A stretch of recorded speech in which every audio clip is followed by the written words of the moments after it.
Recorded Books presents Faceless by Alexandra Ivy, narrated by Hannah Cabell. Chapter 1. The second week of April was a happy time for most citizens of Larkin, Iowa. The worst of the harsh winter weather had hopefully passed, and the air would soon be scented with the promise of spring. But for Wynter Moore, the date was a painful reminder of her mother's brutal murder. Leaving her small apartment, Wynter walked down the narrow flight of stairs that led to the recently remodeled kitchen of her farm-to-table restaurant, Wynter Garden. Usually the scent of warm bread and fresh herbs greeted her. This morning, however, the long room with the sleek stainless steel appliances and green and white mosaic tiled floor was dark, with a distinct chill in the air. Wynter ignored the tiny shiver that raced through her. Next week, the kitchen would be humming with activity. There would be 2 chefs and 4 waiters buzzing around, moving in a synchronized dance to produce the gourmet breakfast and lunch dishes that had made the restaurant a success in the past 7 years. For now, the windows and doors would stay shuttered, a silent tribute to her mother's death, and the knowledge that without the trust fund the older woman had left behind, the restaurant would have remained an impossible dream. Using the side exit, Wynter stepped out of the 3-story brick building that had once been the local mercantile store for the small farm community. It had been abandoned decades ago, and it had taken Wynter several months and a shocking amount of money to transform it into a restaurant and a comfortable apartment for herself. In the end, however, it had been worth every headache and every penny. Wynter shivered as a sharp breeze hit her with unexpected force, lifting her silvery blonde hair to whip and dance until it covered her slender face. She clicked her tongue, impatiently grasping the long strands and tucking them beneath the collar of her puffy parka.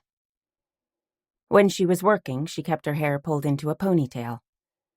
Today she wanted to make an effort with her appearance, not only leaving her hair down, but adding a layer of mascara to the long lashes that framed her hazel eyes, and exchanging her faded jeans and casual smock top for wool slacks and yellow sweater. Unfortunately, the promise of spring was more of a wish and a prayer than a reality today. The temperature hovered around freezing despite the morning sunlight, and the wind was cold enough to cut through her like a knife. Hunching her shoulders, Wynter scurried across the empty lot next to her building. Long ago, it had been a bakery, but after a fire 3 years ago, the owners had walked away. Wynter had purchased the land and turned it into a parking lot. Eventually, she planned to use a portion of the space to create an outdoor eating area surrounded by a garden. For now, however, she was happy to have plenty of space for parking. There was no better place to have a business in Larkin than on the town square. But the place had been built when people's transportation consisted of horses and buggies. During her Sunday morning brunches, her customers had been forced to park blocks away.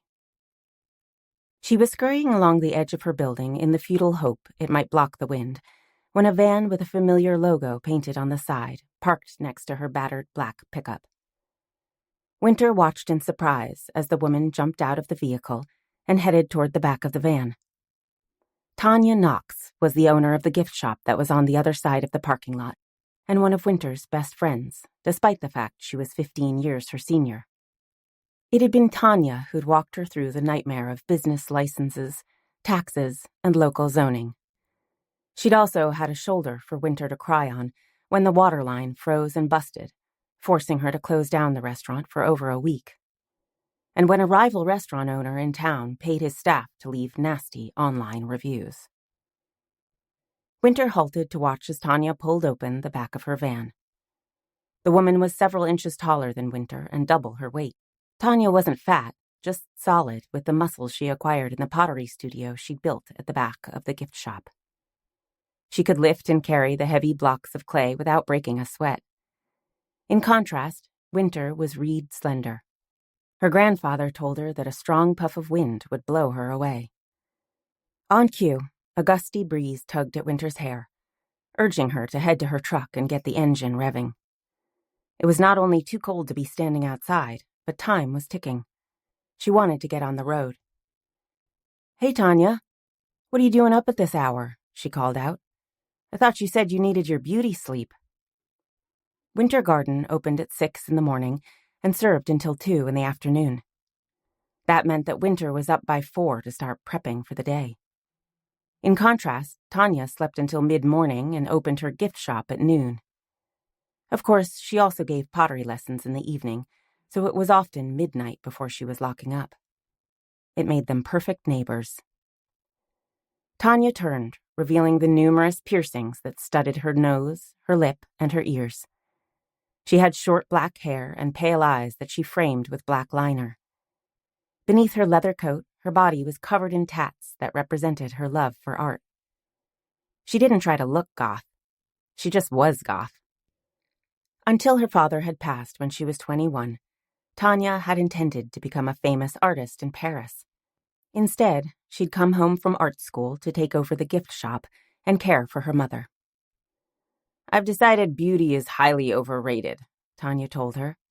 "At my age, I'm lucky to remember to put my pants on before I leave the house." "That has nothing to do with age. I forgot my bra yesterday." Wynter shoved her hands in the pockets of her parka. "Are you working in your studio this morning?" "Nope. I wanted to catch you before you take off for Pike." "Me? Do you need something?" "Here." Tanya reached into the back of her delivery van and pulled out a small urn with flowers and tiny berries etched into the clay and a shimmering ivory glaze. "It's lovely." Wynter sent her friend a puzzled gaze. "Is it a new piece for your shop?" "No. I made the urn for your mother's grave." Gratitude raced through Wynter, warming her chilled blood.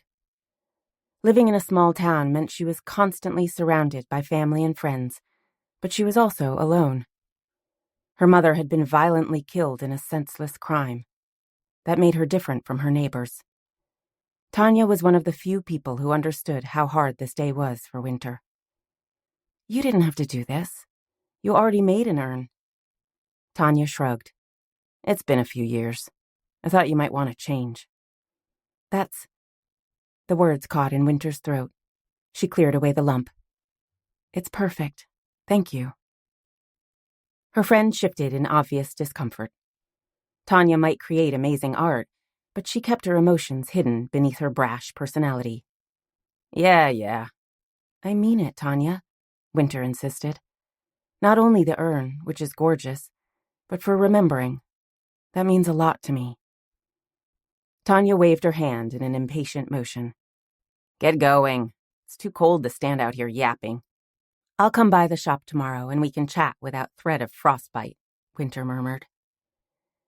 Cradling the urn carefully in her arms, she headed to her truck and started the engine. Her heart felt lighter than usual as she began her yearly pilgrimage. Precisely 3 hours later, she reached Pike, Wisconsin, and pulled through the line of cedar trees that marked the edge of the cemetery. She parked the truck and walked to her mother's grave that was in a section reserved for the Hearst family. Once, they'd been a prominent family in town that had earned them an impressive marble mausoleum and large trees throwing shade over the entire area.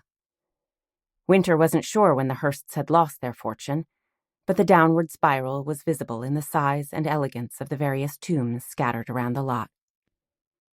Over the years, she determined that it had been her great-grandparents that had drained the last of the wealth. Their graves were marked with large marble angels that had been hand-carved, but there was no standing vault and no wrought iron fence to protect it from vandals. Just 2 graves buried in the ground. Her grandparents' graves were lacking even the angels. Just plain marble headstones, and her mother's even more plain.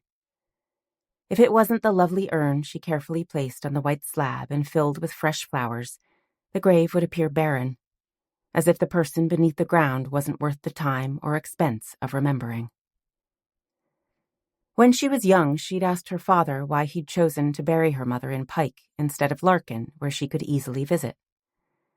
He told her that her grandmother had insisted Laurel be placed with her family, but his words had that tight edge that revealed he wasn't telling her the truth. At least, not the full truth.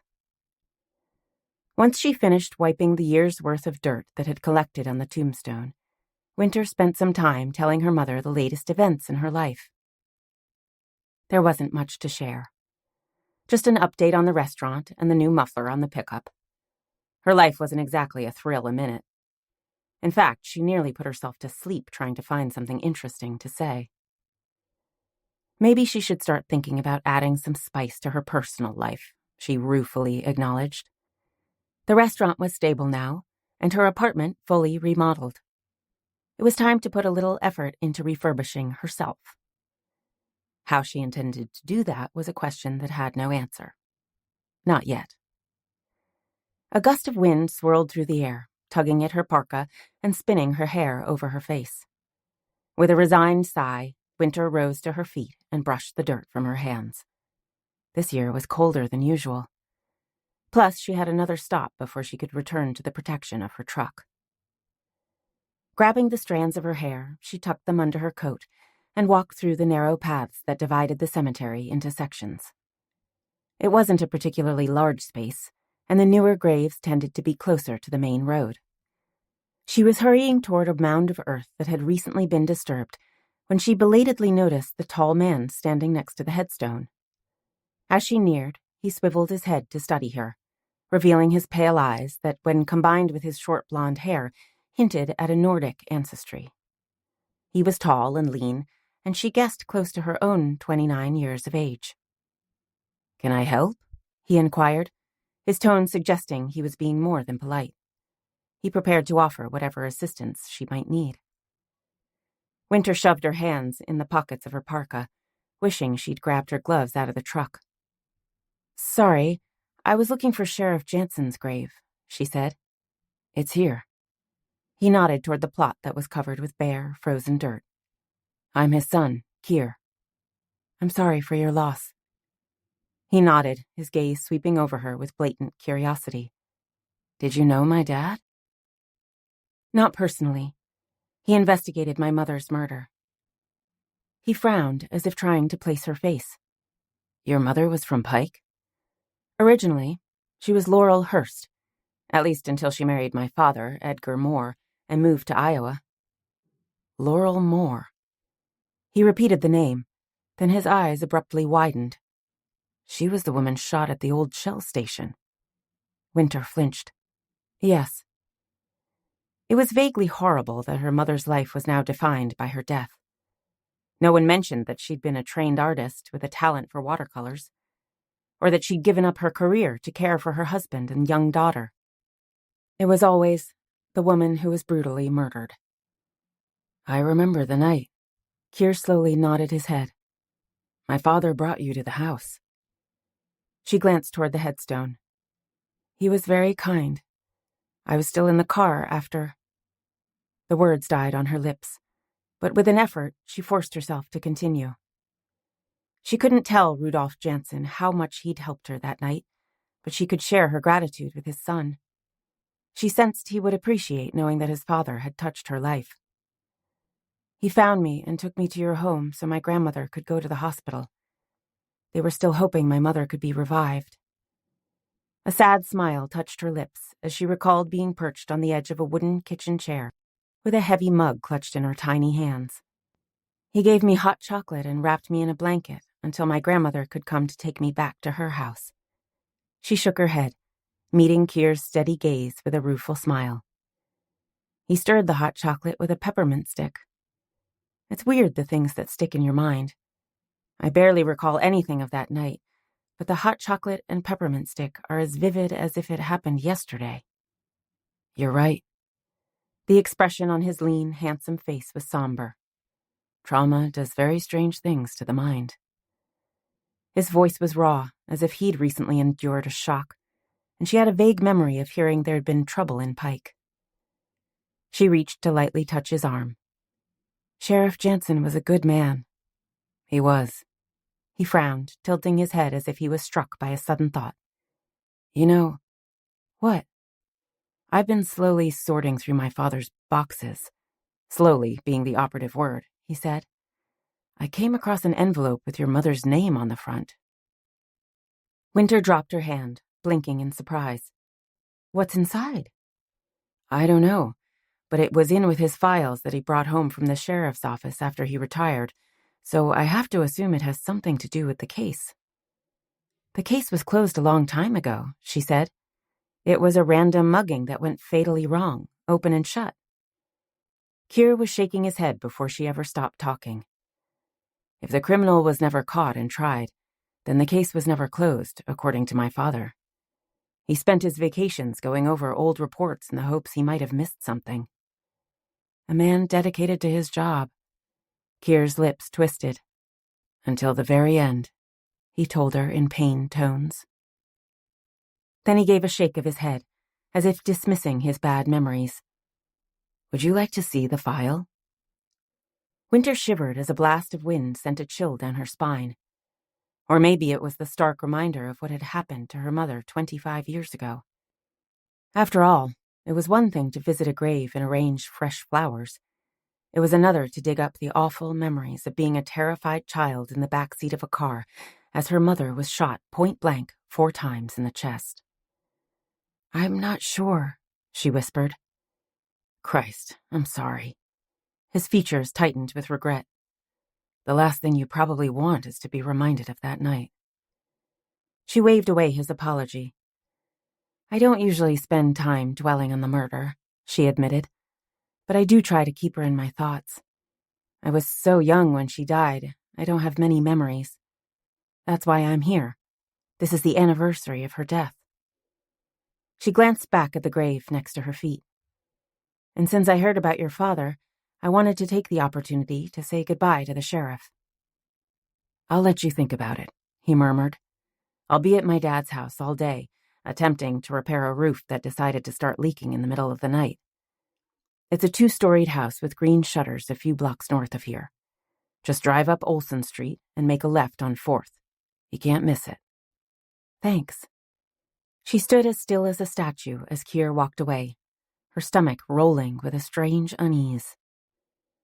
This was always a difficult day, but it wasn't usually complicated. Now it felt as if she was standing on the edge of the precipice. Did she get in her truck and return to the comfort of her familiar routine? Or make the leap into the unknown? Chapter 2. Wynter was sound asleep when the sound of something pounding outside the door of her motel jerked her out of her restless dreams. She forced open her eyes, wondering if there was some sort of construction going on. It sounded like a jackhammer.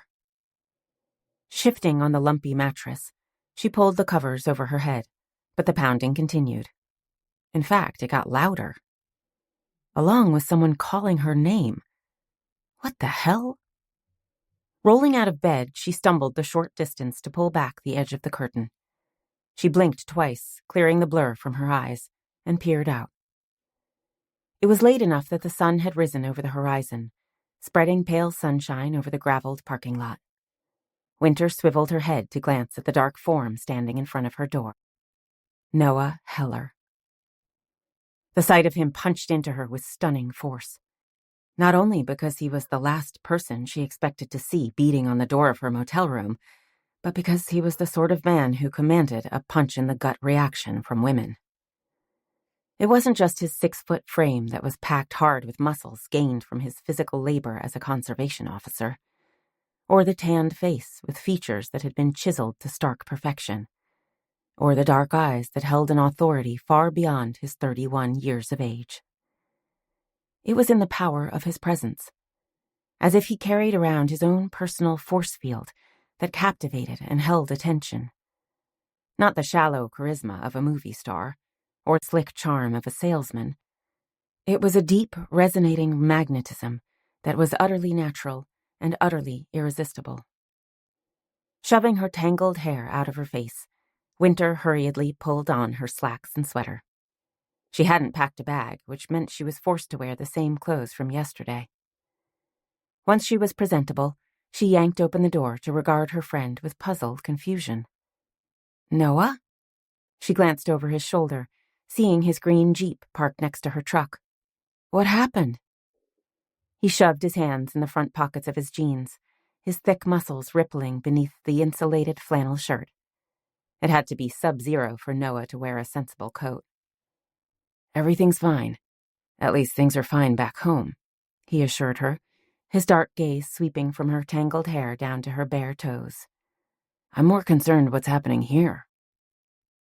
She released a breath she hadn't even known she was holding. Part of her was always braced for disaster. Her therapist had told her it was a reaction to being traumatized when she was such a young child. Personally, Wynter thought it was simply being sensible. Hope for the best and prepare for the worst, right? "Why would you be concerned?" "I stopped by your apartment and you weren't there, so I called your dad. He said you were staying in Pike." Wynter grimaced. She'd completely forgotten that Noah would be stopping by with a bottle of her favorite wine. Along with Tanya, he was one of the few people who knew that she made an annual trip to Pike to visit her mother's grave. When her customers asked why she always shut down the restaurant the second week of April, she told them it was to make repairs and upgrade equipment. She didn't want anyone intruding into her private grief. Noah was different.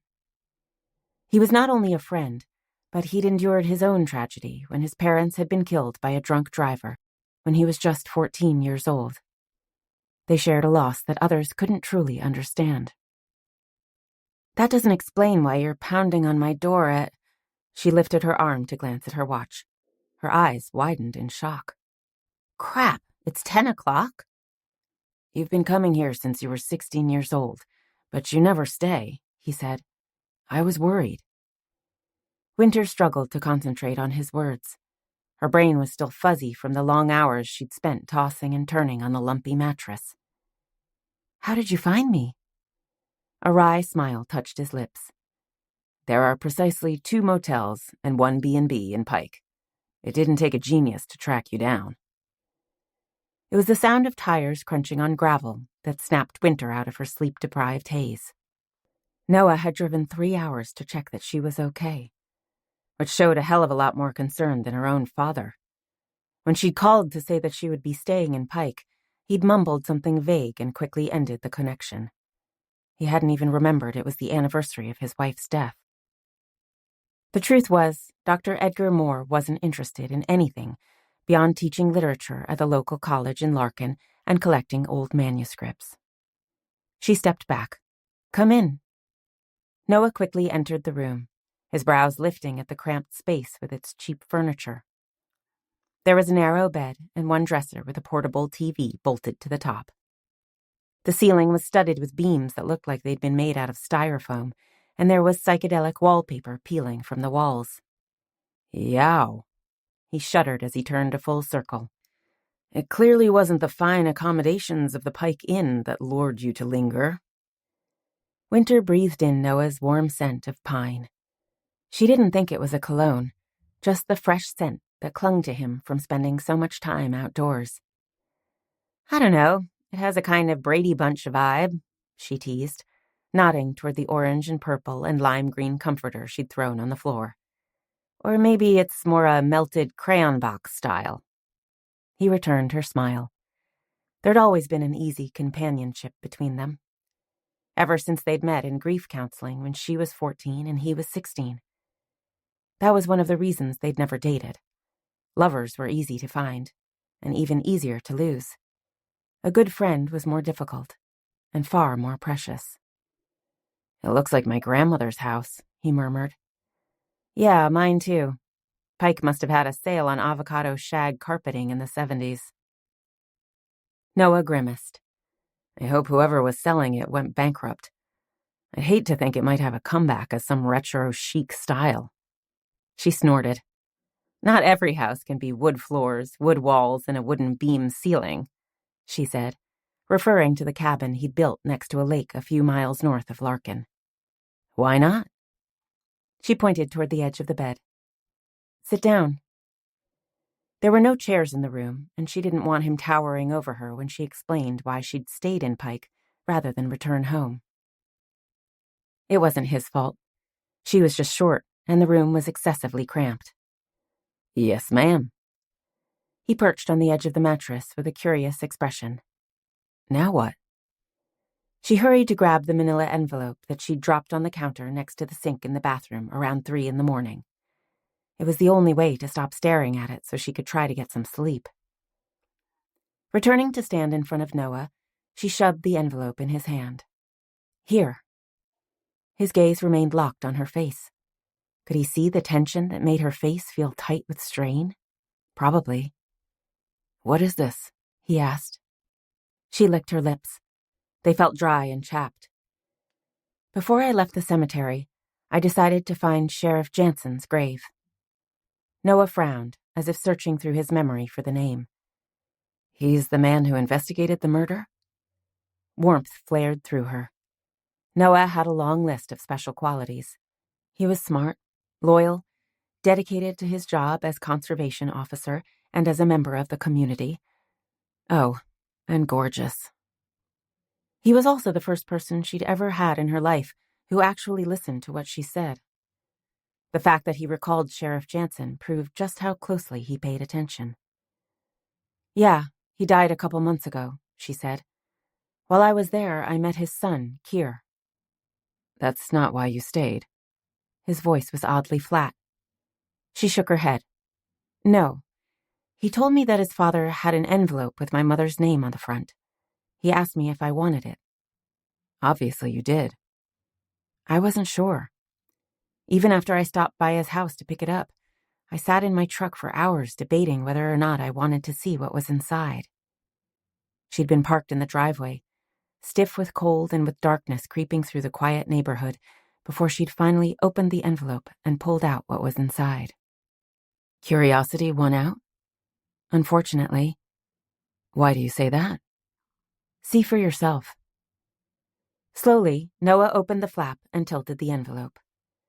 He gave it a shake to empty the 8x10 picture that had been tucked inside.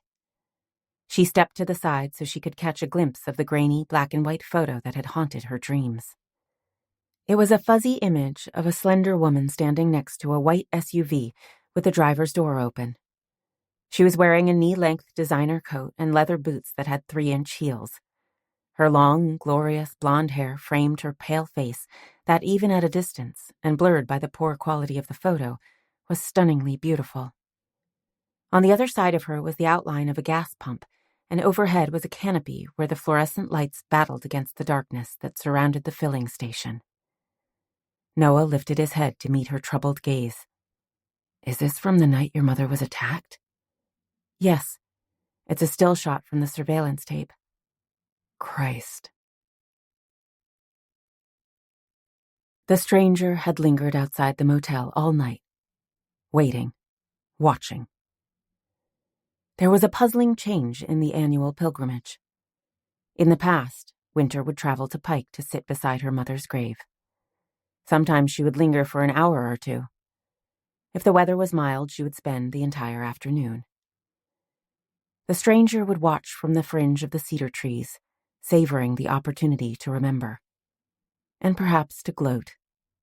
No, not gloat. That was the wrong word. To feel. Yes. After endless days of gray, dull nothingness, this was a rare chance to recall the buzzing excitement that had once brought vibrant life. No one knew the truth of what had happened that fateful night. No one but the stranger. It was a secret so big it had to remain buried deep. 6 feet deep. This year was different. Wynter had paid her respects with the new urn filled with fresh flowers. Then she'd cleaned the marble headstone before she walked across the cemetery. Was she randomly strolling to stretch her legs? No. She halted at a grave to speak with a man. The stranger continued to watch, and follow, and wait.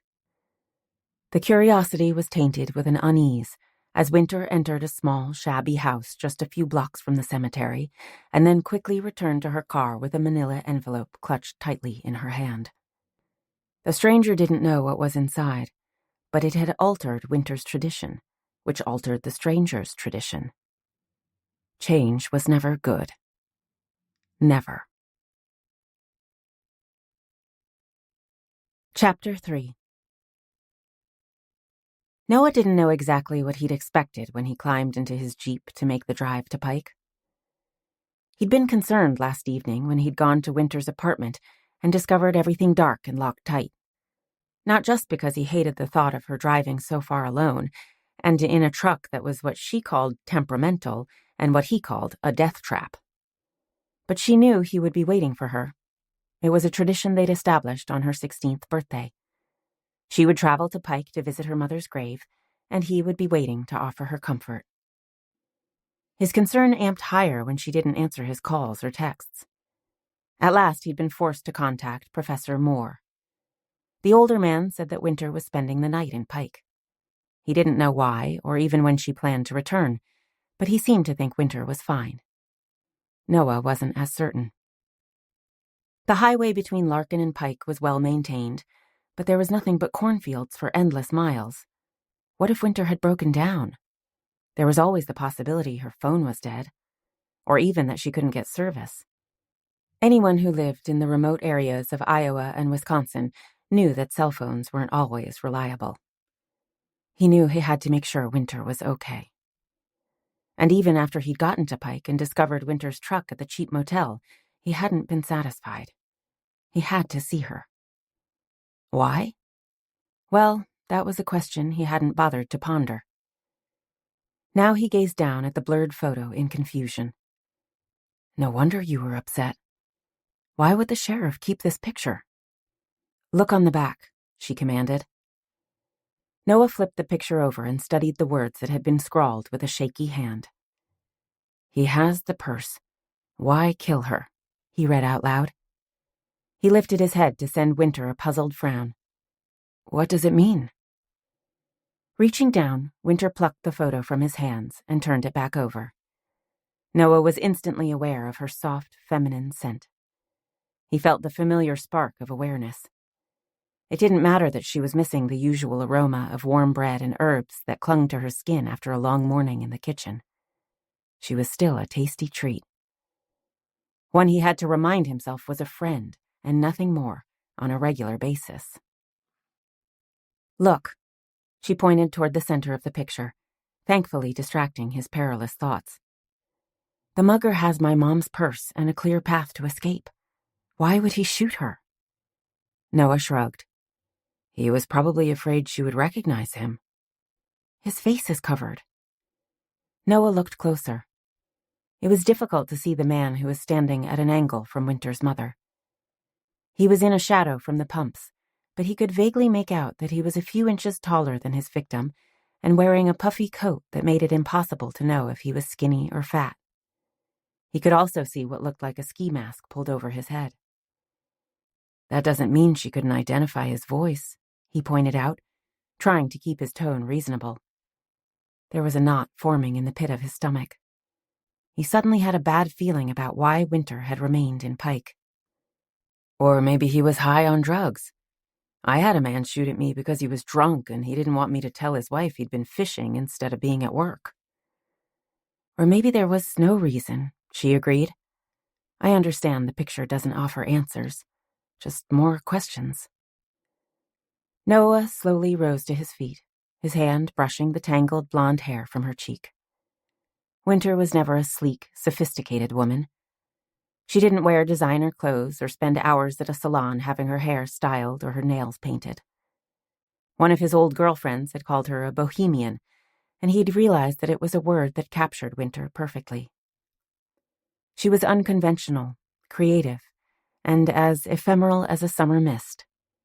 She was also as committed to the protection of the environment as he was. He'd been impressed by her decision to build greenhouses on her grandfather's farm and use the bounty to create her restaurant, along with a farmer's market.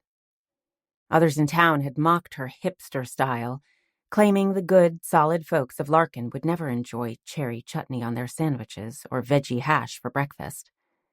They were wrong. Within a year, Wynter had a booming business that other restaurants in town could only envy. It was a success she'd worked hard to achieve. He wasn't going to let anything distract her. Don't do this, Wynter, he murmured softly. Do what? He cupped her cheek in the palm of his hand. It wasn't a caress. Not exactly. It was supposed to be a soothing gesture, even if he couldn't resist savoring the feel of her satin skin. You've accepted your mother's death. You've built a wonderful life and business, he reminded her. And more importantly, you've become a woman who would make your mother proud. She glanced down at the picture clutched in her hand. You think I should toss this in the trash? I spent years trying to find a reason for my parents' death. The thought it was just some random accident made me so angry. She nodded. I remember. His lips twisted. She was referring to his outbursts during the grief counseling group they'd shared. That had only been the tip of the iceberg. His poor grandmother had endured years of his petulant moods and deliberate attempts to strike out at everything and everyone who tried to get close to him. You should also remember that it wasn't until I accepted that fate wasn't fair, that good people died and shitty people lived, and that there wasn't any rhyme or reason to it, that I could put the past behind me, he said. Grim. Actually, it's freeing, he insisted. I didn't have to spend my nights lying awake trying to figure out why I was being punished, or fearing that if I wasn't good enough or smart enough, someone else I loved was going to be taken from me. Her features softened with regret that she'd forced him to remember his painful past. I get that. I truly do. She shook her head. But this is different. Noah battled his urge to continue the argument. Wynter was kind and gentle and stubborn as a mule. How? A sadness touched her face. I don't blame myself for my mother's death. But I wonder if there was more involved than just a random mugging. Does it matter? She paused, as if truly considering his question. Yeah, she at last said. It matters. Noah resisted the urge to grab the photo and flush it down the toilet. There was no way to make Wynter forget what she'd seen. He had to somehow convince her to let it go. You know, when I first started attending group counseling, I envied you. Wynter looked surprised. Why? Because you grieved your mother, but you'd accepted her death, he told her. You weren't constantly seeking answers to why she was dead. I was 4 when she died. I didn't understand for a long time she wasn't coming home. She shrugged. I was too busy learning how to grow up without a mom to wonder why she'd been taken from me. So why look for questions now? It won't change the past. No, but it might change the future. Not in a good way. She heaved a sigh. Stop being so reasonable. His fingers drifted down her cheek, tracing the line of her jaw. What do you want from me? To listen. Noah forced himself to nod. As much as he wanted to insist that nothing good could come from tearing scabs off old wounds, he wasn't her therapist. He was her friend, and friends listened. I can do that. Wynter stepped back, holding up the photo. Sheriff Jansen kept this photo for 25 years. Why? The criminal was never caught, was he? Maybe he thought it might help to eventually ID the perp. She pointed toward the fuzzy outline of the mugger. Noah, this figure in the photo is nothing more than a dark smear. There had to be better images on the video, she insisted. And why the question on the back? He obviously believed there was something strange about the shooting. Noah frowned. Did she have a point? This particular image captured the criminal pointing his gun at Laurel Moore, her handbag clearly clutched in his free hand. Laurel had her arms up, as if assuring the mugger that she didn't intend to cause any trouble. It would have been easy enough for him to turn around and disappear into the surrounding darkness. What do you intend to do? He asked. I'm not sure. She chewed her lower lip. I wish the sheriff was still here. Why don't we go back to Larkin and you can think about it, he urged. Once she was home, she might put the past where it belonged. In the past. She shook her head. First, I want to talk to Tilly Liddon. Who? She was the cashier at the station the night my mother was shot, Wynter explained. Why would you want to talk to her? When I read the police report... Hold on, he interrupted, feeling a jolt of shock. You read the police report? She nodded, as if it was the most natural thing in the world for her to have seen the intimate details of her mother's murder. I found it in my father's office. I was curious. He clicked his tongue. You know what they say about curiosity. She offered a winsome smile. It's who I am. It was. She was an avid reader. She traveled to historical sites whenever she had the time, and she devoted herself to treating her customers as if they were her family. Tell me what bothered you about the cashier.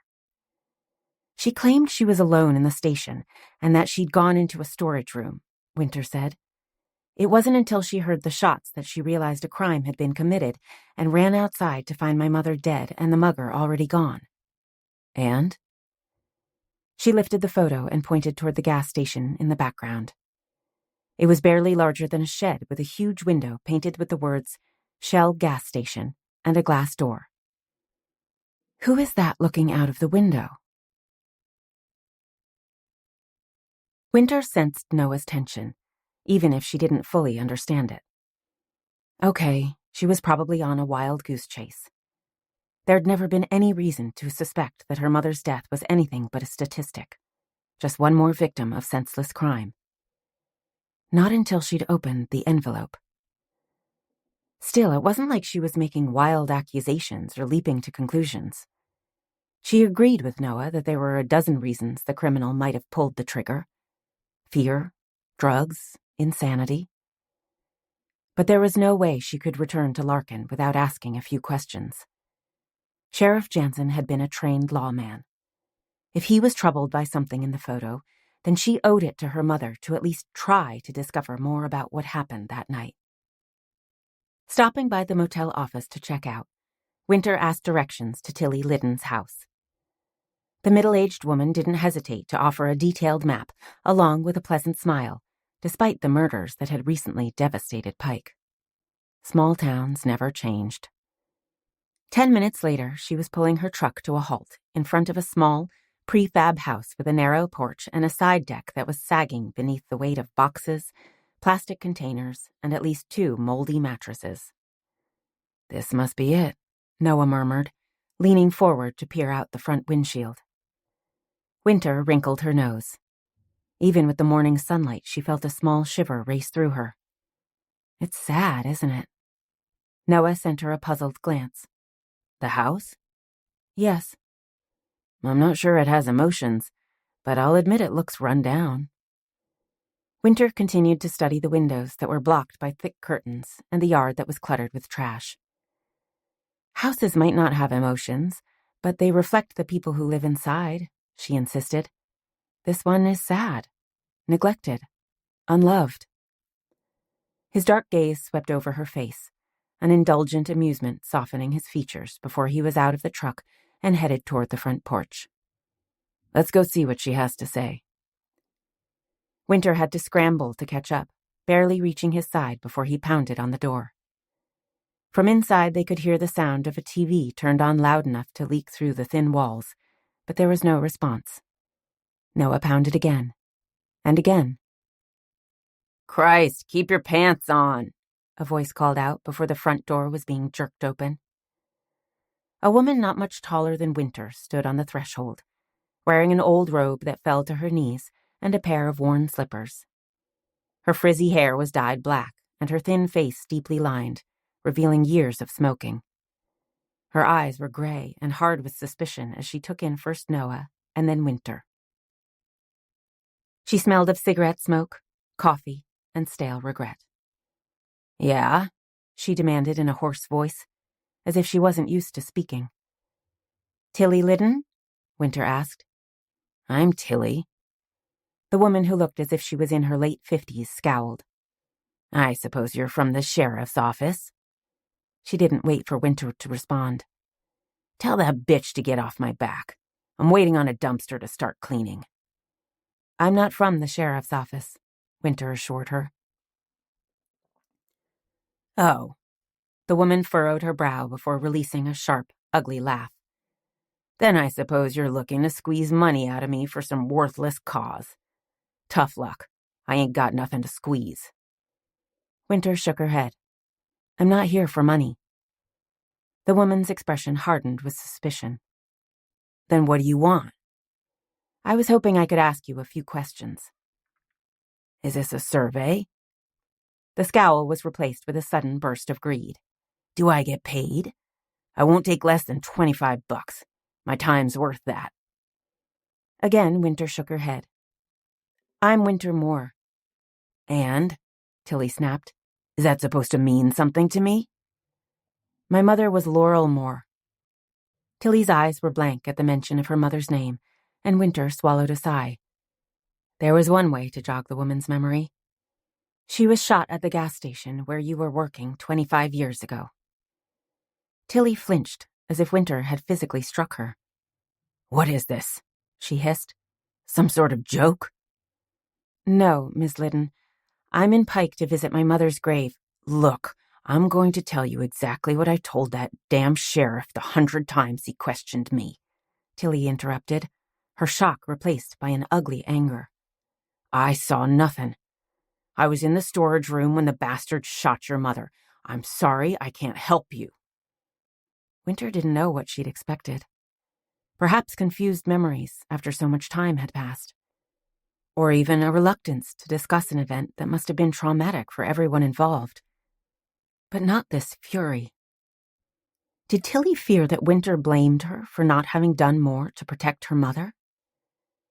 Wynter pulled the photo out of the envelope she clutched in her hand. I have a picture. Whoopee-doo for you.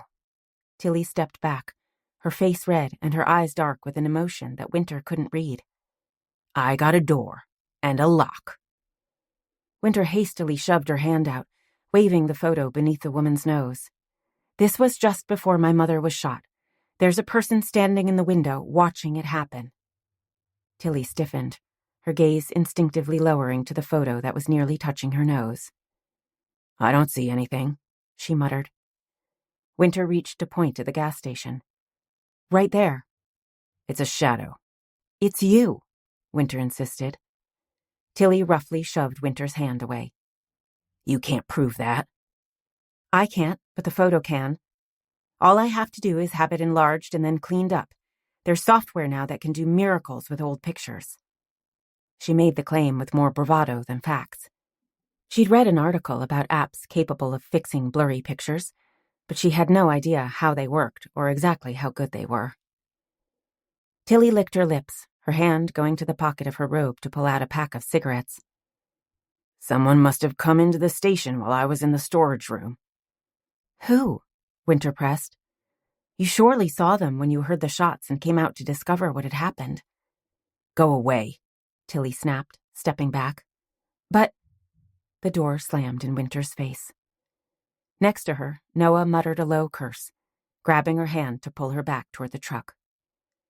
She's lying, Wynter said, her tone challenging him to deny the obvious truth. Noah grimaced, glancing back at the cluttered house. Yes, she's lying. Chapter 4. Tilly lit her cigarette, taking nervous drags as she paced between the stacks of magazines and empty pizza boxes. She shouldn't have answered the door. It was ironic, really. After quitting her job at the gas station 25 years ago, she'd gone on disability and hidden herself in this house. She'd refused every effort from her friends and family to convince her to leave unless it was the most dire circumstances. That was also when she'd lost interest in housekeeping. She'd always been messy. She worked long hours on her feet. Who could blame her if the last thing she wanted to do was mop the floors or clean toilets? But it wasn't until after the shooting that shit really went downhill. She had all the time in the world to clean, but the thought of tackling the growing piles of trash was exhausting. Plus, there was an odd sense of safety as the magazines towered higher and higher, and the bags stuffed with garbage blocked the windows. Eventually, she was confined to one small spot on her couch where she could see her TV, and a narrow path that led to her bathroom. She was hidden, protected from the memories of what had happened that night. And so she'd clung to her crap until the damned sheriff had arrived and pounded on her door. It hadn't been the old sheriff, not the one who'd hounded her with questions about the killing. It had been a younger woman with a sour temper who threatened to have her evicted if she didn't clean up the property. The woman claimed the neighbors were complaining about rats and the smell of rotting garbage. Tilly had been furious. This was her house. She'd inherited it after her parents died. She could do what the hell she wanted with it. This was America, wasn't it? Land of the free?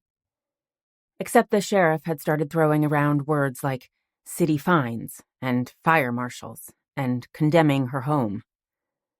The thought of being forced out of her fortress and left exposed, it horrified her. So when the knock had come on the door a few minutes ago, she'd forced herself to answer it. She couldn't afford to piss off the authorities. Her fingers were shaking as she took a deep drag off the cigarette, filling her lungs with hot smoke and a sense of calm. "Everything's going to be okay," she muttered, her voice rusty as an unused hinge. She winced, taking another drag. "Just fine." The stranger watched the truck pull away before slipping past the piles of junk that guarded the side door. This hadn't been on the agenda. Tilly Liddon had been satisfactorily silenced years ago. But things had changed. The secrets that had been buried were stirring, the festering shadows threatening to crawl out of the grave. How could the stranger trust Tilly? The denials he'd overheard just minutes ago seemed genuine, but there was fear in her voice. With the right pressure, she would crack. A risk that had to be eliminated. The stranger refused to admit to the tingle of anticipation, or the eager pleasure that banished the gray dullness. Business was business. The diner wasn't retro. It was just old and dingy. The dining area was a long, narrow room with booths on one side and tables next to the windows. The tiled floor had faded to a weird shade of pumpkin, and the walls were covered by bumper stickers that had been collected over the past 50 years. "Don't poke the bear." "Smile. Be happy." "My other car is a Ferrari." The front register was set on top of a glass cooler filled with meringue-topped pies and lemon bars, and the kitchen smelled of grease. Still, it was reasonably clean, Wynter grudgingly conceded, and there were several customers gathered around the tables despite the fact that it was just 11 a.m. Seated at a table near the back window, she watched as Noah wrinkled his nose and pushed away his half-eaten hamburger. "Inferior to the lunches you serve," he murmured. "It's dry as cardboard." She rolled her eyes, but inside she felt a smug pleasure at his words. Her restaurant was her baby, her pride and joy. Not every place can be a winter garden. Sadly true, but they could make an effort. He held up a French fry, shaking his head as it dangled limply from his fingers. Wynter pushed away her own plate. The grilled cheese hadn't been bad, but it hadn't been good. Serviceable. That's what her father would call it. In his world, things were functional, efficient, and adequate. For an English professor, he was surprisingly pedantic. Shades of gray. Wynter, on the other hand, saw the world in vivid greens and yellows and splashes of blue. Why do you think she lied? Noah drummed his fingers on the table. He didn't pretend he didn't understand her abrupt question. "My first guess is that she's scared." Wynter agreed. Tilly tried to act tough, but it didn't take a genius to detect, beneath the brittle brashness, a woman who was terrified. Of what? That was the question. "I could understand when the shooting first happened. I'd be scared too if there was a mugger out there who was randomly killing women. But after 25 years, why wouldn't she tell the truth?" "Because she might know something that is still a threat to the perp." "You mean that she recognized him?" Noah shrugged. "It's one theory." Wynter studied Noah's tanned, sculpted features that had already attracted the attention of every woman in the diner. When they talked about his work, it was usually about his conservation efforts and the community outreach programs. He never discussed the law enforcement side of his job. Now she realized that he would instinctively think like an investigator. Exactly what she needed. "Maybe if I offered her a reward, she might be willing to tell me what she knows," Wynter suggested. "The woman is obviously desperate for money," Noah agreed. But would you really trust anything she had to say? Wynter thought back to her brief conversation with Tilly. As a rule, she tried not to judge people until she had a chance to get to know them. It was all too easy to jump to wrong conclusions. But there had been a hard, cynical glint in the older woman's eyes. Wynter suspected she would say anything for some easy cash. Probably not. Besides, there's more than one possibility for why she lied. It might be because she was doing something she wasn't supposed to. Wynter arched a brow. Like what? She could have had a friend watching the place so she could take a break or have a smoke. He shrugged. Maybe she was in the storage room having sex. She heaved a sigh. Noah was right. There were dozens or even hundreds more possibilities. Meaning we'll never know? Without warning, he reached across the table to grab her hand. His skin was warm and his palms calloused from physical labor. Something inside her relaxed at his touch. Wynter. His soothing words trailed away at the sharp screech of sirens. Like a flock of geese sensing danger, the entire diner craned their heads to watch the fire truck zoom down the narrow street with its lights flashing. A minute later, the sheriff's SUV flew past. Voices buzzed as customers speculated on what had happened. Then a man at the booth next to them pulled his phone from his pocket and lifted it to his ear. He shared a brief conversation with the caller, then abruptly rose to his feet. Gotta go, he announced in a terse voice. Have Susie put the bill on my account. His companion eyed him with a curious expression. What's happening? Fire at the Liddon place, the man said. They're calling in the volunteers. Tilly Liddon? The companion demanded. Yep. I warned the sheriff that place was a death trap. The man reached to grab his coat and pulled it over his flannel shirt. It was only a matter of time until she poisoned herself with toxic waste or burned herself to the ground. Is Tilly okay? Someone asked from another booth. The man looked grim. Right now it looks as if she's trapped inside. Wynter listened to the exchange in stunned disbelief. Shit, Noah muttered, tightening his grip on her hand to urge her out of her seat. Then, tossing a $20 bill on the table, he tugged her out of the diner. Wynter headed to her truck parked at the side of the building, taking her seat behind the steering wheel as Noah climbed in beside her. For several minutes they sat in silence as they considered the awful possibility. Wynter was the first to say the words out loud. Is this our fault? Noah turned in his seat to directly meet her worried gaze. How could it be our fault? She grimaced as the sirens continued to echo through the street. It's no coincidence that Tilly's house caught fire an hour after we spoke to her. You heard them in the restaurant. They've been expecting her place to go up in flames. Noah, she interrupted. He heaved a sigh, scrubbing his fingers through the dark mahogany strands of his hair. Okay, it does seem like more than a coincidence, he grudgingly conceded. Wynter clutched the steering wheel until her knuckles turned white. There's someone who didn't want Tilly to talk to us. Noah's expression was grim. All the more reason to return to Larkin. This has gone beyond being unhealthy. It's dangerous. Wynter considered his words. She wasn't stupid, or eager to attract the attention of someone who might have burned down Tilly's house. Or worse, shot her mother in cold blood. But if there was a killer out there trying to protect his secrets, then would she really be safe sticking her head in the sand? You think going home will protect me? Yes. The word was said with blunt certainty, but there was an unease in his eyes that told Wynter he wasn't as confident as he wanted her to believe. I can't just leave. I need answers. He heaved a harsh sigh. Do you have any relatives in town? Wynter shook her head. My grandpa died when my mother was a senior in high school, and my grandma passed away 10 years ago. No aunts or uncles? My grandma had a couple miscarriages after my mom, so they stopped trying. Noah glanced out the side window of the truck, as if considering their limited possibilities. They couldn't go door to door asking if anyone knew who might have set fire to Tilly's house, or if they remembered the shooting at the Shell station from 25 years ago. "What happened to your grandmother's house after she died?" he finally asked. "My father sold it. I used part of the money to build my greenhouses."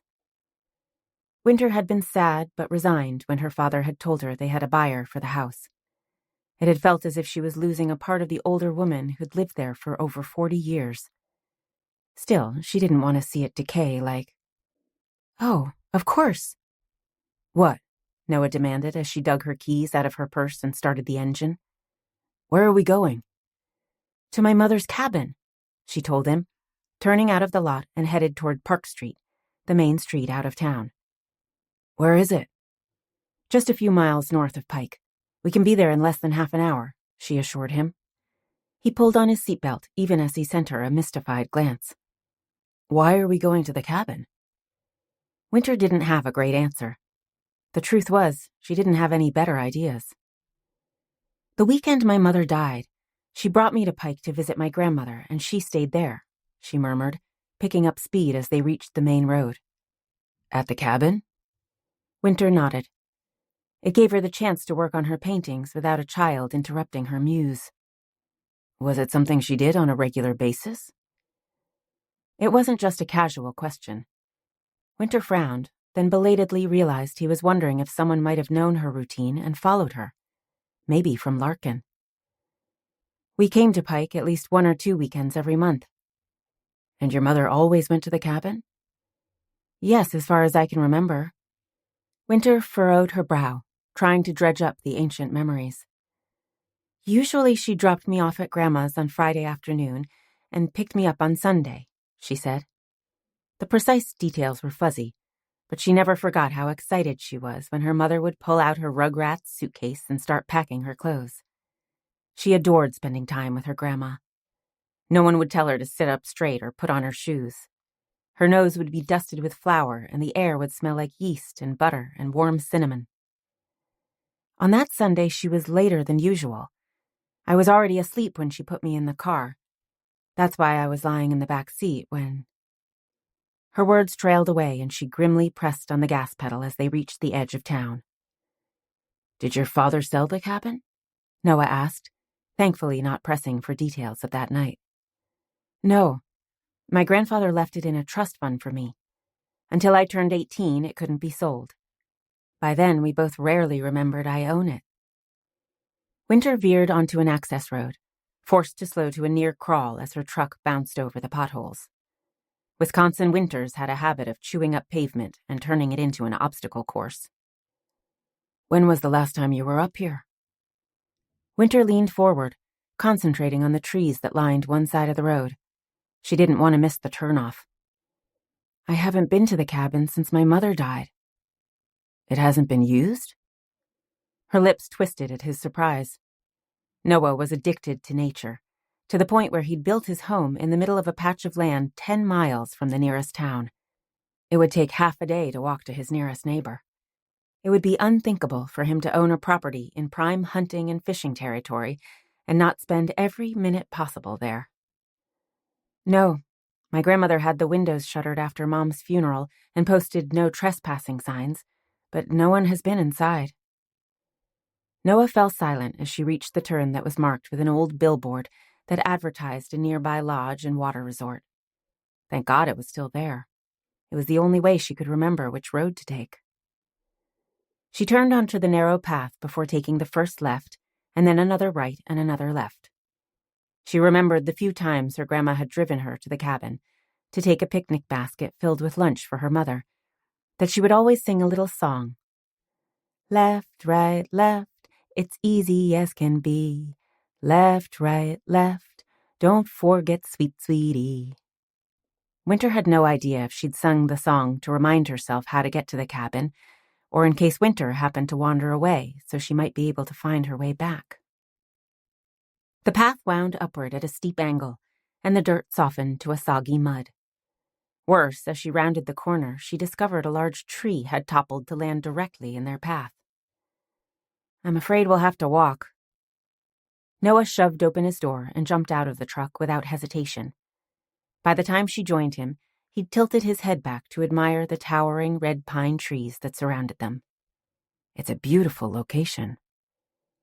Wynter nodded, heading up the road to climb over the tree trunk. The cabin wasn't far. My grandma told me that my mother loved being here.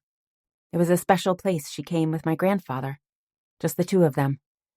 They'd fish and cook over a campfire, and my mother would paint while my grandpa would read a book.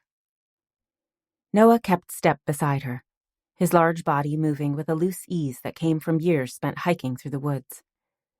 Wynter instinctively moved closer. She wasn't afraid. The sun was shining, and the sound of birds chirping added a song to the air. But the trees were so densely packed they made her feel claustrophobic, as if they were closing in around her. She'd felt the same when she was just a little girl. "Your mom never brought you up here to spend the night?" Noah asked, almost as if he sensed she needed a distraction. "No." She picked up the pace. The lake was over the small ridge just ahead. "I didn't care. I loved spending time with my grandma," she assured Noah. "I would sit on the kitchen floor and watch her cook. Even after my mother died, I would come to spend time with her." A smile curved her lips. "She's the inspiration for my restaurant. I'm pretty sure heaven must smell like her cinnamon rolls." "I hope you're right," Noah murmured, releasing a low whistle as the trees at last thinned to reveal a wooden cabin perched next to the lake. "Is this it?" "Yes." Wynter stepped into the clearing, taking in the picturesque sight. The lake wasn't large, but it had been well stocked by her grandfather, and the banks were seeded with wildflowers that provided a sweet perfume during the summer months.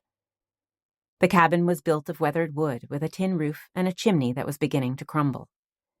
There was a shallow porch where a rocking chair used to sit, along with a wooden rack for her grandpa's fishing poles.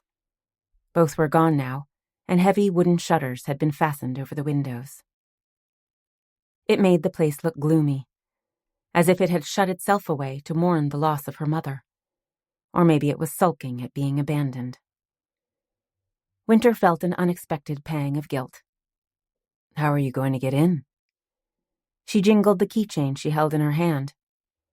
"I've carried the key for years. I keep telling myself that I needed to come up here and check on things. If nothing else, I needed to make sure there was no squatter. I've just never had the courage." "You shouldn't have to do it on your own." Noah glanced around, as if emphasizing the isolation of the cabin. She turned her head to send him a grateful smile. "I'm not on my own." Chapter 5. There was a high-pitched screech as Wynter forced open the stiff door. A chill crawled down her spine. It felt like the cabin was battling to keep her out, as if it held secrets it wasn't prepared to give up. Wynter shook off her ridiculous reluctance to step over the threshold. Her raw nerves were making her jumpy. The hinges squeaked because they were rusty. Nothing sinister about that.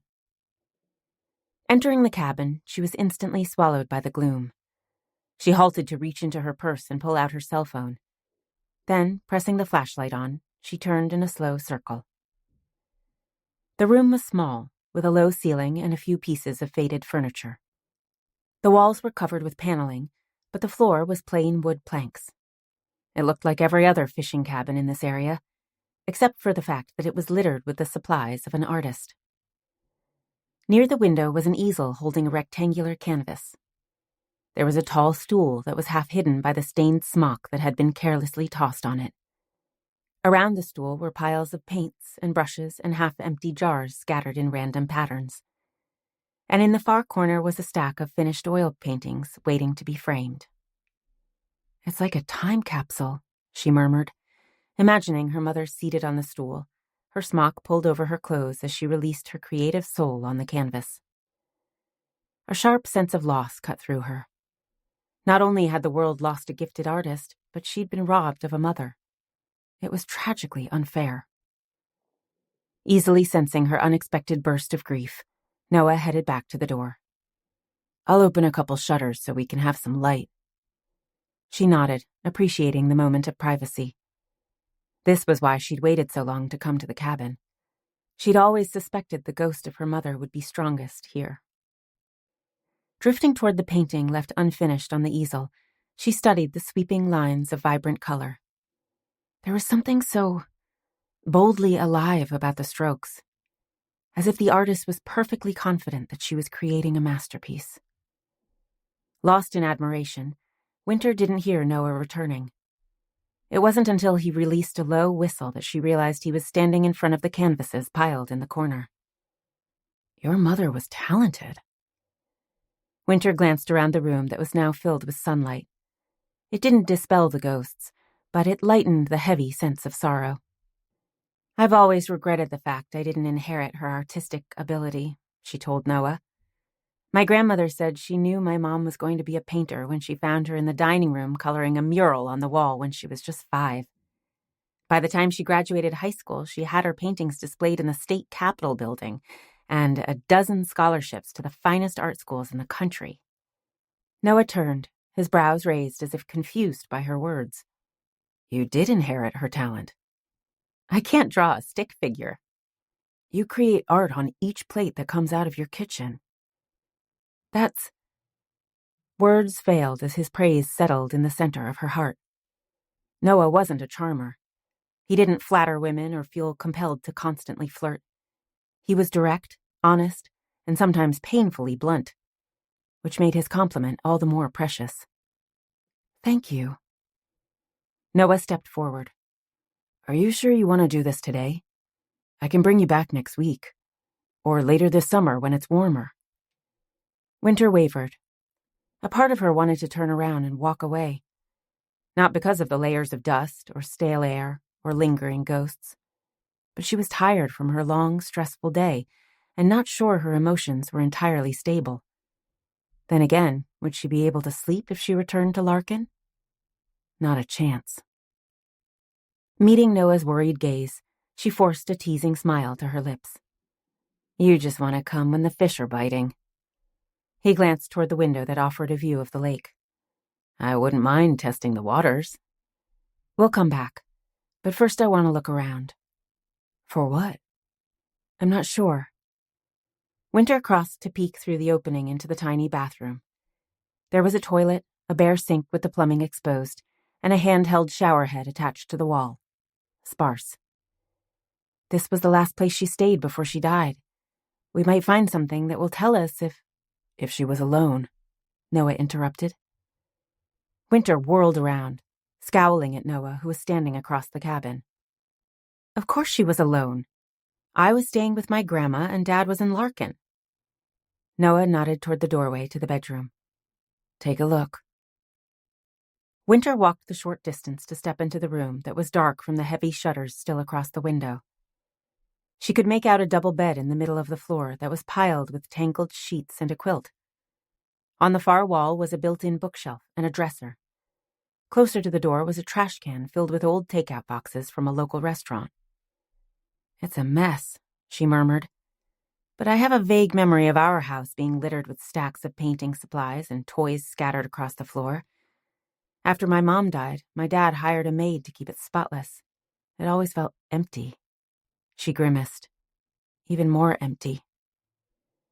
Noah pressed past her to walk to the center of the room. He pointed toward the tray at the foot of the bed. No matter how messy your mom might be, there's no need for 2 wine glasses if she was here alone. He used the tip of his boot to point to an object on the floor. Or that. It took a second for Wynter's eyes to adjust enough to make out the empty condom wrapper. A strange queasiness swirled through her. Just like the time Stevie Ellington dared her to ride the tilt-a-whirl 10 times in a row. Why would there be wine and a condom wrapper if her mother was here painting? Someone must have broken in, she burst out.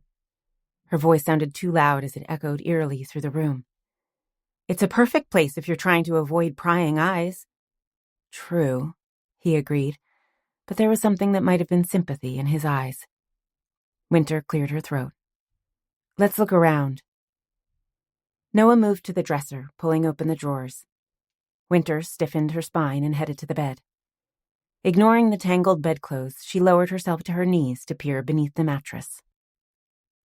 It was dark, but she could tell there was nothing stuffed under there.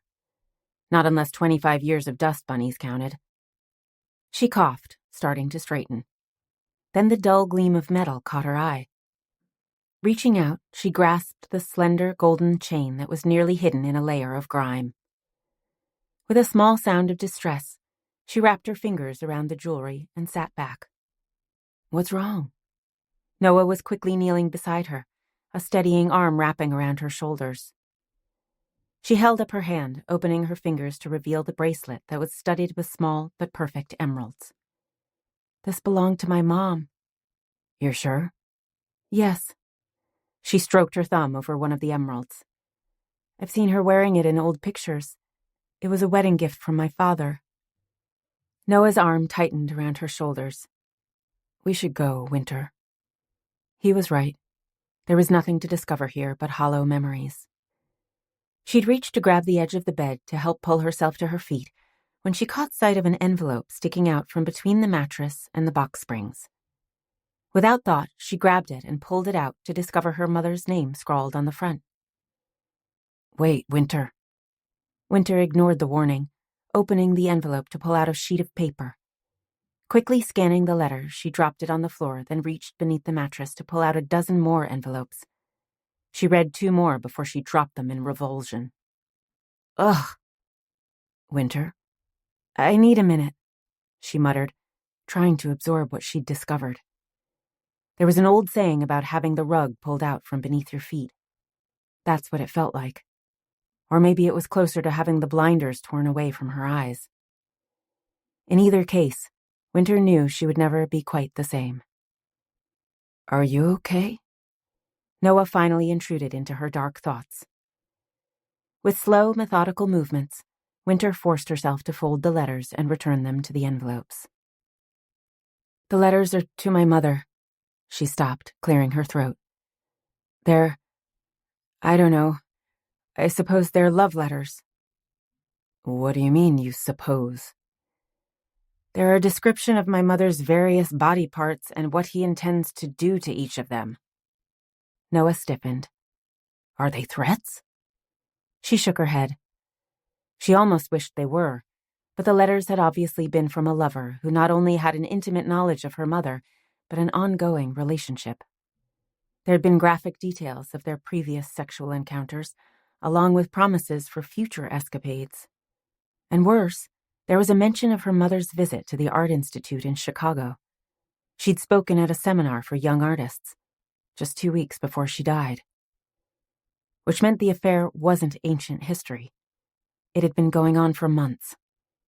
Her gaze shifted to the tray with wine and 2 glasses, and probably until the night she died. "They're signed Drake," she managed to mutter. "Does the name mean anything to you?" Noah asked. "No." She clenched the letters tight in her hands, climbing to her feet. Then a misty memory teased at the edge of her mind. "Oh, wait. You remember something?" "I think my grandma's neighbor was called Drake." She furrowed her brow, struggling to pin down the name. It had been 10 years since she'd visited her grandma's old house. "Yes, Drake Shelton." "Is he a friend of the family?" Noah rose to his feet, his warm body pressed against her, as if he wanted to be close in case she collapsed. She might have been annoyed if her knees didn't feel precariously weak. "Not that I remember." She dredged up an image of a large man who had pulled into his driveway when Wynter had been helping her grandmother unload groceries from the back of her car. He'd politely inquired if he could assist, only to be sent away with a firm no. In fact, I don't think my grandma liked him very much. "Why do you say that?"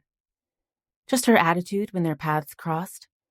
My grandma was the sweetest woman, but her voice was—" Wynter didn't have the right word. It hadn't been angry or afraid. It had been oddly disdainful. "Sharp when she spoke to Drake," she finally finished. "Did you ever ask her why?" "No," Wynter shrugged. She'd been a child and then a self-absorbed teenager when she'd been visiting Pike. She spent her time in the kitchen with her grandma or on the phone with her friends. I wasn't really interested. "Do you know anything about him?" "I remember seeing him driving a truck that had some sort of advertising on the side. I think it was a construction company." She could recall that the decal had the name of a company and a hammer. Or was it a wrench? Maybe a plumber. We should see if he still lives in the same house. She jerked, horrified at the mere thought of confronting her mother's lover. Why?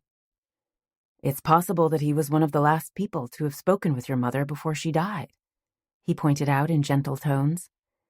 If she was being followed or being harassed, she might have said something. She glanced down at the letters. What if it's not the same Drake? Then he'll tell us he doesn't know what we're talking about. The queasiness returned. She didn't really doubt that it was the same man. The name Drake wasn't that common, especially not in this area, which only made the thought of confronting him more difficult.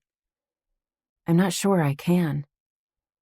Noah moved to stand directly in front of her, his hands lightly grasping her shoulders. Wynter, you don't have to do anything you don't want to do. Not ever. She released a shaky sigh. I want to, but the thought of confronting my mother's lover makes me feel sick to my stomach. I'll do it, he assured her without hesitation. Unless you would prefer to go home and put this out of your mind. She genuinely considered his offer. A part of her was fully prepared to walk out of the cabin and drive away. She could return to Larkin and pretend the past 2 days had been nothing more than a bad dream. God knew she was used to nightmares. They'd haunted her for years. But a larger part refused to stick her head in the sand. If something happened 25 years ago, she wanted to know the truth. She owed it to her mother. No. She met his searching gaze. We need to find out what he has to say about the night Mom died.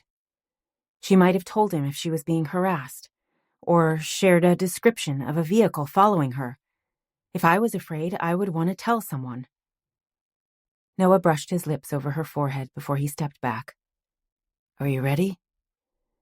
Wynter absently lifted a hand to touch the spot that was still warm from his lips as he wrapped an arm around her shoulders and steered her into the main room. The sight of the canvas near the window sent a fresh wave of pain crashing over her. I thought she came here to paint. I used to lie in bed and think of how she spent the last hours of her life in this world. It made me happy to think she was doing what she loved. Wynter shook her head in disgust. Instead, she was here, cheating on my father. No wonder she never wanted me around. Noah tugged her tightly against his side, firmly urging her toward the door. We don't know what happened. Not for certain. Let's go talk to Drake. She turned her gaze away from the painting layered in a coat of dust. Okay. Chapter 6. Noah didn't protest when Wynter climbed into the driver's seat. She was in shock, but she obviously needed the distraction of negotiating the truck down the narrow path that led back to the main highway and then through the city streets of Pike. Still, he breathed a small sigh of relief when she pulled to a halt in front of a ranch-style house with white siding and black shutters. Switching off the engine, Wynter pointed toward the house next door. It looked exactly the same as her grandmother's old home, only with green shutters instead of black. Actually, the whole block looked the same, Noah realized, as if there was a decision in the late 60s to create a subdivision of matching houses. That's where Drake used to live, Wynter said, her voice steady, although her face was pale and tight with strain. Noah's instinct was to reach out and gather her into his arms. She was hurt and confused, and more than a little frightened. He urgently wanted to do whatever necessary to protect her from further harm, but he resisted the urge. Not only would it be better for Wynter to get this encounter over with as quickly as possible, but he was beginning to suspect that his impulse to pull Wynter close wasn't entirely out of a selfless need to shield her from pain. He'd always enjoyed Wynter's company, and any man alive would think she was a beautiful, desirable woman. But the past few hours had revealed that he was more invested in Wynter Moore and her happiness than he'd ever suspected. Or maybe he had suspected and just ignored the danger. There's a truck in the driveway, he said, eager to distract himself from his disturbing thoughts. Does it look familiar? She leaned forward, her hands clutching the steering wheel in a death grip. The truck is different, but the decal on the side is the same. She wrinkled her nose. I think. I'm going to see if he's home. Noah shoved open his door, letting in a blast of icy air. He shivered. After 16 years living in the north, he should be accustomed to the cold weather, but his blood still longed for the heat of his childhood home in Miami. If you want to stay here. No. She shoved open her own door. I want to hear what he has to say. Rounding the hood of the truck, Noah reached to grab Wynter's hand as they crossed the yard and stepped onto the small cement porch. She squeezed his fingers, standing close to his side as he rapped his knuckles against the aluminum screen door. A warmth raced through him at the knowledge that she was willing to accept his strength when she was feeling vulnerable. There was a long, tense minute before the front door was pulled open and a man peered through the screen. Yeah? Noah studied the stranger. He was at least an inch taller than Noah's 6 feet, but wider, with the beginnings of a paunch that pressed against his white t-shirt and threatened to roll over the waistband of his brown work pants. His dark hair was cut short and thinning in the middle. His face was what his grandmother would call beefy, and was chapped from spending long hours outside. Perhaps at one time he might have been handsome, but the years hadn't been kind, ravaging his features until he looked like a worn tire. Drake Shelton? He asked. The man pushed open the screen door to reveal his bleary gray eyes and the faint hint of stale alcohol that clung to his breath. This man had recently been on a bender. Who's asking? I'm Noah Heller, and this is Wynter Moore. The man jerked at the name, his hands clenching into white-knuckled fists as he intently studied Wynter from head to toe. Laurel's daughter? Wynter nodded, her lips flattening. She'd obviously realized this had to be the man who wrote the letters to her mom. His reaction to Wynter's sudden appearance was blatant shock, not the vague curiosity of an old acquaintance. Drake cleared his throat. I haven't seen you since your grandmother died. How are you? Wynter managed a strained smile. I'm fine. Thanks. What brings you to Pike? I come every year to visit my mother's grave. Drake grunted, as if he'd taken a blow to the gut. Yeah, I noticed the fresh flowers. Noah exchanged a quick glance with Wynter. Had the man been to the graveyard yesterday? Had he remembered it was the anniversary of Laurel's death? After 25 years, surely only a family member or a lover would recall the exact date. Or a killer. That's why we're here, Noah said, taking command of the conversation. Drake frowned. I don't understand. Wynter has a few questions about the night her mother died. Noah clarified. Oh. Drake sent Wynter a baffled frown. Your grandmother never discussed the shooting with me, if that's what you're hoping. To be honest, we didn't talk about anything. She could be a difficult woman. Wynter's brows snapped together at the insult to her beloved grandmother. Noah quickly directed the attention back to himself. We were interested in events that happened a few hours before she died. The man managed to look even more baffled. What events? Her weekend spent in the cabin.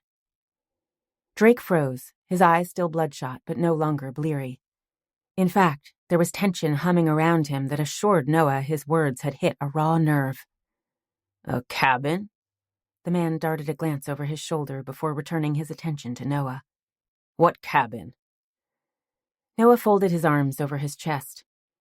As a conservation officer, he'd been trained to interview witnesses as well as potential suspects, but he didn't need to be an expert to detect that Drake Shelton was lying. He hoped the man never played poker. The one you visited the night she died, he said. I don't know what you're talking about.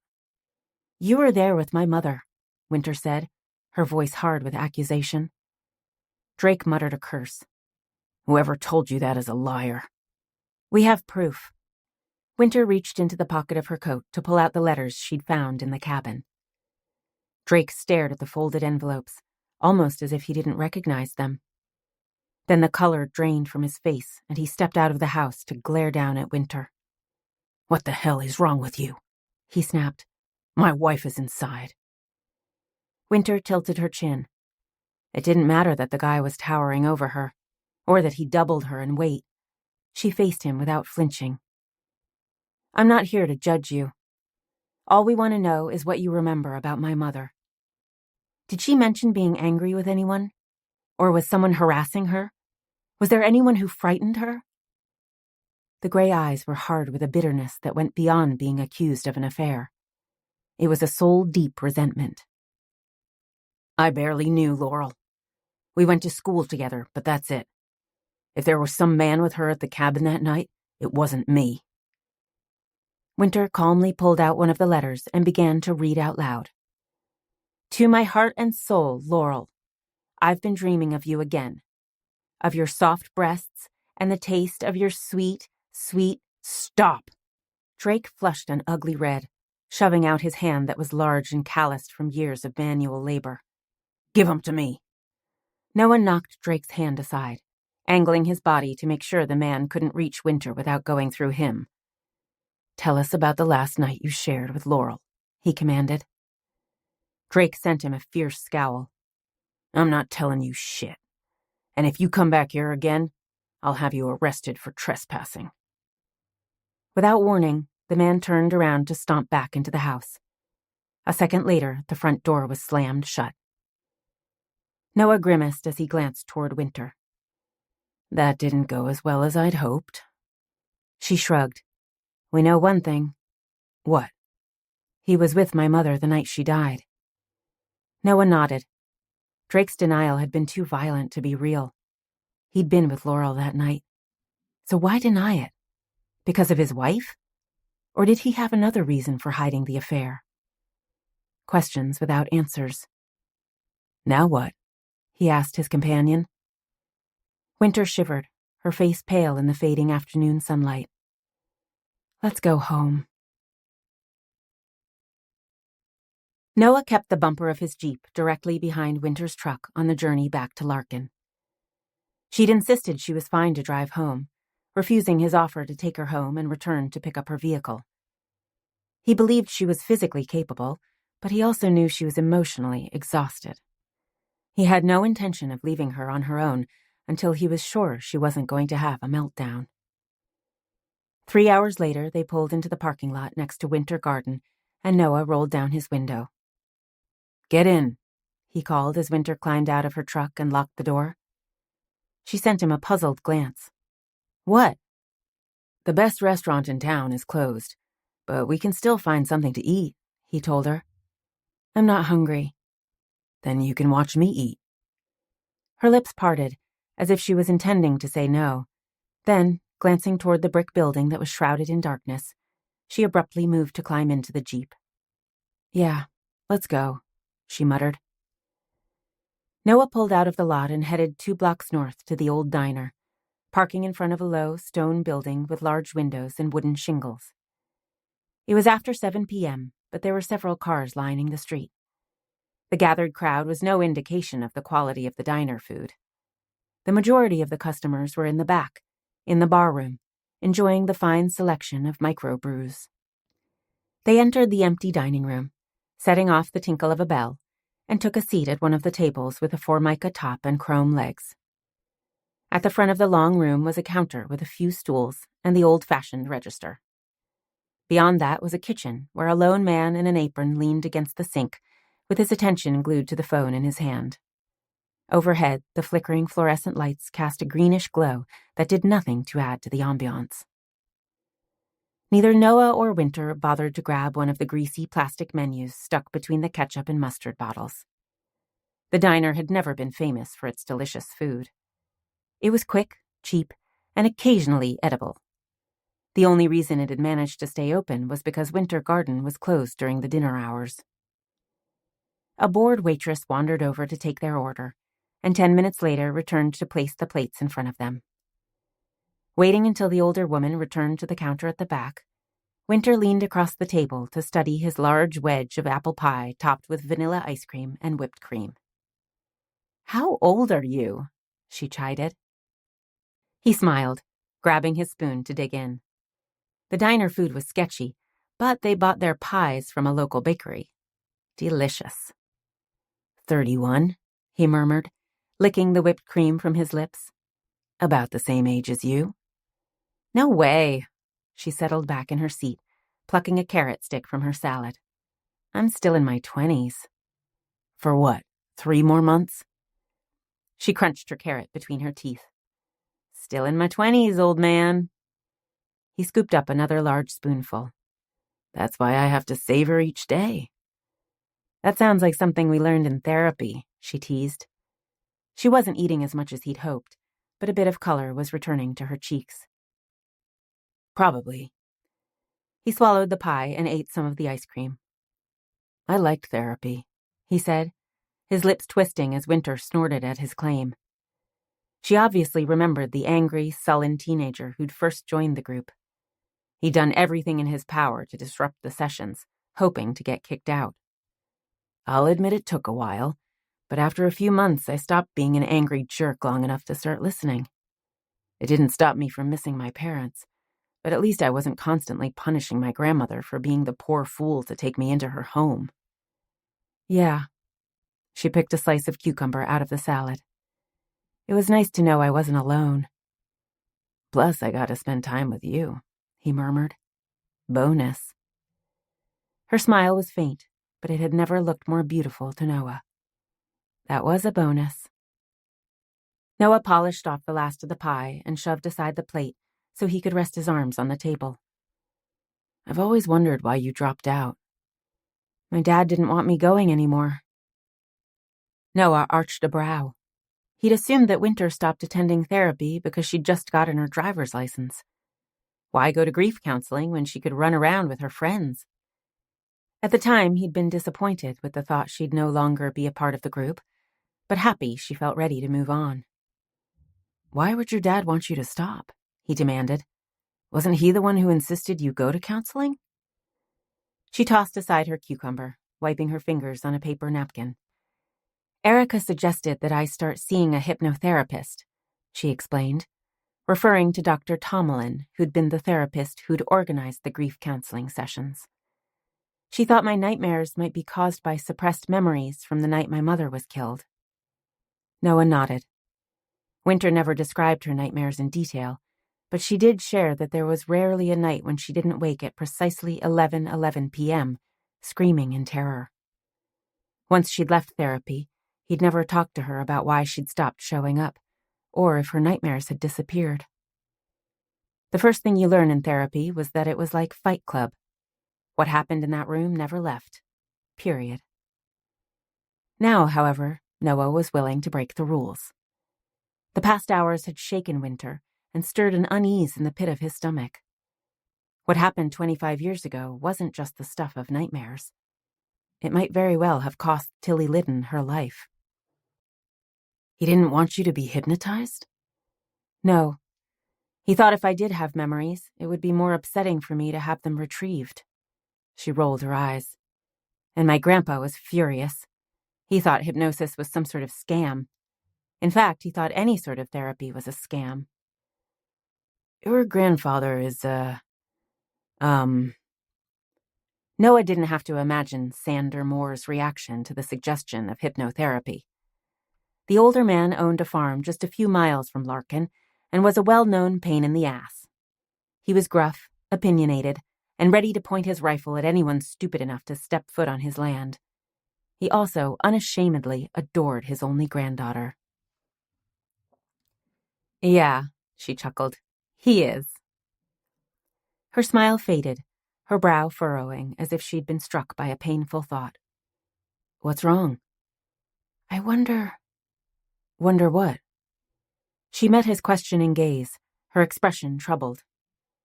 I wonder if my dad refused to send me to the hypnotist because he suspected my mom was having an affair. Maybe he was afraid that's what I would remember. Noah slowly nodded.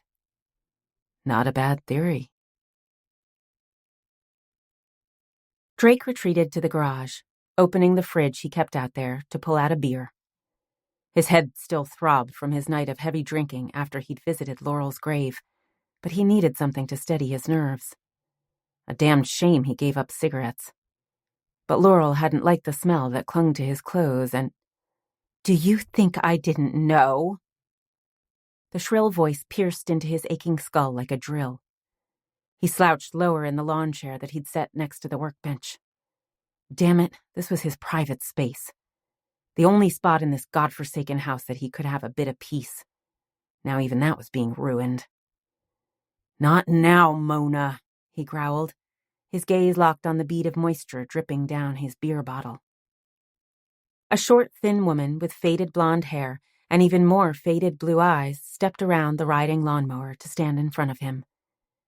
She was wearing a waitress uniform from the truck stop outside town, the same place she'd been working since she graduated from high school 35 years ago.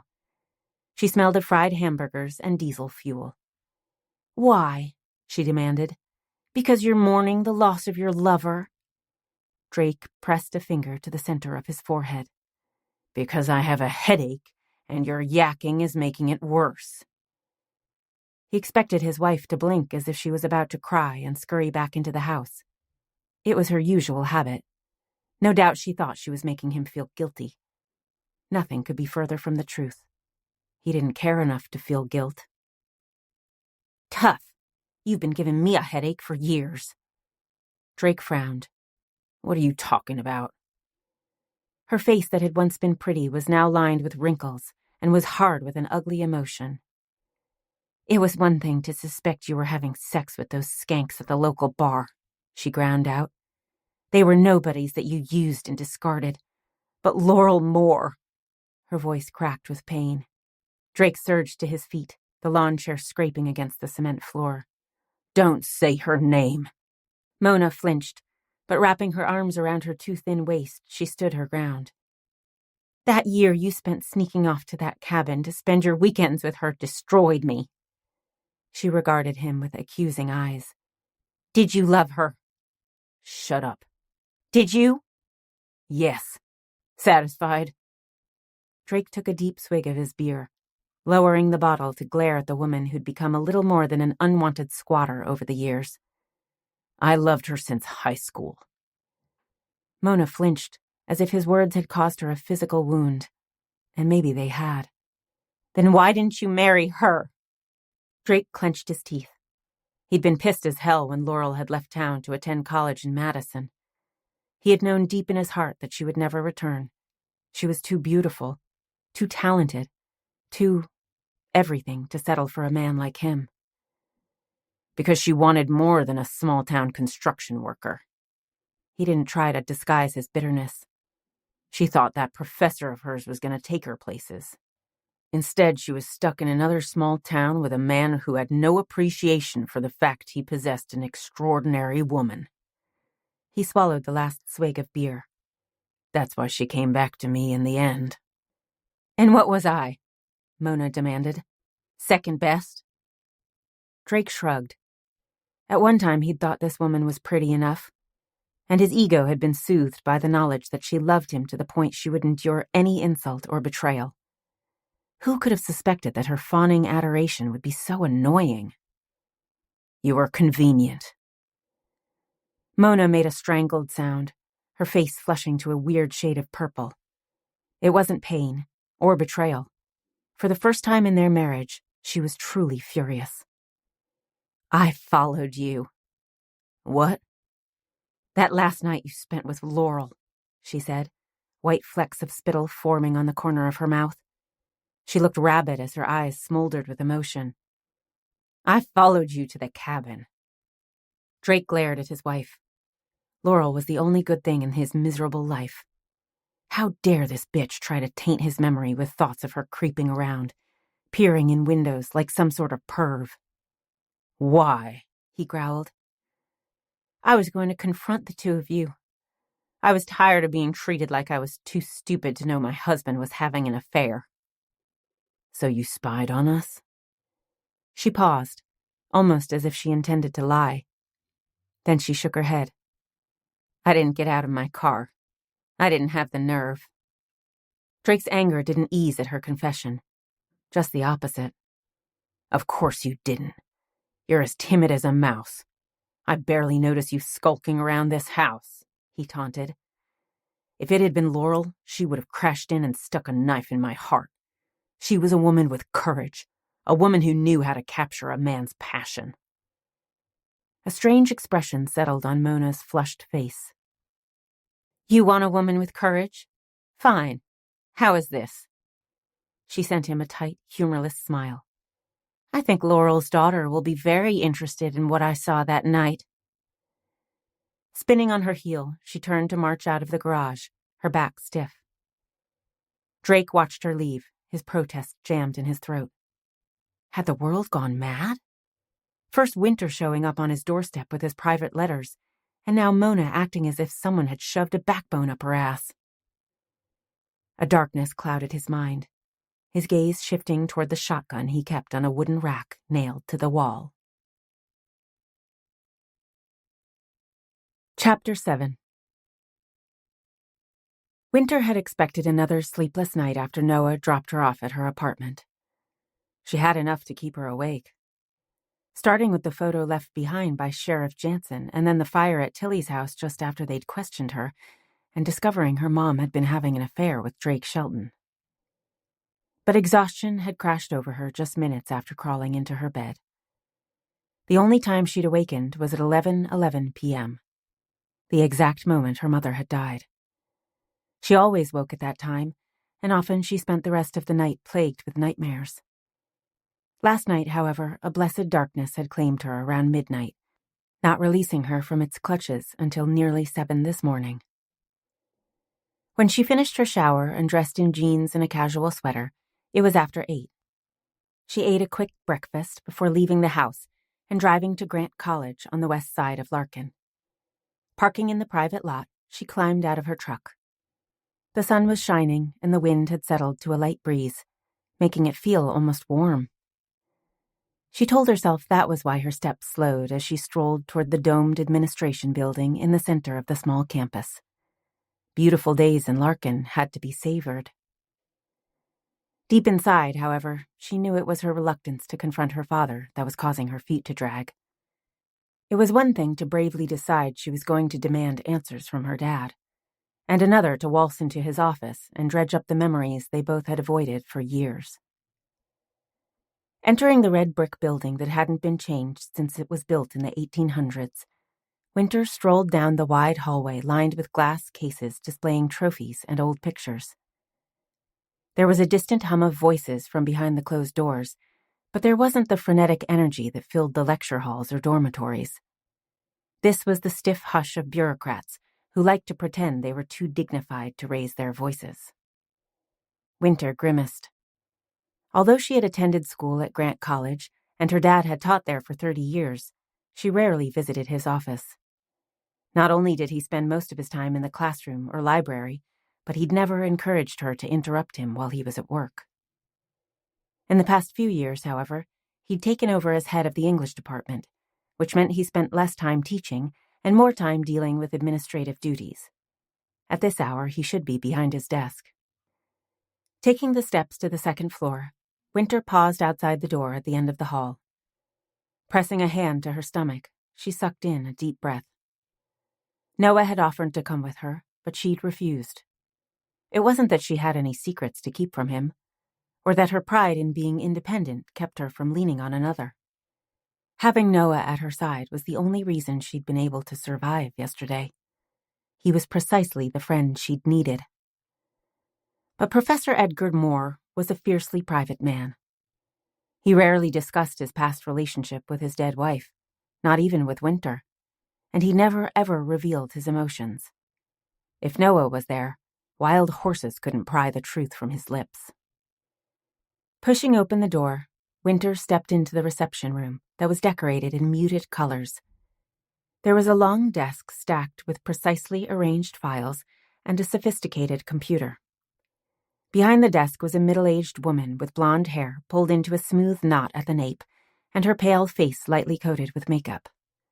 Her eyes were a cold Arctic blue, and her clothes chosen from the power suits section of the store. She oddly always reminded Wynter of a reptile. Linda Baker had been her father's secretary for as long as Wynter could remember. She'd started as a receptionist for the humanities department, and as Edgar had moved up the professional ladder, she tagged along.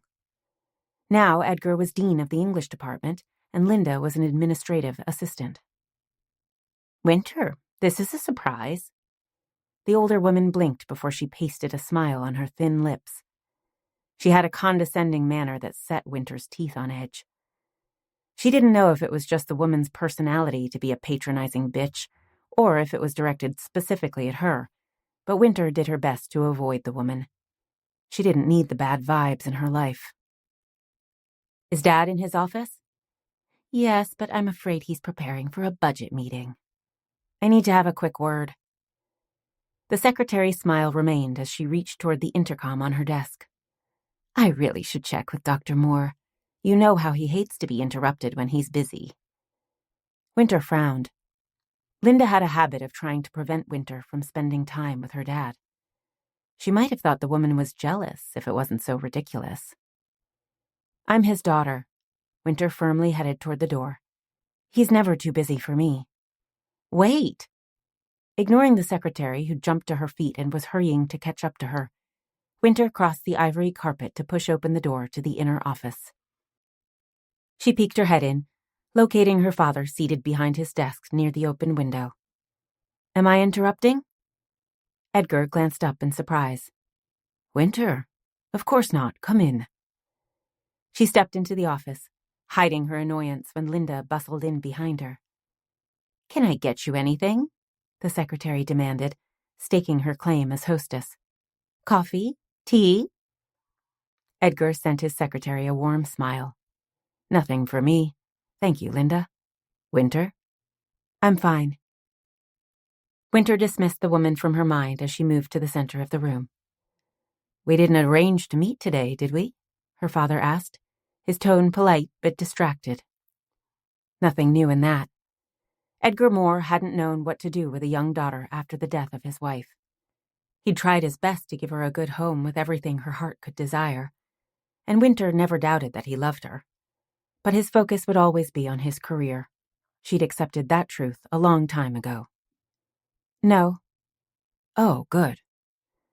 He lifted a hand to remove his glasses and polished them with a handkerchief he took from the pocket of his shirt. Her dad was a slightly built man with gray hair he combed from his narrow face. His green eyes were piercing, hinting at his impressive intelligence. His nose was prominent, and his skin pale from long hours spent inside. As always, he was neatly attired in a white dress shirt with a black tie and black slacks with leather shoes that shined from his morning buffing. "My mind is scattered with this budget report," he told her in rueful tones. "I can recite Shakespeare's sonnets, but I can't remember if the new chairs we purchased for the writing lab should be taken out of grant money or the endowment fund. Aren't all professors supposed to have their heads in the clouds? A fool thinks himself to be wise, but a wise man knows himself to be a fool," her father quoted in dry tones. "Now, what can I do for you?" "I just want to ask a couple questions." "Of course." He waved a hand in a vague gesture. "Sit down." Wynter took a seat across the cluttered desk, her gaze turning from her dad to the paneled walls that were lined with oil paintings and the sort of heavy wood furniture usually found in English country manors. Wynter furrowed her brow. Where were the lovely landscape watercolors her mom had painted? And what happened to the soft peach and cream curtains that added a much-needed splash of color to the dull space? Now it was all dark and stiff and different. "When did you change your office?" "Oh, yes." Edgar shrugged, his expression preoccupied. "Linda insisted that it was looking a little shabby, so she spruced it up a few months ago." "You let your secretary redecorate?" Wynter demanded, not sure why she felt offended by the thought. Probably because she didn't want Linda manhandling her mother's paintings, or shoving them in some dark closet as if they were trash. Her dad was suddenly defensive, belatedly realizing that Wynter wasn't pleased. "You know me. My taste in fashion is worse than my math skills. Your mother used to complain that I must be colorblind." It was the opening Wynter was wanting. With an effort, she shoved aside her annoyance toward Linda Baker and concentrated on steering the conversation in the direction she needed it to go. "I visited Mom's grave yesterday." Edgar nodded, his face stiffening in a familiar manner. Her dad hated discussing his wife. Wynter had always assumed it was because it was still too painful. This morning, however, she wondered if there was another reason he didn't want to dig through his memories. "Yes, so you said when you called," he murmured, slipping on the black-rimmed glasses and returning the handkerchief to his pocket. "I also visited the cabin," Wynter continued. Edgar looked confused. "Your grandfather's cabin?" "Technically, it's my cabin now." Yes, of course." His confusion remained. "Why would you go there?" Wynter shrugged. "Someone needs to check on the property. My visit was long overdue." "I suppose you're right," Edgar conceded. "Have you considered contracting a real estate agent?" Wynter sucked in a shocked breath. "To sell the cabin?" "You never use it, and it's eventually going to deteriorate to the point it has to be torn down." He was right. And if she was honest, she'd admit that when she bothered to remember she owned the cabin, it had seemed more a liability than an inheritance. It wasn't like she had any use for it, not when she worked 24/7. But to hear her father say the words out loud hurt like a physical blow. "It's the only thing I have left that belonged to Mom." "I understand, but I think it's best for you to concentrate on the future rather than dwell on the past." "Wanting to keep a part of my mom isn't dwelling on the past." Edgar's lips thinned. "I don't want to argue. You should do what makes you happy." He glanced toward the grandfather clock set in the corner of the office, a less than subtle indication he was done with the conversation. "Did you have a reason for stopping by this morning?" Wynter sucked in a slow, deep breath, giving herself an opportunity to consider what she was about to do. She wasn't as close to her dad as she wanted to be, but she loved him. The last thing she wanted to do was hurt him. Unfortunately, asking painful questions was the only way she knew how to discover if her mother had been deliberately shot or if it had been a random crime. "I found something while I was at the cabin." She at last forced the words past her stiff lips. "What?" Wynter reached into her purse, pulling out the folded envelopes. She held them up so her dad could see them. "This." "Letters?" "Love letters." "I don't understand." He regarded the envelopes with barely concealed revulsion. "You want me to read your old love letters?" "They're not mine." "Oh." Wynter leaned forward, dropping the letters on the desk. "Did you know that Mom was having an affair with Drake Shelton?" "What?" Edgar jerked in shock. "I said that Mom was having an affair with a man named Drake Shelton. He was a neighbor to Grandmother Hurst." His face drained of color. "I heard what you said." "Did you know?" Edgar clenched his jaw, deliberately refusing to glance at the envelopes. "I'm not going to discuss this with you." So he did know. She could read the truth etched on his face. "Yes, you are." "Wynter." There was an edge in his voice that usually made her back down. Wynter hated arguments. It wasn't that she was a doormat, but she preferred to avoid disputes whenever possible. This time, she stiffened her spine and plowed forward. "For years, you've refused to talk about Mom. I think I deserve answers." A nerve twitched at the corner of his mouth. "She's buried. Can't she be allowed to rest in peace?" The photo revealing her mom's last moments seared through Wynter's mind. Had she sensed that the mugger was about to pull the trigger? Had she recognized who was standing in front of her? Had she pleaded for mercy? The questions battered at her with agonizing insistence. "Is she resting in peace?" Wynter muttered. "I don't think so." Edgar heaved a loud, exasperated sigh. "I know this is hard, Wynter. Losing your mother at such a young age—" "Exactly. My memories have faded until I can barely picture her face. I need to know who she was." "Fine. We'll have dinner next week." Edgar reached for his pen. His hints that he wanted her to leave were becoming more obvious. "We can talk then." Wynter shook her head. She knew this man. He suggested dinner at least a few times a month. Dinners that were forgotten or canceled or rescheduled for a later date. She squared her shoulders. Did you know about the affair? He clutched the pen so tight it snapped in half. Wynter, stop this. Did you? With a muttered curse, Edgar dropped the pen and reached for his handkerchief. He carefully wiped the drops of ink from the tips of his fingers. Yes. The word sounded as if it was wrenched from his tight lips. I knew. We'd been going through a difficult time. I was working long hours, and being the wife of a professor wasn't as glamorous or as exciting as Laurel thought it would be. Wynter sat back in her chair, feeling oddly deflated. Had she nursed a secret hope that this was all a mistake?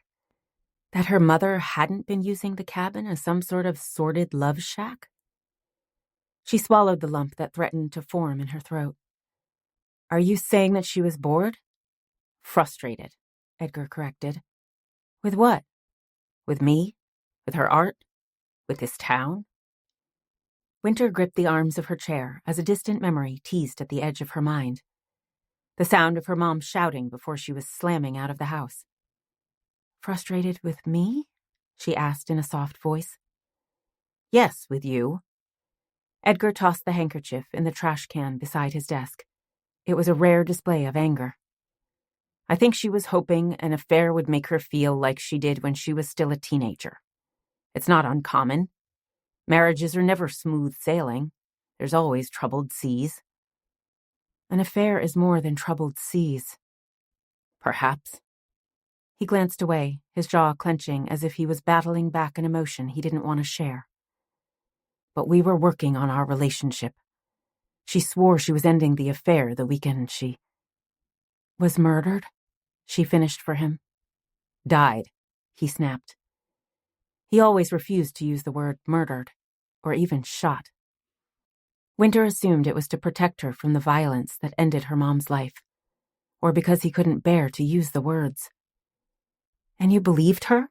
She demanded. Yes. Edgar shoved himself upright, his face clenched as tight as a fist. And that's the end of it, Wynter. My meeting is in 10 minutes. Wynter slowly rose to her feet, absently grabbing the letters off the desk and shoving them back into her purse.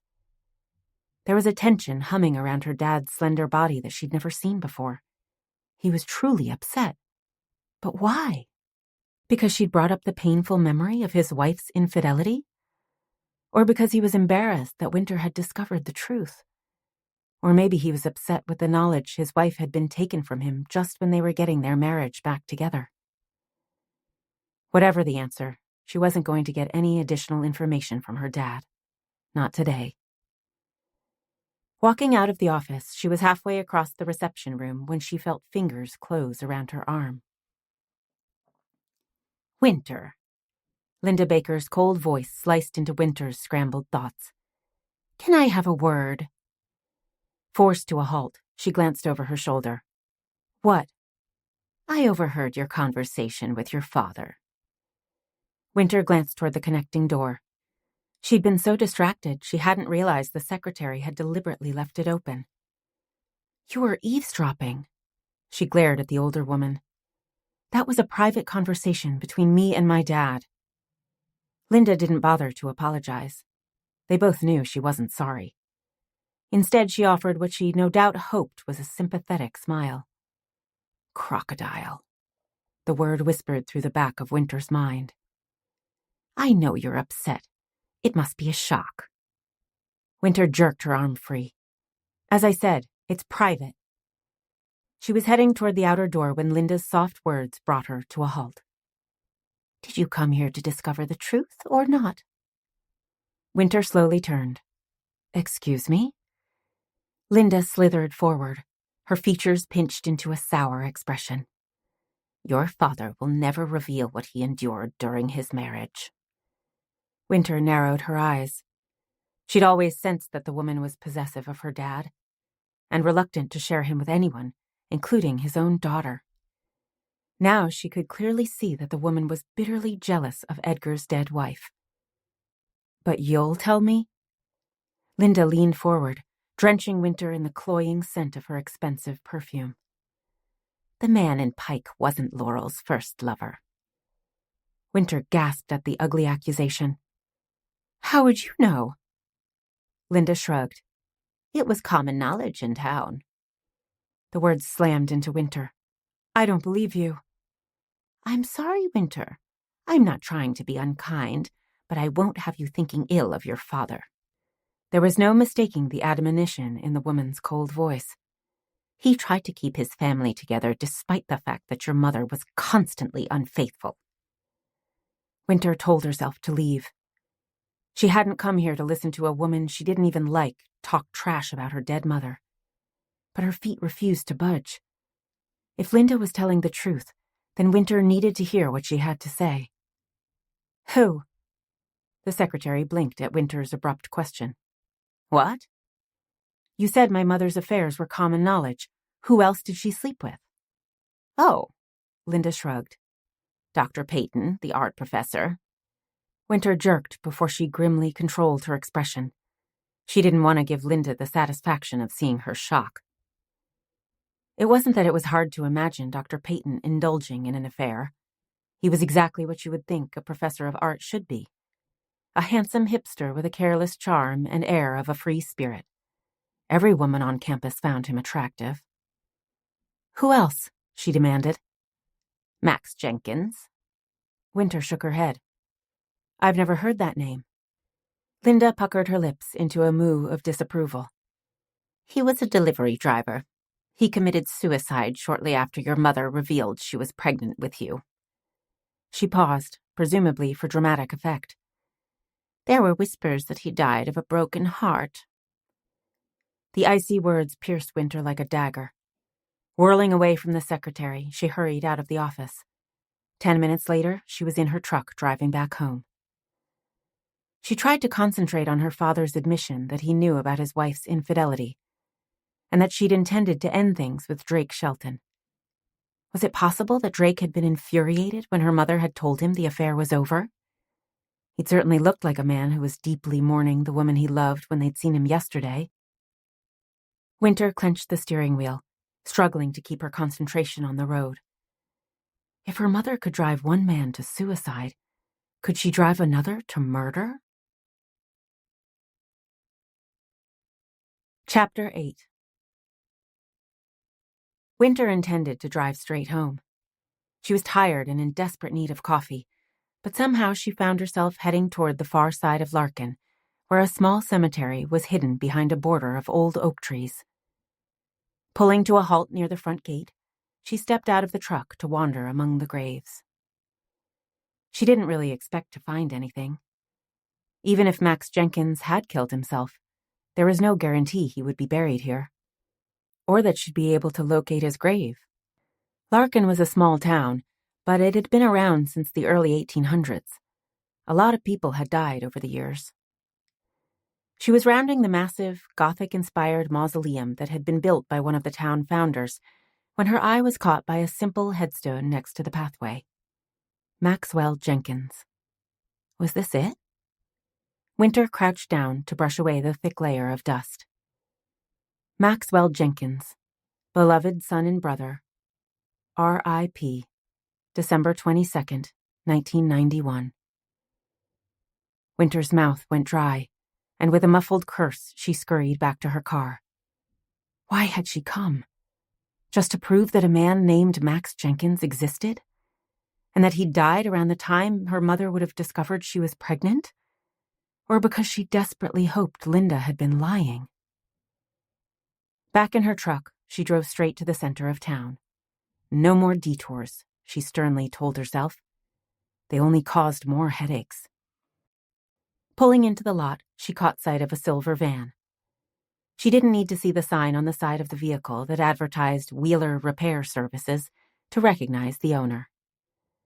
She'd known Oliver Wheeler, or Ollie as she called him, her whole life. When she was a young girl, he'd worked as a farmhand for her grandfather. Originally, Ollie's father had been hired, but he'd taken off when Ollie was a teenager, leaving the young man stuck doing his job to keep a roof over his mother's head. Over the years, Ollie made extra money doing odd jobs around town. Now he ran his own business and was in constant demand by the locals. It was only his loyalty to Wynter's grandfather that ensured he continued to keep her restaurant a top priority. Pulling next to his van, Wynter jumped out of her truck. By the time she rounded the hood, Ollie was joining her. He was short for a man, and with skin that was pale despite the time he spent in the sun. His dark blonde hair was cut short. His eyes hovered somewhere between blue and gray. He was in his early 40s, but looked younger. Maybe it was his shy smile, or just an air of innocence that never changed.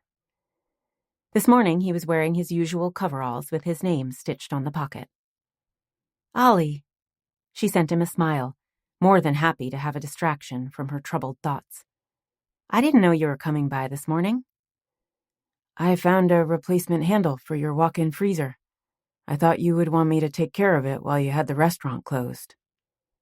"That would be perfect, thanks," she said. The freezer still worked, but the inside handle was broken. She was terrified someone might get locked in. "And if you have time, I'd like to discuss removing the cement at the back of the lot for the extension to the restaurant. I want to have the garden laid out before we start work on the patio." Ollie nodded. "Do you want to wait until your visitor leaves?" "Excuse me?" "I saw someone leaving out the side door when I pulled into the lot." She stared at him in confusion, a part of her hoping he was joking. Ollie was a great guy, but he'd always been socially awkward. Sometimes it was hard to know when he was teasing. When he simply waited for her response, she glanced toward the brick building. There were 3 entrances. A main door in the front for the customers, a side door that led into the back of the dining room and into the kitchen. That was the entrance her staff used. It also served as an emergency exit for her restaurant, and the door she usually used. She liked walking through the restaurant before heading into her apartment, not only to check on her business, but to simply savor what she'd created. The door at the back of the building was wooden and rarely used. "The old service door?" she demanded. "Yeah." "Did you get a look at them?" "Not really," he shrugged. "I wasn't really paying attention. I just assumed it was a friend who was staying with you." "Was it a guy?" "I only caught a glimpse." "What was he driving?" "I didn't see. Whoever it was disappeared behind the building." Belatedly sensing the tension humming around Wynter, Ollie frowned. "Should I call 911? Wynter hesitated. It was possible that Ollie had made a mistake. If he only caught a glimpse of someone, they might have been coming out of the employee door. The restaurant was closed, but one of her staff might have forgotten something. Then again, did she really want to take the chance? Yeah, it was probably nothing, but what if someone had followed her from Pike? She was still wavering between caution and courage when a familiar Jeep pulled into the lot. Noah. Relief crashed over her. It wasn't that she needed a man to take care of her, but there was something about having Noah around that made her feel as if she could face any problem. It was like that from the beginning. He'd been the one she'd called to take her to her first high school dance after the boy who'd asked her to go had stood her up, and towed her out when she'd driven her car into a ditch in the middle of the night, and stood at her side when she'd gone to the city council to get the zoning she needed to open her restaurant. Realizing that Ollie was waiting for her response, she shook her head. "No, thanks. I'm sure it must be one of my employees." She forced the smile back to her lips. "Maybe you could return later to work on the freezer?" "No problem." He paused, regarding her with obvious concern. "Is everything okay, Wynter?" Wynter swallowed a hysterical laugh. Everything was absolutely not okay. It hadn't been okay since she'd opened that damned envelope. "I'm fine," she managed to mutter. Ollie frowned, but he didn't press her. Instead, he reached out to lightly touch her arm. "Okay, you know where to find me." Turning away, Ollie headed for his van, waving a hand at Noah, who was walking toward Wynter with his long, easy strides. There was the sound of an engine starting and Ollie driving away, but Wynter was focused on the man who was standing directly in front of her. This morning he was wearing his uniform. The tan button-down shirt and dark slacks were crisply pressed and molded to his muscular body. His boots were polished, and he had a weapon strapped around his lean waist. He always had an air of authority, but the uniform emphasized it. "Are you having work done?" he asked as he studied her with a searching gaze. Wynter absently reached up to grab the long strands of her hair. The breeze was picking up, bringing with it a chill that easily cut through her sweater. So much for spring. "He came to replace a part on the freezer, but..." Her words died on her lips as a shiver shook her body. Noah stepped toward her, easily sensing her anxiety. "What?" "He said he saw someone leaving my restaurant by the back door when he pulled in." "Who?" "He said he only caught a glimpse." "Stay here." Wynter didn't argue. Noah had the training to deal with potential danger. Not to mention he was carrying a loaded gun. Jogging across the lot, Noah easily pulled open the service door and disappeared from view. Damn, that door should have been locked. Wynter retrieved her phone from her purse as she nervously paced the lot. She would give Noah 5 minutes to do a quick search of her apartment, then she was calling for backup. Her thumb was on the screen, preparing to press 911, when the door opened and Noah was retracing his steps to stand next to her. His pace was steady, indicating that there hadn't been anyone hiding inside, but there was a grim tightness to his face. Something was bothering him. "Well?" she demanded. The door was unlocked. He sent her a stern frown. "Don't give me that look," she protested. "I always keep it locked, but it's an old door. It wouldn't take much to force it open." She glanced toward her building. From the outside, it looked the same as always. "Was anything disturbed?" "No, but I still think you should call the police." Her heart missed a beat at his stark tone. "Why?" "There was a note left on your bed." "What does it say?" "Let the dead rest in peace." Wynter grunted, feeling as if she'd just been punched in the gut. She'd been hoping this was all a big mistake, that Ollie had seen one of her employees leaving the restaurant, or maybe just a friend who was knocking on the door to see if she was home. Now she had to face the reality that someone had broken in and snuck through her private space. They'd entered her bedroom. Another shiver raced through her, and they'd left behind a warning that was clearly connected to her mother's death. "Yeah," she muttered, pressing her thumb against the screen of her phone. "Let's call the police." The stranger watched from the alley as the police car drove away. Such a fuss over a tiny note.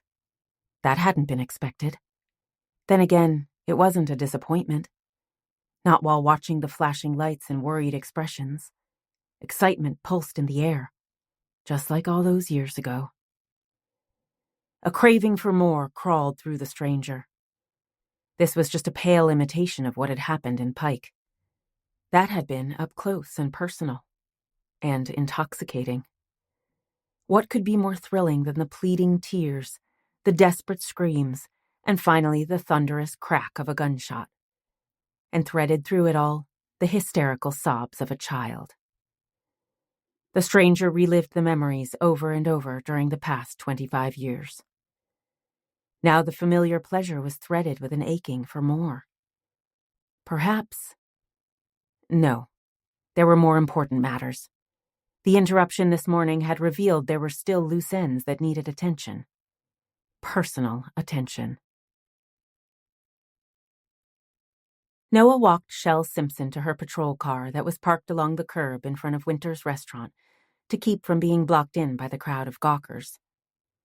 The cop was around the same age as Noah, and they'd gone to college together at Iowa State. They'd also dated on and off. Shell was nearly as tall as Noah. With black hair she kept short and velvet dark eyes. Her body had the solid muscles of an athlete, and her features were more striking than pretty. Noah had always been confused why they couldn't go beyond the casual dates. They were both in law enforcement. They both loved the outdoors. They both played basketball on the weekends and often jogged the same routes in the morning. It seemed a perfect match. But neither one of them had ever pressed to make their relationship formal, and eventually they drifted apart. Shell had been the responding officer to the call that there'd been a break-in at Wynter Garden. Luckily.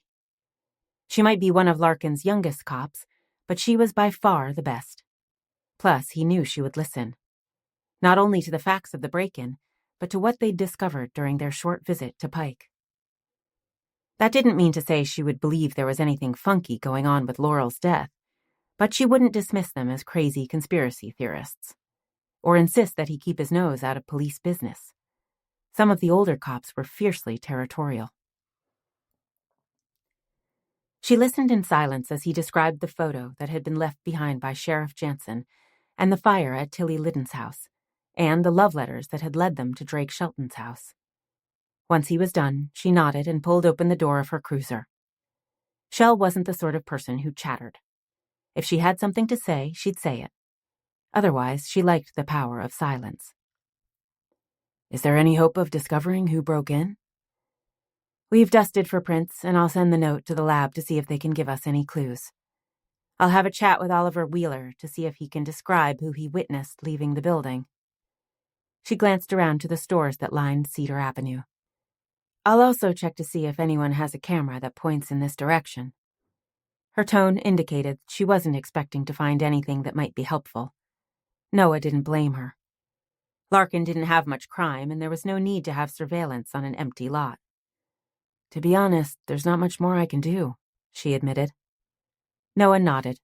It was what he'd been expecting.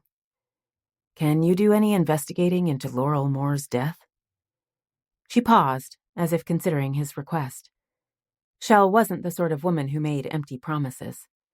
It was one of the things he liked best about her. I think there's an interim sheriff in Pike, she finally said. I'll contact the office and see if they'll send the old files. She raised her hand as his lips parted. But there's a possibility they won't like having outsiders poking their noses into their jurisdiction. And it's even more possible that if they do send the files, I won't discover anything new. I'd just appreciate you taking a look, Noah told her. I'll make sure a squad car does an extra drive-by to keep an eye on things. Noah smiled with genuine relief. He didn't know what was going on. During the night, he'd almost managed to convince himself they were overreacting.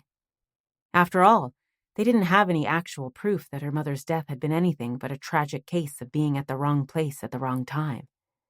This morning had destroyed that vague hope. Whoever had left that note was warning Wynter to stop digging into the past. Whether it was because Laurel's death hadn't been a random crime, or because there was something else in the past they didn't want discovered, he wasn't going to leap to conclusions. Thanks, Shell, he murmured. Shell started to climb into the car. Then, pausing, she glanced over her shoulder. Wynter is pretty rattled. I'm not sure she should stay here alone. Noah agreed. Wynter was a sensible woman who was more than capable of taking care of herself. But the past couple of days had taken their toll. And now someone had broken into her home and left a threatening note. Even if she wanted to stay in the apartment, he would have done his best to change her mind. She's packing a bag, he said. Shell arched a brow. Is she staying with you? Her grandfather. Ah. Noah studied his friend. Ah? Her lips twitched. Did you want her to stay with you? Yes. The word formed in his mind with shocking clarity. He'd hoped that she would suggest moving into his cabin so he could protect her. Not only because she trusted him as a friend, but because she wanted to be near him. Noah swallowed a resigned sigh. The past couple of days had smashed through his stubborn pretense that Wynter was just a friend. In fact, he suspected there'd always been a part of him that knew he was just waiting for the right time to admit it, both to himself and Wynter. Now was not the right time. I don't want her to be on her own, he told Shell. That isn't an answer. It's the only one you're going to get. Fair enough. Shell slid behind the wheel of her cruiser. Let me know if Wynter has any more unwanted visitors. Chapter 9. Wynter spent the afternoon scrubbing the rain barrels she used to water the vegetable beds in the greenhouses, along with repainting the compost container that held the fertilizer. She needed hard physical labor to keep herself from dwelling on the thought of someone creeping through her home. Perhaps the same person who killed her mother. The mere possibility made her skin crawl. It wasn't until the shadows began to spread over the field where she'd built her greenhouses that she headed up the hill to the small white farmhouse with a slanted roof and a wraparound porch. Over the past hour, the breeze had picked up, and with the dropping temperature, it had gone from chilly to downright frigid. Picking up her pace, Wynter scurried past the milk barn and detached garage. She paused long enough to wash her hands beneath the outside water pump before she climbed the steps to the porch. Her grandpa lifted himself out of the wooden rocking chair where he'd been waiting for her, eyeing her with approval. "Well, at least you have some color in your cheeks," he said. Wynter grimaced. She'd grabbed a jacket and stocking hat before heading down to the field, but neither had been enough by the end of the day. "I think it's called frostbite." The older man snorted. Wynter Moore was a short, reed-slender man who still had a thick mane of silver hair, despite his 79 years of age. His eyes were a piercing blue, and his skin was perpetually ruddy. It was past 5 o'clock, so he'd changed out of his overalls into a pair of slacks and button-down shirt. It was a ritual he performed every evening, even though he'd lived alone since his wife died 30 years ago. He told Wynter that changing clothes was the only way a farmer knew the workday was over. "Nonsense," he chided. "Air isn't good for you unless it's brisk." She shivered. "Tell that to the people happily basking on the beaches in Florida." "Don't tell me you're getting soft, are you?" Wynter turned to gaze at the rolling pastures that surrounded the farm. She loved the view. The house was built on the highest point of land, allowing her to see for miles despite the shadows that were creeping over empty fields and paddocks. Once this had been a bustling dairy farm, but over the years her grandpa had been forced to cut back. Not only because of finances, but without an heir who was willing to take over the bulk of the work, he'd grown too old and frail to continue. "Maybe," she murmured. Wynter moved to pull open the nearby door. "Come in. I have stew and hot rolls on the table." "Sounds good." They walked into the kitchen that hadn't been renovated since the late 50s. The cabinets were painted lime green and hung at wonky angles as the house settled on the sagging foundation. There was a dip in the middle of the floor, and the appliances had yellowed from white to a weird beige. Still, there was a homey comfort to the house that had been built by her great-great-grandfather. They settled at the card table next to the fridge. He had a formal dining room, but the wooden table was buried beneath boxes of receipts, tax documents, and old magazines. Wynter wasn't a hoarder, but he found it hard to throw away anything he thought he might use later. Besides, when he was here alone, he usually ate on a TV tray in the living room. Wynter was buttering a hot roll when her grandpa asked the question that had no doubt been on his lips since she arrived at the farm. "Are you going to tell me what's happened?" She took a bite of the stew, ignoring the tough meat and potatoes that weren't quite cooked through. Her grandpa had many fine qualities. Cooking wasn't one of them. "I'm not really sure," she muttered. Wynter cracked open his beer. It didn't matter if it was 80 degrees or 80 below zero. Her grandpa always had a beer with dinner. "Man trouble?" Wynter's lips twisted. If only it was that simple. Who has time for a man? "Good for you." Wynter lifted his bottle in a toast to her good sense. "A smart woman takes care of herself. No need to throw yourself away on some loser." Wynter chuckled. This man had been warning her since she was a young girl to avoid boys. "You never change." "Why would I change? I've muddled along just fine for 79 years. He put down the beer bottle and began to demolish his stew. Wynter could eat more than a man twice his size. "Now tell me what's on your mind." Wynter pushed away her bowl and absently nibbled on the hot roll. "First, I have a few questions for you." "About what?"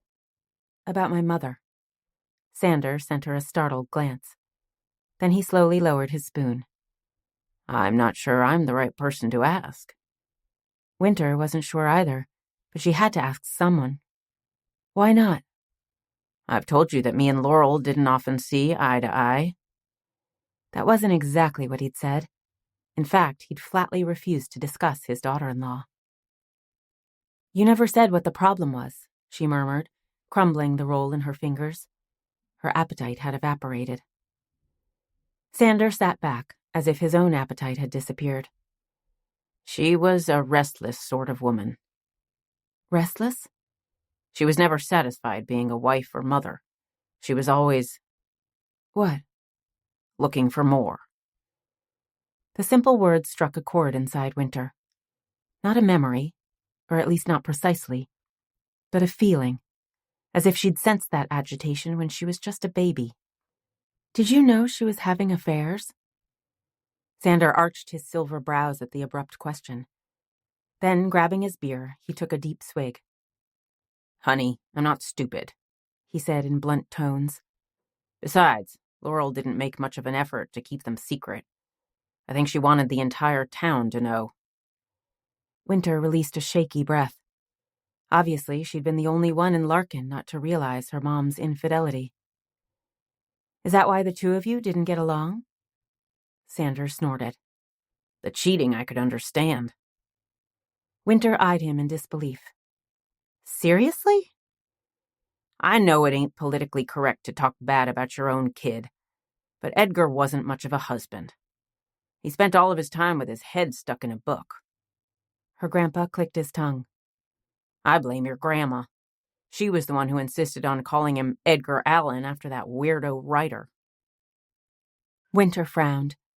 She didn't like the edge of scorn in her grandpa's voice when he spoke of Edgar. Obviously, he was disappointed that his only child wasn't going to follow in his footsteps and work on the family farm, but most men would be proud to have a child who'd earned a PhD and was now teaching at a college level. Of course he spent time with books, she said. He's an English professor. Sander shrugged.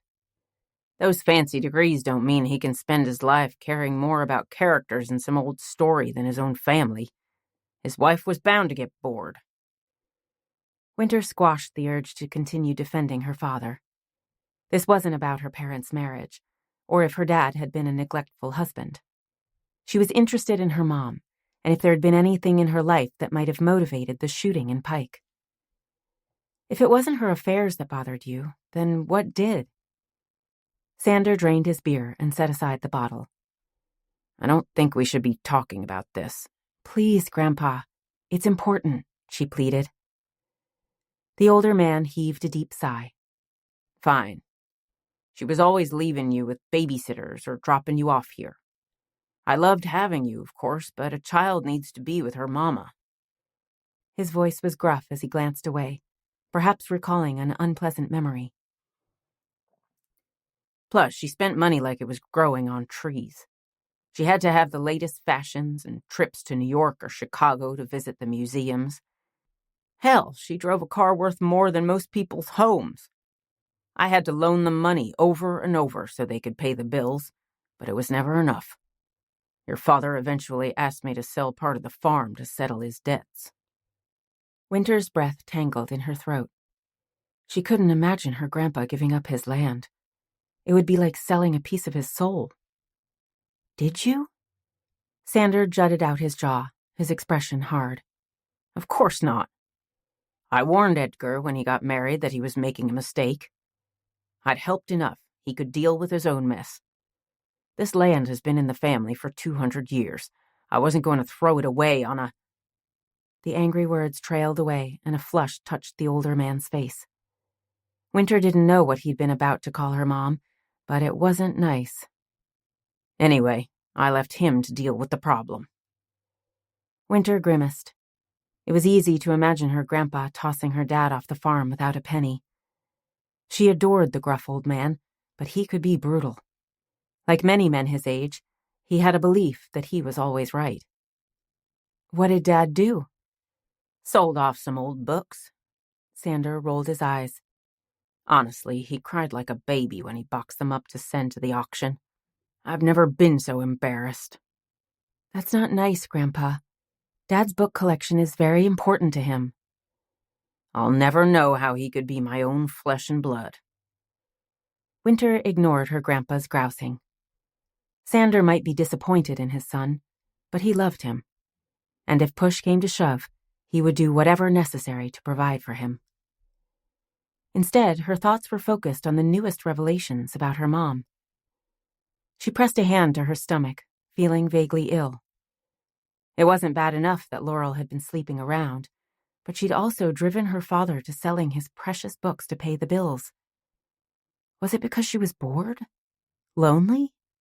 Regretting her life choices? Or was it something else? Something inside her that drove her to make bad decisions?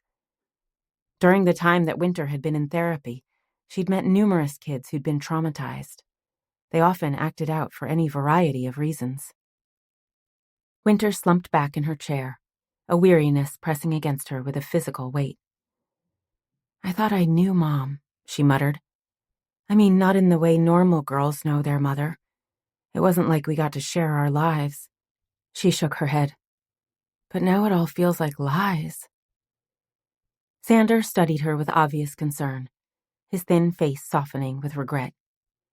"Don't trouble your head about it, girl." "You don't understand." "Course I do," he insisted. "People are never willing to speak ill of the dead. You grew up seeing your mom as some sort of saint. No woman could live up to that standard." He had a point. She hadn't thought of her mom as a saint, but she'd certainly put her on a pedestal. And her grandma Hurst had added to the myth that was Laurel Moore. Since her mom had died when Wynter was so young, they'd never gone through the rebellious teen years or battled over whom she could date or where she could go to college.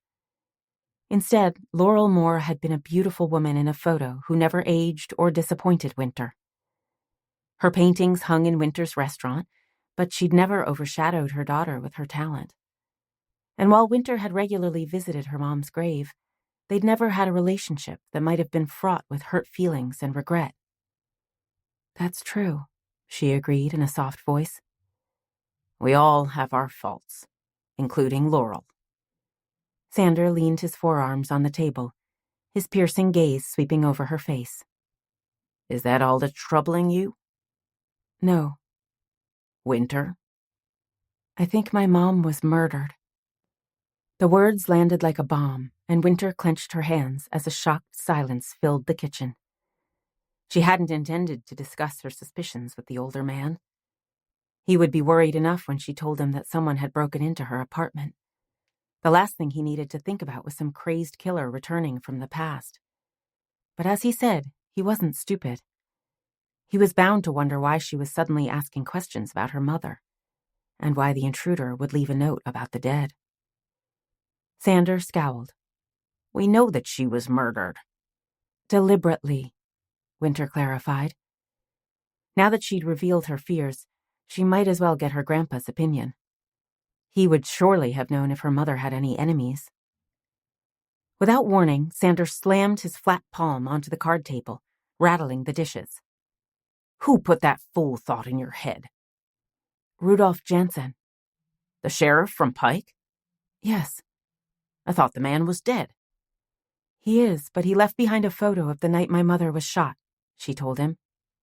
Sander froze, as if he was struggling to process her words. Wynter grimaced. She'd been too blunt. After all, Laurel had been this man's daughter-in-law, even if they hadn't been close. They were family. "I don't understand," he finally ground out. "Is there new evidence?"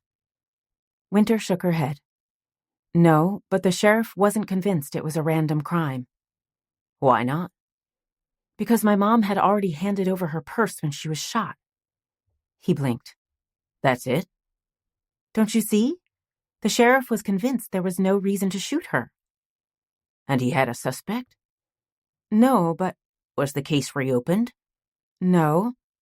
"Then let it go, Wynter," the older man pleaded.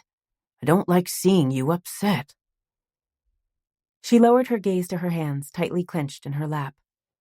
She had no intention of telling him that she'd confronted one of her mother's lovers, or that Linda Baker had implied that her mom had driven a man to suicide, but she had to reveal why she'd come to stay at the farm. I can't, she muttered. Why not? Someone broke into the restaurant. Sanders sucked in a sharp breath, his annoyance instantly replaced with concern. When? This morning. Were you there? Did you see the intruder? No, I was at the college talking to Dad. Thank God. Sander breathed a deep sigh. How much was taken? Do you need money? They didn't take anything. Nothing? Nothing. Sander looked confused. Was it vandals? Did they do any damage? No. Whoever broke in wasn't looking for money or to do any damage. They left a note. Note?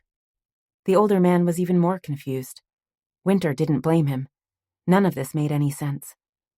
What sort of note? One that warned me to let the dead rest in peace. A shudder raced through her body. That's why I came here to stay for a few days. Sanders' ruddy face flushed a dark red. His ready temper was instantly inflamed by her revelation there'd been an intruder. He was the sort of man who kept a loaded rifle by the door with the theory of shooting first and asking questions later. Did you call the cops? Yes. Wynter had been relieved when Shell Simpson had arrived on the scene. Shell was a couple years older, but they'd known each other in high school.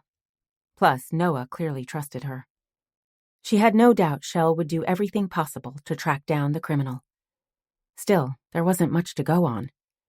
A vague glimpse of the intruder by Ollie, and the hope there might be fingerprints.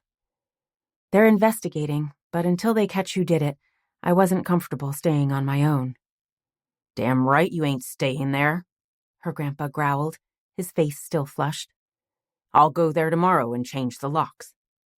That's not necessary, she assured him. I've already called Jeremy at the lumber yard. I'm having the whole door replaced. Good. Wynter didn't know if it was good or not, but it was all she could do, at least for the moment. Wiping her hands on her napkin, she tossed it aside and rose to her feet. After her stressful day, she felt like she was drowning in weariness. I'm tired. I'm going up to bed. Sander remained seated, his face still flushed. Don't worry about a thing, my girl.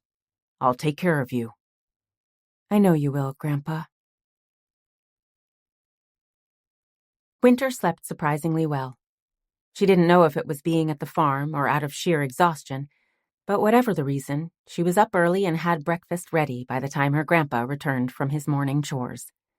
Then, pulling on an old pair of coveralls she kept in the coat closet, she headed to her greenhouses. Nothing in the world was more soothing than getting her hands dirty in the long vegetable beds and filling baskets with ripe tomatoes, cucumbers, lettuce, and peppers.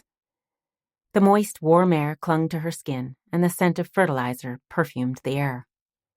Not a smell everyone would appreciate, but it satisfied something deep inside her. The sound of an automobile could be heard echoing through the shallow valley. Moving cautiously toward the open flaps of the greenhouse, Wynter peered out to watch the Jeep pull to a halt in front of the farmhouse. Noah. Releasing a breath of relief, she placed 2 fingers between her lips to emit a sharp whistle. Noah waved his arm to indicate he'd heard her, and Wynter watched him jog down the pathway. As always, she was struck by his graceful motions. He should have been a dancer. Next, her gaze moved to appreciate the faded jeans and flannel shirt. She enjoyed seeing him in uniform, but she preferred him when he was in his casual clothes, with his dark hair ruffled from the breeze and the shadow of whiskers softening the hard planes of his face. Stepping into the greenhouse, he glanced over her shoulder as if searching for a companion. Are you down here alone? My grandpa had to go to town to pick up a few groceries. Or, at least that was his excuse, she said. The older man had wolfed down his breakfast and headed toward the door before Wynter had finished her first cup of coffee. I would guess he's at the restaurant supervising the installation of my new door. She pointed toward the loaded rifle that was propped in a nearby corner. And I'm not alone. Noah studied the weapon before returning his attention to her. Do you know how to use it? She nodded. Her grandpa had insisted she learn how to shoot from the time she was just a child. Not just as a way to protect herself, but to keep critters out of her gardens. I can hit a target, she assured her companion. Then she wrinkled her nose. She hadn't actually practiced shooting in years. Most of the time. His gaze moved from the rifle to the raised beds that were overflowing with vegetables. So this is where the magic happens, he murmured. She smiled with pleasure. She wasn't a vain person, at least not about her physical appearance or bank account, but she took great pride in her greenhouses. If you consider magic, rich earth, sunshine, and plenty of TLC, she murmured. Without warning, Noah stepped close enough for her to be wrapped in the warm aroma of pine. He always smelled as if he'd just stepped out of the forest. She loved when he stopped by her apartment and left behind the crisp scent. At the same time, he lifted his hand to brush a strand of blonde hair that had escaped her braid. That's exactly what I consider magic, he assured her, his gaze sweeping over her upturned face with a strange intensity. She shivered as his fingers continued to lightly brush over her cheek. It wasn't the first time he'd touched her, but there was something different about his soft caress this morning. Something that made her think about stripping off the flannel shirt and exploring the hard muscles of his chest with her tongue. Noah, she rasped. You have flecks of gold in your eyes. His fingers cupped her chin, his thumb tracing the curve of her lower lip. Why have I never noticed before? She tried to chuckle, but it came out as a husky chuff of air. Probably because you don't usually stand on top of me. Why not? He took another step, pressing against her body. His heat managed to penetrate the thick layers of her coveralls. Or maybe it was her imagination. Maybe the heat was coming from her racing pulse. Whichever was responsible, she had a fierce urge to press against his hard muscles. Because we're friends. Her words were more an effort to remind herself of why they'd ignored the physical attraction that had hummed between them since they were both still in high school. It had been their therapist who'd pointed out that people who attended group together often formed intimate relationships that ended up a toxic mess. Each of them had baggage they were trying to work through, and it was too easy to mistake empathy for something deeper. Yes, we are, he agreed, his head slowly lowering. Just friends. His mouth touched hers, and any thought of protest shattered into a million pieces. It was the pine, she fuzzily told herself. The scent was intoxicating. Or maybe it was his taste. The lingering sweetness of the cinnamon roll he'd no doubt been eating on his drive to the farm.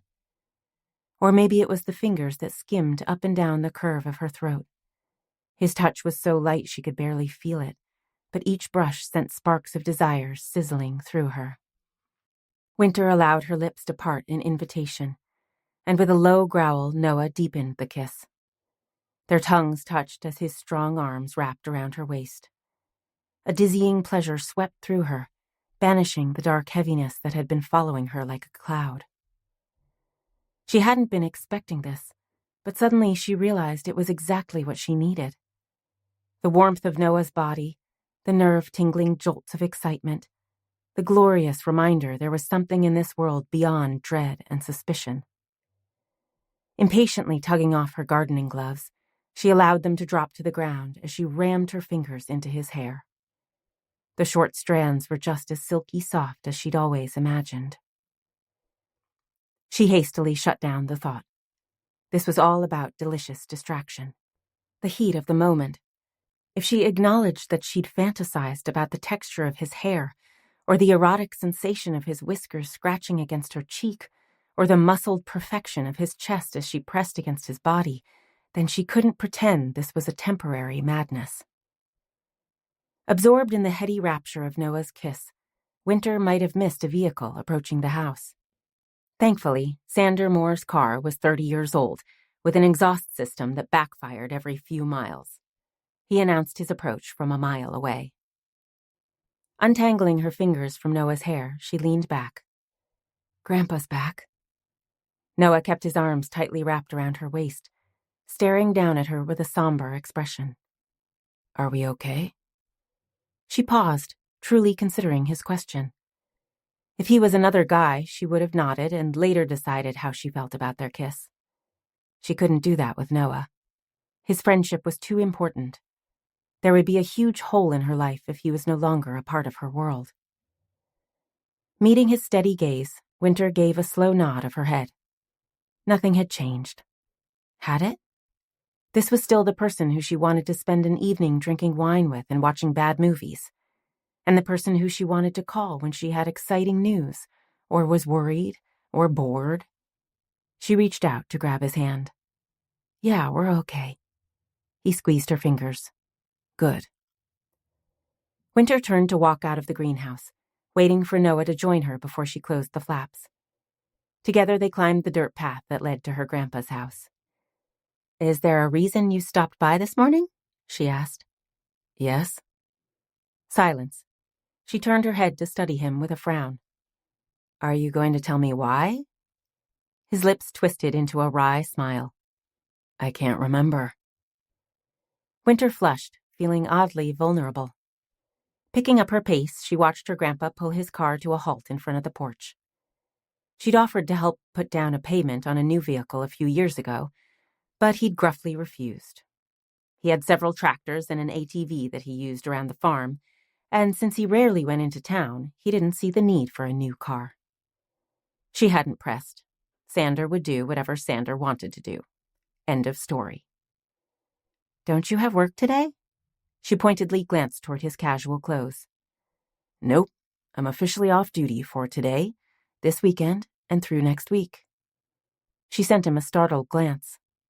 I thought you always took your vacation in the summer so you could go deep-sea fishing in Florida. He shrugged. I had some personal time coming to me, so I decided to take it. A suspicion formed as he deliberately turned his head to study Sander, who was getting out of his car. Was he trying to hide his expression? Are you going on a trip? She demanded. Nope. I have some long overdue repairs around the cabin. She made a sound of annoyance. She didn't doubt he had repairs that needed to be made at his cabin, but Noah never took off work. Not unless it was to travel to Florida to go fishing and visit his cousins who still lived in Miami. You took off because of me, didn't you? Does it matter? They reached the top of the hill, and Wynter pulled her companion to a halt. The last thing she wanted was for him to waste his time off on her. It wasn't like she needed a babysitter. Noah, your grandpa's glaring at me, he interrupted with a lift of his brows. I think it's time for me to leave. My grandpa glares at everyone. True, but he scares the hell out of me. On cue, Sander stomped his way across the driveway to stare at the younger man with a jaundiced frown. Noah? Hello, Sander, Noah murmured. It's kind of early for a visit, ain't it? Grandpa, Wynter chided. She wasn't sure the older man realized that she was 29, not 16. It's okay. Noah shrugged, heading toward his nearby jeep. I'll see you later, Wynter called out. Noah glanced over his shoulder to send her a smile. Count on it. He was turning back when Wynter saw him come to a sharp halt, almost as if he'd been frozen in place. Then, with a raw shout of alarm, he spun on his heel and lunged back toward her. Get down! He bellowed, slamming into her with shocking force. Wynter cried out as she hit the ground, banging her head with enough force to make pain explode through her brain. And that wasn't the only explosion. She was still flat on the ground with Noah perched on top of her when the concussive blast echoed through the dell below. It sounded like her grandpa's rusty old car backfiring, but she knew it wasn't. Only a rifle could reverberate that loudly. Had the weapon fallen over? How else would it fire? Struggling to think through the pain, Wynter glanced up in confusion. She expected Noah to be staring down at her. He had, after all, just tackled her like a linebacker. Her ribs were throbbing from the impact. Instead, he was glancing to the side, his face tight with an intense emotion. Ignoring the dull ache at the back of her skull, Wynter forced herself to turn her head to see what had captured his attention. No! The word was a broken cry of disbelief as Wynter caught sight of her grandpa's slender body, crumpled on the driveway, the side of his face stained a brilliant red. Chapter 10. The waiting room in the small hospital north of Larkin was an exact replica of every other hospital waiting room, Noah decided with a grimace. A narrow space lined with sofas and chairs built for durability, not comfort. A few windows that were covered with blinds. A worn carpet that muffled sound. And a low ceiling with muted lighting that was no doubt expected to offer a sense of calm. Noah was standing in a corner, silently watching Wynter pace from one end of the long room to the other. It had been 8 hours since they'd rushed behind the ambulance to this hospital. Sander had been treated for the gaping wound where the bullet had grazed the side of his head, along with his busted skull from smacking it against the hard ground. Now he was resting in the ICU. The doctors assured Wynter and her father that the older man was stable, but Wynter continued to pace. He understood. Her tension wasn't just concern for her grandfather. And the worst part was that there was nothing he could do. Nothing but stay close and make sure she was safe.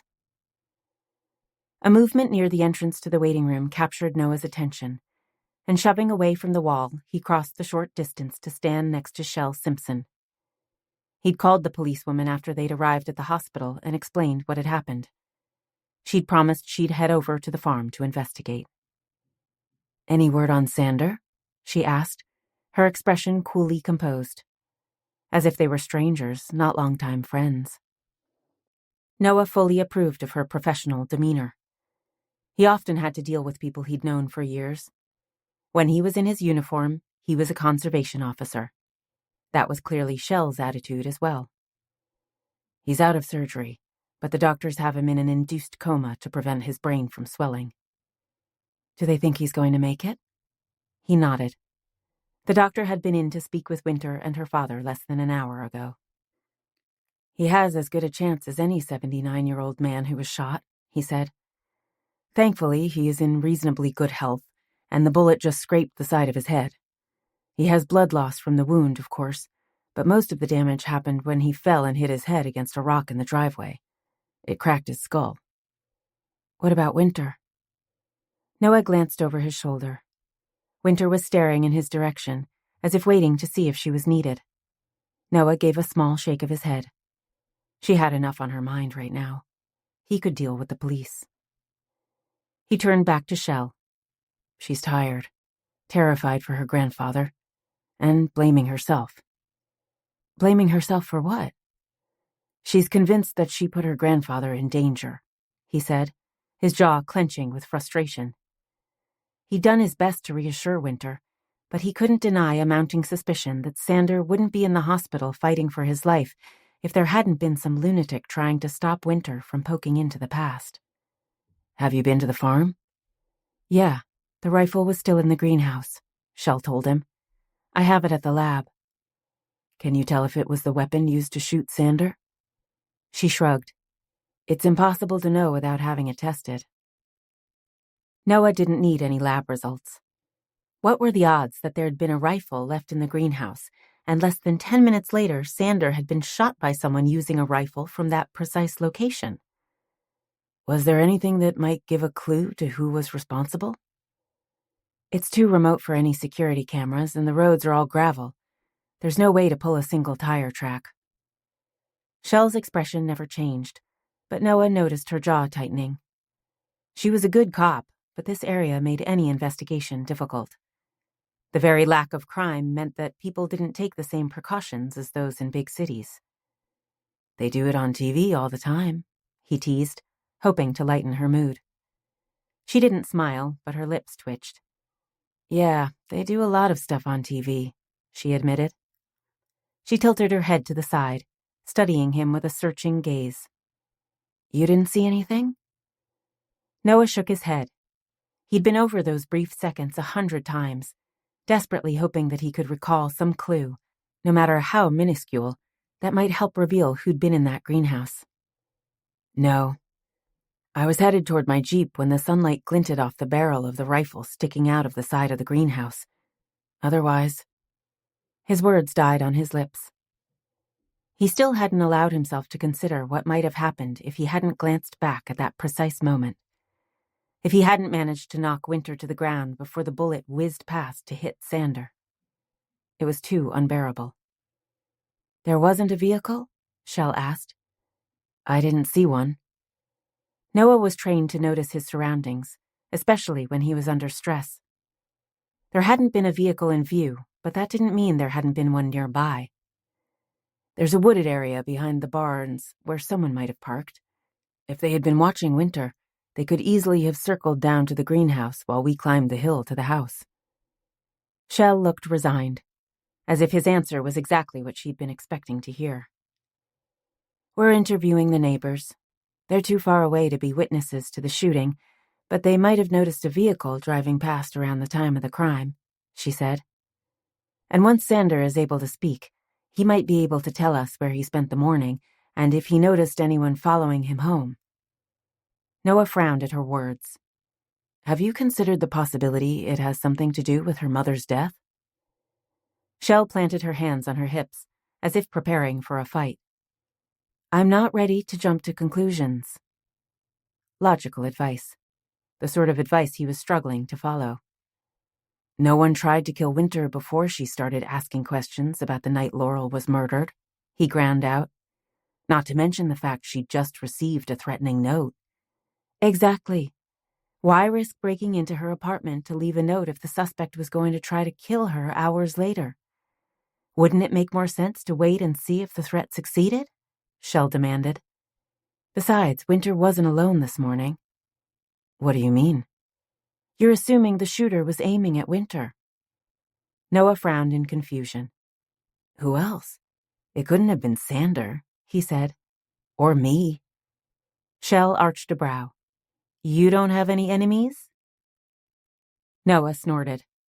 He'd been a conservation officer for almost 9 years in an area where 90% of the population hunted, fished, or drove ATVs for sport. He'd pissed off most of them at one time or another. "Plenty, but they wouldn't follow me to the Moore farm to shoot me," he pointed out in dry tones. "How often am I alone in the woods? There would be endless opportunities to bump me off without risk of being noticed."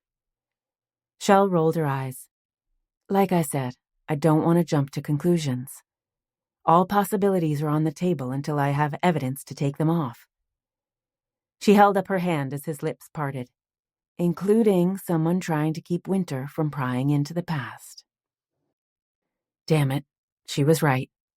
Following the facts was the only way to discover the truth. But that didn't make it any easier to accept. He hated the feeling they were stumbling in the dark. Noah wanted answers, and he wanted them now. "We need to narrow down the possibilities ASAP," he growled. "I'm working on it." There was a tense silence as Noah glanced toward Wynter, who continued her pacing, her face as pale as the Easter lilies that used to grow in his grandma's backyard. "Did you get the file from the sheriff in Pike?" he abruptly demanded, turning his attention back to Shell. He couldn't do anything to ease Wynter's fears until they discovered who and why she was being threatened. "No, but I made the request. I should hear something in the next day or two," she assured him. She hesitated before adding, "I found out that Tilly Liddon died shortly after she arrived at the hospital." "Damn." Noah shook his head in regret. "What can I do to help?" Shell nodded toward the end of the bustling hallway. "The hospital has a guard on duty here, and as long as Sander is in intensive care, they'll limit visitors. But I can't keep a constant eye on Wynter." "I can do that," Noah said without hesitation. "You'll take her to the cabin?" "Yeah." He'd already warned Wynter she wasn't returning to the farm or her apartment. Thankfully, she was too shocked to argue. Shell's expression softened. "I assume you still have your mangy pack of mongrels?" Noah smiled at the mention of the rescue dogs who he'd acquired over the years. They roamed his property and provided more protection than any alarm system he could buy. "I've added 2, he admitted. Shell chuckled. Although she was an outdoorsy sort of woman, she'd been less than fond of his dogs. Probably because they tended to swarm any visitor with an overabundance of enthusiasm. "Of course you have." She looked like she was going to say more when her phone pinged, and she pulled it out to read a message. "I need to head out," she said. "Can I go to the farm?" She sent him a startled glance. The area where Sander was shot is marked off as a crime scene, along with the greenhouse. I just want to get Wynter's bag. Shell nodded. Yeah, you can go in the house. Just avoid the driveway. And bring Wynter by the station tomorrow. I'll need a formal statement. Thanks, Shell. Wynter was aware of Shell and Noah near the entrance to the waiting room, but she couldn't force herself to join the conversation. Not only was she too distracted with worry for her grandpa, but she knew the policewoman would have insisted on speaking with her if they'd discovered any new information. The fact that she'd turned to leave with nothing more than a distracted nod meant there was nothing to report. She swallowed an urge to scream in frustration. Less than a week ago, she'd been going about her business with nothing more to worry about than getting her freezer repaired and replanting the heirloom tomatoes that had early blight. Her life had been predictable to the point of sheer boredom. Now she felt as if the ground was crumbling beneath her feet. Nothing was as she believed it to be. Her mom wasn't the woman she had imagined, and the mugging that had taken her away was no longer a tragic accident. Worse, there was some crazy person who had broken into Wynter's apartment to leave a threatening note before potentially trying to kill her. At the very least, they'd fired a warning shot, one that had nearly killed her grandpa. Pain stabbed through Wynter, but before she could relive that god-awful moment she'd seen Sander lying on the ground with blood covering his face, Noah was thankfully stepping in front of her. Coming to a halt, she sucked in a slow, deep breath and forced herself to meet his searching gaze with a faint smile. She knew he'd stuck around because he was worried about her, and if she was honest, just knowing he was close by had eased the panic that threatened to overwhelm her. And his offer to allow her to stay at his cabin meant she didn't have to fret about spending the night alone. Still, she couldn't reasonably expect him to be with her 24/7. "Are you taking off?" she asked, her voice artificially bright. "I'm going to get your bag from the farm," he told her. "Is there someone I can call to take care of the chores?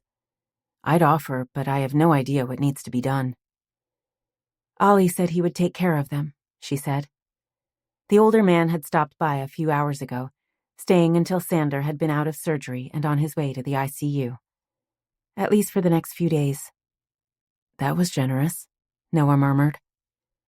Wynter hadn't been surprised. During high school, Ollie spent the majority of his time at the farm, working side by side with Sander. They were as close as any father and son. He worked for Grandpa for years. To be honest, he was more a part of our family than his own. Noah nodded, obviously relieved he wasn't going to be spending the next several hours hauling around feed and mucking stalls. Wynter didn't blame him. As much as she loved spending time at the farm, she hated dealing with the tedious, everyday tasks it demanded. "Is there anything else you need?" Noah asked. "No." Stepping close enough to surround her in his rich pine scent, Noah brushed his fingers over her shoulder and down the length of her arm. "I'll be back to take you to the cabin. Don't leave this waiting room." He grasped her fingers, giving them a squeeze. "Promise?" She didn't hesitate. She had no intention of going anywhere until she was convinced her grandpa was in stable condition. Plus, she wasn't an idiot. Wandering around alone after someone had just taken a shot at her wasn't in the foreseeable future. "Yeah, I promise." "Good." Noah brushed his lips lightly over her forehead before he turned to stride out of the room. Bemused by his casual intimacy, Wynter lifted a hand to touch the skin that tingled from his touch. When had they started kissing goodbye? Not that she was complaining. It felt right. As if the friend zone she'd placed around Noah had been shattered. He wasn't just a comfortable companion, but a sexy, gloriously perfect man that any woman would be eager to have as a lover. Still grappling with the implications of her changing relationship with the man who'd been a part of her life for so long, Wynter nearly jumped out of her skin when her father spoke directly in her ear.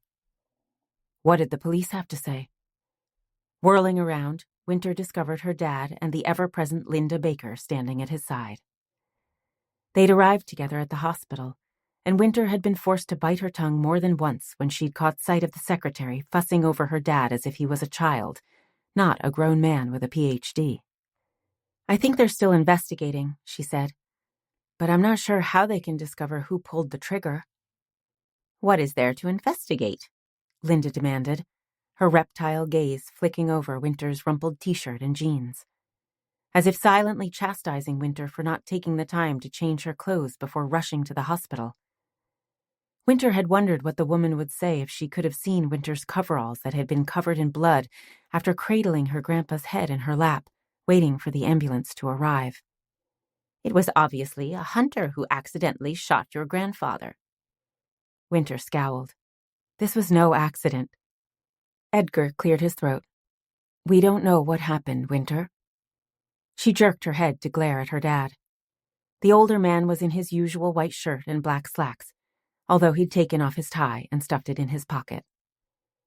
"You don't find it strange that someone broke into my apartment to leave a threatening note, and then the next day I'm nearly shot?" "You weren't shot. Your grandfather was," Linda pointed out in tart tones. Wynter blinked. Was the woman disappointed Wynter wasn't the one lying in the hospital bed? "Linda." Edgar's voice was unusually stern. "Wait for me in the car. But, please." "Very well." With pursed lips, the woman turned to grab her jacket off one of the sofas and headed out the door. The second she'd disappeared, Wynter narrowed her eyes. "Are you going to take her side?" she demanded. Edgar pulled off his glasses and started to polish them with a handkerchief he carried in his pocket. "I'm not taking anyone's side," he gently corrected her. "We don't know what happened, but I think you should consider the fact that your grandfather was complaining that he'd caught a group of hunters trespassing on his land just last week. They shot 2 turkeys before he could run them off."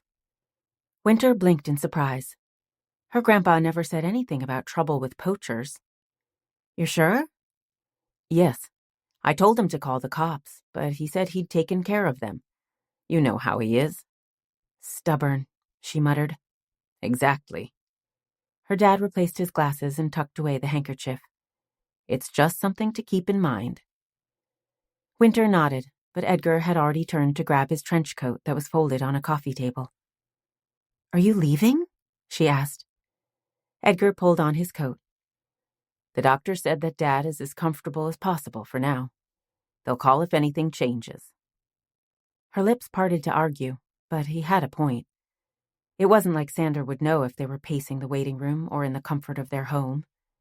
And the doctor had been quite adamant that no one would be going in to see the older man tonight. "Are you riding with Linda?" she instead asked. Edgar flushed, his expression defensive. "We're going back to the office. I still have to schedule the summer classes." "Of course." Pulling on his coat, Edgar awkwardly shifted from foot to foot. "Did you want to stay with me? At least for tonight?" "I'm staying with Noah." "Oh." He couldn't fully disguise his relief. "Good. With a vague lift of his hand, her dad bolted toward the door. "I'll see you tomorrow." "Yeah." Wynter shook her head, not quite sure when her relationship with her dad had become so strained. They'd never been best buds, but they'd enjoyed each other's company. Maybe it was because she'd been so busy with the restaurant.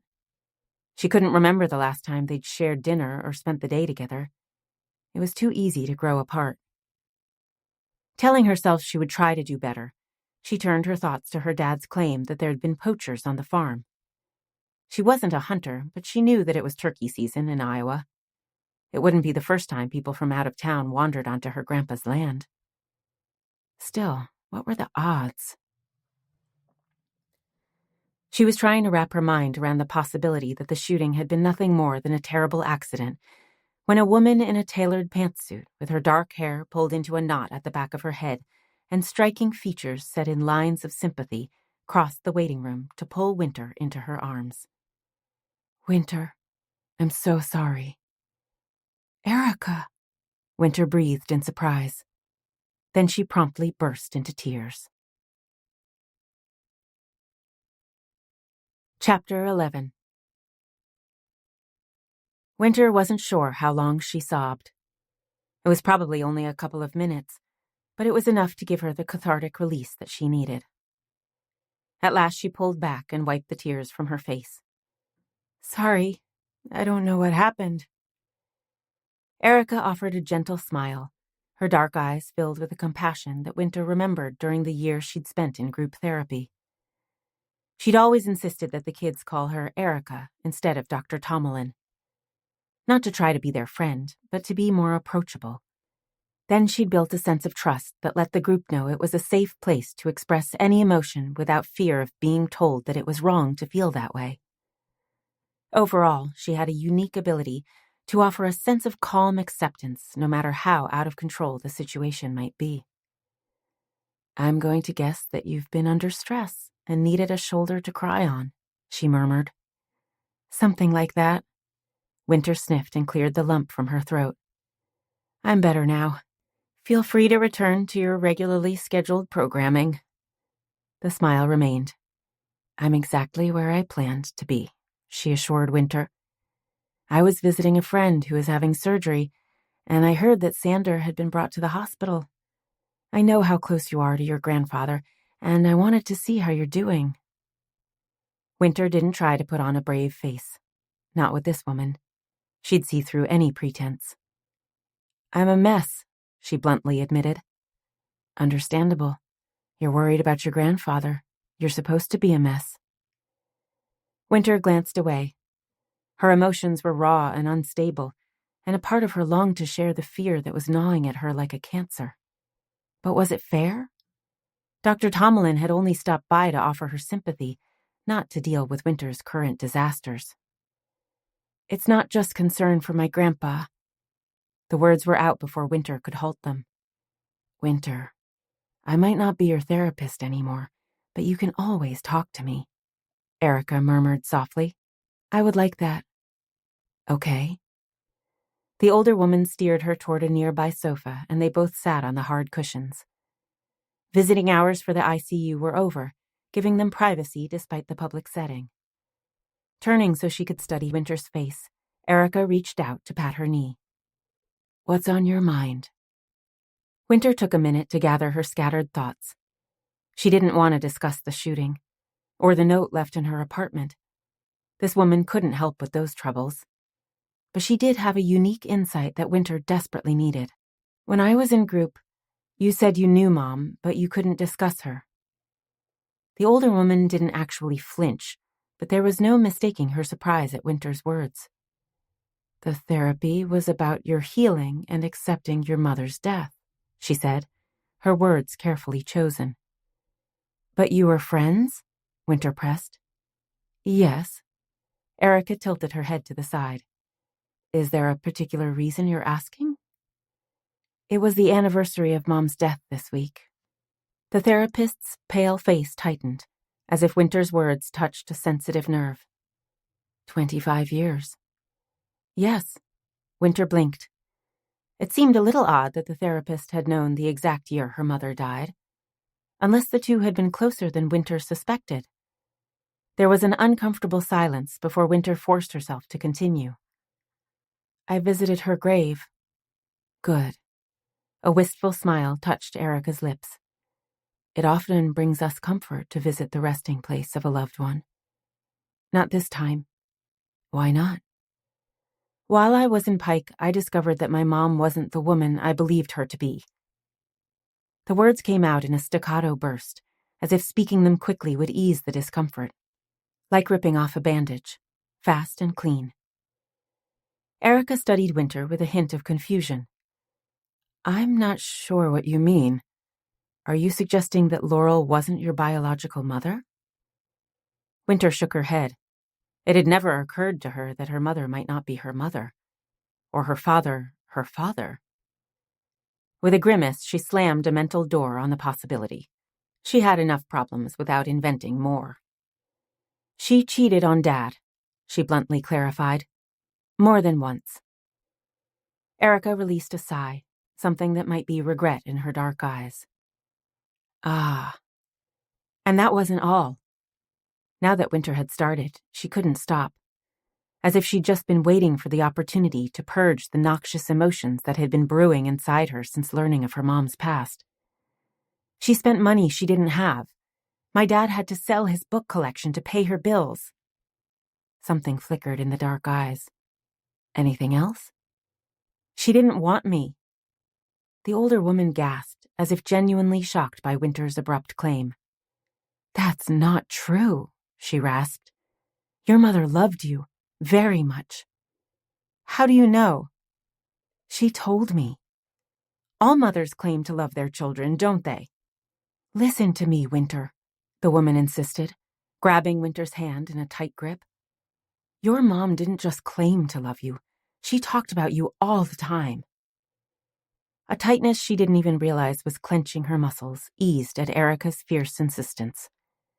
She'd obviously been more worried by the fear she'd been an unwanted burden than she wanted to admit, even to herself. Were the two of you close? She asked her companion. A nostalgic expression settled on Erica's face. When I came to Larkin, I was hired as a counselor at Grant College. I was the first therapist they'd ever had, and there were several professors who considered my position a waste of resources.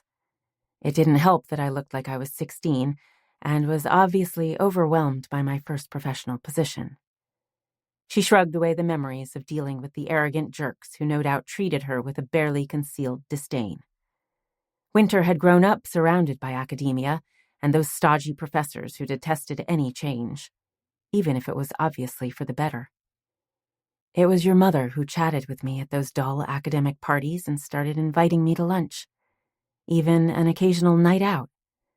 She was the only one who cared that I was lonely and tried to make me feel welcomed. Wynter eagerly absorbed the picture Erica was painting of Wynter Moore. The past few days had deeply tarnished the memory of her mom.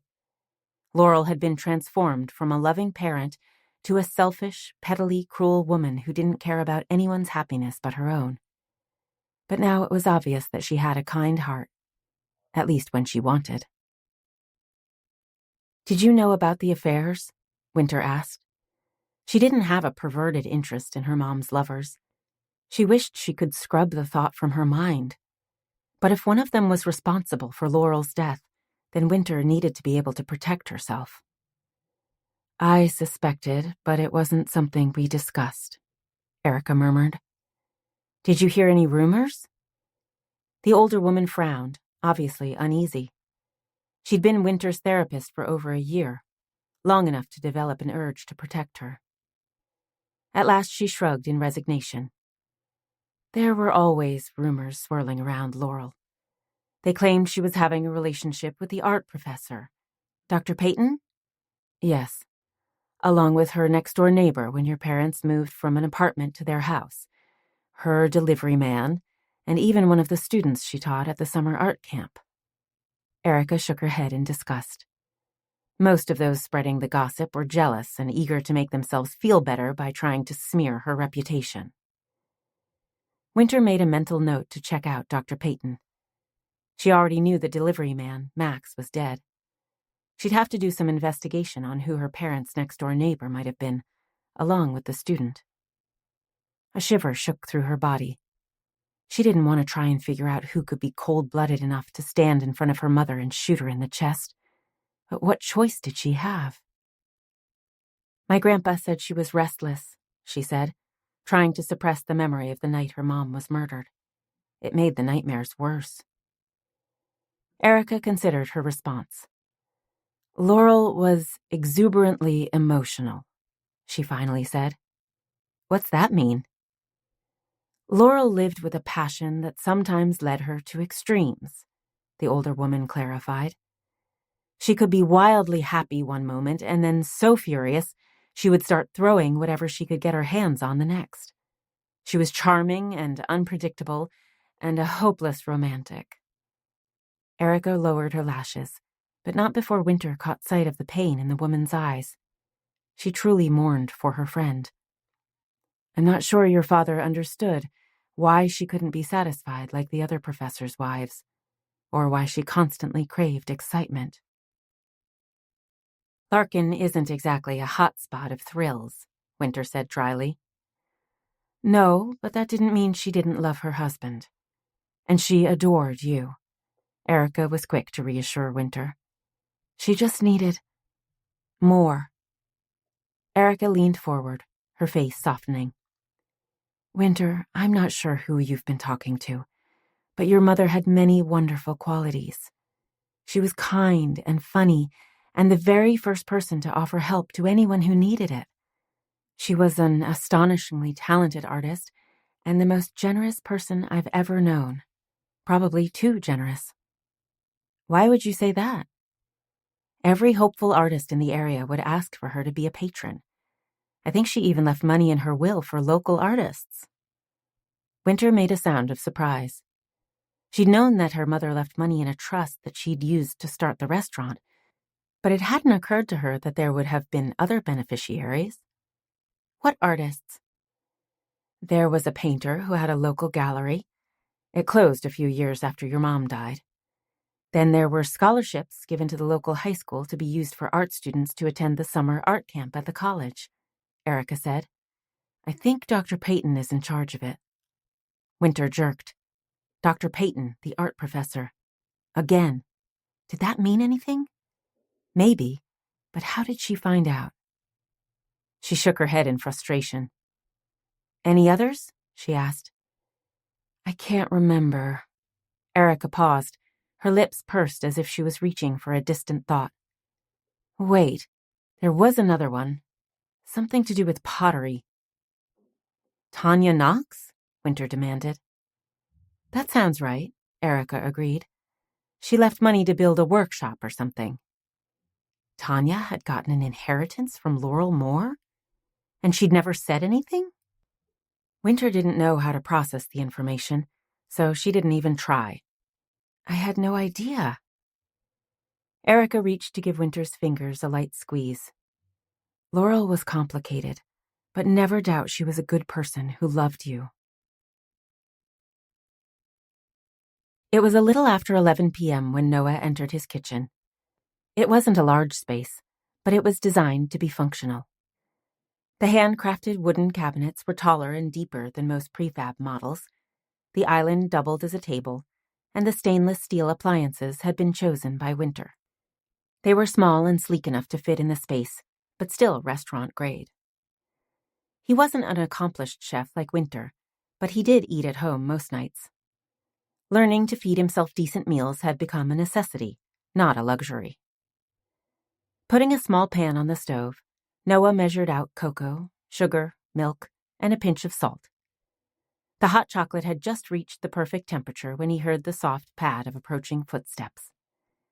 Turning his head, he watched Wynter enter the kitchen, his lips twitching. After they'd left the hospital and arrived at his secluded cabin, Noah had convinced Wynter to eat the omelet and English muffin he'd made before tucking her in the guest bedroom. Now her hair was tangled around her sleep-flushed face, and her slender body was faithfully outlined by her tiny muscle shirt and skimpy shorts. A heat that had nothing to do with the nearby stove swirled through him. Noah swallowed a growl, although he did nothing to quash the desire that clenched his muscles. That horse was already out of the barn, or whatever ridiculous metaphor his grandmother used to quote. He wanted Wynter. It was as simple and complex as that. And he fully hoped that Wynter was interested in a romantic relationship. Noah. Blinking as her eyes adjusted to the soft glow from the overhead lights, Wynter took a slow inventory of his bare chest and the jogging shorts that hung low on his hips. What are you doing up? Noah poured the steaming liquid in 2 mugs. Then, stepping toward the center of the tiled floor, he placed them on the island. Making us hot chocolate? She shuffled toward the island, grabbing the nearest mug. I've been asleep since 9 o'clock. Why would you make me hot chocolate? You told me that you always wake at 11:11, he reminded her. It had been years ago, but he'd remembered her complaint that she could never sleep through the night. In fact, he remembered a lot of things about this woman. Something that should have warned him that she wasn't just another friend. I thought something warm and sweet would help you relax. Her lips parted as she studied him with an expression he couldn't read. You are... Sexy, he offered. She sipped her hot chocolate. That goes without saying. No, let's not let it go without saying. She lowered her gaze to his bare chest and down to his hard abs. Fine. You're insanely, ridiculously sexy. He grabbed his mug. Better. You're also the most thoughtful man I've ever known. She took a sip. Why aren't you married? It was a question he'd never been able to answer. He blamed his career and the crazy hours he worked. He blamed his past and his difficulty in trusting that happiness wasn't going to be snatched away from him. He blamed everything except for the blindingly obvious explanation. He'd chosen his wife a long time ago. Leaning his hip against the island, he studied her over the rim of his mug. You tell me. I think I'm an incredible catch, but I keep getting thrown back in the pond. She snorted at his teasing words. You don't fool me, Noah Heller. You're too picky. True. Only the best will do. He held her gaze. I'm not going to settle for less than true love. They stared at each other, a glorious awareness sizzling between them. Noah's heart thundered in his chest, stealing his breath. He could see the desire darkening her eyes, a hunger that echoed inside him. Then, with a tiny shiver, Wynter turned her head to glance around the kitchen. I love this cabin, she murmured in soft tones. You've made it into a home. Noah dismissed his pang of disappointment. They had all the time in the world. Instead, he smiled with unabashed pride.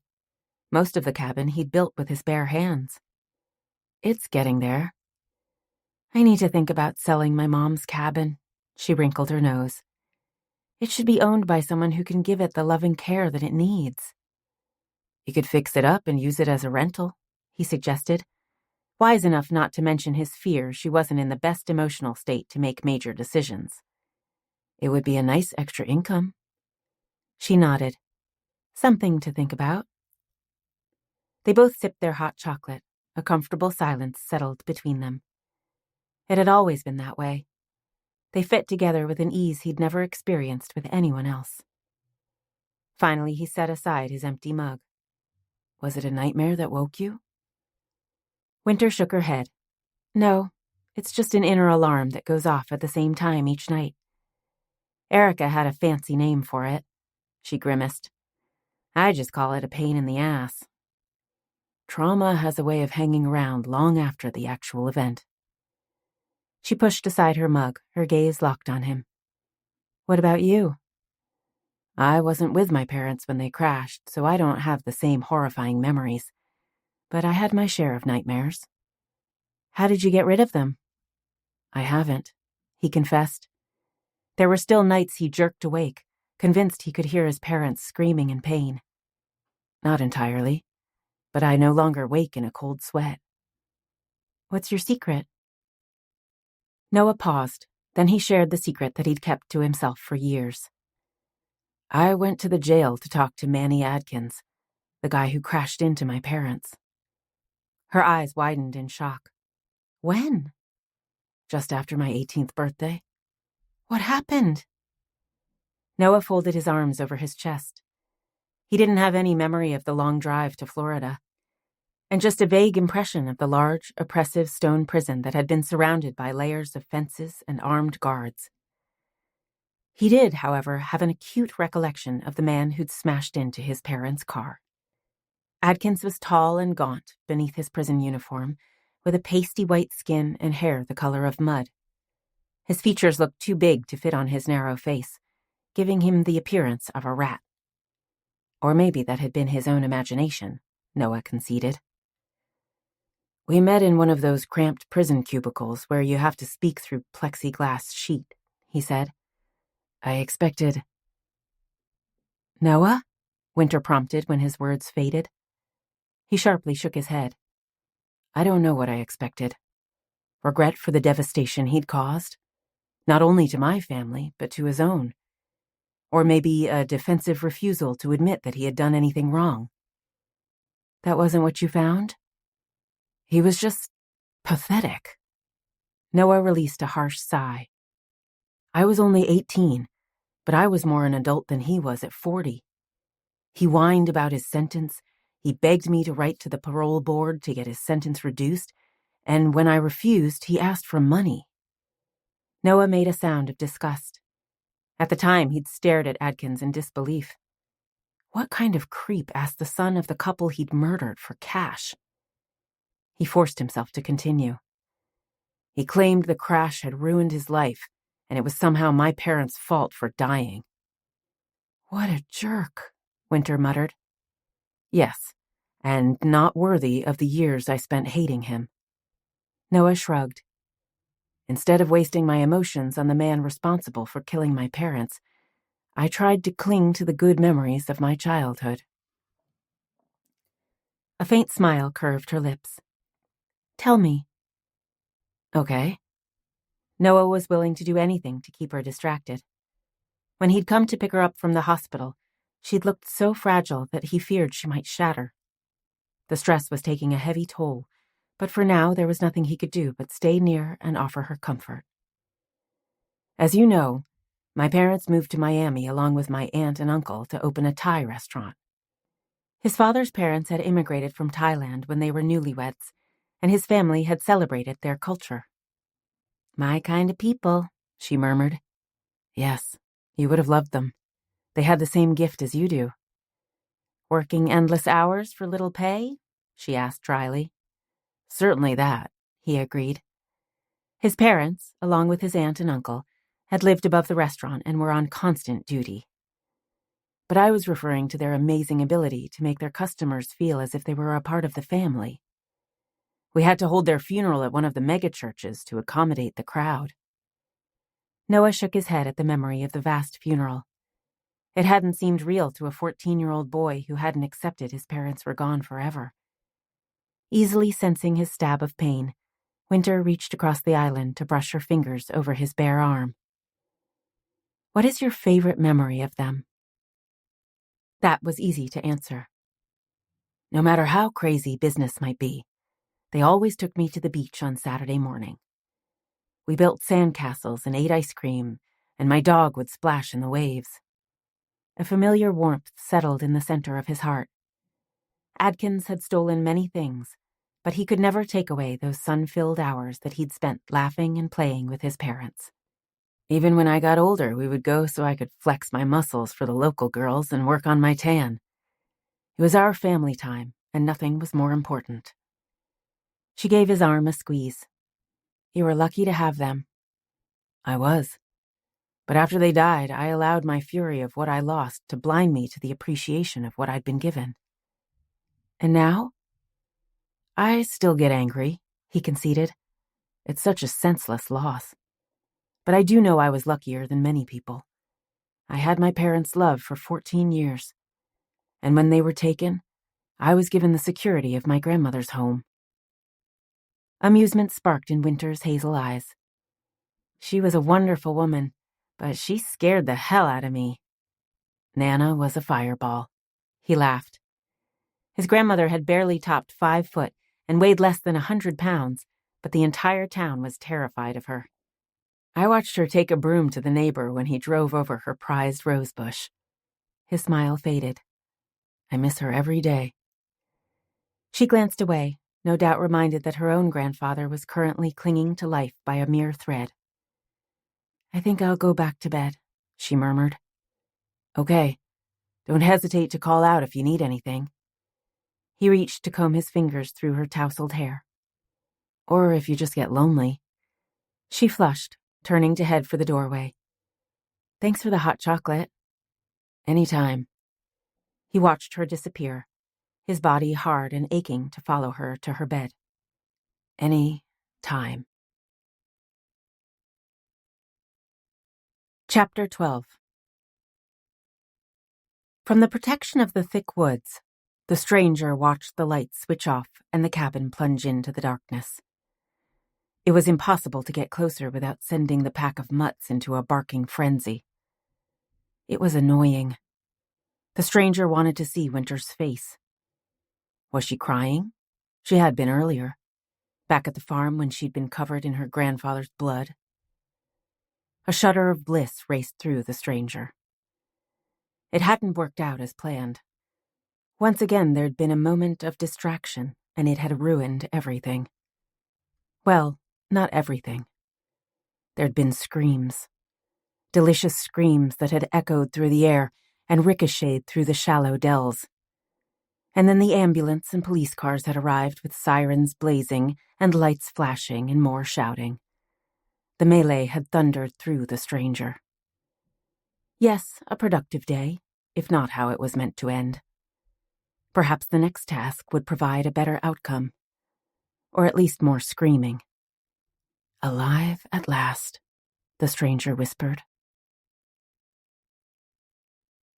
The text pinged at 3:30 a.m. Grabbing her phone off the nightstand, Mona Shelton fumbled for her glasses. Over the past few years, her eyesight had faded, kind of like the rest of her body. She'd never been a beauty queen, not like Laurel Moore, but the last decade had stolen what prettiness she could once claim. Her hair had thinned until it laid flat and dull against her head. Her skin was wrinkled and her shoulders slumped from the years of carrying heavy trays of food at the truck stop. Even her small boobs that had once been firm and high were now drooping into feet. It was true. Life was a bitch and then you died. With a harsh sigh, Mona shoved on her glasses and read the text. Your husband is passed out on the corner of 6th and State. Come and get him before the cops are called. Shit. Mona dropped the phone and flopped back on the pillow. She wanted to roll over and go back to sleep. Let Drake be hauled off to jail. What did she care? It wasn't like he gave a damn about her. Ever since precious Laurel's daughter had appeared on the doorstep, Drake had been spending his nights in the bar. And when he did bother to come home, he slept in the guest bedroom, as if he couldn't bear to be next to her. Pain of rejection sliced through Mona. Christ, she was a fool. No, she was a coward, she silently corrected herself. Drake was right about that. Hadn't she driven 3 hours to Larkin to speak to Wynter Moore, only to scuttle away with her tail between her legs? She had everything planned. She'd Googled Wynter and discovered the young woman had one of those fancy restaurants that served the sort of food usually found in California. Everything was homemade and locally sourced and non-modified, whatever that meant. Give her meatloaf and mashed potatoes any day over that snobby crap. The fact that Laurel's daughter was obviously a successful businesswoman had only rubbed salt into Mona's opened wounds. It was a stark reminder that she'd never followed her own dreams. She was a crappy waitress at a crappy truck stop with a crappy husband. She didn't even have an extra $100 in her bank account to take a few days off work. That was when she'd gotten the brilliant idea to ask Wynter for money. Why not? From what Mona could overhear, the younger woman was looking for information about the night her mother died. Mona had information. They could both get what they wanted. But while Mona spent the 3-hour drive to Larkin, imagining a lavish vacation in Vegas, once she reached the small town, she started to lose her nerve.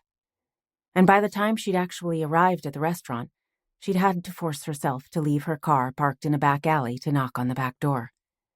It was frankly a relief when no one answered. She didn't want a vacation in Vegas, she'd abruptly realized. Not if it meant going alone. What she wanted was for her husband to forget the past and realize that he loved her. And what was her reward for generously deciding to return to Pike without stirring up trouble? Endless nights in a cold bed. Idiot. Tossing back the covers, Mona forced herself out of bed. Even now, she couldn't let Drake suffer the consequences of his decisions. It took her half an hour to get dressed and drive her POS car across town. Then, turning the corner on 6th, she pulled into the parking lot. Glancing around, she couldn't see anyone.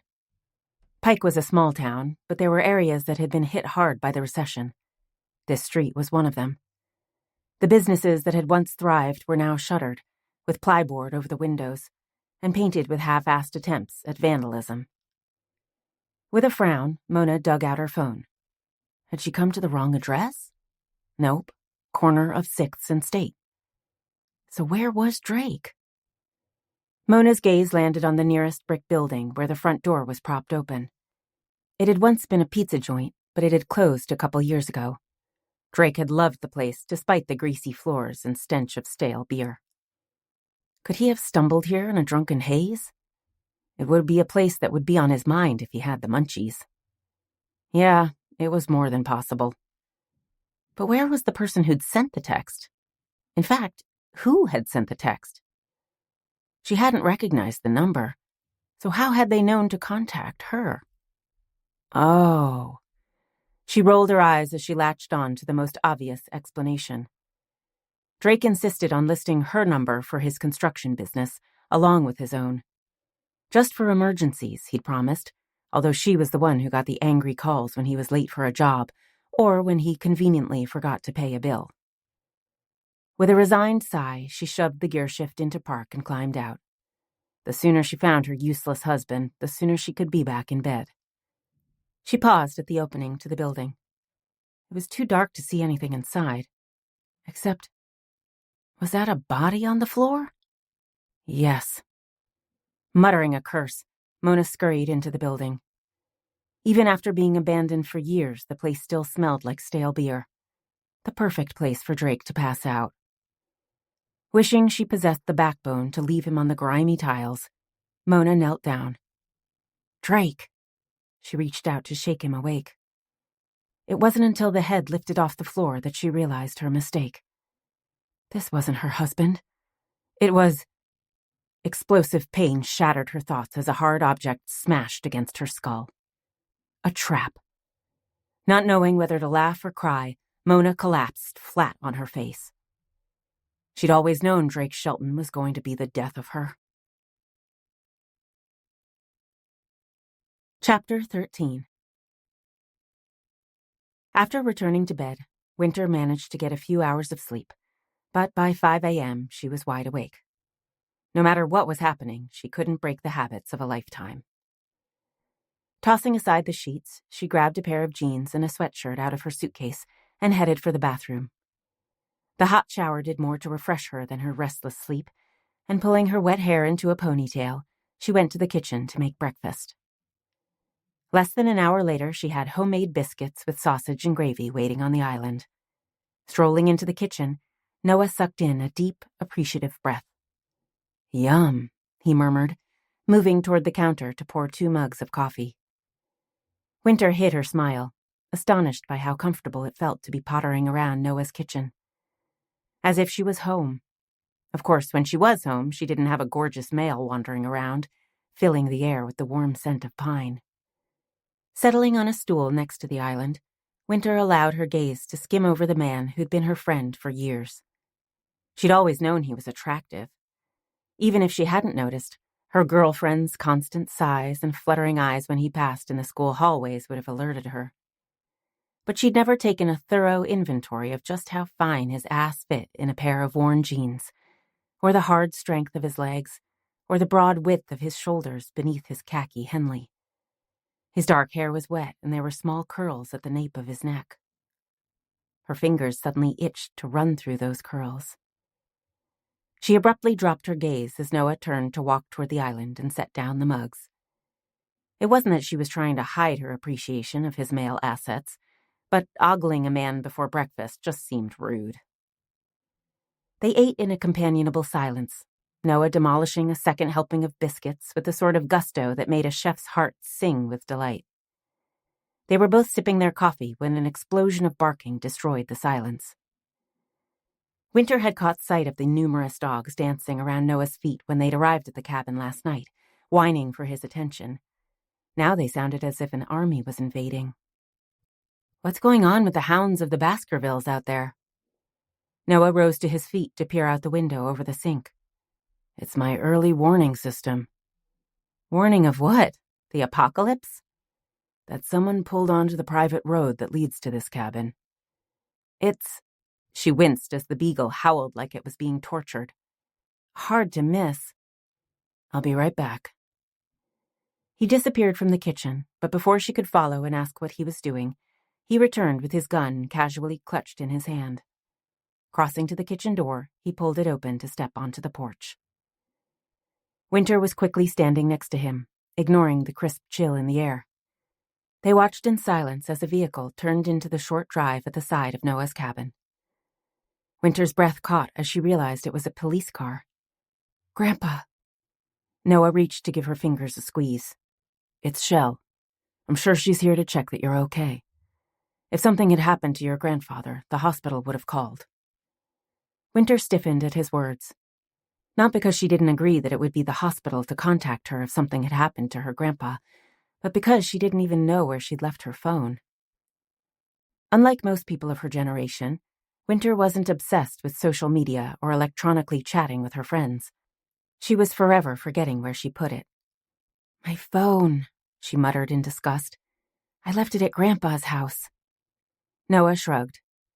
"I grabbed your purse and put it in the suitcase with your clothes. Is it in there?" "I don't remember." She muttered a curse. What if someone was trying to get a hold of me? "I left my number with the hospital, and your father knows you're staying here," he reassured her. "If they needed to get a hold of you, they would have called me." Wynter slowly nodded. He was right. Forcing her tense muscles to relax, Wynter turned her attention toward the car that was now surrounded by yapping dogs, ranging in size from a German shepherd to a pug. The driver's side window slid down to reveal Shell. "Are you going to leash these hounds?" Wynter snorted, glancing toward Noah. "See? I told you it was like the hounds of the Baskervilles around here." Noah placed 2 fingers in his mouth and released a whistle loud enough to make Wynter's ears ring. The dogs instantly turned to run toward the barn where they settled in the piles of hay that Noah had spread on the floor. He turned back to the police car. "It's safe," he assured Shell, waiting for the woman to join them on the porch before he spoke again. "A little early for a house call, isn't it?" Shell managed a tight smile. "Can we go inside?" Wynter's heart squeezed, her thoughts once again returning to her greatest fear. "Grandpa?" Shell shook her head. "He's fine, as far as I know." Wynter breathed a sigh of relief, only then realizing that Noah had wrapped a protective arm around her shoulders. Was he there to catch her if there was bad news? The thought was oddly heartwarming. She'd always been surrounded by love, from her father and grandpa, as well as her grandmother and Pike, but in many ways she'd had to take care of herself from a very young age. She wasn't used to having someone standing at her side, literally and figuratively. It was nice. Maybe more than nice. The strange thoughts floated through her mind as Noah steered her back into the kitchen. She instinctively settled on one of the stools next to Shell. Noah moved toward the counter. "Coffee?" "Hot, black, and as strong as you can make it," the policewoman requested. Wynter studied Shell, noting the circles beneath her dark eyes and the lines that bracketed her mouth. "Something's happened," Wynter said, her words a statement, not a question. "Yes," Shell admitted, waiting until Noah had handed her a mug of steaming coffee before continuing. "Do you know Mona Shelton?" That wasn't what Wynter had been expecting. She shook her head. "No, should I?" "She's the wife of Drake Shelton." "Oh." Wynter struggled to remember the woman, but she was drawing a blank. "Drake lived next door to my grandmother in Pike. I'm sure I probably saw her in the yard or on her porch, but I don't remember ever speaking with her. In fact, I don't even remember seeing her." Noah leaned against the island next to Wynter. "Why are you asking?" "I got a call an hour ago from the sheriff in Pike who said they'd discovered Mona's body." Body. There would only be one reason that Shell would describe Mona as a body. Still, Wynter was compelled to ask the obvious. "She's dead?" "Yes." Noah folded his arms on the table, his expression grim. "How?" "Her head was bashed in." Wynter jerked in shock. There was no good way to die, but there were some awful ways, and that was one of them. "Oh my God," she breathed. Noah's jaw tightened, but his expression wasn't horrified. Instead, he looked wary. "That's a tragedy, but I'm not sure why the sheriff would call you." Shell took a sip of her coffee, briefly closing her eyes as if savoring the taste. Or maybe she was just trying to gather her thoughts. She looked as if she'd already had a long morning. Because I asked for the records on Laurel Moore's death. Wynter jerked. She should have suspected that there was a reason for Shell to arrive at this hour. It wasn't like Mona was an old friend. This has something to do with my mom? She demanded. Shell took another sip of the coffee. Mona's body was discovered at the same Shell station where your mother was shot. Wynter clenched her teeth as the words hit her like a physical blow. Mona's death couldn't be a coincidence, not when her body was found in the same location. Noah narrowed his eyes. Her body was found there? Does that mean she was killed somewhere else? Shell grimaced, as if she hadn't meant to give away that particular detail. I don't have all the specifics, but apparently she was murdered at an abandoned pizza parlor, and her body moved to the station.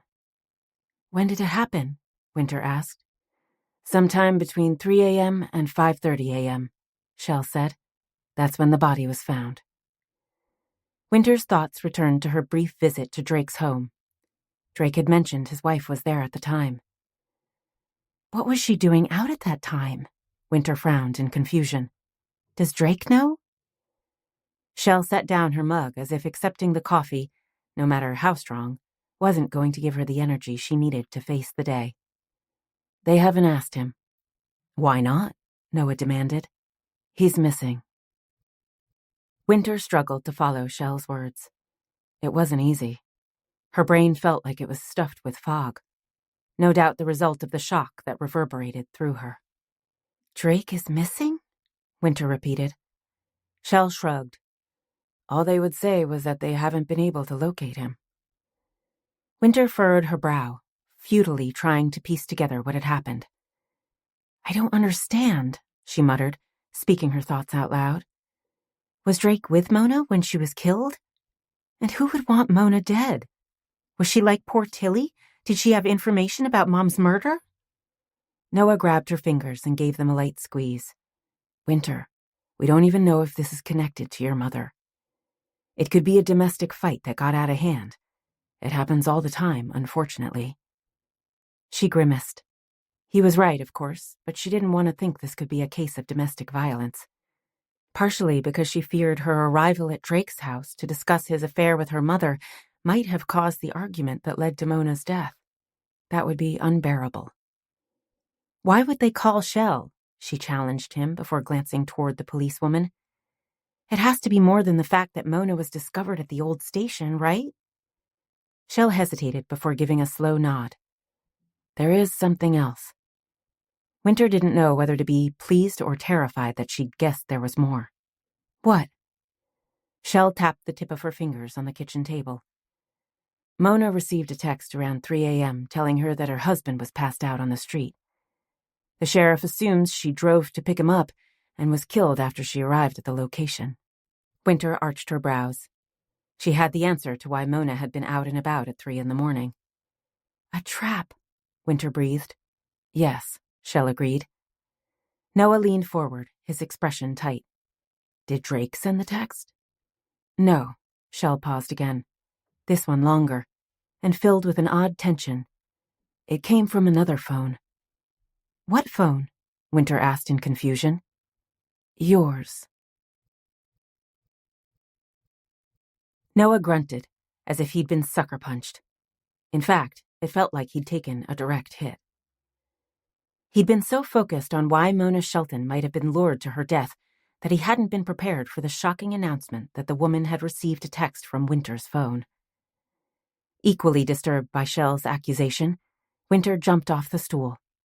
Impossible, she snapped, marching stiffly from the kitchen.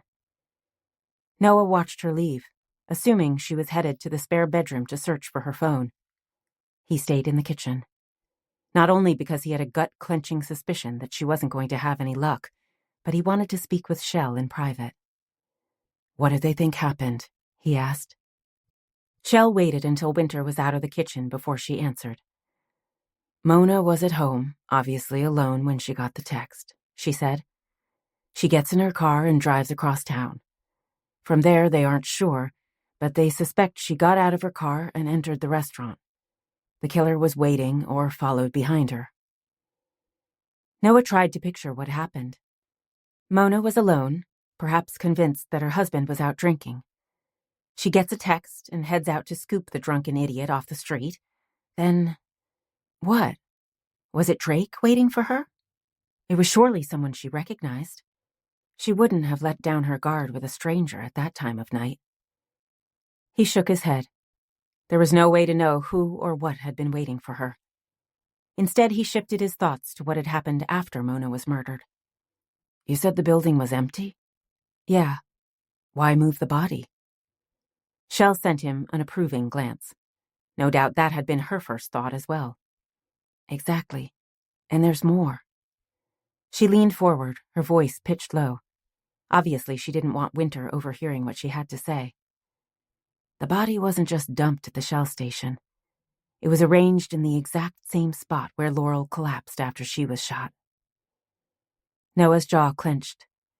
It would be easy to leap to the conclusion that it had to be the same killer for both women.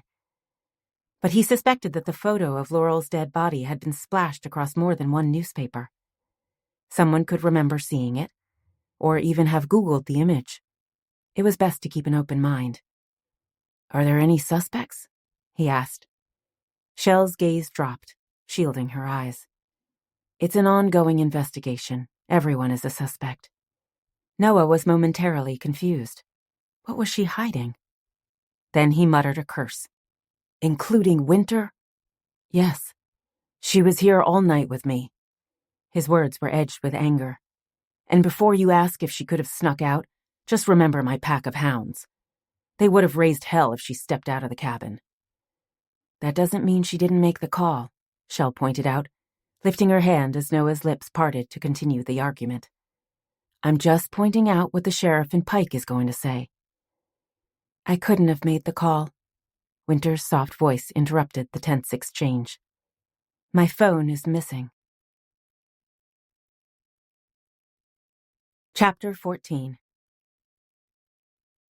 Wynter had heard her grandma say she had the heebie-jeebies before, but she'd never known what it meant. As Noah pulled to a halt in front of the farmhouse, she suddenly understood perfectly. It felt like bugs crawling beneath her skin. It wasn't just the sight of the police tape that flapped in the stiff breeze around the spot where her grandpa had been shot, or the gray clouds that hung low with the threat of rain or maybe snow. They didn't look as if they'd made their decision yet. It was the brooding air of violence that lingered, as if whoever had pulled the trigger had left behind a taint of evil. Noah switched off the engine and glanced in her direction. Ready? Wynter grimaced. A heavy knot of dread was lodged in the pit of her stomach. It had been there since she'd discovered her phone was missing. No, that wasn't true. It had been there for days. It was just bigger and heavier now. I have to make sure my phone isn't here. She forced herself to shove open the door of the Jeep. She slid out of the vehicle, barely able to take a step toward the house before Noah was standing at her side. We'll do it together. He wrapped his arm around her shoulders. Wynter readily leaned against his strength.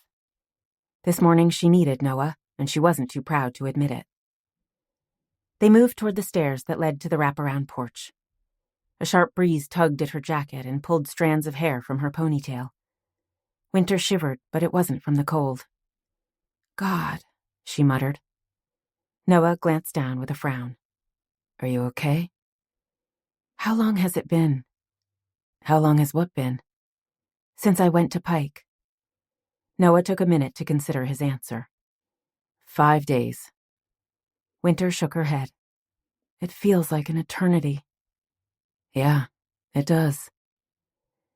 They climbed the wooden steps, and Wynter thought of her poor grandpa lying on the hospital bed, fighting for his life, instead of home where he belonged. If I hadn't opened that envelope, then none of this would have happened. Noah frowned. You don't know that. I do, she responded in fierce tones. It was Pandora's box, and if I could go back in time— Secrets never stay buried, Noah sharply interrupted, his tone equally fierce. Eventually, Pandora's box would have been opened. They crossed the porch and halted in front of the door. Do you truly believe that? Noah turned, laying his hands lightly on her shoulders as he gazed down at her with a somber expression. Yeah, I truly do. Wynter released a shaky sigh. I'm glad you're with me. His eyes darkened as he lowered his head. I wouldn't be anywhere else. He touched his lips to hers in a whisper of a kiss before he was straightening. Where should we start? Wynter licked her lips, tucking away the memory of the kiss to savor later. Right now she wanted to be done with her tasks so they could leave. I suppose the best thing is to try to retrace my steps from when I remember having the phone, she said. I know I had it in the spare bedroom yesterday morning. I looked at it when I got up. Let's start there. Reaching out, Noah shoved open the wooden door. He glanced back at her. I tried to lock the house before I left last night, but I couldn't find any keys. Wynter snorted as they entered the living room that was dark from the heavy curtains and decorated with furniture that had been covered with the same crocheted blankets for as long as she could remember. There was a fireplace that was never used, and a glass cabinet that held small knickknacks that had been collected from a lifetime of county fairs, church fetes, and the occasional trip to Canada. I doubt my grandpa knows where the keys are, she told Noah, moving toward the stairs at the back of the room. When I was a young girl, he would leave jugs of cream in the kitchen, and people would walk in to grab one and toss some money on the table. Noah's expression tightened with disapproval, but he kept his opinion to himself as they climbed the stairs to the second floor. Although he'd moved to Larkin when he was just 14, his years in a big city had left their mark. He would never have the same casual disregard for safety as the locals. They walked down the short hall to the bedroom tucked beneath the slanted ceiling. It was cramped, chilly, and the narrow bed and 2 nightstands were the only furniture. But it offered a stunning view of the farm and surrounding dells. Wynter crossed the barren plank floor to touch the empty nightstand. I left it here while I slept. When the alarm went off, I got up and took a shower and dressed. She absently headed out of the bedroom and entered the equally cramped bathroom. A quick glance revealed the phone wasn't there. Next, I went downstairs to make breakfast. Did you have the phone with you? She mentally ran through her movements from the day before. Yes. I had it on the counter while I washed the dishes because I listened to music. That's the last time I remember having it before I went into the mudroom to put on my coveralls and headed out. I never take it with me when I'm in the greenhouses. They headed back downstairs and entered the kitchen. So it was lying on the counter the last time you remember having it. Yes. Together they searched for the missing phone, opening cabinets and even the fridge on the off chance that she'd done something stupid. It wouldn't be the first time she'd misplaced the thing. Once she'd thrown it in the trash. No doubt a Freudian slip. At last they conceded defeat. It's not here, Wynter muttered. Someone stole it. I agree. Noah planted his fists on his hips and glanced around the kitchen with a frustrated frown. But why would anyone drive to this remote house hoping that you might have left your phone lying around? Wynter grimaced. He had a point. Although she often worked in the greenhouses, she didn't have a routine. It could be any time, any day of the week. Besides, it was a sheer fluke that her grandpa had chosen to drive into town while she was busy. And it's too isolated for someone to have walked by and seen it through a window, she added. They must have been here for some other purpose and taken advantage of the opportunity. If it had been early that morning, she would have noticed a vehicle pulling into the driveway. That meant it had to be after her grandfather had been shot. There were a dozen people here with the emergency vehicles. She shuddered.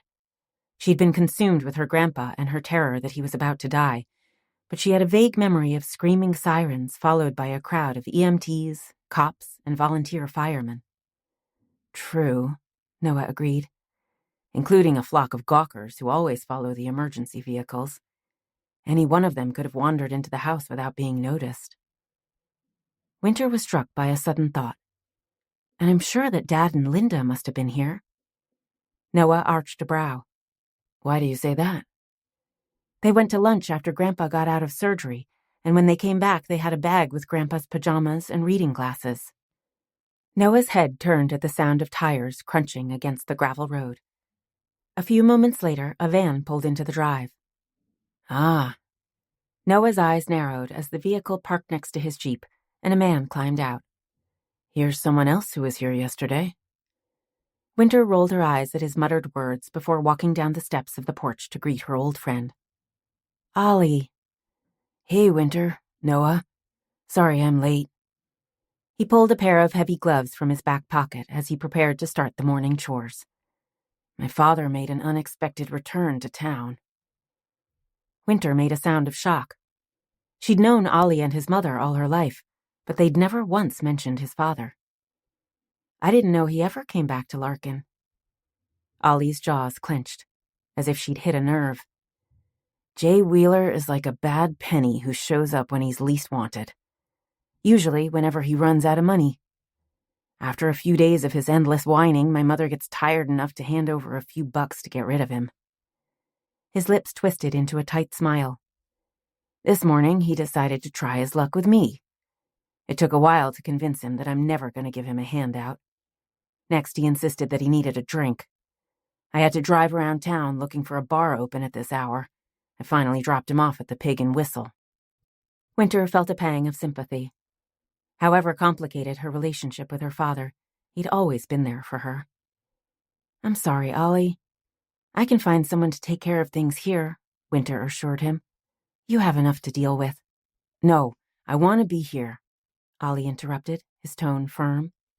This is the one place that I feel at peace. Besides, I'm the only one who knows how Sander wants things done. That's the truth, Wynter agreed dryly. Her grandpa had many fine qualities, but he could be a pain in the ass, especially when it came to his beloved farm. How is he? Ollie asked. Stable, but still unconscious. I'm going to visit him later this morning. Ollie nodded. I intend to stop by after work. Thanks. Wynter reached out to lay her hand on her friend's arm. Grandpa's lucky to have you as a friend. Without him... Ollie shook his head, flushing as if embarrassed he'd revealed how much he depended on Sander Moore. I need to get moving. I have a full schedule. Wait. Noah moved to stand in front of Ollie. What time did you do the chores last night? The older man took a second to consider his answer. I don't have an exact time. It was late. After dinner, so around 8 or 9. Did you notice anyone around? Noah pressed. No. Ollie's brows snapped together. Oh, well, I met Tanya in the driveway. She was pulling out when I was pulling in. Why would she be out here? Wynter was confused. As far as she knew, Tanya had never been to the farm before. I suppose she was looking for you. Ollie stepped to the side, his expression distracted. I need to get on with the chores. I have a lot to do today. Thanks, Ollie. The older man headed toward the barn, and a new sadness settled in Wynter's heart. It should be her grandpa doing the chores this morning. If it hadn't been for her. I need to go to the hospital, she announced in raw tones. Noah nodded. I'll drop you off. She frowned. What are you going to do? I want to track down Oliver's father. It was the last thing Wynter had expected to hear. Why? He was around when your mother first arrived in town and during the early years of their marriage, Noah reminded her. More importantly, he's someone who has no reason to sugarcoat what happened in the past. If he knows who might have wanted Laurel dead, he has no reason not to say who it was. She considered his words before nodding in agreement. So far, she'd heard the past from people who'd either loved or resented her mom. It would be nice to have an opinion from someone who had no reason to care one way or another. I can drive to the hospital, she said, lifting her hand as Noah's lips parted to argue. You can follow behind. I need the truck to pick up a load of fertilizer I ordered from the co-op. They're expecting me to pick it up today. Noah furrowed his brow. He clearly wasn't happy to have her alone, even in her truck. Finally, he heaved a resigned sigh. You can drive it to the hospital, then we'll change vehicles. I'll get the fertilizer and bring it here, then meet you for lunch. Okay, Wynter readily agreed. If Noah didn't mind helping, she was willing to accept his generous offer. She wanted to spend as much time as possible with her grandpa. The stranger watched the couple from behind the numerous outbuildings. There was no way to hear what they were saying. The distance was too great, and their voices were kept low, as if they feared someone might overhear their conversation. A shame. There was a tension in their bodies that was obvious even from far away. Was it fear? The stranger hoped that was the answer. Fear was something to be savored. Not as good as the screams, or the blood, or the thrill of sirens. Unfortunately, the tension looked more like determination, as if they were plotting a plan of action. Damn it. They'd been warned, first with Tilly, and then with the note. That should have been enough, but it wasn't. And worse, the shooting had been a debacle. The bullet had gone astray, and instead of this being ended, it was threatening to spin out of control. Clearly, direct action was necessary. The sort of direct action that the stranger was ready and eager to deliver. Chapter 15. Noah followed Wynter to the hospital parking lot before they switched vehicles, and he drove back to Larkin. With a grim effort, he shoved aside his grinding fear of leaving Wynter. She would be fine as long as she stayed at the hospital. In fact, she was probably safer there than at his cabin. At the same time, he resisted the urge to dwell on Mona Shelton's death and the shocking revelation that the older woman had been lured from her home by a text sent from Wynter's phone. Right now, he needed to concentrate on tracking down Jay Wheeler. He had no idea if the older man would have any information about Laurel Moore, but Noah hoped he could get an overview of the people connected to Wynter's mother and what was happening that might have led to her death. Reaching Larkin, he turned and drove toward the center of town. He had never met Oliver's father. Noah's Nana, however, had pronounced Jay Wheeler a devil's child. She said he'd been caught growing marijuana on Sander Moore's land, and after being run out of town, he'd moved to Chicago, where he'd promptly been arrested for petty theft and drugs. Of course, his Nana had pronounced her neighbor a devil's child, along with her sister-in-law and the poor woman who took first prize at the garden show, stealing the title that his Nana was sure should have gone to her. Pulling into an alley 3 blocks east of Cedar Avenue, Noah parked the truck and headed into a dark, narrow building squeezed between a laundromat on one side and an antique store on the other. Halting at the door to allow his eyes to adjust to the gloom, Noah wrinkled his nose at the smell of old sawdust from the shuffleboard that ran along the back wall and the yeasty tang of beer that had seeped into the wood paneling. Once he could clearly make out the details of the long, open space, Noah searched for the handful of patrons who were gathered around the tables that crowded the center of the room. There were a surprising number, considering it was barely past breakfast time, but this was probably the only tavern open at this hour. That meant they had a monopoly on the local drinkers. His gaze landed on the lone man seated at the bar, drinking a tall glass of beer. The stranger was slender, with gray hair cut short, and a face that was heavily lined from years of smoking. He was wearing a Chicago Bulls sweatshirt and worn jeans. From a distance, he didn't particularly resemble Oliver, but since Noah recognized the other customers gathered around the tables, he was going to assume that this was his father. Strolling forward, Noah leaned against the bar next to the man. "Jay?" The stranger swiveled his head to reveal pale, deep-set eyes. He had a slender silver toothpick stuck in the corner of his mouth and a smirking smile. "Who's asking?" Noah held out his hand. "Noah Heller." "Heller?" The man frowned, ignoring Noah's hand as he removed the toothpick from his mouth and tucked it into his pocket. "Any relation to Prita Heller?" Noah dropped his hand. "Grandson."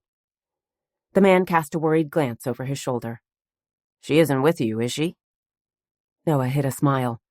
His grandma was striking fear into the hearts of men from her grave. She'd be so proud. "She died." "Oh." Jay returned his attention to Noah. "Sorry. Can I join you?" "Depends." Jay reached for his glass, draining the beer in one gulp. "Are you buying?" Noah climbed onto a high stool, motioning toward the bored bartender. "The first round." Waiting until they each had a beer fresh from the tap sitting in front of them, Jay leaned sideways to speak in a low tone. I don't have my stash with me, but I'm sure we can negotiate a more private location to conclude our business. Noah hid his grimace. If Jay had really spent time in jail, he hadn't bothered to be reformed. He was still peddling drugs. The only thing I want is information, he assured his companion. Jay moved back, his expression hard with suspicion. You're not a cop, are you? Nope. Jay narrowed his eyes. You swear? Cross my heart. The man reached for his beer, seemingly satisfied that he wasn't the target of some sting operation. What information do you want? Noah wasn't exactly sure. It had seemed simple when he'd considered the idea of approaching Jay Wheeler and asking him to share his opinion of Laurel Moore and who might want her dead. Now that he'd met the man, he had a feeling that he would dodge any direct questions. Not because he cared about the past, but because his default instinct was to lie. Grabbing his beer, Noah took a sip, grimacing at the bitter aftertaste. It was way too early for alcohol. You worked for Sander Moore? He asked. Jay snorted his disgust. 30 years ago, and I wouldn't call it work, he groused. I was slave labor for that bastard, and did he ever show any gratitude? No, just nag, nag, nag. Nothing was ever good enough. Noah didn't have sympathy for this man. He'd abandoned his own family, but he couldn't deny working on the farm would be hard labor for anyone. Sander can be challenging. He's a shit. The pale eyes smoldered with a festering resentment. I know for a fact he's the one who called the cops on me just because I had a few pot plants on a crappy piece of land he didn't even remember he owned. His hard tone revealed Jay's inability to accept blame for his own sins. Typical narcissist. But that wasn't even the worst thing he did. No, he turned my own son against me. Ollie worshipped the ground Sander walked on, while I was just... He struggled for the words. Some sort of lowlife. Noah resisted the urge to point out the man's hypocrisy. Jay Wheeler was willing to abandon his family, but he resented the fact his son preferred another father figure. Did you know Sander's son? He instead asked. Edgar? The bitterness was abruptly replaced by amusement. Of course I knew him. What a joke. What was the joke? Big man Sander, always bragging about his farm and how his great-great-something was the first settler in the area. And then he had a kid who couldn't tell a heifer from a steer. Jay took a gulp of beer. It warmed my heart to hear the old man bitching and groaning that he'd been cursed with a worthless lump of an heir. Ha! That's why he had to steal mine. Noah didn't have any trouble imagining Sander publicly venting his disappointment in Edgar. Families are complicated, am I right? No shit. Jay held up his glass in a mocking toast. Then with a frown, he set the glass back down with a loud bang. Hold up. Why are you asking me these questions about Sander? Ollie told me about the shooting. Do you think I had something to do with it? Noah arched his brows. He hadn't. Well, not until this man had just put the idea into his mind. Why would I? He asked, studying the older man's face. It's not as if you had any reason to want him dead. I had plenty of reason, but if I wanted him dead, he'd be dead, Jay snapped. It was a strange way of proclaiming his innocence, but Noah had more important matters on his mind. Actually, I'm more interested in the past, he assured his companion. Jay remained suspicious. My past? Were you working for Sander when Edgar got married? The older man glanced around the bar, as if regretting his decision to let Noah sit next to him. A free beer was all fine and dandy, but not if it meant incriminating himself. Why are you asking? Noah reached into his pocket to pull out his wallet. Opening it, he tossed a 20 on the bar. General interest. Jay reached for the money, but before he could grab it off the bar, Noah covered it with his hand. First the information. Jay hesitated. He wanted to be done with the conversation to drink in peace. Noah could see it etched on his narrow face. Then again, he was in desperate need of money. Oliver had already revealed that nugget of information. Finally, Jay gestured for another beer, waiting for the bartender to bring a fresh glass and wander back to the end of the bar before speaking. Yeah, I was working at the farm when they got hitched. What did you think of Laurel? Honestly? Jay's lips twisted into a nasty smile. I couldn't believe she'd marry a pussy like Edgar. I mean, she was drop-dead gorgeous with one of the finest asses I've ever seen. Why waste herself on a man who could never appreciate her? Noah shuddered. The man was a grade-A jerk, but he'd had a front seat to the Moore family dramas. It was possible he had the information that Noah needed. Besides having a fine ass, what did you think of her? Jay drained his first beer and reached for his second. High maintenance. Money? Money, tantrums, constant demands for attention. He deliberately paused. Attention she got in lots of places that weren't her husband's bedroom. Are you suggesting she had affairs? The gossip said she had dozens, but they were always yapping about crap they didn't know nothing about. Hell, there were rumors she was sleeping with me. He tried to look as if he was hiding some big secret, but Noah wasn't fooled. Laurel Moore would never have been interested. When Noah said nothing, Jay shrugged and continued. She wasn't as bad as they said, but the girl did have her fun. Did you know of any supposed lovers? Jay glanced toward the money beneath Noah's hand. It was a long time ago. Memories fade. Noah swallowed a sigh and pulled out a $10 bill. Tossing it with the 20, he once again placed his hand on top. Tell me, he commanded. Jay considered his response. There was some professor at the college, and a guy who supposedly offed himself. He took another drink, glancing at Noah over the rim of his glass.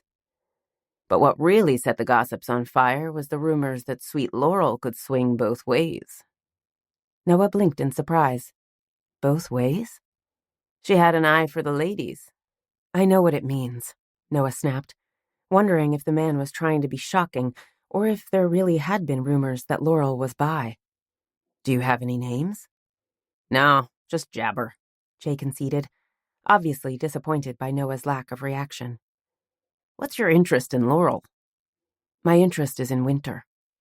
She was just a babe when I left town. I don't know anything about her. Wynter's reached an age where she's interested in knowing more about her mother, Noah said. I'm concerned that what she discovers might cause her pain. I want to be able to protect her if possible. Ah, the older man nodded, as if finally understanding why Noah was asking so many questions. Laurel wasn't a bad person. Did she have any enemies?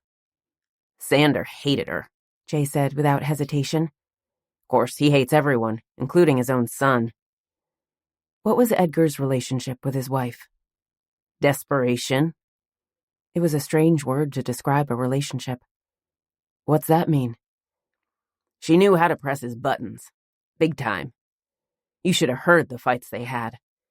Sometimes when they were visiting the farm, Laurel would start screaming and throwing whatever she could get her hands on, while Edgar would stand there all white-faced with his lips pressed in a thin line.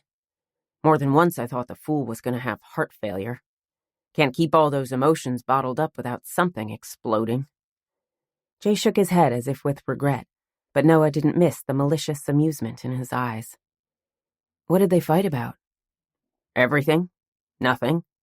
Jay shrugged. He wanted to shove Laurel into a mold she didn't fit. It made them both miserable. Noah arched a brow. He was shocked by the man's insight, but then again, he shouldn't be. Jay Wheeler had the heart of a con artist. It gave him a talent for reading weaknesses and how to exploit them. Anyone else have a problem with Laurel? Noah asked. Edgar's secretary. Jay furrowed his brow. Cindy? Linda Baker. Yeah, that's the one. Jay snapped his fingers. I overheard an argument between Edgar and Laurel. She threatened to leave if he didn't fire the bitch. What did Edgar say? I don't remember the exact words, but the implication was that he'd get rid of his wife before he'd fire his secretary. Noah tapped the tips of his fingers on the bar. Clearly, Wynter's dislike for her father's secretary wasn't just a clash of personalities. Had she subconsciously sensed that Edgar's relationship with Linda wasn't just one of boss-employee? A sudden urge to ensure that Wynter was okay thundered through Noah. Is that all? No, there was another woman. Can't remember her name. Jay lazily sipped his beer. They had some sort of falling out, and Laurel took a bat to the woman's car. Smashed out the windows and everything. The older man released a sharp laugh. The gal was feisty, no doubt about it. That's all I can remember. If you think of something else, let me know. Noah grabbed his wallet and tossed down another 20, along with his business card. That should cover the tab and hopefully urge Jay to reach out if he recalled any helpful information. You got it. Jay reached to snatch the money off the bar as Noah jumped off the high stool. Good luck with the Moore gal. I've heard she's grown into a real beauty. Not to mention the fact Sander considers her his heir, even if people did whisper she didn't belong to Edgar. One day she'll inherit a tidy farm. Noah headed toward the door, his steps never faltering as Jay casually dropped his bomb of an accusation. Of course Edgar was Wynter's father. It was true she didn't look anything like him, but she'd taken after her mother. And even if he wasn't Wynter's father, what did it matter? It didn't, of course. Still, Noah couldn't deny an uneasy sensation as he left the bar and headed for Wynter's truck. Chapter 16. Wynter leaned over her grandpa's hospital bed to place a soft kiss on his forehead before leaving the ICU ward. The doctors had urged her to keep her visits brief since the older man was still unconscious. Not that she needed the warning. Despite the fact he was listed as stable, it was obvious from the plethora of tubes and wires and beeping machines attached to the older man that he was struggling to cling to life. Entering the thankfully empty waiting room, Wynter crossed to the table where a coffee machine and disposable cups had been arranged. She not only needed the caffeine, but it was freezing in the hospital. She didn't know if it was to combat the spread of germs or just to keep people from lingering, but she'd made a mistake to think her sweatshirt would be warm enough. She needed a jacket, and a hat, and gloves. At the sound of footsteps, Wynter abruptly whirled to face the door, prepared to use her screaming hot coffee as a weapon. There was a guard just down the hall, but it would take him time to get to the waiting room. She had to be ready and willing to protect herself if necessary. A second later, Linda Baker appeared, her blonde hair pulled into its usual knot at the nape, and her slender body covered in yet another power suit, this one a cherry red. Wynter's tension remained as the older woman strolled to join her. Linda, what are you doing here? A reptilian smile curved the woman's lips as she held up a small bouquet of flowers. I promised your father I would check on Sander. Wynter frowned. She'd been expecting her father to arrive any minute. No matter how difficult the relationship between the two men, they were family.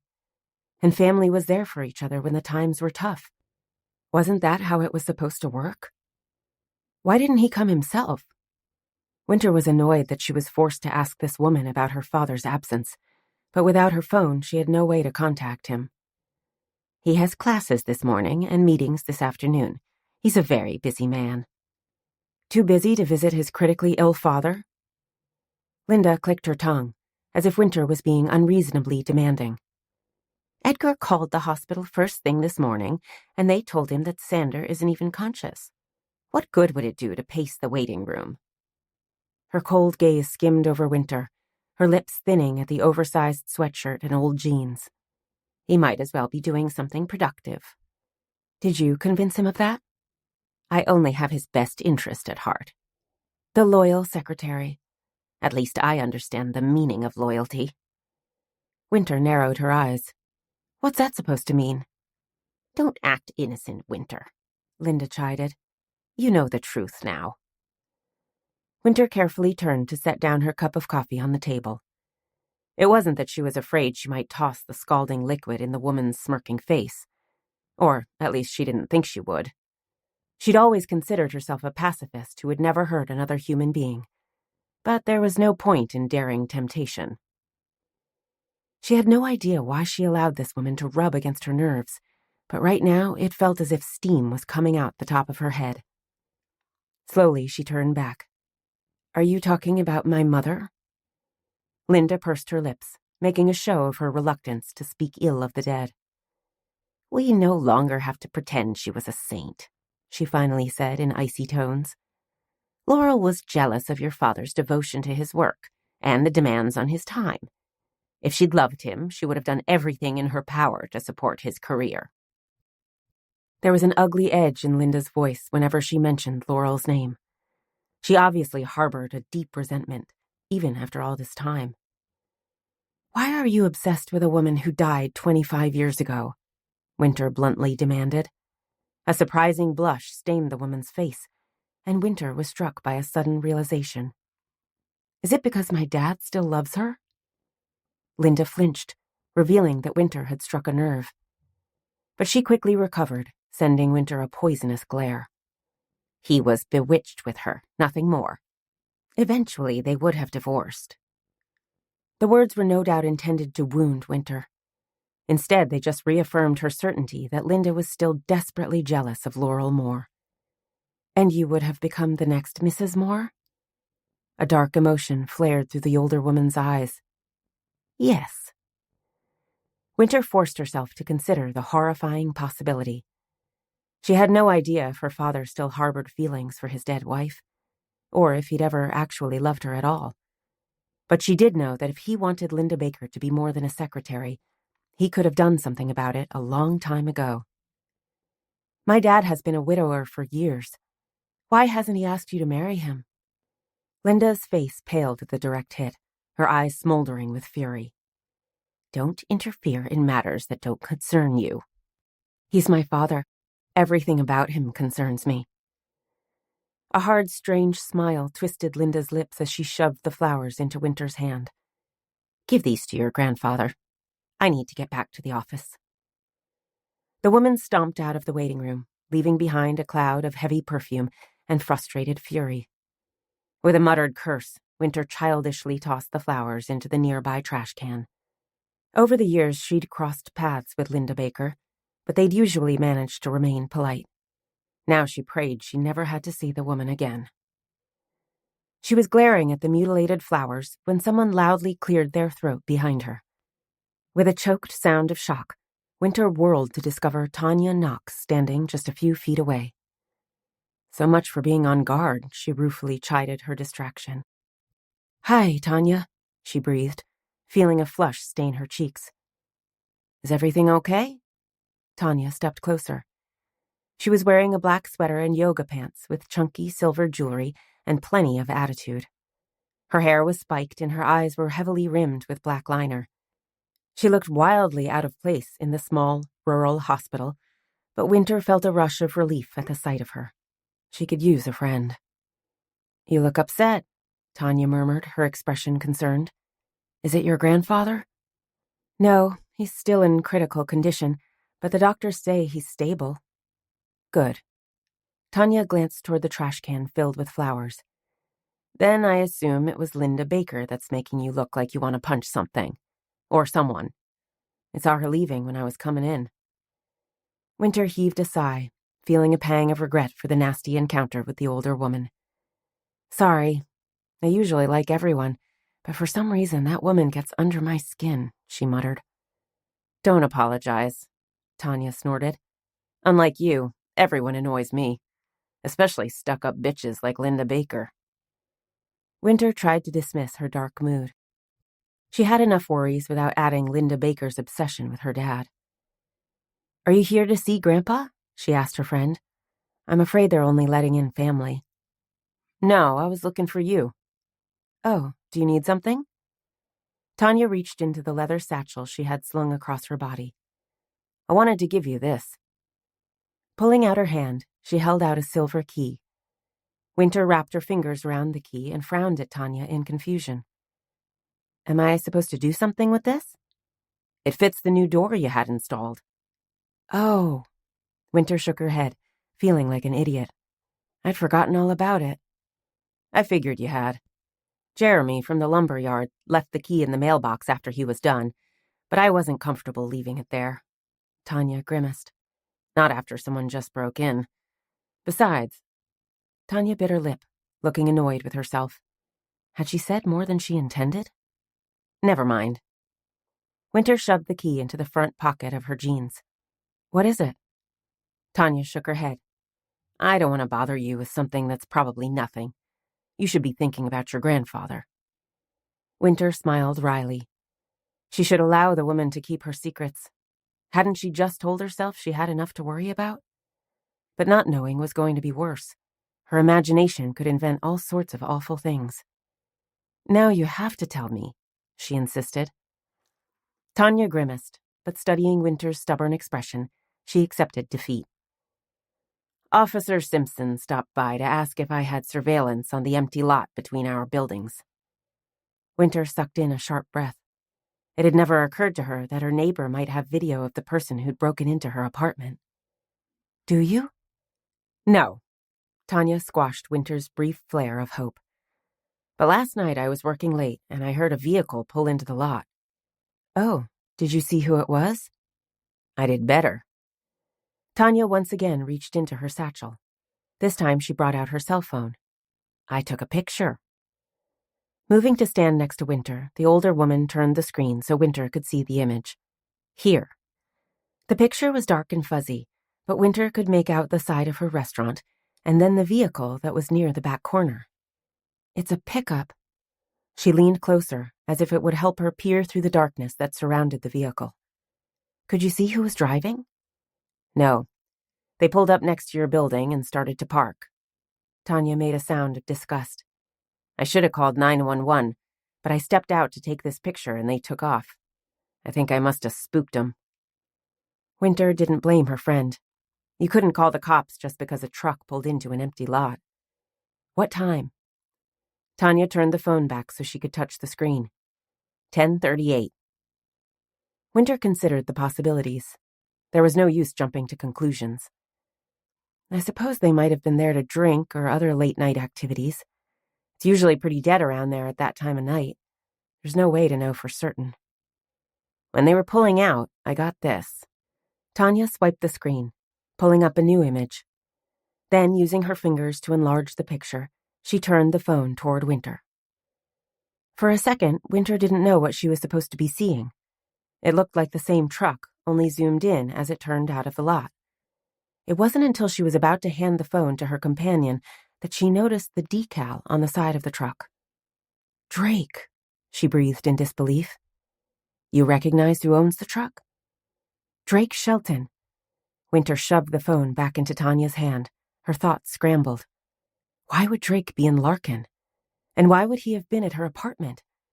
More importantly, had he returned to Pike to kill his wife? You need to take this to the police station. Why? Tanya dropped the phone into her satchel, studying Wynter with a curious gaze. Was he the one who broke into your apartment? Wynter shuddered. It was horrifying to think Drake had followed her back to Larkin and then snuck into her private space to leave his warning. But once again, she reminded herself not to leap to conclusions. Not when they had nothing more than a fuzzy photo from a different night. I'm not sure, but his wife was murdered last night. Tanya gasped, visibly shaken by Wynter's revelation. I didn't hear about that. Wynter held up her hand, instantly regretting her blunt response. It wasn't here. It happened in Pike. Oh. Tanya released the breath she'd been holding. Did the guy in the truck do it? No one knows for certain, but they're looking for him. Okay. I'll run by the station on my way back to the shop. I suppose they can download the picture from my phone. With a nod, Tanya headed toward the door of the waiting room. Take care. Wynter watched her leave. Then, with a muttered curse, she hurried behind the older woman. Wait, Tanya. Coming to a halt just outside the room, Tanya turned to send Wynter an impatient frown. Can this wait? I have a pottery class in an hour and I still need to get organized. It'll just take a second, Wynter assured her. Okay, what is it?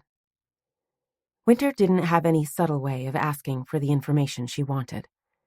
Not when her nerves felt raw and her mind muddled with the endless shocks that battered her day after day. So she just went to the heart of her concern. Why didn't you ever mention that my mom had left you an inheritance in her will? Tanya paused, her expression impossible to read. "I just assumed you knew. It wasn't a secret," she at last said. "Did you know her?" Tanya nodded, her eyes softening. "She volunteered at the art camp every summer. I took every single class she taught there. She had an amazing gift."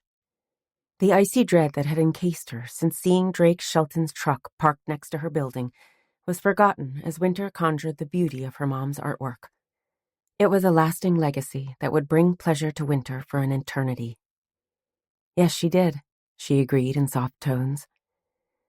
"Once your mom realized that I was serious about my pottery, she started giving me private lessons," Tanya continued, blinking back sudden tears. "That's when I told her I hoped to get a degree in art. But my parents insisted I stay here and take over the gift shop. She promised that I would have the scholarship money I needed to go to college if that was what I wanted to do. I really never thought about it, not until she died." Wynter sighed. Dredging through the memories of Laurel Moore was like pulling a scab off an old wound. It was painful and messy, and probably necessary if Wynter's soul was ever going to heal. "Did you use the money for art school?" she asked her companion. "A portion. The rest I saved to open my own studio." Tanya's lips twisted into a humorless smile. "I never expected that studio to be in Larkin." A silence descended between them as they became lost in the mutual sense of grief for the loss of a woman who'd touched both their lives. Then Tanya shook away her grief. "Is there a problem? If you need the money—" No, nothing like that," Wynter quickly denied. "Your mother—" Tanya stopped as if she needed to collect herself. She breathed in deeply, squaring her shoulders as she held Wynter's gaze. "She saved me. I was an angry kid who never fit into this place. Art gave me the outlet I needed to focus on something positive." Her hands clenched at her side, revealing a deep, smoldering emotion. "And even now the studio is my place of zen. I need it like most people need air to survive." A tight smile twisted her lips. "She gave me that." Wynter reached out to lightly touch Tanya's hand. Her mom might have destroyed lives, but she'd also saved at least one. "I'm glad." Tanya stepped back. "I'll talk to you later." "Oh." Wynter was struck by a sudden memory. "Just one more thing." "What?" "Why were you at Sanders' farm yesterday?" Wynter demanded before Tanya could leave. The woman frowned. "I wasn't. Oh, wait." She snapped her fingers. "I was looking for you." "Why?" Tanya shrugged. "Just wanted to make sure you were okay. Now I really need to bounce." "Thanks for bringing by the key." "No problem." With jerky motions, Tanya hurried down the hall, her back stiff and her head held high. Wynter reached into her pocket, grimacing when she recalled she didn't have her phone. She really needed to talk to someone. No, not just someone. A particular someone. Noah. Chapter 17. Noah stacked the last bag of fertilizer on the wooden skid at the end of the greenhouse. It was a relief to discover that he wasn't expected to shovel a truckload of crap when he arrived at the farmer's co-op, but he couldn't deny a small twinge in his lower back by the time he'd finished packing and unpacking the heavy sacks. How did tiny Wynter manage? The bags weighed as much as she did. Shaking his head in wonderment, Noah closed up the greenhouse and climbed into the truck. His morning tasks had taken longer than expected, and now he was anxious to get to the hospital. Not just because he wanted to make sure Wynter was okay, but for the simple desire to share her company. It wasn't the first time he'd been hit with an urge to share lunch with his friend. More than once he'd rearranged his schedule so he could stop by Wynter Garden when he knew the crowd would be thinning so she could join him for a few minutes. It had never occurred to him that it was anything more than decompressing after a stressful morning. Or at least he'd never allowed himself to consider it might be more. Driving up the sloping hill, Noah passed the quiet farmhouse. He briefly considered stopping to walk the area. He wanted to know where you'd have to be standing to glance into the kitchen and see the counter where Wynter had left her phone. In the end, he drove past to turn onto the graveled road that would lead him back to town. After Sander had been shot, there'd been over 20 people strolling around the property. Some in the yard, others on the porch. He wouldn't doubt that a few had gone inside to use the bathroom or get a drink. There was no way to pinpoint who might have grabbed the phone. Driving slow enough to dodge the tractors that puttered from one field to another, Noah allowed his thoughts to return to his conversation with Jay Wheeler. He hadn't learned much. He'd already known that Laurel's relationships with her husband and father-in-law were complicated, although Jay had implied that there'd been more than disappointment in Edgar's reaction to his wife. Desperation. Noah shook his head, trying to dismiss the niggle of suspicion. It didn't work.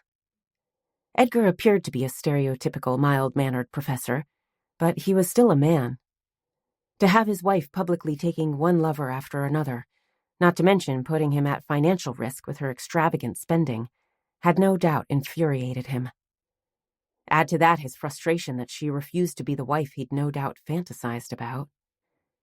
Noah had just reached the point of wondering where Edgar Moore had been when his wife was murdered, when he heard the sound of a car behind him.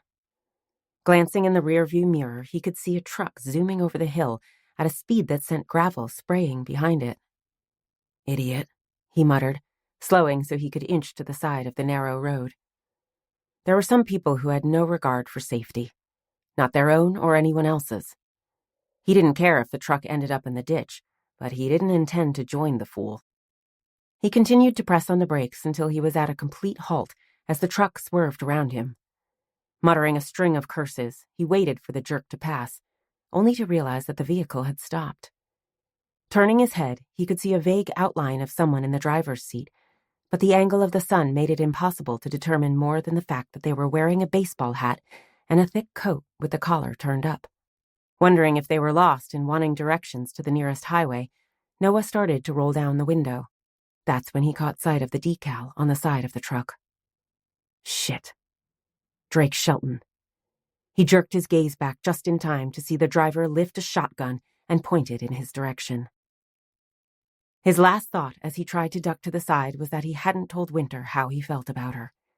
The regret that surged through him was as devastating as the pellets that smashed into the window, shattering it into 1,000 painful projectiles. Wynter paced from one end of the waiting room to the other. Where was Noah? He'd told her he would take her to lunch, and unlike most men in her life, he always kept his promises. Had something happened? Was he still trying to track down Oliver's father? Or had there been a snafu with her order of fertilizer? She couldn't call without her cell phone, and she'd promised she wouldn't leave the hospital without him. She'd circled back to the coffee machine when she heard a footstep behind her. Noah? Spinning around, Wynter's heart plunged at the sight of the tall, dark-haired woman wearing a crisply starched uniform. "Oh, Shell." She struggled to hide her disappointment. "I was expecting Noah." The woman halted near the door. "He's here." "He is?" Wynter glanced over the woman's shoulder, expecting to see Noah in the hallway. "Where?" "Getting stitched up in the emergency room." "What?" Wynter blinked, taking a second to absorb what Shell was saying. Then she swiftly charged across the room, her heart thundering in her chest. "What happened?" Shell took a step to the side, blocking the door so Wynter had no choice but to stop or to run her down. "He's fine. Just a few scrapes and bruises," the woman assured her. "He wouldn't have allowed the doctors to clean and bandage them if I hadn't insisted." Wynter frowned. Was Shell with Noah when he was hurt? Or had she been called to an accident? Was he in a wreck? No. Shell glanced around the waiting room as if making sure it was empty. At last she returned her attention to Wynter. "He was leaving your grandfather's farm when a truck pulled beside him, and someone tried to shoot him." Wynter's throat threatened to squeeze shut as the image of Noah lying on the ground with blood pouring from a gunshot wound seared through her mind. "Are you serious?" "Yes." "Oh my God." Wynter reeled backward, collapsing on the edge of the nearest chair. Her knees suddenly refused to hold her weight. "Was he hit?" "No, but several shards of glass hit him when the side window shattered."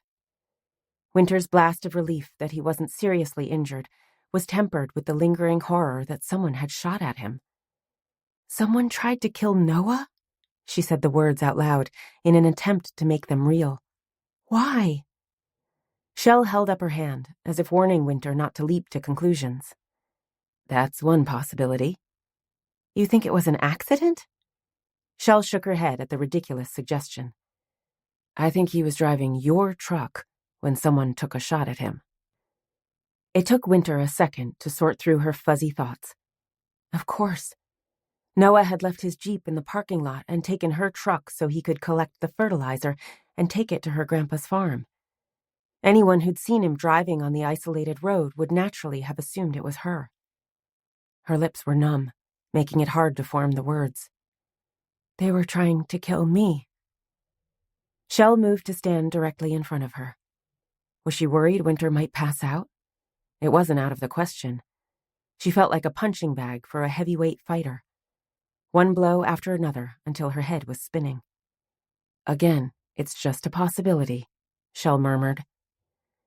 Wynter licked her lips. Why were they so dry? Did Noah see who pulled the trigger? Nothing more than a shadowed outline. Damn. He did, however, recognize the truck. Wynter jerked. They'd had such crappy luck over the past few days, it didn't seem possible they might have caught a break. "Who does it belong to?" "Drake Shelton." Drake. Wynter paused, considering the information. She wasn't shocked or even surprised. Not after his wife had been murdered. But she was confused. Oh. She abruptly recalled her earlier conversation with Tanya. "He was at my apartment last night. Tanya Knox has the pictures." "Yeah. She brought them by the station." "Do you have an APB out, or whatever it is the cops use to find people?" "We're looking." Shell's jaw tightened, revealing she wasn't as calm, cool, and collected as she was pretending. She obviously was feeling the pressure of having a potential killer loose in her town. Plus, she'd been friends with Noah for a very long time. She no doubt took it personally that he'd nearly been killed. "If he's still in the area, we'll find him." Wynter nodded. She trusted Shell would do everything in her power to track down the lunatic, but in such a rural area there were 1,000 places he could hide. A shiver raced through her. Why would Drake want me dead? "I have a theory."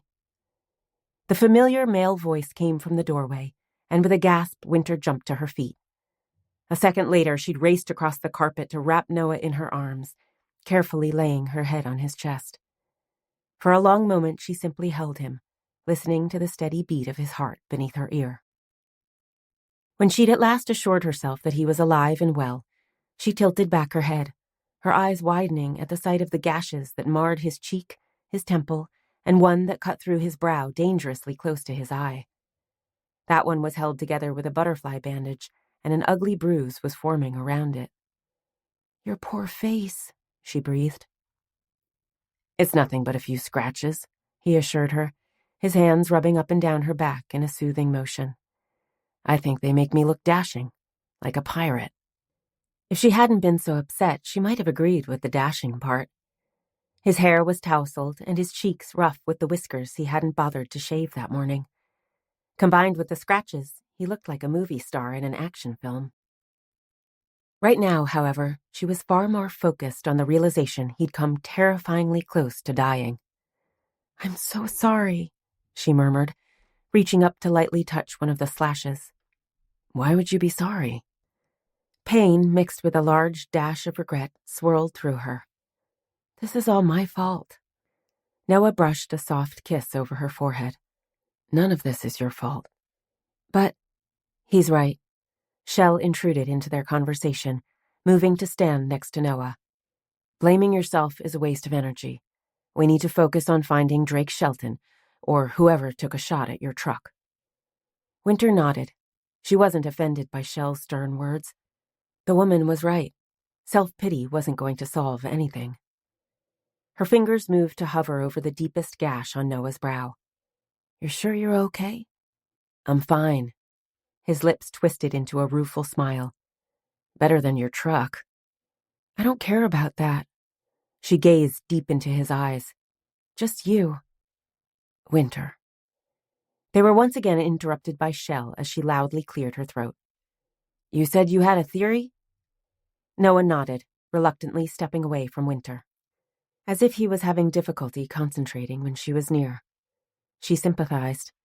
She didn't know if it was the shock of nearly losing him, or just the past week of spending day after day together, but suddenly she was acutely anxious to get Noah alone. And naked. You said that Drake was seen in the lot next to Winter Garden, right? Noah spoke directly to Shell, but there was a hint of a flush on his cheeks, as if he sensed her wicked thoughts. Shell held up her hand. His truck was there. The picture isn't clear enough to identify the driver. Point conceded, Noah murmured. If it was Drake, why would he travel to Larkin after 25 years? It had to be something we said to him when we stopped by his house that provoked him to come after Wynter. His gaze shifted to Wynter. Or something we had. What did we have? Wynter cast her mind back to their brief conversation with Drake. She had a vivid image of Drake reaching toward her, his face twisted with fury. The letters. They might have contained information he doesn't want anyone else to see. Wynter shuddered. They were just gross. Shell sent her a searching gaze. Did you read them all? No, I just skimmed a couple. Wynter made a sound of exasperation. The thought of the letters was still like salt in an open wound. What would he write in a love letter that would be worth killing someone? He might have revealed a violent jealousy, Noah said. Maybe he threatened your mother if she dared to end their relationship. Wynter considered his words. The letters she'd read had been the usual raunchy stuff some men believed a woman enjoyed, but there'd been a hint of possession in the tone, as if Drake wanted to own her mom. And he'd obviously remembered the exact date of her death even after 25 years. Extreme for a casual lover. And he'd been visibly upset when he'd seen the letters in her hands. There might be something in the letters that would implicate him in my mom's murder, she murmured. Where are they now? Shell asked. At the apartment? Wynter wrinkled her nose. Her world was in chaos, which meant she wasn't sure of anything. Or at least that's where I left them. What if Drake broke in and left the warning note? Noah said, his voice sharp as if the thought had just occurred to him. Why not take the letters then? Shell demanded. Ollie must have interrupted him, Wynter said, recalling her friend's insistence that he'd seen someone leaving the building after he'd pulled into the lot. If Drake had seen Ollie's van, he might have bolted before getting caught. Shell nodded. Were the letters still there? Yes, Wynter's voice was firm. She wasn't certain of much right now, but she was certain of that. I remember seeing them when I searched the apartment for anything missing after the break-in. So maybe Drake tried to go back and get them, Noah continued with his thought. Only this time he was seen by Wynter's neighbor. So why shoot at Wynter today, assuming Drake believed she was the one driving the truck? Desperation, Noah promptly retorted. He thought his life was unraveling, so he kills his wife and then comes back to get rid of Wynter. Maybe he believes he can start over with a clean slate. Noah shrugged. Or maybe he's not thinking at all. Any man can be pushed beyond reason. Shell looked skeptical. Yeah. Noah heaved a harsh sigh. It seemed more convincing in my head. Now it feels more like a wild guess. They were all silent for a minute, trying to imagine what Drake was doing in Larkin and why it would involve shooting at Wynter. In the end, nothing made any more sense than Noah's wild theory. Maybe we should have a closer look at the letters, Wynter suggested. Let me, Shell insisted. We have people trained to spot clues that most of us would miss. Wynter didn't argue. She had no idea what might or might not be a clue. Instead, she reached into her pocket and pulled a key off the ring. Here, this is a key to the new door. The letters are on my bedroom dresser. Shell grabbed the key and glanced toward Noah. I still need an official statement. Later. Wynter moved to wrap her arm around Noah's waist. Right now, I'm taking him home. Noah glanced down at her, his expression softening with an emotion that melted her heart. You heard the boss, he murmured. Take care of him, Shell commanded, heading out the door. Wynter smiled. That's the plan. Chapter 18. Noah did his best not to limp as they left the hospital and crossed the parking lot. Wynter was already stressed to the max. He didn't want her worrying about him. Even if he was aching from head to toe and his face burning from the antiseptic the doctor had insisted on pouring over his skin. He must not have been fully convincing as Wynter pulled open the driver's door and settled behind the steering wheel. I can drive, he protested. She blew him a kiss. It's my turn to take care of you. A giddy sense of anticipation jolted through Noah, as if he was a teenage boy about to go on his first date instead of a grown man. It was a weirdly wonderful sensation. I like the sound of that, he murmured, rounding the Jeep to crawl into the passenger seat. Starting the engine, Wynter pulled out of the lot, her profile tense. I can't bear to think that you might have... I'm here. He reached over to lay his hand on her thigh, savoring the warmth he could feel through her jeans. He hadn't even realized how cold he was until that moment. The combination of a near-death experience and the chilled air in the emergency room obviously wasn't a good one. And I'm not going anywhere. They were silent on the drive to his cabin, both lost in their thoughts. Noah didn't mind. He needed a few minutes to calm his shattered nerves. After nearly having his head blown off by a shotgun, he'd had enough sense to dial 911. He'd wanted the cops tracking down Drake Shelton before he could escape. But then Shell had arrived, and she'd insisted he go to the emergency room before she would allow him to join Wynter. She'd claimed that the blood dripping from his face would terrify anyone who caught sight of him. Now he needed some time to decompress. As if reading his mind, Wynter parked the Jeep in the garage and then, shooing away the pack of hounds, led him into the cabin.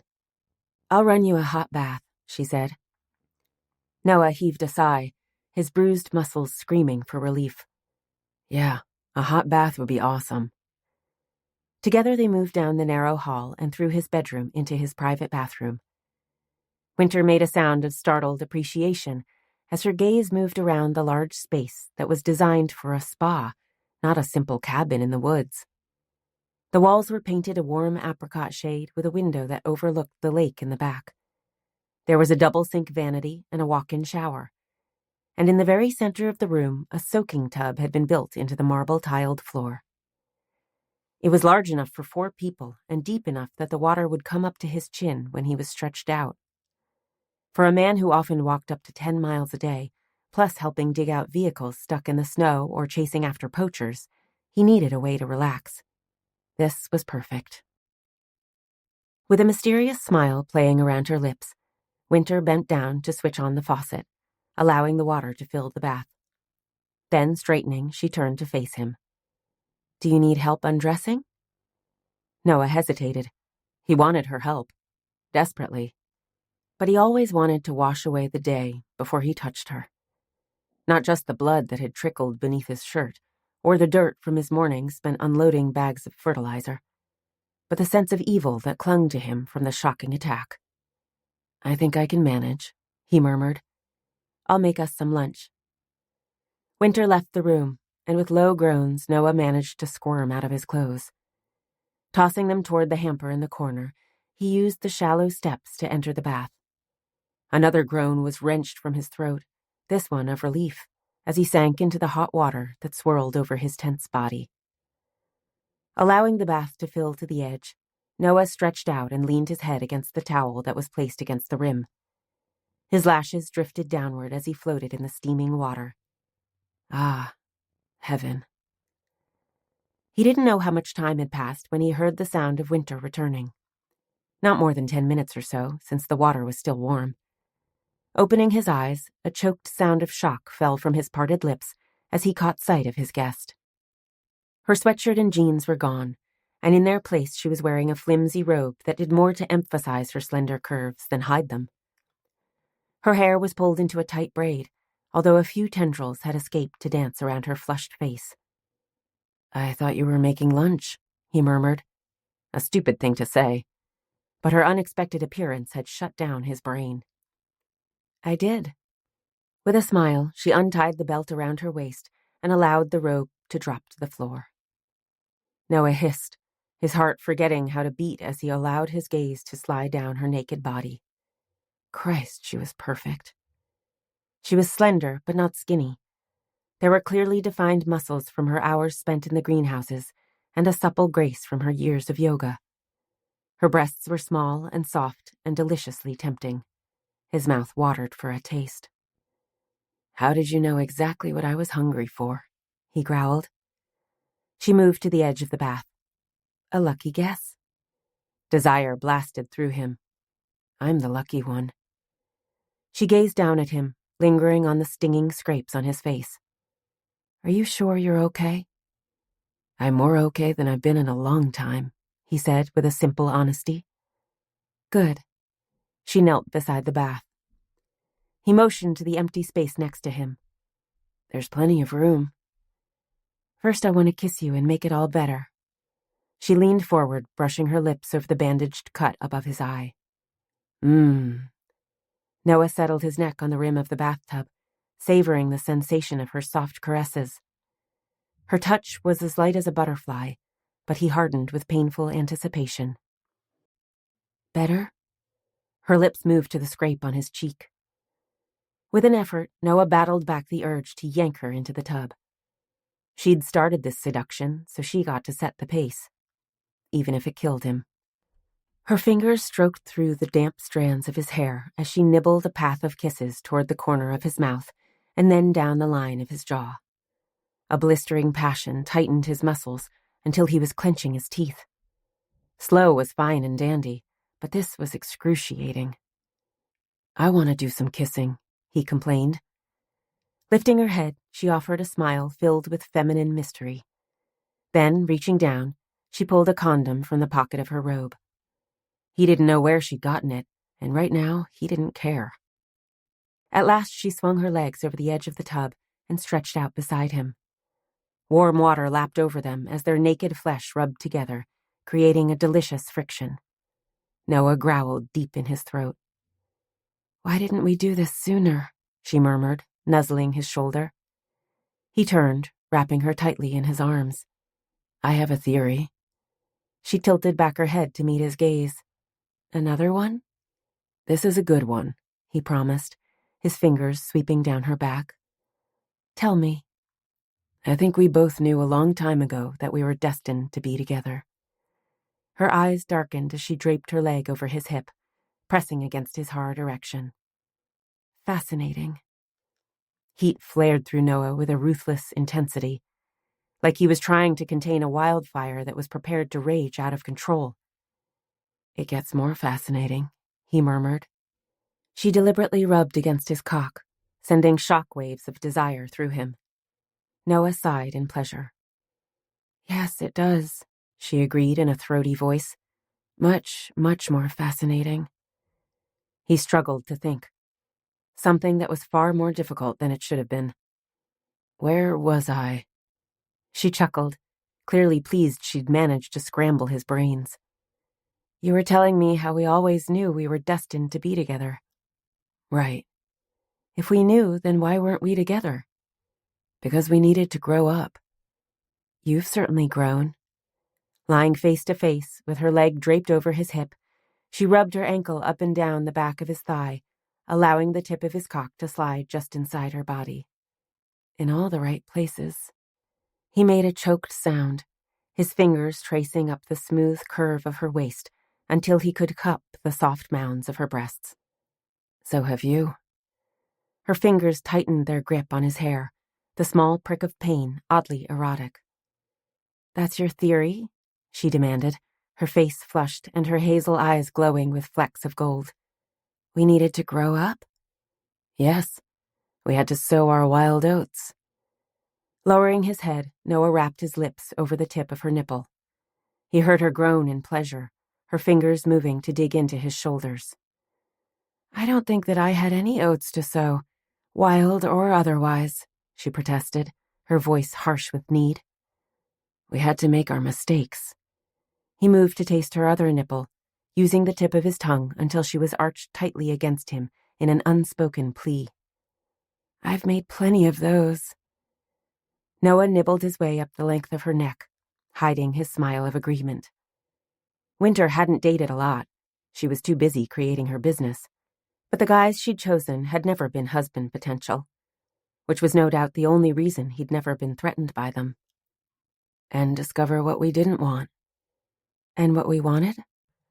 Noah lifted his head, forcing himself to focus his words. As much as he wanted to tumble into the bliss of mindless desire, this was important. He wanted Wynter to understand that this was more than physical. What he needed from her was far more than just a warm body. "Yeah, we had to discover what we wanted." He gazed down at her, allowing her to see his love etched on his face. "Each other." Her expression softened, the shadows banished from her eyes as they gazed at one another. Then, with an unexpected shove, Wynter had him rolled onto his back so she could perch on top of him. The water splashed over the sides of the bath, but Noah barely noticed. Lost in each other, Wynter reached for the condom. Noah's heart slammed against his ribs as she tore open the package and with a slow, sensuous caress slid it onto his straining cock. He tried to speak, but all that came out was a choked sound of bliss. He was desperate to be inside her, but there was no way in hell he was going to complain about the feel of her fingers stroking his erection. Up and down, quicker and quicker.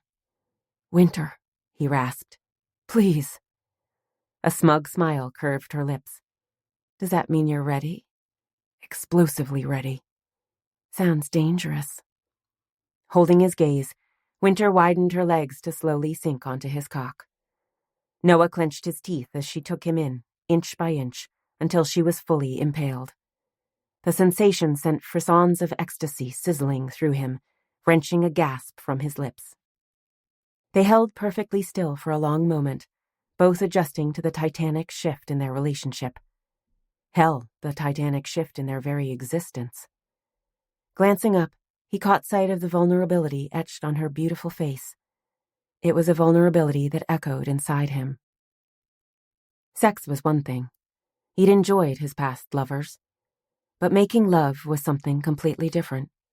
It was raw and scary and all-consuming. Noah took a second to simply savor the sight of Wynter posed above him. The damp halo of blonde curls that framed her flushed face, the bright sparkle of her eyes, the plush lips and the rosy-tipped breasts. A huge emotion rushed through him. Destiny. It was a word that had haunted him for the past few days. Now it seared through his soul. Wynter was his destiny. The woman who was meant to stand at his side, to share his bed, and to fill the hole in his heart that had been empty since the death of his parents. Noah wrapped his arms around her body, urging her downward. He wanted to taste her lips as he began to pump into her sweet warmth. With a moan, she found his mouth in a hungry kiss, meeting him thrust for thrust. The steam cloaked them in a scented mist as their slick bodies moved in rhythm, their groans mingling as they reached for destiny together.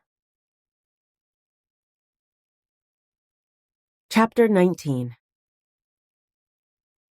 Drake Shelton clawed his way out of his stupor. It was something he had a lot of practice at. More than one weekend had ended with him passed out in the corner of a bar. Most of the locals in Pike allowed him to sleep it off. A few even drove him to his house, which was why he'd known from the beginning that this was no drunken bender. How long had he been out? It felt like an eternity. He had a vague memory of waking long enough to sense he was lying on a hard floor, like the cement slab in a basement. He'd been bound and gagged, but his mind was too fuzzy to comprehend what was happening. Before he could clear his thoughts, he felt a pinprick of pain and the darkness rushed back. This time, however, there was no pinprick, no drugs pumping through his veins to knock him out. Cautiously, Drake shuffled through his fragmented memories. There was no way to determine how much time he'd lost, but he could recall being at work when he'd received a text from Wynter Moore.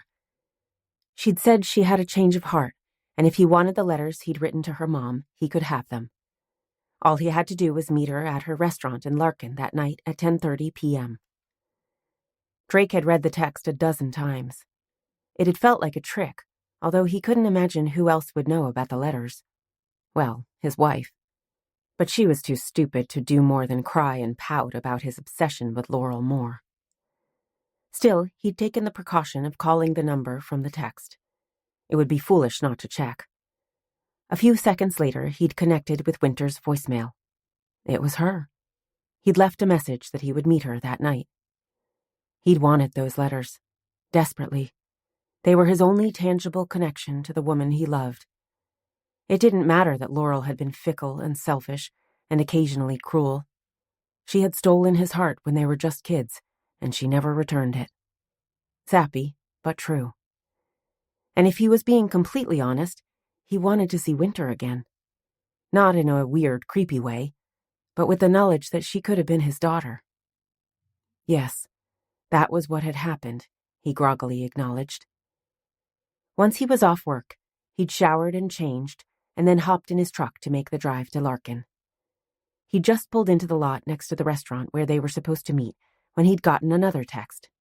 This one had a new address. Drake remembered an uneasy feeling, especially when the GPS had led him through the back roads to an isolated farm. It was only his fierce need to get his hands on the letters that had kept him from turning around and driving home. That, and the knowledge that his damned wife would be waiting for him to return, staring at him with those accusing eyes.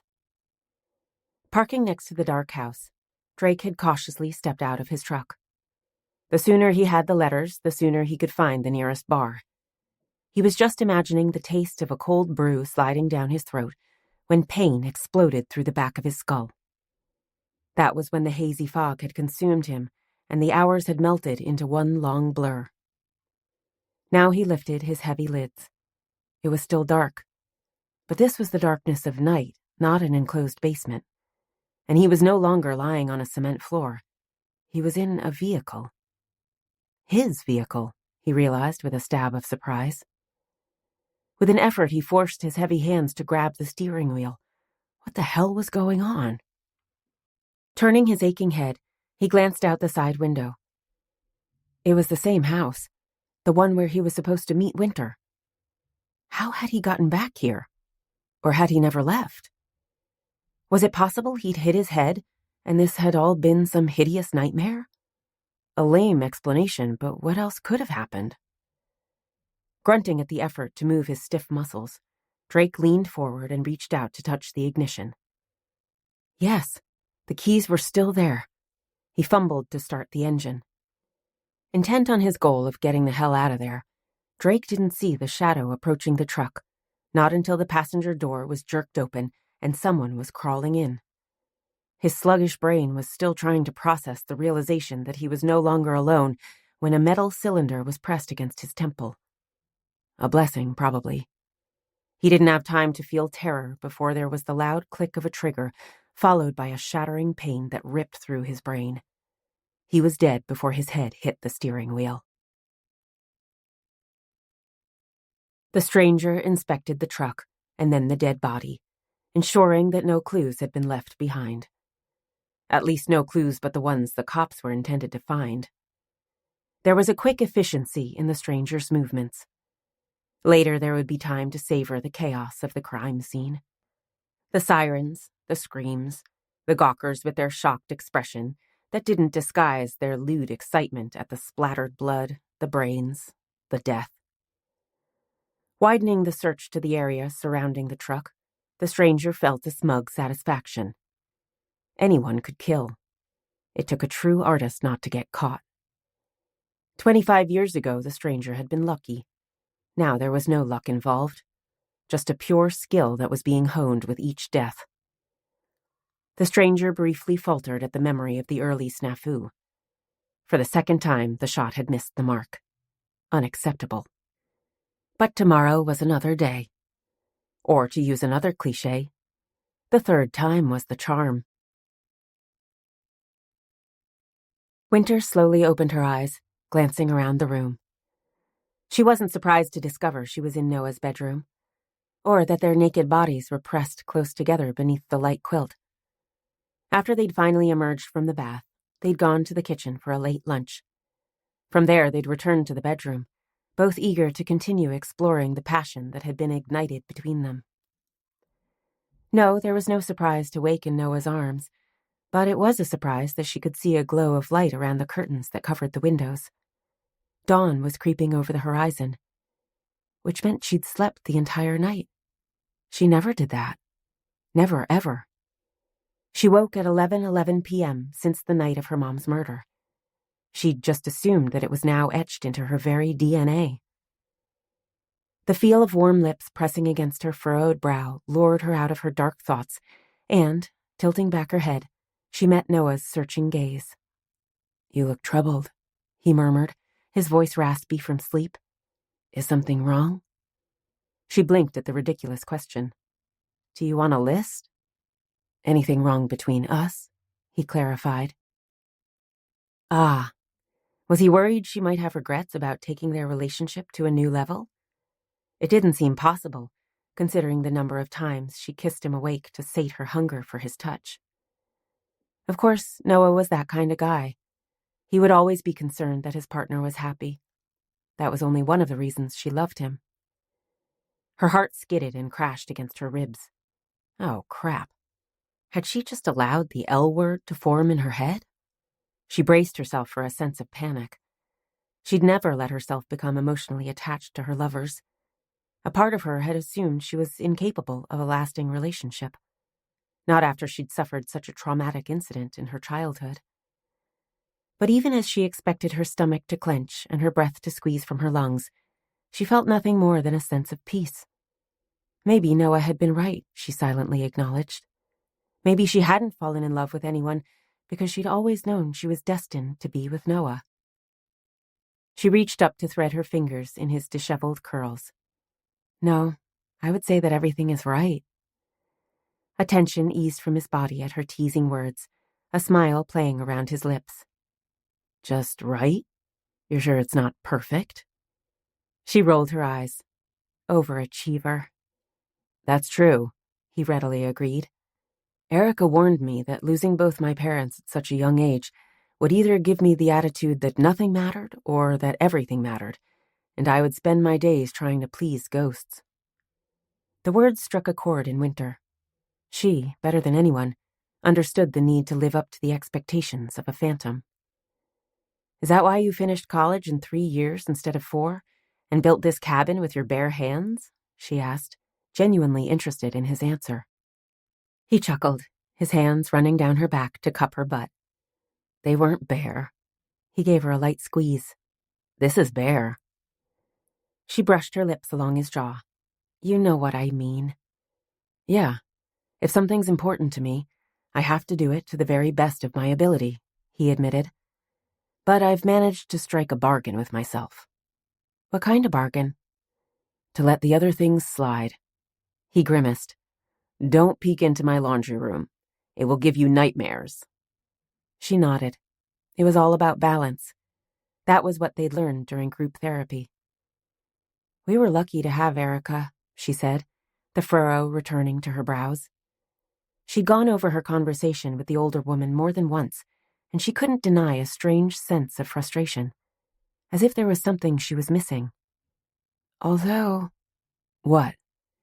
When I think back to my conversation with her at the hospital, I have a feeling she wasn't telling me everything. Like what?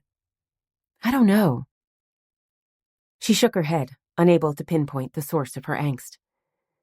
Maybe something about one of Mom's lovers, or her relationship with Mom. I think they were a lot closer than I ever realized. Leaning forward, Noah grazed his lips over her cheek to nuzzle at the corner of her mouth. It's easy to read too much into every conversation. I do it myself. He nibbled her bottom lip. I'm just anxious to find out who the hell is threatening you. You're probably right. Warmth spread through her, easing the icy knot of fear in the pit of her stomach. It didn't get rid of it. Nothing would. Not until the truth of her mom's murder was revealed. But when she was in Noah's arms, she felt safe. Besides, I don't want to discuss Erica. Or the past. His eyes smoldered with desire. What do you want to talk about? What else do I need to know about you beyond your scary laundry room? I work crazy hours, he warned. Good. She could never be with a man who worked 9 to 5 and expected dinner on the table when he walked through the door. She was obsessed with building her business, and she needed a partner who had an equally intense love for his own career. I have a habit of taking in dogs that no one else wants. I'm becoming attached to the hounds of the Baskervilles. I never turn on the TV, and I wouldn't know a current trend if it hit me in the face, he continued. What do you do for entertainment? Fish. She wrinkled her nose. She possessed a full appreciation for a well-cooked trout with chive butter over fresh spinach, but she wasn't fond of sitting for hours next to a lake or river, waiting for one to grab her bait. Noah pressed a line of kisses along her jaw. I'm always open to trying new hobbies.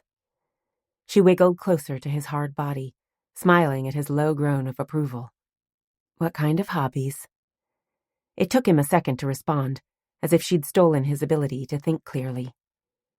Gardening, he finally said. Waiting tables, mopping kitchen floors. She arched a brow. Mopping is a hobby? Anything to spend time with you. The words were simple, but they wiggled to the very center of her soul, like a seed being planted that would bind them together for an eternity. She reached up to lightly touch his cheek, careful to avoid the wounds that were beginning to heal. I like the sound of that. Yeah, me too, he growled, pressing the hard thrust of his erection against her lower stomach. Now it's your turn. My turn for what? Any secret vices? Wynter considered the question.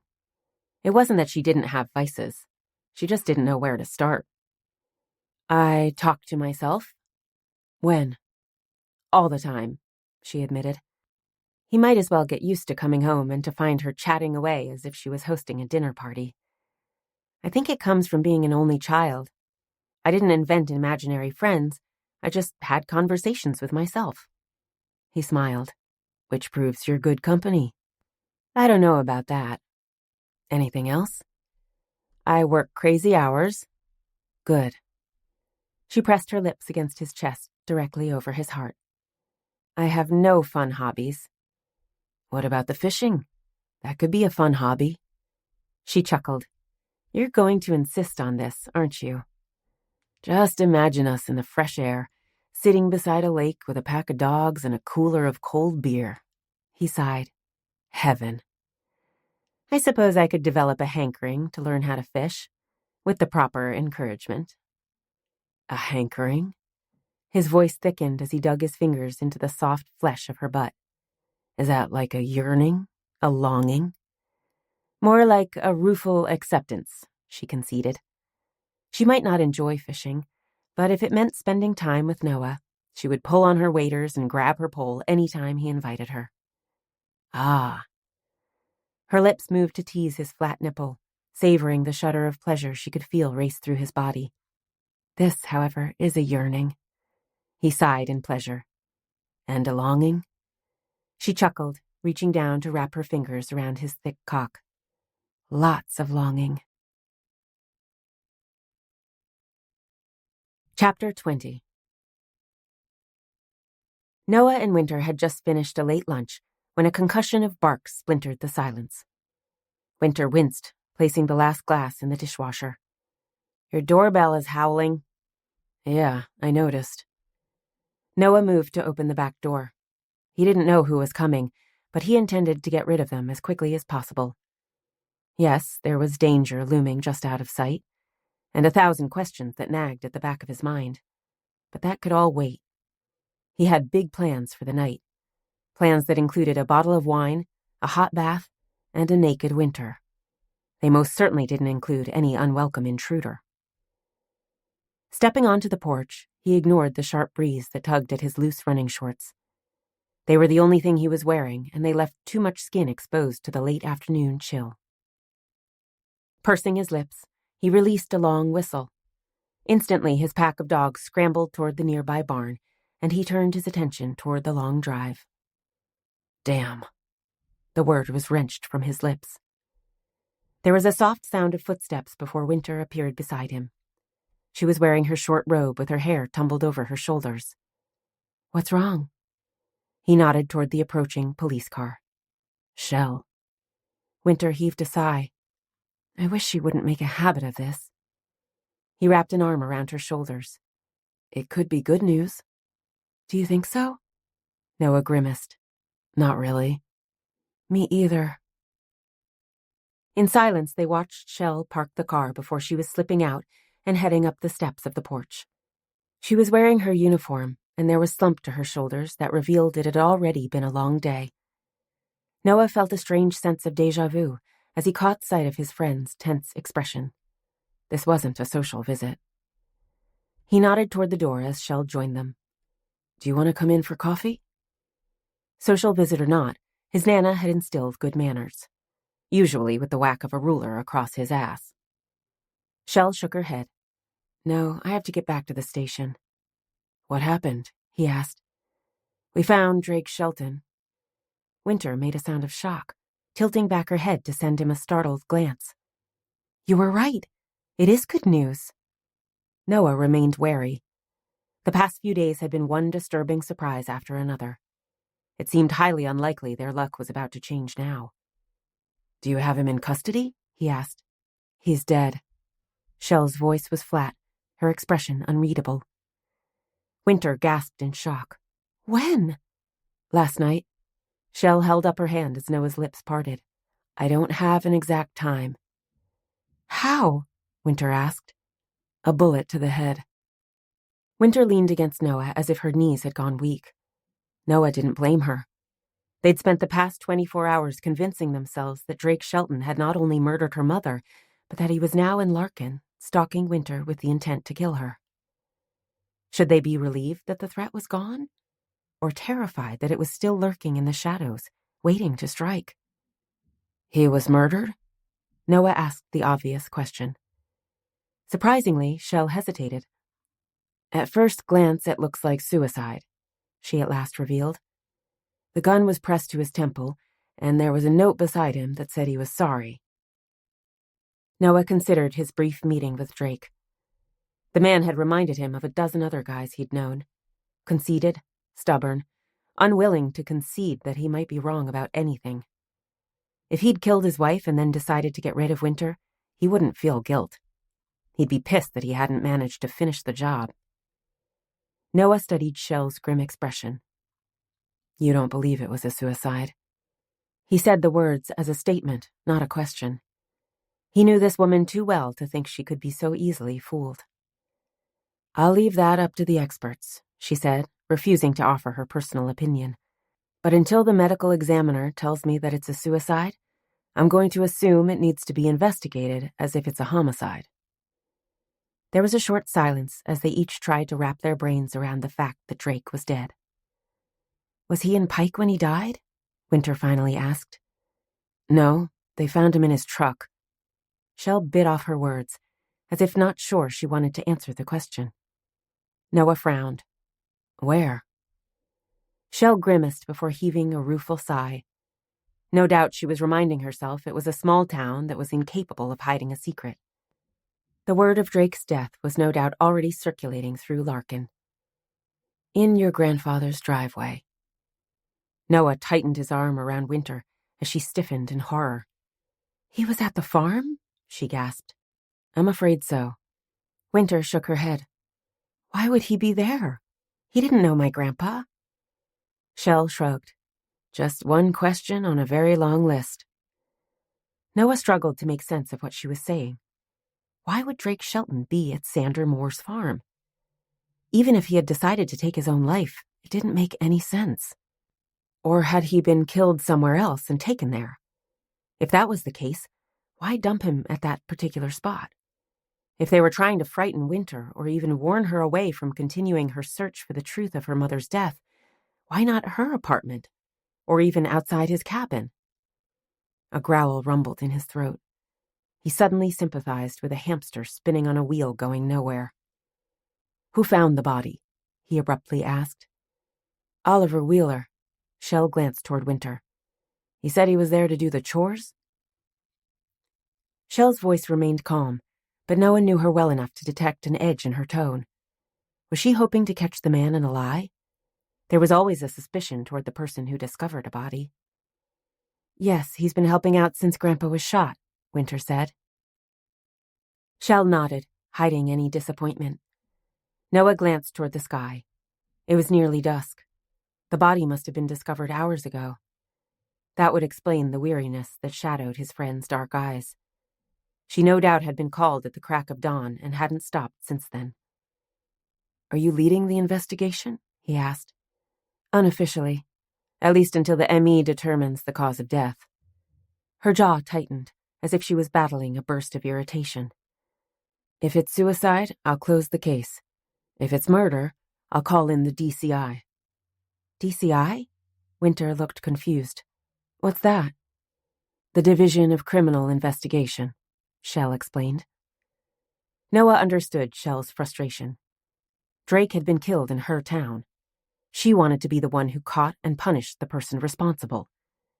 He'd feel the same if it was a poacher or a hunter using bait traps to lure in prey. If it was his case, the last thing he'd want was to hand it over to someone else, especially a stranger who had no connection to Larkin. He was frustrated too. It felt as if the killer was toying with them, as if this was some sick game. "The murderer tried to make us believe that it was Drake who killed his wife and then took a shot at me," he growled, angry he hadn't managed to get a better look at the person who'd been driving Drake's truck. Of course, in his defense, he'd been busy dodging a spray of shotgun pellets. Besides, whoever it was had taken the precaution of wearing a heavy parka and a cap that kept his face in shadows. Or her face. "That would be my guess," Shell agreed. They exchanged a glance, both urgently aware that as long as the killer was still out there, Wynter was in danger. "Was there anything that might give you a clue to who was responsible?" he asked. "Nothing." Shell made a sound of disgust. "And I mean nothing. In the movies, the bad guy always leaves behind a stray cigarette butt or a convenient footprint. I spent hours searching, but all I got was a headache." "What about my phone?" Both Noah and Shell glanced toward Wynter at the abrupt question. "What about it?" Shell asked. Wynter considered her words. "Drake supposedly used my phone to lure Mona to the place she was murdered, right?" Shell slowly nodded. "True. So where is it now?" "I'll have the truck searched as well as his house in Pike," Shell said, her tone revealing a hint of annoyance that she hadn't thought of that herself. "Do you have a way to track it?" "No. At the restaurant I use a landline, and I haven't bothered to connect my cell phone with any other device. Most of the time I barely remember to carry it with me." Wynter leaned against Noah's side, shivering as the breeze tugged at the flimsy material of her robe. "Can you locate it?" Shell didn't look hopeful. "We can try, but it'll take time. We're a small police department with a small budget, and so far this is being treated as a suicide, not a murder or a missing person. Even with your agreement, the phone company will drag their feet to hand over the records." "What about Mona's death?" Noah asked. "That's obviously a murder." "Yeah, but a temporary sheriff is in charge," Shell sighed, her face pale with weariness. "I called him this morning so they could end the search for Drake. It took him time to even remember who I was talking about. He's obviously overwhelmed and undertrained. I'm afraid there might be details slipping through the cracks." Another shiver raced through Wynter. "Great. Sorry." Shell sent them both a rueful smile. "I'll let you know if I get any new information I can share." "Thanks, Shell," Noah murmured, watching his friend jog down the steps of the porch and slide into the car. He wished there was a way to help ease her strain, not only because he was worried she was burning herself out, but more importantly, every second that passed meant Wynter was in danger. On cue, Wynter pulled away from him and headed into the house. There was a rigid set to her shoulders that warned Noah she was a woman on a mission. Hurrying behind her, he reached out to grasp her arm, turning her to study her tense expression. "Where are you going?" he demanded. "To my dad's house." "Why?" "There are boxes of my mom's old belongings in the basement." What are you looking for?" She glanced away, her jaw so tense it was a wonder her teeth didn't shatter from the pressure. "Anything." Wynter was silent on the drive into Larkin. It wasn't just from the latest shock. She was still trying to process the thought that Drake Shelton was dead. No, she was psyching herself for the inevitable argument with her dad. When she was younger, she'd begged to be allowed to open the boxes that were filled with her mother's old clothes, painting supplies, picture albums, and her private letters. She'd ached for the tangible connection to the woman who'd been stolen from her when she'd needed her the most. But her dad had firmly refused her request, keeping them locked away in a closet. First he claimed she was too young, and later he gave vague excuses about having lost the key. It had been painfully obvious he didn't want her to disturb the items. She'd always told herself that it was her dad's grief that made him so unreasonable, and that he considered the basement closet a shrine to protect his dead wife's possessions. Of course he didn't want anyone pawing through them, not even his own daughter. As they drove through the nearly empty streets of Larkin, however, Wynter wasn't nearly so convinced. She didn't doubt that her dad had loved her mom, or even that he was still mourning her, but their relationship hadn't been the stuff of legends, and she doubted he considered the closet a shrine. So why hadn't he wanted her going through the boxes? It was a question she intended to answer before the day was over. She clung to her fierce decision as they pulled into the driveway of the 50s-style ranch house. The place looked exactly as it had for as long as Wynter could remember. The one-time yellow siding had faded to a pale cream, and the shutters had peeled until they were bare wood. A porch had been added to the front, but it sagged in the middle and the swing was broken. Even the roof was in need of repair. Her dad had many fine qualities. He was intelligent, impressively well-read, a successful professor, and a father who'd loved her to the best of his ability. But he had zero interest in his home. Just one of the many bones of contention between him and her grandpa. She couldn't remember how many times Sander would stop by with his toolbox to fix one thing or another. He'd complained bitterly about the incompetence of his son, but he'd done what was necessary to keep things running. Lost in her thoughts, it took Wynter a second to realize that her dad's car wasn't in the driveway. She didn't bother looking in the garage.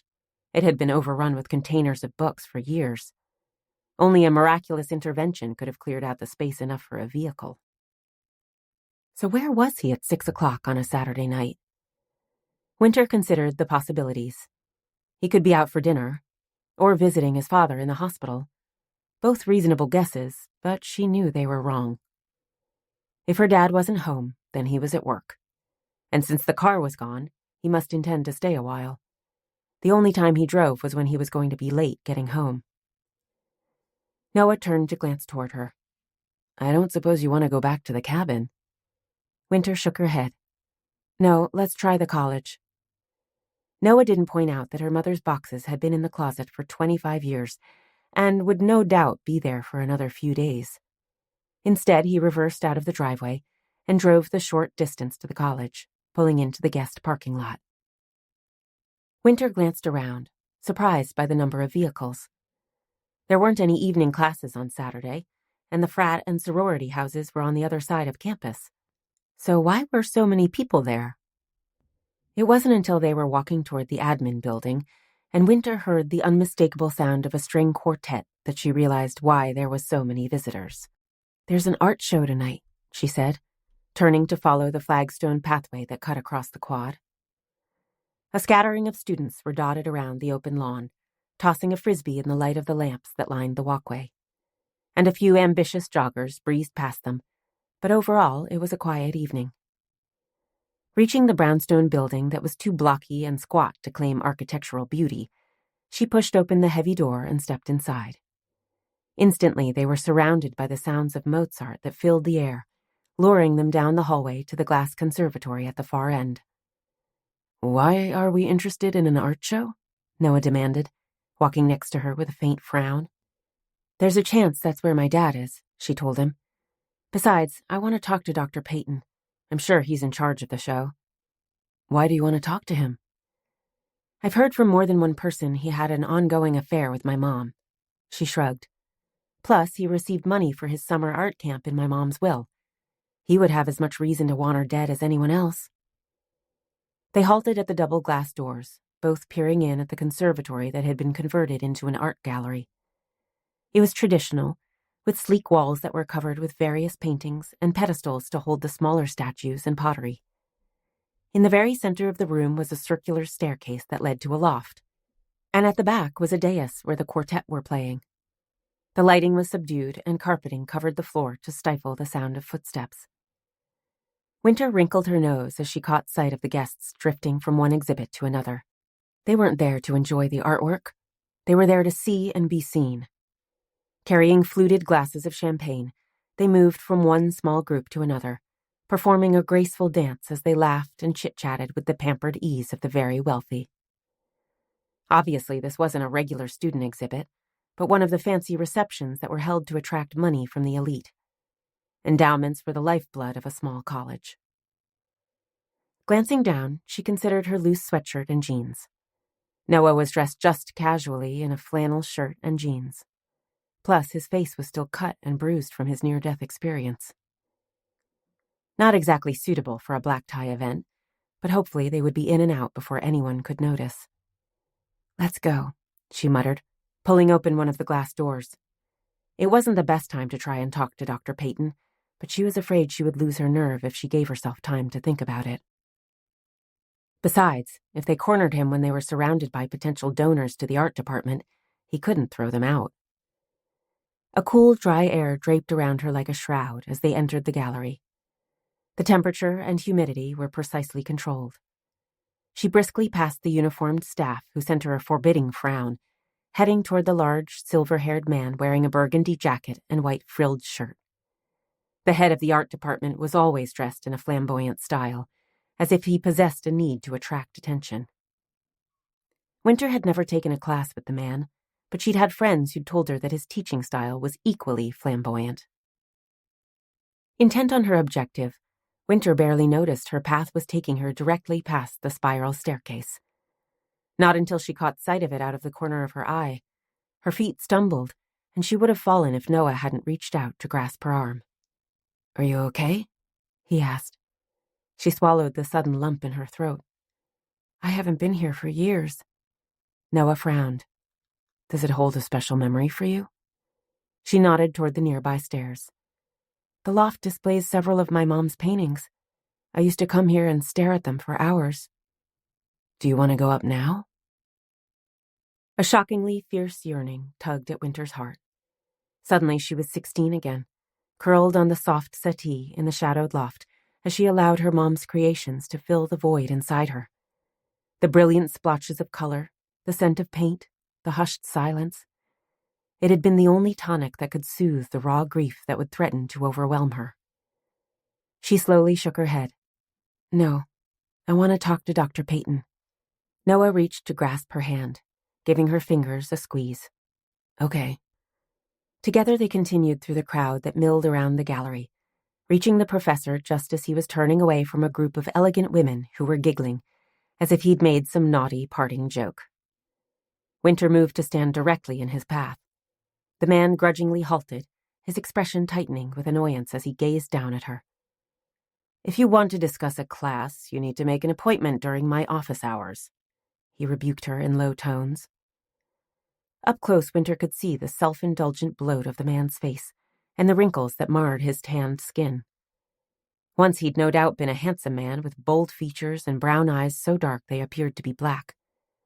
She also assumed he possessed some sort of charm that would have bewitched her mom. Or maybe the attraction had been that he was the complete opposite of her dad. "I'm not a student," she corrected him. "At least not anymore." He allowed his impatient gaze to skim over her face. Then, without warning, he jerked, his face paling beneath his fake tan. "Laurel?" He stared down at her, as if he'd seen a ghost. Then, with a blink of his eyes, he released a slow, shaky breath. "No, you must be Laurel's daughter. Wynter, isn't it?" "Yes." Lifting his glass, the professor took a deep drink of his champagne. The sight of Wynter had clearly rattled him. Why? Because she looked so much like his old lover? or because he had something to hide. "I haven't seen you for years," he muttered. Wynter shrugged. "I don't come to the college that often since I graduated." "No, I suppose you wouldn't. Would you like something to drink?" Dr. Peyton started to raise his hand toward a passing waiter. "No, thanks." The older man lowered his arm and regarded her with a wary curiosity. "If you aren't a student anymore, why are you here? Did you come to see your mother's art collection?" Wynter hadn't considered how she intended to get the information she wanted from her mom's former lover. She didn't even know what information she wanted. But she was tired of waiting and hoping the nightmare would end. This man had obviously been a part of her mom's life. If he knew what happened to her, then she intended to find out. No. She closely watched his pudgy face. Although the air was cool, there was a sheen of sweat on his brow and his eyes were bloodshot. How much champagne had he had? "I recently discovered that she left you money in her will." He seemed confused by her words. He glanced toward Noah before returning his attention to Wynter. "Not to me. It was put into a scholarship fund for local high school students to attend the college's summer art camp." He took another drink before lifting his empty glass in a gesture of a toast. "I'll always be grateful for her generosity." The toast scraped against Wynter's nerves. Her mom was dead, murdered by some cold-hearted bastard. And now Tilly was dead, Mona was dead, and even Drake. It wasn't a joke. "Yes, over the past days I've also learned that she was generous with more than just her money," she said in cold tones. The professor stiffened. "Excuse me?" "The two of you were having an affair, weren't you?" "That's..." Dr. Peyton turned a strange shade of puce as his glass dropped from his nerveless fingers. Thankfully, the thick carpet kept it from shattering. "Come with me," he rasped, turning to lead them toward a small office at the front of the gallery. Wynter ignored Noah's warning gaze as they stepped into the small space that was crammed with a meeting table and several plastic chairs. At the back were racks that held the coats of the guests. Dr. Peyton closed the door and turned to glare at them. "Why are you asking about my relationship with Laurel?" he snapped. Noah squeezed her fingers, no doubt trying to halt her reckless approach, but she was too stressed for subtlety. Not to mention the fact that it was easy to be brave when they were surrounded by a dozen guests. "Her death is being investigated," she bluntly informed him, not at all bothered by the fact that she wasn't being entirely honest. So what if the officials hadn't officially reopened the case? She was investigating it. Dr. Peyton grabbed the back of a chair, the harsh fluorescent lights making him look old and tired. "Why? I thought she was shot during a mugging." His voice was unsteady. "Or maybe it was a carjacking. I know it was a random crime." "That was the original theory," Wynter agreed. "And now?" "There's new evidence." "What kind of evidence?" "That the killer was intimately connected to my mom, and that the murder was personal." Wynter's bold claim reverberated through the small room like a challenge. Maybe a jilted lover. The dark eyes narrowed as the professor snapped his gaze toward the door, making sure it was closed. "Exactly what are you implying?" he at last demanded, returning his attention to Wynter. "Laurel and I had ended things months before she died." Noah stepped forward, deliberately blocking any easy path to Wynter. Did he fear the professor might become violent? The older man certainly looked angry enough to throw a punch. His face had gone from ashen shock to puce to a dark red with veins popping out at his temples. "Who ended it?" Noah demanded. Dr. Peyton sent Noah a furious glare. "It was by mutual consent, if you must know." Wynter didn't believe him. He was a pompous blowhard. If it had been mutual consent, he would have claimed he was the one to end it, which meant he'd gotten dumped. "That's not what I heard," she taunted. His lips pressed to a thin, sour line. "I don't know who's been gossiping to you, but they need to get their facts straight." "They knew about the affair," Wynter pointed out, "and that you'd managed to convince my mom to name you in her will." The professor's heavy jowls tightened, as if he intended to continue with his lie. Then he abruptly released a sharp laugh. "Laurel was never discreet. She enjoyed flaunting her affairs, and she was never faithful. He shook his head in disgust. Not even to me. You sound bitter, Noah said. Dr. Peyton squared his shoulders, his gaze locked on Wynter. Look, the truth is that I was attracted to Laurel. She was a beautiful woman, but it was her talent that fascinated me. I'd never met anyone with such a natural gift. I used to sit for hours and watch her paint. His lips twisted into a tight smile. If I'd had the tiniest fraction of her ability, I would never have wasted my time teaching a bunch of uncouth barbarians who wouldn't know a Monet from a paint-by-numbers they saw on Instagram. I would have packed my bags and headed to New York. So you envied her? Wynter demanded. Of course, the man admitted without hesitation. She was blessed with the sort of talent that artists only dream of. But what did she do with it? Nothing. He clenched his jaws, his nose flaring as if he was offended by the mere thought. It should have been shared with the world, not hidden in some cramped little loft at a second-rate college. There was no missing the edge in his voice. Wynter suspected that his affair with her mom had more to do with his obsession with her artwork than his desire for her as a woman. Is that why you split up? She asked. Because you thought she was wasting her talent? It had nothing to do with that. We had some fun, and then it was time to move on. For both of us, he told her. Was my pride hurt? Yeah, I'm usually the one who walks away. But once it was over, we managed to become friends. Friends? Wynter didn't bother to hide her disbelief. The professor shrugged. She was the only one in this godforsaken town who appreciated art. And she most certainly was the only one who I could call to help when I needed a teacher during summer camp. He paused, almost as if silently willing Wynter to believe his words. Besides, if we'd had a nasty breakup, she would never have left money for my program. She might not have had time to change her will, Wynter countered, although a part of her was already accepting this man wasn't the killer. She was convinced he wasn't upset by the breakup. There was a wistful regret in the dark eyes, but he struck her as a shallow man. However angered he might have been by Laurel's rejection, he would never go to the effort of following her to Pike to kill her. He was much more likely to seduce a new, younger woman and flaunt her in front of his previous lover.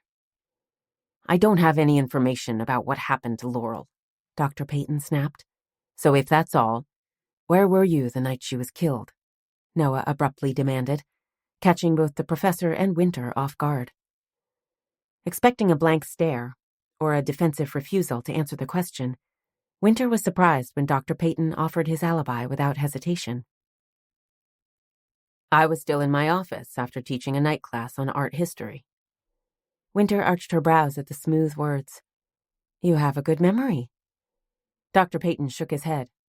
Not really. I was just leaving when the phone in the main office rang. At the time, the humanities department all shared one secretary. I thought it might be... His words trailed away before he waved a dismissive hand. A friend I was supposed to meet on campus.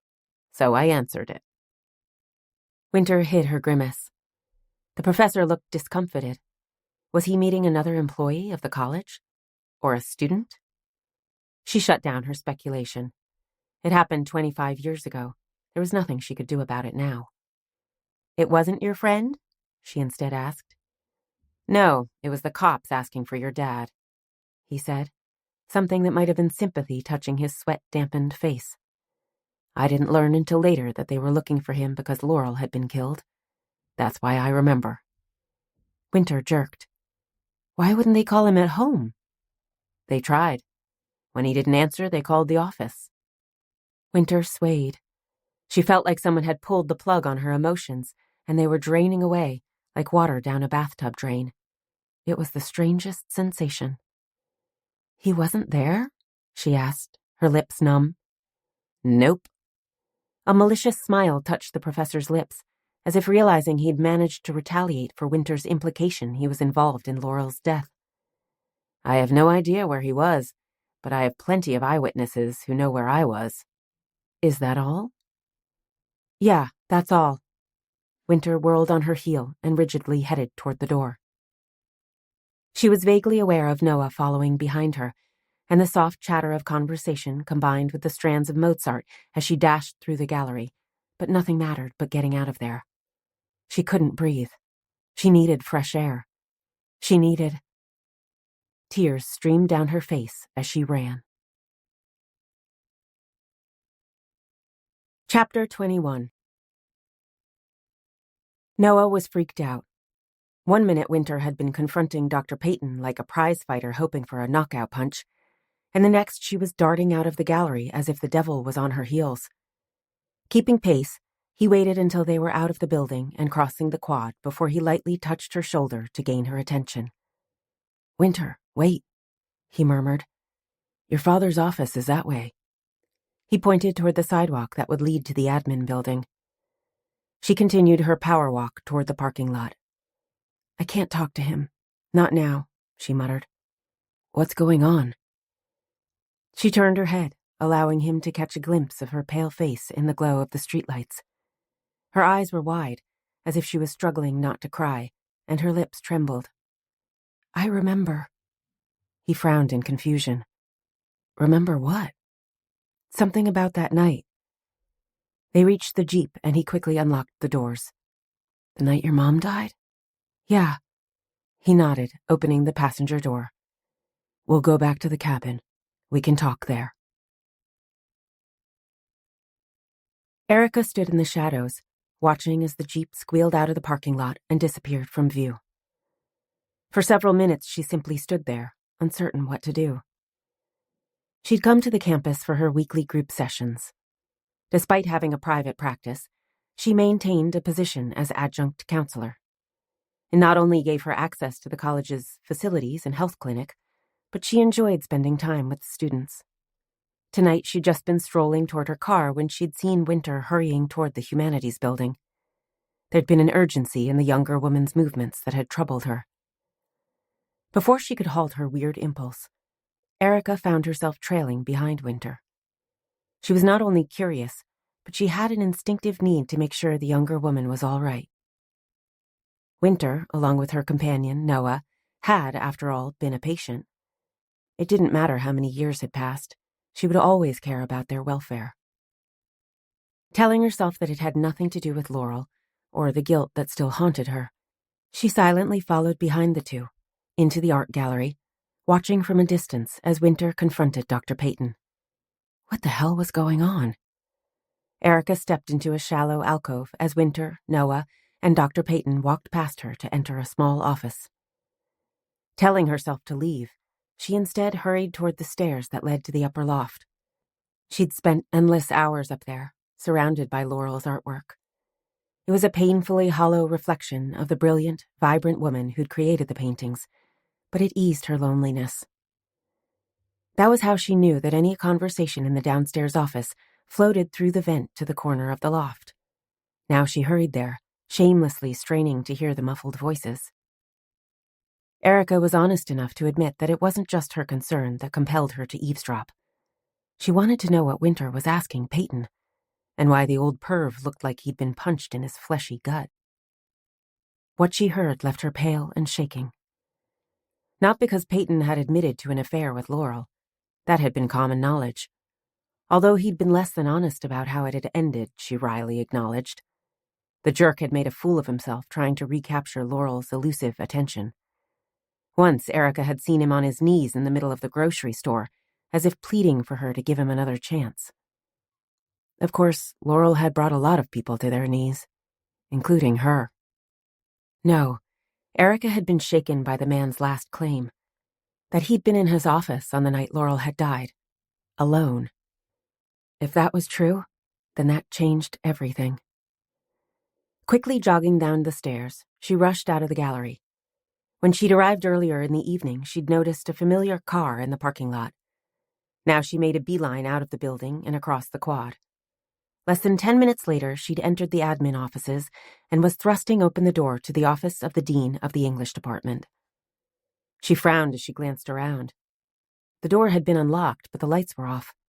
About to back out, Erica frowned as she heard a muffled sound. "Hello," she called out. There was a bang, as if something had been dropped. Or maybe a chair overturned. Erica reached into her purse, fumbling for her cell phone to call for security. She was still searching for the damn thing when an inner door was pulled open and Dr. Edgar Moore stepped into the reception room. He was wearing his usual white dress shirt and black slacks, but his tie was missing and his silver hair looked mussed. Had he fallen asleep at his desk? It wouldn't be unusual. Many professors spent crazy hours in their office. They were either obsessed with research or writing articles in the hopes of having them published. Publish or perish wasn't a joke in the academic world. Erica. Edgar blinked, reaching out to press a switch on the wall. Muted light filled the reception area. What are you doing here? Erica was suddenly uneasy. Outrage had propelled her from the gallery to this office, but now that she was standing face to face with Edgar, she found it wasn't as easy as she'd expected to confront him with what she'd discovered. Abruptly, she was struck by a fierce urge to retreat and leave the past where it belonged, in the past. Then she squared her shoulders. If they really were investigating Laurel's death, she couldn't keep silent. It would be a betrayal of the woman who'd changed her life. I have a few questions to ask you, she forced herself to say. Now? Edgar glanced over his shoulder, as if longing to go back to the privacy of his office. Now? Yes, now. I'm in the middle of... I don't care, Erica snapped. This can't wait. Edgar sent her a chiding glare, obviously offended at being interrupted. You were always pushy, he complained. Pushy. It was a word used to demean ambitious women, usually by men who were afraid their superior position was being threatened. I'm not pushy, I'm determined. The man clicked his tongue. I warned the previous dean before he ever hired you that it was a mistake. Grant College has a certain standard it expects from its staff, even if you are just a counselor. Erica was a trained professional. Nothing and no one should be able to rattle her composure. But this man had a rare ability to rub against her nerves. Probably because they'd always been on opposite sides of every fight. From her place at this college, to Laurel's affections, to how Wynter should deal with her grief. And tonight was no different. At least I'm not a sneaky little jerk, she retorted. Sneaky? Edgar scowled. What's that supposed to mean? You have everyone fooled, don't you? Erica stepped forward, suppressed emotions welling to the surface. This battle was long overdue. You pretend to be this mild-mannered professor who spends his life lost in his books. He arched a brow. Who am I supposed to be fooling? Your wife, for one. My wife? Edgar flinched, as if her words had caused him physical pain. Laurel? Erica refused to feel bad, not this time. She was convinced that you were cold and incapable of deep passions. I knew better. Edgar's face flushed, his hands clenching into tight fists. Don't you dare talk about her. I warned her that you bottled up your emotions, and like anyone who repressed their feelings, you were a ticking time bomb just waiting to explode. Erica ruthlessly pressed, a sickness rolling through her as she recalled her squabbles with Laurel. Her friend was convinced that Edgar was a cold fish, with a pathological inability to enjoy life. Erica had tried to warn the woman that Edgar was just the opposite. He felt so deeply it terrified him. So instead of sharing his emotions, he desperately tried to repress them. They weren't gone, they just bubbled and brewed beneath the surface, like hot lava beneath a volcano. Edgar's features tightened with an ancient bitterness. I'm sure you told Laurel a lot of things about me. You were desperate to break us up. She couldn't argue. He was right. She had wanted Laurel to leave her husband. And it wasn't just because he was an unyielding prick who treated her like shit. Erica had been genuinely convinced that she could make Laurel happy. Who else understood the demons that drove the woman to her excesses? And who else possessed the patience to give her the freedom she needed when she was feeling trapped? And who else saw the person beneath the surface beauty and brittle charm? Not that she was going to admit her belief that Laurel was her soulmate. Not to this man. You were toxic to her, she instead accused. Edgar narrowed his eyes. If anyone was toxic to Laurel, it wasn't me. You withheld your love to punish her for not behaving as a proper professor's wife. In response, she misbehaved. The colder you treated her, the more outrageous she behaved. Erica met him glare for glare. Toxic. And you were always there, whispering in her ear like the snake in the Garden of Eden, he snapped. You were obsessed with her. She was my friend, but you wanted more. The accusation slammed into her with the force of a sledgehammer. Of course she wanted more. She adored Laurel. And maybe she was a little obsessed with her. A part of it had been Erica's youth. She was ripe to tumble head over heels with the first person to give her the attention she craved. And Laurel had a gift for bewitching others. Unfortunately, she used that gift to manipulate and control the people who loved her. I only wanted what was best for her, she muttered. You? Happiness.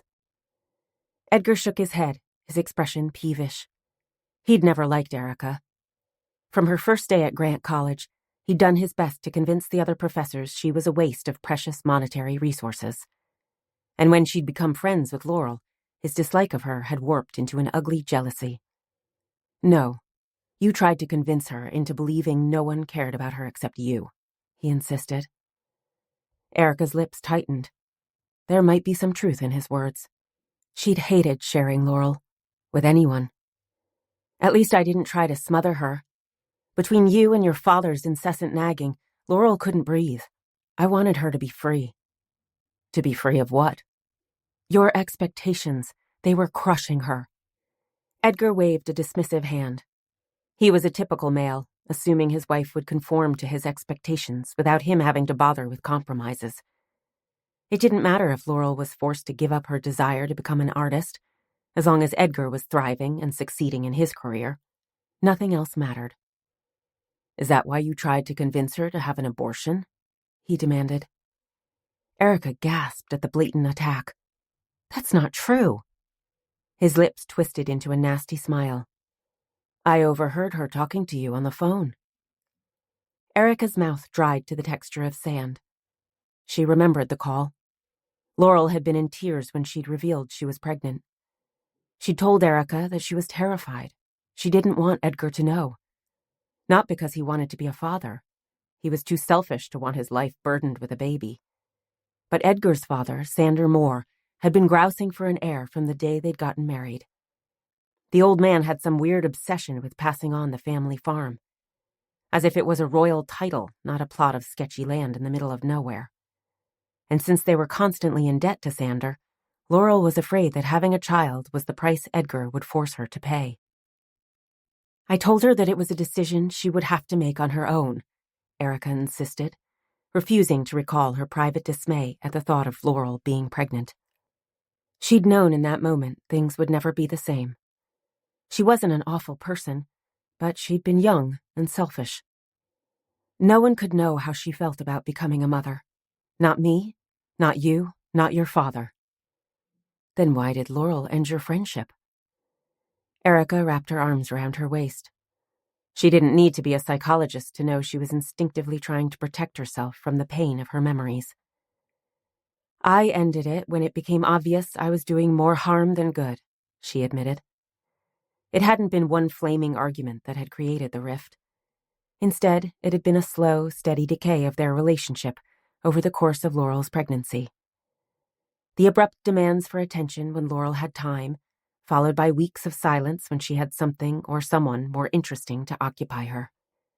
The midnight phone calls when she cried over her latest argument with Edgar, and then seeing the two of them at a college event, arm in arm with smiles on their faces. She was addicted to her manic spirals, and I couldn't watch her self-destruct. Edgar arched a brow. Why did she attack your car with a baseball bat? Erica shrugged. A part of her had been exultant when Laurel had lost control. It had revealed that she actually cared. Another part had been horrified by the violence. Laurel was pregnant.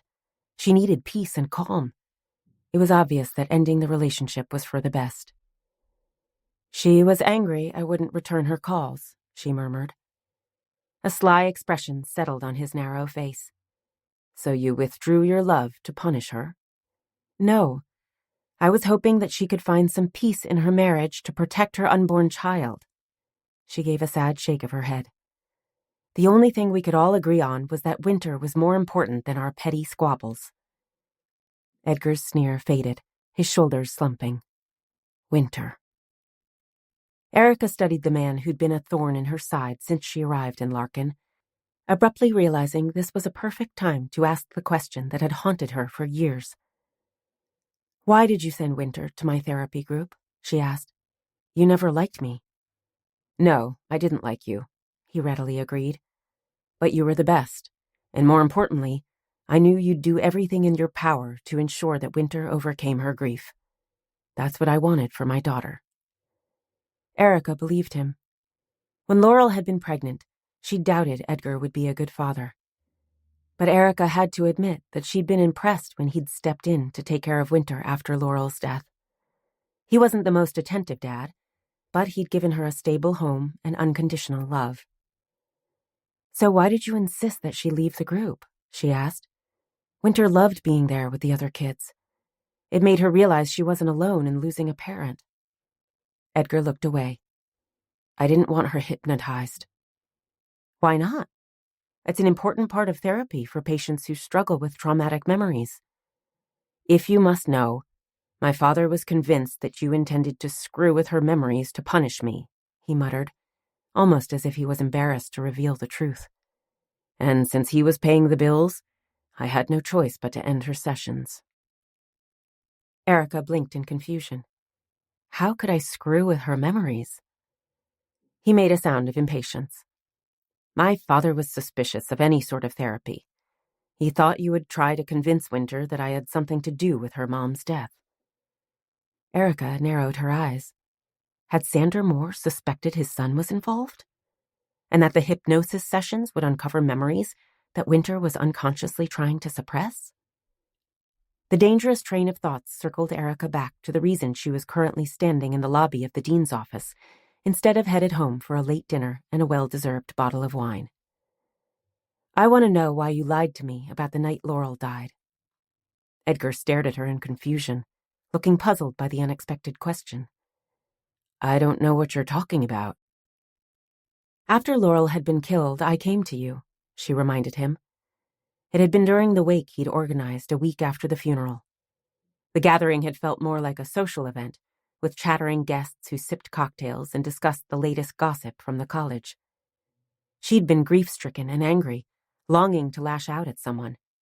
No, not someone. This man. If he hadn't constantly pushed Laurel away, she wouldn't have been in Pike that night. She wouldn't have been dead.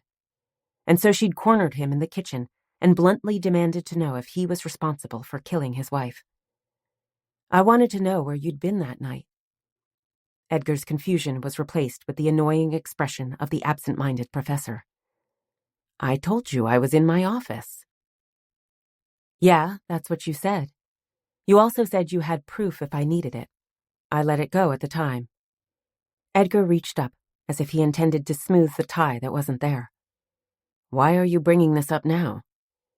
"Because the police are investigating her death," Erica said. Edgar didn't blink. Obviously, he'd already suspected that there was something going on with the case. "It's a waste of time. Laurel was killed by a deranged mugger," he said in clipped tones. "End of story." She shook her head. "If you truly believed that, then why did you lie to me?" "I didn't. Dr. Peyton just claimed that he was in his office when the cops called, looking for you," she sharply interrupted. "You were nowhere to be found." The color slowly leached from his face. He was obviously shocked to discover his alibi was in shreds. So why had he lied? Because he'd been in Pike, killing his wife? Or because he was up to something else he didn't want exposed? "Dr. Peyton has to be mistaken," he finally managed to croak. "No mistake," Erica insisted. "You weren't here." His lips pressed together, his chin tilting to a stubborn angle. "I'm not going to discuss this with you." "Fine. Then I'll discuss it with the cops," Erica bluffed. She didn't know what Edgar was hiding, but she'd be damned if she would allow him to continue with his lie. Concentrating on the man who was glaring at her with blatant fury, Erica hadn't noticed the movement in the inner office. Not until a woman appeared to stand next to Edgar, her shirt half unbuttoned and her hair tousled. Linda Baker. "That won't be necessary," the secretary said, her smile as cold as the glitter in her pale eyes. "He was with me." Erica jerked in shock as she realized why Edgar looked so uncharacteristically mussed. Glancing from the professor to his secretary, Erica felt a sudden heat crawling beneath her cheeks. Why was she the one embarrassed? She hadn't been caught having sex with a staff member in her office. Still, she discovered herself whirling to hurry out of the reception area. She'd come there for answers, and she had them. There was no point in lingering for the awkward conversation of whether or not she was going to report Edgar to the Board of Regents for his inappropriate affair. That was something that would have to be dealt with next week. It wasn't until she was home, polishing off her second glass of wine, that she considered the notion that maybe she didn't have the answers she thought she had. Erica had known that Linda Baker was besotted with Edgar for years, and now she had proof they were lovers. If the woman believed that Edgar was in danger, what was the likelihood that she would step in to protect him?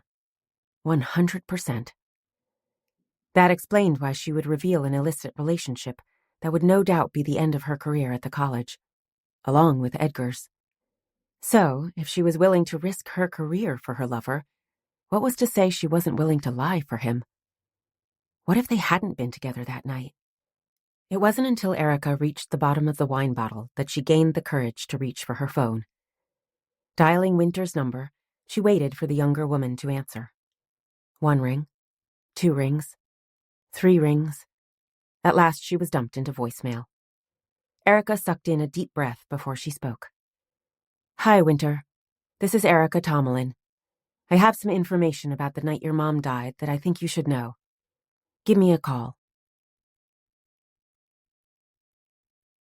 Chapter 22. After they returned to the cabin, Noah seemed to sense Wynter's reluctance to discuss the memories that were returning with strange flashes, like a movie that was coming in and out of focus. Instead, he insisted on grilling a couple of salmon steaks that he served with a fresh salad and sliced fruit. They ate in a comfortable silence before they headed into the living room, where Noah tossed a log into the fireplace to ward off the chilled night air. Then, snuggled on the couch, Noah dropped a light kiss on the top of her head. "Wynter? Mm-hmm. Are you ready to talk to me?" Was she? Yeah. The memories hadn't completely returned, but she had a vague recollection of what had happened the night her mom had died. Dr. Tomlin was certain that I had a memory I was repressing. Was she right? Wynter shuddered. Yes. Noah tightened his arms around Wynter. "I've got you." Wynter nestled closer. She'd spent so long depending on herself. There'd never been anyone whom she could turn to in troubled times. It was remarkably glorious to know that she could lean on Noah. It wasn't a weakness. It made her stronger. "I told you that I was asleep the night my mom picked me up." She waited for his nod. Then she reluctantly sorted through the memories that had risen from the protective fog that her mind had instinctively wrapped around them. "I was still asleep when she put me in the back seat of her car and then stopped to get gas before our drive back to Larkin. I didn't wake up until I heard the shots." She grimaced at the vague recollection of being jerked awake to discover the driver's door open. Puzzled, she'd sat up, peering out the back window to see her mother lying on the ground. "I remember screaming when I saw my mom was covered with blood, and I think there was someone else screaming in the background. In her nightmares, there was more than one scream." "Tilly?" Noah guessed. It must have been. She'd never seen the woman, but she assumed that she'd been the one screaming. Who else could it be? A few minutes later, there were sirens and flashing lights and people shouting. Noah rubbed his hand up and down her back in a comforting caress. "You must have been terrified." "I was." She'd been curled in a small ball in the back seat as the emergency workers had scurried around the car. None of them seemed to realize she was there. Not until an older man with a cowboy hat had leaned into the car and held out his hand. Then Sheriff Jansen took me to his house. He gave me hot chocolate and told me I was safe. Until tonight, everything after that was a blur. And now? Now I remember sitting in the sheriff's kitchen, she said slowly, once again the vulnerable 4-year-old who'd just seen her mother lying on the ground in a pool of blood. He gave me a peppermint stick to stir it with, and then he told me to wait there because he had to make some calls. Noah shifted so he could study her face with a searching gaze. That's what troubled you? Wynter took a second, allowing the distant images to sharpen into focus. She remembered sitting at the wooden table. Her feet had dangled above the floor, and she'd been swinging them because she was nervous. The sheriff had been loud and cheerful, and he never stopped talking while he'd moved around the kitchen. Looking back, she could see he'd been doing his best to distract her. Once he was sure that she was comfortably settled with her hot chocolate, he'd promised her that he would be close by and left the kitchen. He was using a landline, so he was in the living room next to the kitchen, she explained. I could hear everything he said. Who was he calling? He was trying to find my dad. Noah arched his brows. Trying? I was drinking my chocolate and hearing him make call after call. A shiver raced through Wynter, cold chills inching down her spine. What had her grandma said? Like someone walking over her grave? I heard the sheriff ask whoever answered the phone where he could find Edgar Moore, leaving messages to call him back ASAP. I started crying because I was suddenly certain that the same person who'd hurt my mom had done the same thing to my dad. I was convinced I was all alone in the world and that I would never again have a home or family. Noah's expression was oddly emotionless, as if he didn't want her to know what he was thinking. Where did they find him? He asked. I don't know. She heaved a sigh. Eventually, my grandma came to pick me up and take me back to her house. I'd never been so relieved in all my life. After that, I must have fallen asleep again, because when I woke up, my dad was carrying me into my bedroom in our house in Larkin. Do you know what time it was? No, but it was daylight because my dad went to the window to pull closed the curtain to keep out the sunshine before he left the room. Is there anything else? Wynter tried to recall anything after her grandma had entered the kitchen. It was quite possible Wynter had been so exhausted that she'd collapsed the second her grandma had scooped her in her arms. And she was certain she hadn't wakened until she was back in Larkin. There were other memories from when she was older, however, that niggled at the back of her mind. I don't recall anything else from that night, but there are a few arguments between my grandma and my dad that make sense now, she admitted. What were they arguing about? I could only hear bits and pieces, but my grandma was accusing him of not being there when I needed him the most. I always assumed she was referring to the hours he worked while I was home alone, but maybe she was mad because he couldn't be found the night my mom was murdered. He held her gaze. It could be both. True, Wynter agreed. In hindsight, it was easy to see her grandma's barely concealed dislike for Edgar Moore. It was more difficult to guess what the root cause might have been. Did she blame Edgar for Laurel's reckless behavior? Or was it a resentment for not being the sort of doting father she thought Wynter deserved? Or was it something more nefarious? A queasiness rolled through Wynter. Noah. He cupped her cheek in his palm. What is it? I can't believe my dad would hurt my mom, she whispered. I just can't. All we know is that he wasn't at his office that night. He bent his head down to press his lips softly against her mouth. Anything else is just speculation. Why didn't he answer his phone that night? We'll ask him. Another kiss. This one longer, deeper. Tomorrow. Noah. She reached up to lightly brush the bruise on his temple. Leaning forward, he pressed her onto the sofa cushions, his eyes darkening with a wicked temptation. We've had enough for one day. It was just past 8 a.m. when Noah pulled into the driveway in front of the faded ranch-style house. The neighborhood was swathed in the sleepy Sunday vibe that the hard-working citizens of Larkin zealously guarded. Later, they would emerge from their homes to attend church or gather together to eat brunch. For now, they savored the sense of peace. Switching off the engine of his Jeep, he glanced toward the woman in the passenger seat. She looked calm and composed. Her glorious hair was pulled into a smooth ponytail, and she was wearing a soft pink sweater and a pair of faded jeans that hugged her legs with astonishing perfection. But in the morning light he could see the lines of strain on her pale face. She'd slept through the night in his arms, but it hadn't been restful. She'd tossed and turned and mumbled garbled words. His first instinct had been to keep her at the cabin.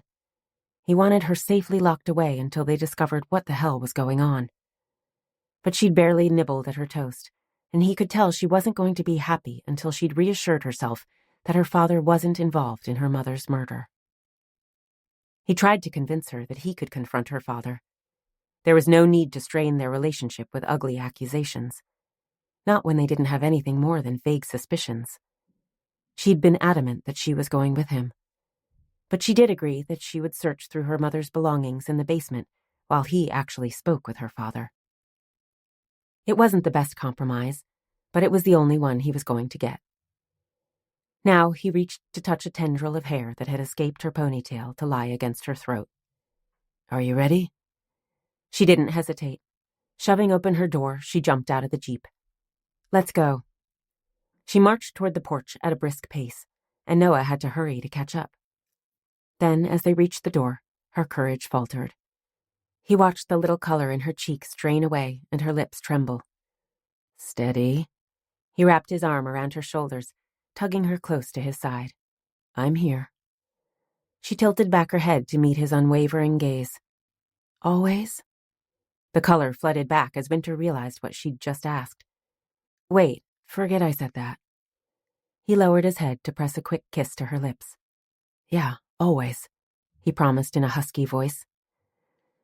On the point of deepening the kiss, Noah was interrupted as the front door was pulled open. Wynter Moore had obviously heard them pull into the driveway. Straightening, Noah studied the man who was regarding them with a wary gaze. The first thing he noticed was that the older man was wearing loose jogging pants and a casual sweatshirt. Noah had never seen the professor in anything but his crisp white shirt and black slacks. The next thing he noticed was that Wynter looked tired. His face was not only pale, but a grayish shade that emphasized the wrinkles that fanned from his bloodshot eyes. Even his hair was rumpled, as if he hadn't bothered to comb it that morning. Noah might have suspected the man had been on a drunken bender if it hadn't been the clarity in Edgar's eyes. Not even the glasses could disguise his mind was as razor-sharp as always. "Wynter," Wynter frowned, glancing between his daughter and Noah. "I wasn't expecting you this morning." "Can we come in?" "Of course." Wynter stepped back, waving them into the living room. Once they were gathered inside, he closed the door and turned to face them. "It's early for a visit." "I'm not here for a visit," Wynter told him, her voice tight with the tension that Noah could feel humming through her body. Wynter looked confused. "Do you need something?" "I want the key to the closet where you keep Mom's things." The older man jerked at the unexpected demand. "Why?" "Because I want to see them." "Why?" Wynter made a sound of frustration. Noah suspected this was an argument the two had shared in the past, probably more than once. "Does it matter?" she demanded. The older man's shoulders slumped, as if he was suddenly carrying a heavy weight. Or maybe it was just gravity pulling him down. "Have you been talking to Dr. Tomlin?" Wynter blinked at the strange question. "Erica? Not since I saw her at the hospital after Grandpa was shot." "What does Erica have to do with Wynter?" Noah intruded into the conversation. There was obviously something going on with his and Wynter's former therapist. "Nothing." Wynter reached up to shove his fingers through his tangled hair. "I'm not feeling well this morning." "What's wrong?" Wynter asked, instantly concerned. "I couldn't sleep." He nodded toward the door. "In fact, I was just about to go back to bed to get some rest. Can we do this some other time?" Noah glanced toward Wynter, easily sensing her wavering. The older man seemed like the type of person who used guilt to manipulate others. It wasn't that uncommon in sons who had bullies as fathers, and no doubt Wynter had traditionally capitulated. She hated conflicts. This morning, however, her expression hardened, and her lips flattened to a thin line. "No." Wynter blinked in surprise. "Wynter, You might as well give her the key, Noah interrupted. Wynter found it difficult to stand up to her father. He didn't. Once we're done, we can get out of your hair and you can take a nap. Edgar's lips snapped together as he took in Noah's stubborn expression. Muttering beneath his breath, the older man crossed toward the coffee table next to the low sofa, hidden by a hand-crocheted afghan. Picking up a lamp, he grabbed the key that had been hidden under the base. Here. Moving back to Wynter, Edgar shoved the key into her hand. Wynter sent Noah a hesitant glance. She was having second thoughts about leaving him to deal with her father. He nodded his head toward the opening that led to the hallway. Go ahead. I'll be down in a few minutes, he assured her. Noah, go. With a grudging nod, Wynter turned to head out of the living room. Noah watched her leave, hating the thought of them being separated. He wasn't a lunatic. He didn't have to keep a constant watch on the woman who owned his heart. But the thought that there was someone out there who wanted to hurt her, perhaps even wanted her dead, made him itchy whenever she was out of his sight. I suppose I should ask what your intentions are toward my daughter? Edgar's low words thankfully jerked Noah out of his dark thoughts. I intend to marry her and devote every day of my life to making her happy, he said without hesitation. Does she feel the same way? It was a simple question, but it didn't feel simple. Noah was convinced that Wynter enjoyed spending time in his company, and that she was eager to continue sharing his bed. But did she feel the same overwhelming desire to spend the rest of her life with him? Noah wrinkled his nose. That's a question you'll have to ask her. Edgar folded his arms over his narrow chest. What is it you want from me? I want to know what really happened between you and Wynter's mother. Edgar gasped, obviously shocked by Noah's blunt confession. My relationship with my wife is none of your business. Noah shrugged. Wynter has questions, and she's not going to be satisfied until they're answered. You can tell me, or tell your daughter. Your choice. Why now? Because she no longer believes her mother's death was an accident. She's going to keep digging until she's certain she has the truth. Edgar turned away, his back stiff. I met Laurel when I was finishing my PhD. She was unlike anyone I'd ever known, and I was dazzled. Love at first sight, Noah murmured. He'd been dazzled a time or two. Thankfully, they'd quickly fizzled out, and he'd realized it had been nothing more than a brief madness. Something like that, Edgar muttered. We dated a few weeks, and I was offered a position teaching at Grant College. It was what I always wanted, so I took the job. I also asked Laurel to marry me, despite the fact we barely knew each other. We should have waited, but I was certain she would forget me if I didn't take her to Larkin. He slowly turned back to reveal his pained expression. Within the first year, we realized that we were like oil and water, complete opposites who were destined to never find peace together. It's not that unusual, Noah pointed out. Lots of people rush into marriage and then regret it. Why didn't you get divorced? That would have been the simple solution. Instead, we made a game of punishing each other. It was... The older man released a strange laugh. Toxic. But it was also addictive, and neither of us was willing to walk away. Especially not after we discovered that Laurel was pregnant. Was Laurel a good mother? The older man grimaced. Having a child wasn't something that my wife ever wanted. He held up a slender hand as Noah's lips parted. Don't get me wrong, Laurel adored Wynter. There were times I would get up in the middle of the night and she would be in the nursery rocking Wynter, or standing beside the cradle, sketching her as she slept. But Laurel found motherhood as oppressive as being a wife. She didn't want to have to spend her days at home with a baby, or worse, devote endless hours to play dates, dance lessons, and birthday parties. Noah could hear the bitterness in Edgar's voice. He resented the fact that Laurel hadn't been a motherly type of woman. Did you want to be a father? Edgar's lips twisted. Touché.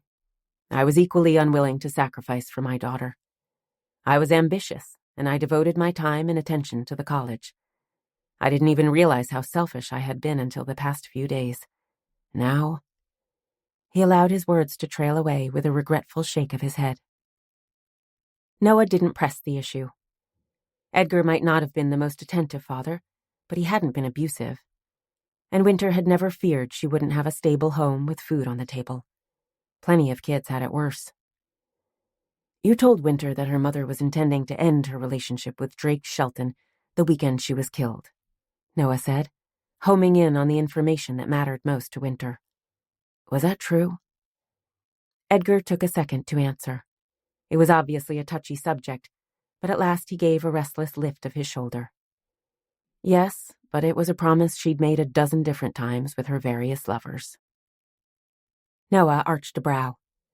He tried to imagine how he would feel if he knew that Wynter was leaving his bed to seek the arms of another man. It was impossible. Wynter wouldn't cheat. She might tell him to his face that it was over and walk away, but she didn't know how to play games. And that didn't bother you? He asked. Edgar narrowed his eyes. Not enough to kill her, if that's what you're trying to imply. Noah lifted his hands. I'm not implying anything, but it does seem unlikely you wouldn't care that your wife was sleeping with another man.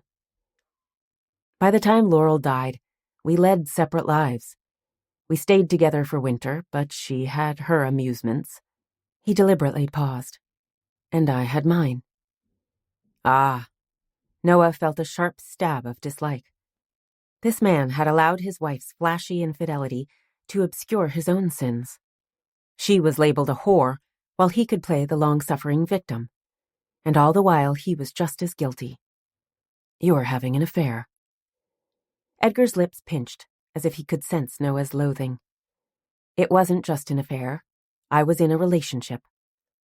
He glanced toward the mantel over the faux fireplace, unwilling to meet Noah's condemning gaze. We were together the night Laurel died. Well, that cleared up one mystery, Noah acknowledged. That's why the sheriff couldn't track you down. A hint of color touched Edgar's gray face. We were at a hotel out of town. Noah frowned. If his wife was out of town, why would he go to the trouble of spending money on a hotel? Unless she was married, and he was worried her husband might come looking for her. Or... Glancing toward the mantel where Edgar had been looking when he mentioned the affair, Noah took in the framed pictures. A couple were of Wynter at various school events, and then there was one larger than the others, of Edgar standing in a dark-paneled office, being handed a scroll by a bald-headed man. Both men were in full academic regalia, with wide smiles.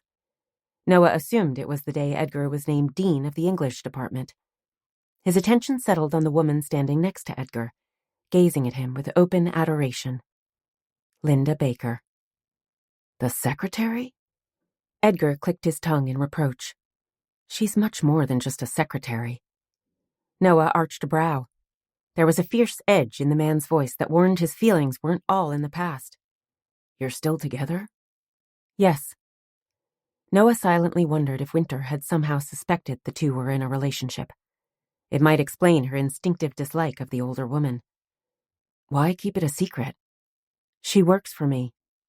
That's simple enough, Noah said. Marry her. Edgar flinched, as if Noah had suggested he leap off a cliff. I made that mistake once. I'm never making it again. Noah stared at him in disbelief. He wasn't sure he'd ever encountered a more selfish bastard. He'd been willing to have sex with Linda Baker, but he wasn't willing to make their relationship official.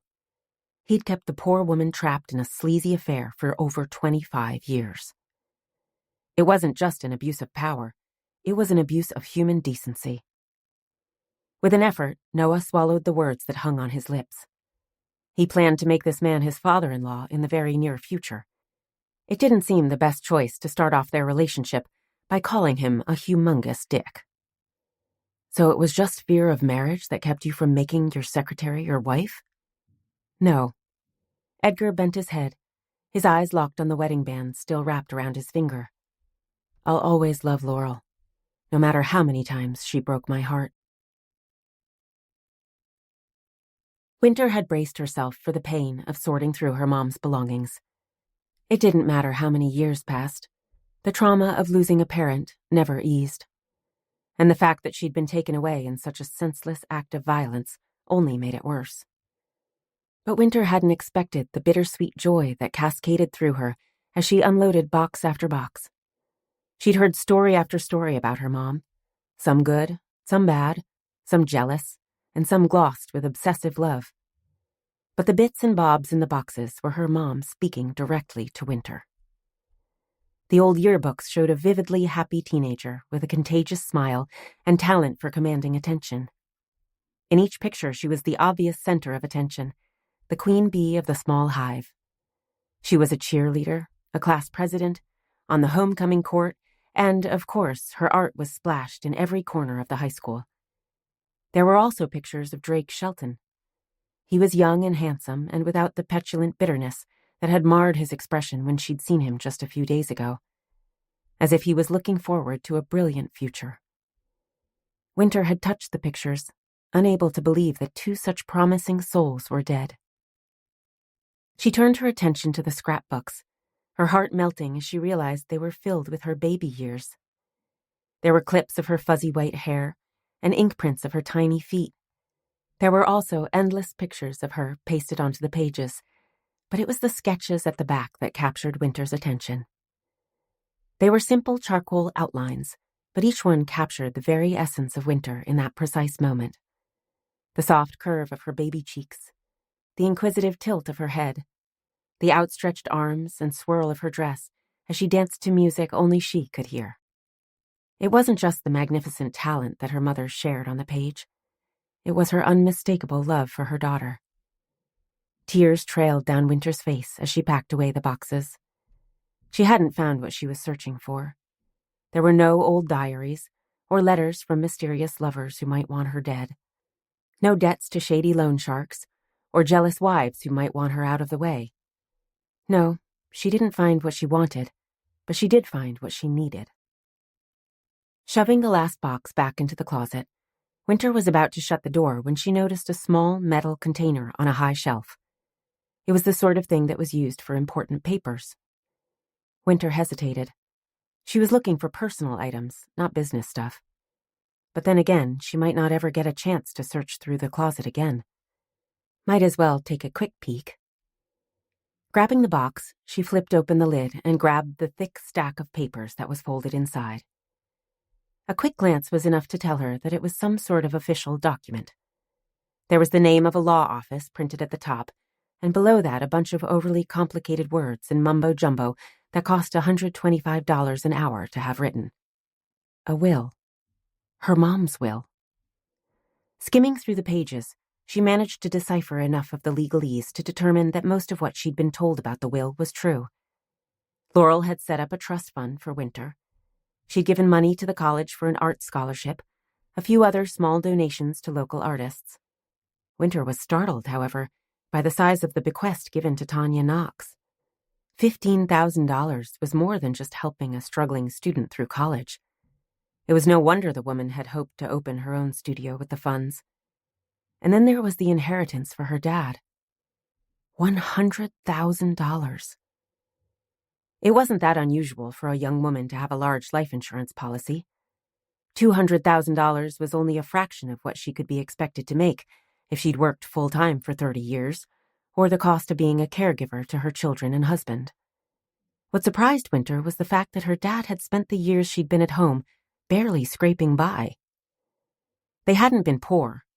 Her dad had made a decent, if not fabulous, salary. And there'd never been any question that there would be food on the table, and that Wynter could have nice clothes as well as take up any hobby she wanted. She had piano lessons, dance lessons, and a week at drama camp each summer. But her dad wore clothing off the rack.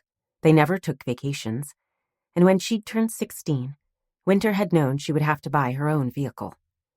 Plus, her dad had made it clear that if she wanted to go to college, it would have to be at Grant, where her tuition would be free. So where did the money go? Replacing the will in the box, Wynter closed the closet and made her way back upstairs.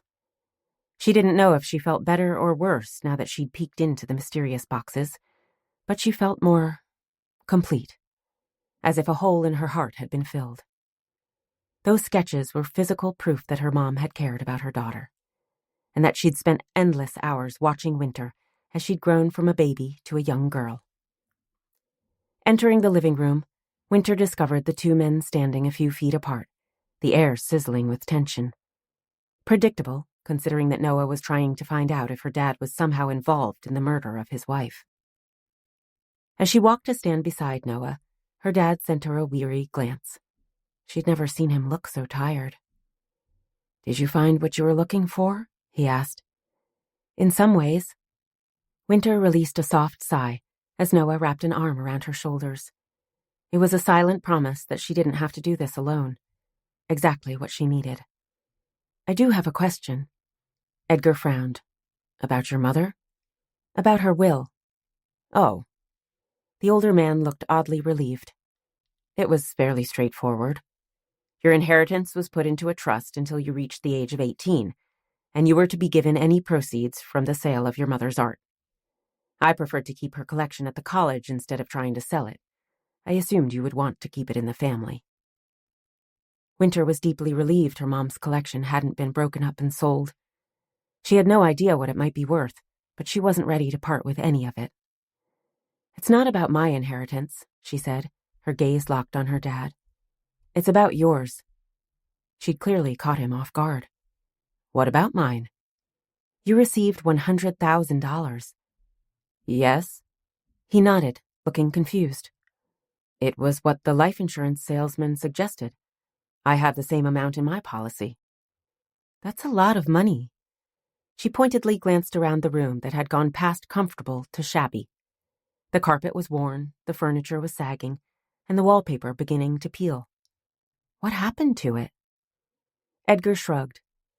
"I donated to several charities, and I paid off this house to make sure you would never have to worry about having a home. Your mom would have wanted that for you." That still had to leave at least $50,000, Wynter silently calculated. "And the rest?" "I gave it to your grandfather." His tone was matter-of-fact, as if Wynter should have known that the money would go to the older man. "Why?" "He'd been forced to give us money on several occasions during our marriage," he told her. "He even took out a loan to pay off the creditors who threatened to take your mother to court. I wanted to make sure he didn't have to worry about his debts." Wynter grimaced. It wasn't shocking that her mom had delinquent credit cards, or that her grandpa had paid the bill, but it was confusing to think that the thrifty, hard-working Wynter Moore could have needed such a large sum of money. After all, he'd inherited his land from his father, and until he'd been shot, he'd never had any long-term illness. She would have assumed he was comfortably settled.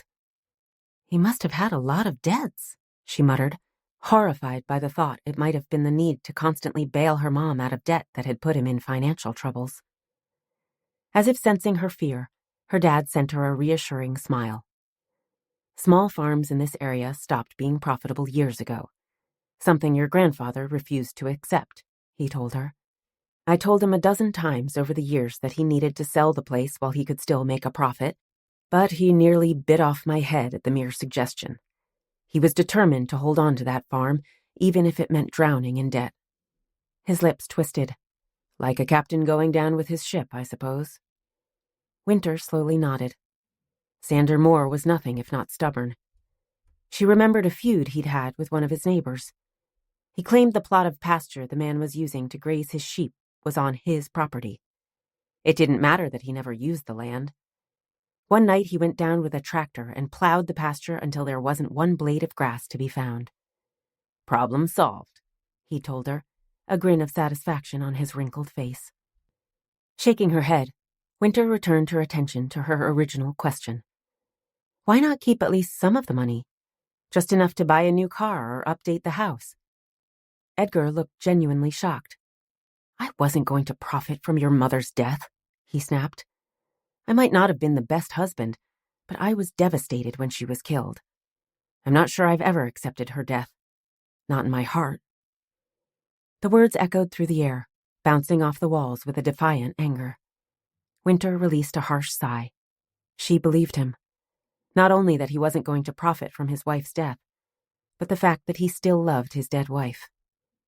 Did that prove he hadn't been involved in her murder? Love was just as dangerous as hate, wasn't it? Maybe more dangerous. But for now, she was going to cling to the belief that he had no idea what had happened that awful night. I'm going to the hospital to visit Grandpa, she said, her voice softened. Do you want to go with us? Edgar reached up to run his fingers through his hair, his shoulders once again slumping. No, I have to prepare for tomorrow. What's happening tomorrow? She asked. I'm going to announce my retirement. Chapter 23. Dr. Erica Tomlin placed her empty mug in the sink and grabbed her handbag off the kitchen table. She wanted another cup of coffee. It had been a restless night, and the urge to sit at the table, reading the morning paper as she allowed another dose of caffeine to seep into her bloodstream, was tempting. It was only the knowledge that her mother would be waiting for her Sunday visit that propelled her toward the door that opened into the connected garage. She'd placed her mother in a nursing home 3 years ago, after a nasty stroke that had left the older woman partially paralyzed. It was a 2-hour drive, but while it would be more convenient to have her mother closer, she had enough training as a counselor to know that her relationship with the older woman was better when they had space between them. What was the old saying? Distance makes the heart fonder? Something like that. She paused to pull on a jacket over the ivory sweater she'd matched with a pair of black slacks, and smoothed her hair that she'd tugged into a tight bun at the nape of her neck. Her mother insisted that Erica be impeccably dressed whenever she visited. Her clothes, her makeup, and her hair would be inspected by the older woman's eagle gaze. Then her mother would spend the next hour telling Erica exactly what was wrong with her outfit, or her lipstick, or style of hair. And the next hour would be devoted to why Erica couldn't find a decent man to marry. It didn't matter that Erica had no interest in men, or marriage for that matter. Swallowing a sigh, she shoved open the door and stepped into the shadowed garage. Erica understood that love and concern could be expressed in different ways. Her mother just happened to choose constant criticism. And if she was honest, it had been that gnawing disparagement that had honed Erica into a perfect therapist. She'd learned from a young age how to adapt and create whatever facade was needed to pacify her nagging parent. Now she could be whatever the patient seated across from her needed. A stern taskmaster, a compassionate listener, a friend who was there to cheer them on. Erica was busy digging her keys out of her purse when there was a faint sound behind her. On the point of turning to discover what had made the noise, Erica was blindsided by a tire iron to the side of her face. Or was it a baseball bat? It didn't really matter. The end result was a blast of agony that sent her to her knees, swiftly followed by a tidal wave of darkness that thankfully washed away the pain. Lying snuggled in bed, Noah held Wynter close as she skimmed her fingers over his bare chest. They'd just made love, and Noah was hovering on the edge of sleep. It had been a long day. Not only the unpleasant encounter with Edgar, but the hours of pacing the waiting room. Sander was holding his own, but he was still unconscious in the ICU. He knew it pained Wynter to see the old man so frail. Once visiting hours were over, he'd insisted she return to the cabin for dinner, and a bottle of wine. They deliberately avoided any talk of murder or death or sick relatives. It felt good to just enjoy being together. It had been Wynter who'd suggested an early night. Not that Noah had protested. He'd nearly broken the land speed record, scooping her off the couch and into the bedroom. Now all he wanted to do was close his eyes and drift into sleep. It was only the tension he could feel humming through Wynter that kept him awake. She was clearly struggling to put the events of the day behind her. "I don't understand," she at last muttered. He pressed his lips to the top of her head, savoring the herbal scent of her curls. "That covers a lot of territory." "Why would my dad retire?" she clarified. "He devoted his life to achieving his position as dean." Noah didn't have to give the question much thought. There were only a handful of reasons an overly ambitious man who devoted years to his career would be willing to walk away. Ill health, or scandal. "I would guess it has something to do with his secretary," he said. He'd revealed her father's confession to being with Linda Baker the night her mother had died, and that they'd been in a hotel when the sheriff was trying to get a hold of him. "Because he's sleeping with her?" Noah could see her jaw tighten in the muted light of the bedside lamp. "He's obviously been doing it for years. Why quit his job now? Noah had wondered the same thing. There was only one explanation. There might not be an official investigation into your mother's death, but eventually people are going to start asking uncomfortable questions, he reminded her. It's better he's no longer connected to the college before he has to answer those questions. She shivered, pressing closer to his naked body. It's all so horrible. Your father's relationship with Linda? Well, she's such a bitch, she agreed, her voice uncharacteristically catty. But I mean everything. He skimmed his lips over her temple. Again, that covers a lot of territory. After I opened the envelope left by Sheriff Jansen, I was supposed to discover the truth.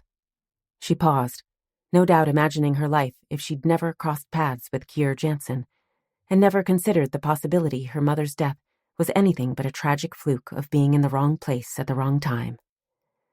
Now I still don't know who shot my mom, while 3 people are dead, my grandpa is fighting for his life, and my father's career is shattered. She heaved a harsh sigh. I told you it was Pandora's box. And I told you that the past never stays buried, he murmured, tightening his arms around Wynter. None of this was her fault, and he'd be damned if he let her waste 1 second blaming herself. We're going to find who's behind this madness. How? Noah shrugged. He didn't have a great answer, but he was a realist. They'd somehow triggered a chain of events into motion, like dominoes falling. But like dominoes, one fraction of a miscalculation would bring everything to an end. So far, the killer has been lucky. Eventually, he's going to make a mistake, he reassured her. You're sure it's a he? Noah blinked. He hadn't considered the possibility it might be a woman. Sexist, of course. A female was just as likely as a male to be the killer. Gazing down at her pale face, he intended to continue reassuring her that the nightmare would end, but it was suddenly difficult to concentrate on anything but the feel of her nestled against him. The only thing I'm sure about is you, he confessed, cupping her cheek in his palm. And how very right it feels to have you sharing this cabin with me. He could feel Wynter's tension easing as she melted against him. Was she as ready as he was to change the conversation? Not just right, but very right? Very, very right. That's a lot of right. I hope so. He held her gaze, the sensation of butterflies dancing in his stomach. As if he was once again 17, asking a girl to the prom. Only this was even bigger, and far, far more important to his long-term happiness. Will you stay? She tilted back her head, her expression unreadable. Are you sure you want to make the offer now? Why wouldn't I be sure? There's a lot going on. She paused, as if considering her words. It might have intensified your emotions.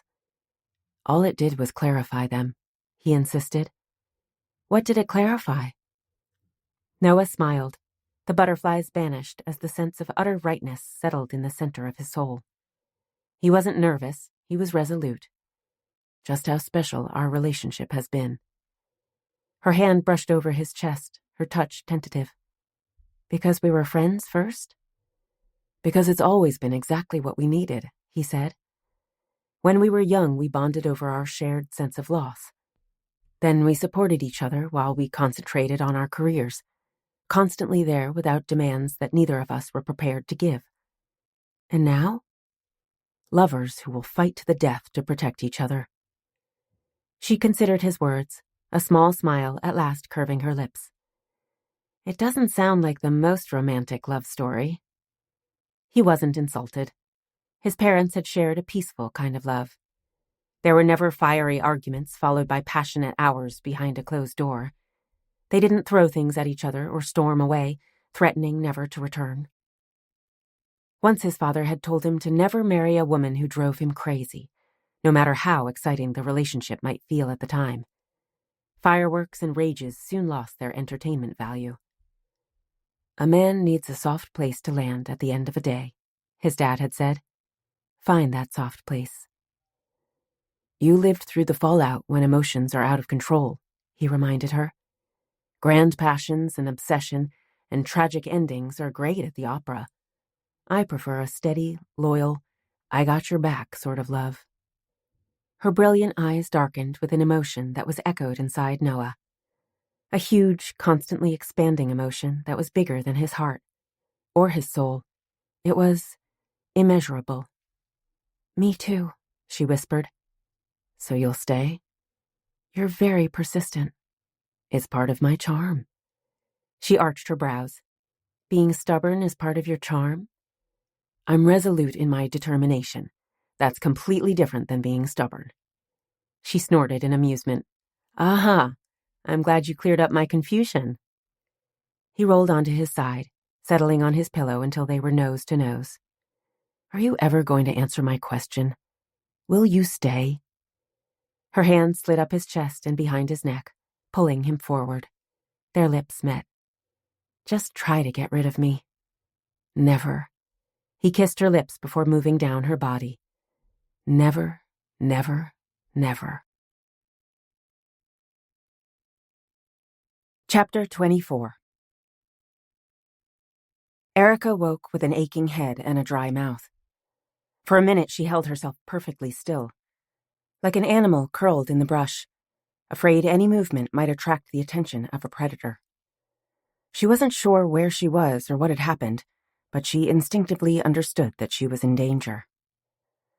Forcing herself to take slow, deep breaths, she absorbed her surroundings. She was lying on something hard and cold. It didn't feel like cement or wood. She didn't know what it was. The air was musty and stale, with no hint of a breeze. Was she inside? Yes. Even with her eyes closed, she could sense a roof over her head. Next, she concentrated on any sounds. There was nothing. Not unless you counted her tortured breaths and the thunder of her heartbeat that echoed in her ears. It was the absolute silence that came from being in an enclosed space. A basement, a cellar, a vault, a prison. Fear blasted through Erica, but she grimly battled back her panic. Right now she needed a clear mind and a plan of action. Cautiously she opened her eyes, slightly relieved to discover she wasn't trapped in the trunk of her car. That was the last fuzzy memory she had. She just stepped out of her house and was crossing the garage to her car when she'd been hit from behind. How long ago? Her gaze moved toward the small rectangular window near the low ceiling. It was night outside. That explained the smothering darkness pressing against her, and why her mouth was so dry. She'd been knocked out for hours. The next question was, where was she? Her gaze moved over the wooden shelves that lined brick walls and an old-fashioned coal chute that was barely visible in the gloom. It reminded her of the basements beneath the local farmhouses.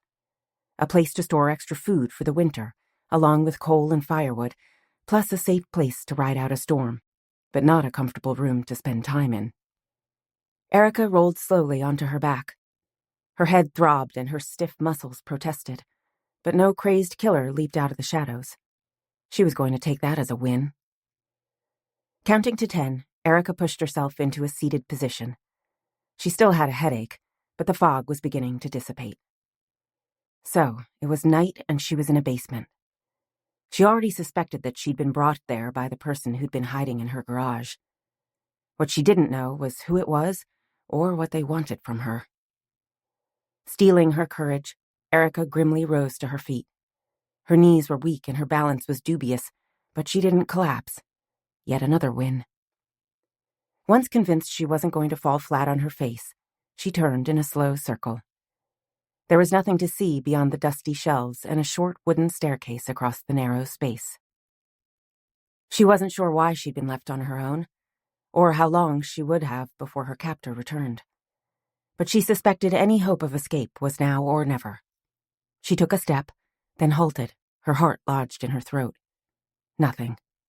She took another step, and then another. The open-beamed ceiling was low enough that it brushed the top of her head and cobwebs clung to her face. Erica shuddered, but she kept creeping forward. Now or never, she reminded herself. She reached the steps and climbed them with the same slow, methodical speed, refusing to consider that where she was going might be worse than where she was. When she'd been a grad student at Iowa State University, she'd been riding home from a party with a friend. The roads had been icy and they'd swerved into a ditch. At that time, very few people had cell phones, and they'd had to make the decision of staying in the car and waiting for someone to drive past, or walking through the freezing night to find help. Erica had chosen to walk, unable to bear the thought of sitting and hoping they would be rescued instead of taking control of the situation. She'd finally found a farmhouse to call for help, but by the time the wrecker had arrived to pull out the car, her friend was dead. The poor girl had no idea that the snow had clogged her tailpipes, and she'd died of carbon monoxide poisoning when she kept the car running to stay warm. It had been a powerful lesson for Erica. Take command of the situation or become a victim. Once she was standing on the top step, she reached out. Her hand touched the smooth wood of a door. The darkness was thicker in this corner, and she fumbled to find the knob. At last her fingers wrapped around the rusty metal latch, and she pushed it down. Frustration ripped through her when it refused to budge. Locked. Throwing caution to the wind, she slammed her hand against the door. "Hello? Is anyone there?" Bang, bang, bang. "Hello?" She paused, listening for any response. Silence. Erica swallowed a hysterical sob. Had someone locked her down here to rot in this basement? Who would do such a thing? Edgar Moore. The name whispered through her mind. He had plenty of motive to want her to disappear. Not only had she threatened to go to the police to reveal the fact he hadn't been at the office as he'd told everyone the night his wife had been murdered, but she held the fate of his precious career in her hands. No one else would have a reason to hurt her. So what was his plan? To frighten her into keeping her mouth shut? Or something worse? Did he intend to leave her here? No. Terror exploded through her, crashing through the barriers she kept her panic locked behind. Nothing would be worse than being buried alive. Nothing. Frantically, she pounded her hands against the door, almost as if she thought she could blast through it with the sheer force of her fear. The last thing she expected was for it to abruptly swing open. With a low cry, Erica soared through the empty air and into a small kitchen, landing painfully on her hands and knees. Frantically, she cranked her head around to discover someone standing over her. The dim light was behind the figure, so all she could determine was the outline of a smallish man who was holding something in his hand. A gun? Christ! Why the hell had she ever come to Larkin? Her mother had been right about one thing. She should have found a nice man and settled down. She might have been miserable, but she would have been alive. Now?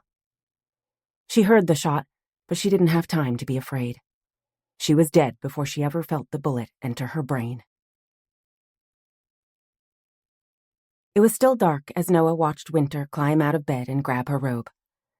He hadn't looked at a clock, but he was betting that it wasn't yet 5 o'clock. So much for sleeping in on his day off. Not that he cared about the early hour. He'd be happy to be awake if it meant continuing his exploration of Wynter's delectable body, or even heading to a nearby lake to try his luck with the local fish. But he wasn't overjoyed to get up before the sun to drive her to her grandfather's farm, a place that was certain to upset her. "I don't want you going out there," he stubbornly insisted. No, he wasn't stubborn, he silently reminded himself. He was resolute in his intentions. Wynter shoved her silvery curls away from her face.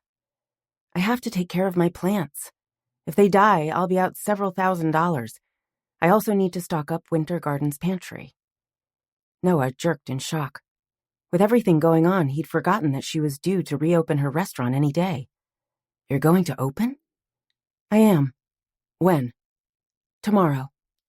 She held up her hand as his lips parted to protest. "Noah, I have staff who depend on a steady paycheck. I can't stay closed." He couldn't argue. Wynter's employees had been with her from the beginning. They were all loyal and hardworking. It wouldn't be fair to ask them to wait around for days, maybe weeks, to get back to work. That didn't make him any more eager to head out to Sanders' farm. "Call Oliver and have him deal with the greenhouses," he urged. She shook her head. "He has enough to do taking care of the chores. It's not fair to ask him to do more. Besides, I don't trust anyone with my precious plants." Noah climbed out of bed. He knew a brick wall when he ran headfirst into one. "You're going to insist on this, aren't you?" "Yep." "Okay. I'll get dressed and drive you there." Her brow furrowed at his words. "You know, I should probably borrow my grandpa's truck." "Why?"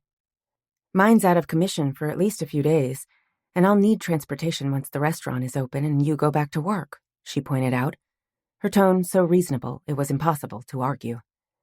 "As much as I enjoy having my own private chauffeur, I'll need to be able to get around." Noah had a horrifying flashback to the moment the truck had pulled next to him and he'd caught sight of the gun pointed at his head. What if Wynter had been driving? Would she have recognized the danger in time? And if she had, would the killer have stayed to finish the job? The mere thought was enough to make his blood run cold. But then again, Wynter had a point. She couldn't stop living her life. "I don't like it," he groused, strolling around the edge of the bed to pull her into his arms. She tilted back her head to reveal her rueful smile. "Yeah, I get that. We should take a nice long vacation." "Where?" "We could soak up the heat in Miami." A pang of longing tugged at Noah's heart. He'd made his home in Iowa, and he loved being here, but there was a part of him that would always crave the sun and fun that filled his childhood days. "I know the best beaches, plus a fabulous Taiwanese restaurant. We'd even get a family discount." "That sounds nice," she murmured. "Or we could take a cruise to the Bahamas," he suggested. "I've never stayed on an island." During college, Noah had spent his summers working on a chartered yacht that traveled from Miami to the Bahamas. The experience could have soured him. The vacation spots were overcrowded with noisy tourists and cheap trinkets. But beyond the glitzy holiday towns, he'd discovered few secluded coves that were stunningly beautiful. "White beaches, blue skies, and fruity drinks," he murmured. "Glorious." Noah studied her delicate features. There was a smile on her lips that didn't reach her eyes. But I can't leave Larkin while my grandpa is fighting for his life." "I suppose not," he reluctantly agreed. In the back of his mind, however, he pledged to sweep Wynter off to a romantic vacation as soon as the madness ended. Going onto her tippy toes, Wynter pressed a kiss to his jaw. "I'm going to shower." "Do you need help scrubbing your back?" "No, we'll never get out of here." He lowered his head, capturing her soft lips in a kiss that lingered longer than he'd intended. "That's the plan." She pressed her hands against his chest and stepped back. "Go make some coffee or feed your hounds," she commanded, her cheeks flushed with desire. Noah reluctantly pulled on his clothes and took care of his morning chores. Once they'd checked on the plants and stopped by the hospital, he hoped to lure Wynter to a nearby town for a nice dinner with wine and a decadent dessert. She deserved a couple hours to forget and just relax. They headed out of the house and drove to Sanders' farm in comfortable silence. He liked that they didn't need to fill the air with constant sound. It indicated an ease that was rare between people. Pulling into the drive, he parked in front of the house. There was no easy way to get to the greenhouses. The hill was too steep to drive, and Sander was too cheap to have an access road built through the dell. Switching off the engine, they climbed out of the Jeep, and Noah headed toward the narrow pathway. "Wait." Wynter reached out to grasp his arm. "There's someone here." He halted, glancing over his shoulder. Belatedly, he noticed the black Volvo parked on the other side of the house. It was a sleek, glossy sort of vehicle that looked sharply out of place among the shabby buildings and rusting farm equipment. "Do you recognize the car?" "No." "I'm going to check it out." Returning to the Jeep, he pulled his service handgun out of the locked glove compartment. "You stay here." She leaned into the Jeep behind him, grabbing the hunting knife that was also in the glove compartment. Stepping back, she eyed him with a defiant expression. "No way. I'm going with you." "Wynter." She pointed the heavy knife toward the nearby house. "It's my grandpa's property. Besides, I don't want you accidentally shooting some poor neighbor who stopped by to put a casserole in the freezer or to clean the house while he's in the hospital." He rolled his eyes, heading across the yard. "I promise not to kill any do-gooders. But if there's a threat to you, I'm shooting first and asking questions later." She sent him a chiding gaze, but she didn't argue. Instead, she climbed the steps and rounded the porch toward the side of the house. "Noah." Coming to a halt, she nodded toward the door. The dawn was just starting to crest the horizon, allowing him to see that it wasn't fully closed. Together they stepped forward, and Noah pushed the door wide enough to peer into the shadowed kitchen. At first there was nothing to see. No movement, nothing seemingly out of place. Then he heard Wynter's soft gasp. His gaze lowered to the floor. Next to the wall was a slender figure sprawled on the floor, a pool of blood surrounding her head like a gruesome halo. The face was turned toward them with the eyes wide open. It gave the corpse a look of surprise that only heightened the horror of the grisly discovery. "Erica," he breathed. "Oh my God," Wynter burst out, taking a step forward, as if she intended to rush toward the woman. He reached out to grasp her arm. "No, Wynter, stay here." "But this is a crime scene." Wynter stilled, the color draining from her face as she accepted what her eyes were telling her. "She's dead." Noah studied the blood that leaked from the wound in the center of her forehead. It was dried to a dark, sickly brown. "Probably for several hours," he said. "She was shot, wasn't she?" "I'm no expert, but that's what it looks like." In silence, they both absorbed the fact that the woman who they'd known since they were teenagers was lying dead on the floor. Years ago, she'd been his lifeline, a steadying force in a world that was churning out of control. It seemed impossible to accept that anyone would extinguish such a gentle, caring soul. As his disbelief fogged his brain, Noah still absently noted bits and details. He was weirdly struck by the fact that her hair was half pulled into a tidy knot and half tumbled down her back. She was dressed as if she was headed to the office, or perhaps church, but there were smudges on her cheek. Had she been in a struggle? And there was something beside her, a small silver object. Was it a needle? Bizarre. Why would she be here? Wynter broke into his distracted thoughts. With an effort, Noah forced himself to battle through the shock humming through him like a low-level pulse of electricity. Pulling his phone from his pocket, he dialed 911 and reported the body.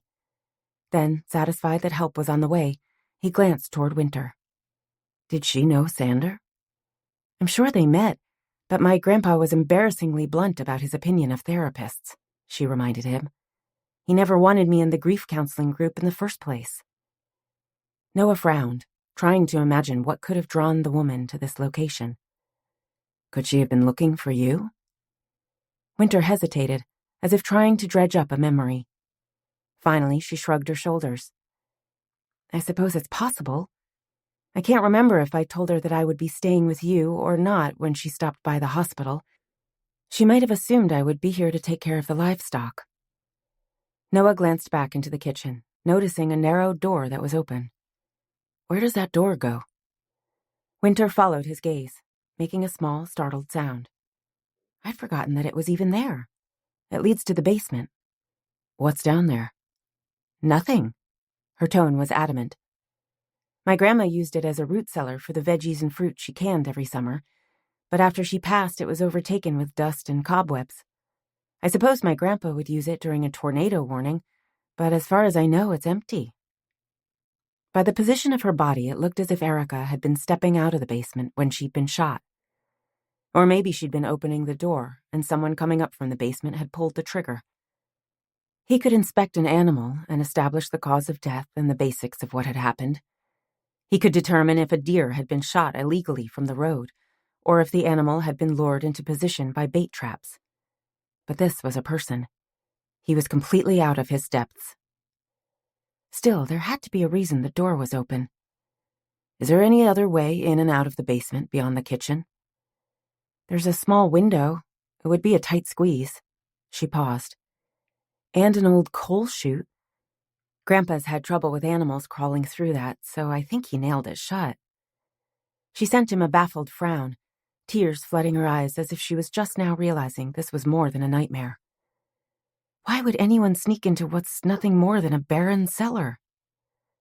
Noah tried and failed to imagine Dr. Erica Tomlin creeping into a dirty basement in the middle of nowhere.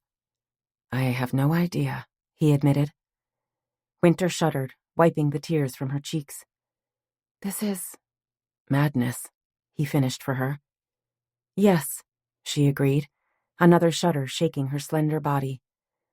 "I feel like we've dropped into some dark wonderland where nothing makes sense." The sound of distant sirens carved through the chill morning air. Wrapping his arm around Wynter's shoulders, he tugged her back. "Let's get out of here."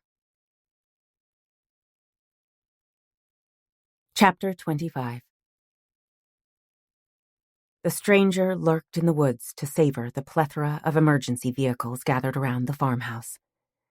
Despite the distance, the scream of sirens echoed through the dells.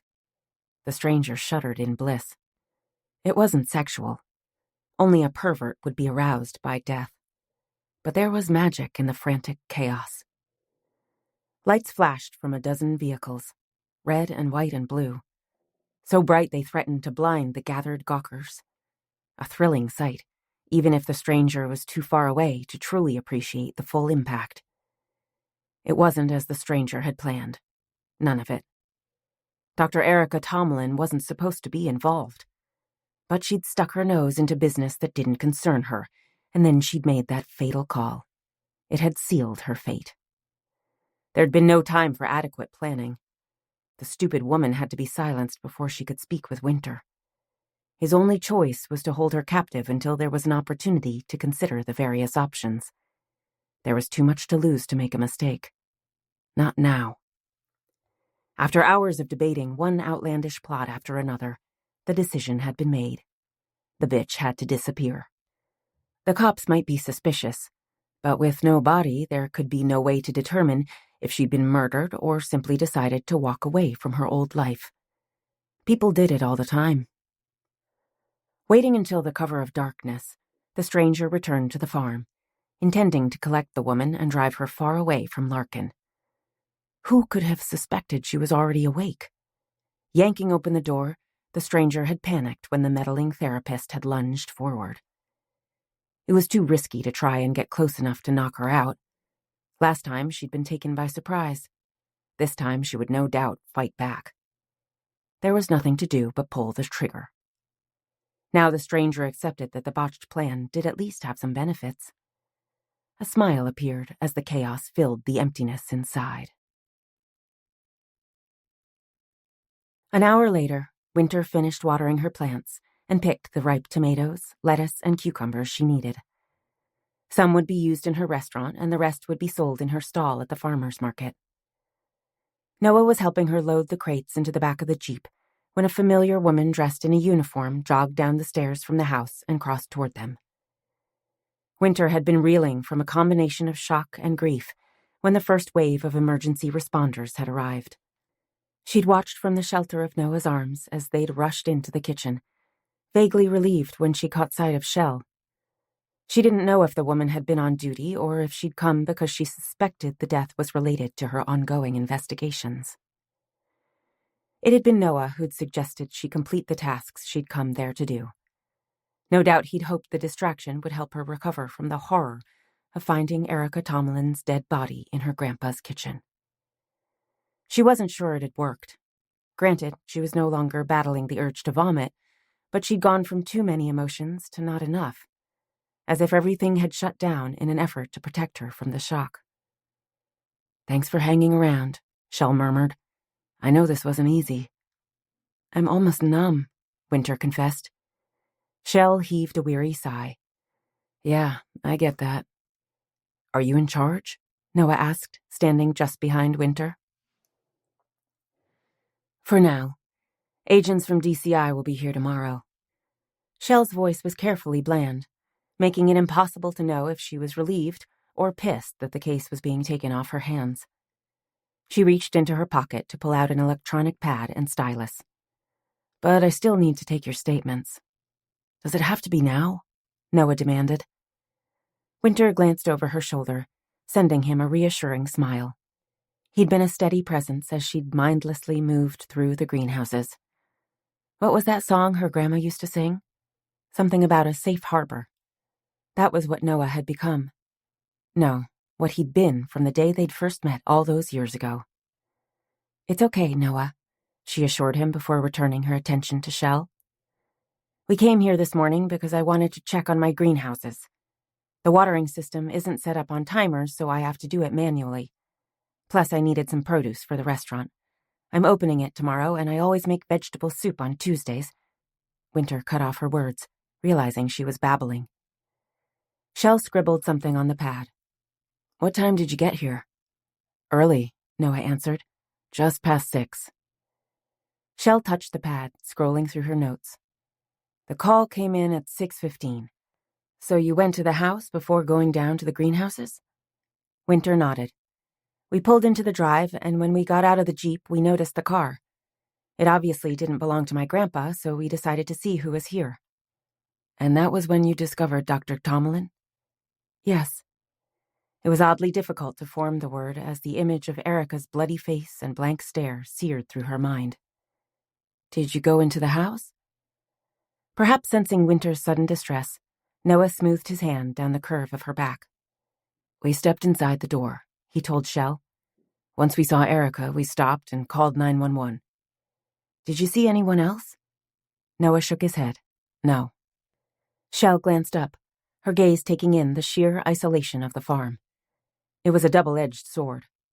On one hand, it would be easy to sneak around without being noticed. Then again, if someone happened to be driving past or working in one of the distant fields, they would have remembered seeing an unknown car parked at Sanders' house. You didn't meet anyone on the drive out here, Shell pressed. Not after we turned onto the gravel road, Noah told her. Shell glanced back at Wynter. Dr. Tomlin didn't say anything about coming out here? No. She stopped by the hospital after my grandpa was shot, but that was the only time I've talked to her in months. She certainly never mentioned that she intended to visit the farm. Shell frowned. Did she have a connection with Sander? Wynter tried to think of any plausible reason Erica and her grandpa would cross paths. There was nothing. Not that I know of. You're sure he wasn't in therapy? A harsh laugh was wrenched from Wynter's throat. Positive. He would rather chew glass than have some quack digging around his brain. That's a direct quote. That sounds like Sander, Shell agreed in dry tones. Wynter turned her attention toward the house, where the coroner was preparing to at last haul away the body. For the past hour, the local police had been busy taking photos and scanning the property for any traces of evidence that might lead to the killer. She pressed a hand against her stomach, battling back another wave of nausea. I truly can't imagine why she would be out here. Shell wrote something on the pad before she was scrolling back through her notes. What can you tell me about your grandfather's safe? She abruptly asked Wynter. His safe? Didn't you know he had one? It took a second for Wynter to recall the small, portable safe that her grandfather had bought to protect his important documents in case of a fire. Oh, yes. It's in the dining room next to the china cabinet, she said. What did he keep in there? I think he had the deed to the farm and his birth certificate in there. Probably a few other papers. Anything else? Wynter started to shake her head, then she stiffened. He liked to keep cash on hand. That's how he paid his cleaning lady that came in once a week, and the occasional farmhand who helped out. Shell arched a brow. How much money did he keep in there? Anywhere between $100 and $1,000, Wynter admitted. Did a lot of people know about the safe? He didn't keep it a secret, Wynter grimaced. I warned Grandpa not to have that kind of money lying around the house. It was an unnecessary temptation. But he insisted that his rifle kept away intruders. Why are you asking about the safe? Noah asked. Shell paused, as if considering whether or not to answer the question. Then, perhaps realizing she would soon be taken off the case, she shrugged. It was open, and the documents were scattered on the floor. No money? Wynter asked. Nope. The ground seemed to shift beneath Wynter's feet. She just assumed that Erica's death had something to do with the horrible things that had been happening since she started asking questions about the past. But if someone had been at the farm to steal money, then maybe it didn't have any connection. Unless... You can't suspect that Dr. Tomlin was here to rob my grandpa, Wynter demanded. No, but she might have interrupted the thief, Shell pointed out. Wynter wrapped her arms around her waist. She should have thought of that herself. Then again, her brain wasn't functioning at optimum level. There'd been one shock too many, or maybe a dozen shocks too many. But it doesn't explain what Erica was doing in the house in the first place. Beside her, Noah suddenly stiffened, his breath hissing between his clenched teeth. "Shit, that's it," he muttered. Wynter turned to study his tightly clenched expression. "That's what?" "When we first stepped into the kitchen, I noticed something silver on the floor next to Erica's body. I thought it was a needle." He glanced toward Shell. "But it was a silver toothpick, wasn't it?" The policewoman nodded. "I assumed that belonged to Sander." "No way." Wynter's tone was adamant. "My grandpa never used a toothpick. Certainly he wouldn't waste money on a silver one." Shell's attention was locked on Noah. "Did you recognize it?" "I joined Jay Wheeler for a drink the other day at the Pig and Whistle," Noah told her. "He had one just like that." Shell wrote the information on her pad. "That's Oliver Wheeler's father?" Noah answered, "Yes." Shell's expression was distracted as she tucked away the pad and stylus. No doubt she was processing the new wrinkle in an already strange morning. "He would know Sander was in the hospital," she said, the words slow, as if she was speaking her thoughts out loud. Wynter nodded. "And he worked on the farm long enough to know my grandpa kept cash in the safe. He probably even knew that my grandpa kept the key to the safe in the silverware drawer." Shell's features tightened. "I think I'll have a word with Jay Wheeler." He was staying with Ollie's mother. Wynter had barely finished speaking when a familiar van pulled into the drive. "Speak of the devil," Noah muttered as Ollie climbed out of the vehicle and crossed to the Jeep. The man was wearing the usual coveralls with his name stitched on the pocket and a cap on his head. He was gazing toward the house where the EMTs were carrying a sheet-draped gurney down the steps of the porch. "What's going on? What's happened?" Shell stepped toward the man, her hands on her hips. "Can I ask what you're doing here?" "I came to do the chores," he said in shaken tones, his hands clenched at his side. "Is it Sander?" "No, he's still in the hospital," Wynter assured him. Ollie released a slow, trembling breath. "Thank God." Wynter resisted the urge to reach out and touch her friend. Ollie had been like a son to her grandpa, actually closer than Sander's own son. It was nice to see someone actually cared about the old man. But now wasn't the time. Shell was obviously in a hurry to get information from him. "Can you tell me where your father is?" Ollie stared at the policewoman, his brow furrowed as if struggling to process the question. "My father?" "Yes." "He left town." "When?" Ollie shrugged. "Yesterday afternoon?" Shell didn't pull out her pad, but Wynter assumed she was taking mental notes. "Do you know where he was going?" Shell asked. "No. Our parting wasn't very friendly." "Why not?" Ollie flushed, shifting from foot to foot. It was obviously a question he didn't want to answer. "I came home early from work and caught him loading his car with my electronics." The man's flush darkened from embarrassment to anger. "I assume he intended to pawn them. I told him he could leave town or I would call the cops and have him arrested." Noah and Wynter exchanged a glance. Ollie just confirmed that his father was desperate for money and willing to do whatever necessary to get his hands on it. "And that's the last time you spoke with him?" Shell continued her interrogation. "Yes." A strange emotion rippled over the man's face. "Wait, is my dad hurt? Did something happen to him?" Shell lifted her hand. "Not that we know of." "Then why are you asking about him?" "Someone broke into Sander's house and opened the safe." "Oh." Ollie glanced toward Wynter, as if she was somehow responsible for the intrusive questions. Then, slowly, he turned back to Shell. "Why would you think it was my father?" Shell offered a meaningless smile. "Just considering all the possibilities. If you hear from your father, let me know." Reaching into the pocket of her jacket, she pulled out a small business card. Handing Ollie the card, she turned and headed toward the ambulance, where they were loading Erica's body. "I don't understand," Ollie muttered. Wynter shuddered, feeling a creepy tingle inch down her spine. She felt as if a thunderstorm was gathering, looming just above her head. "Join the club," she whispered. Chapter 26.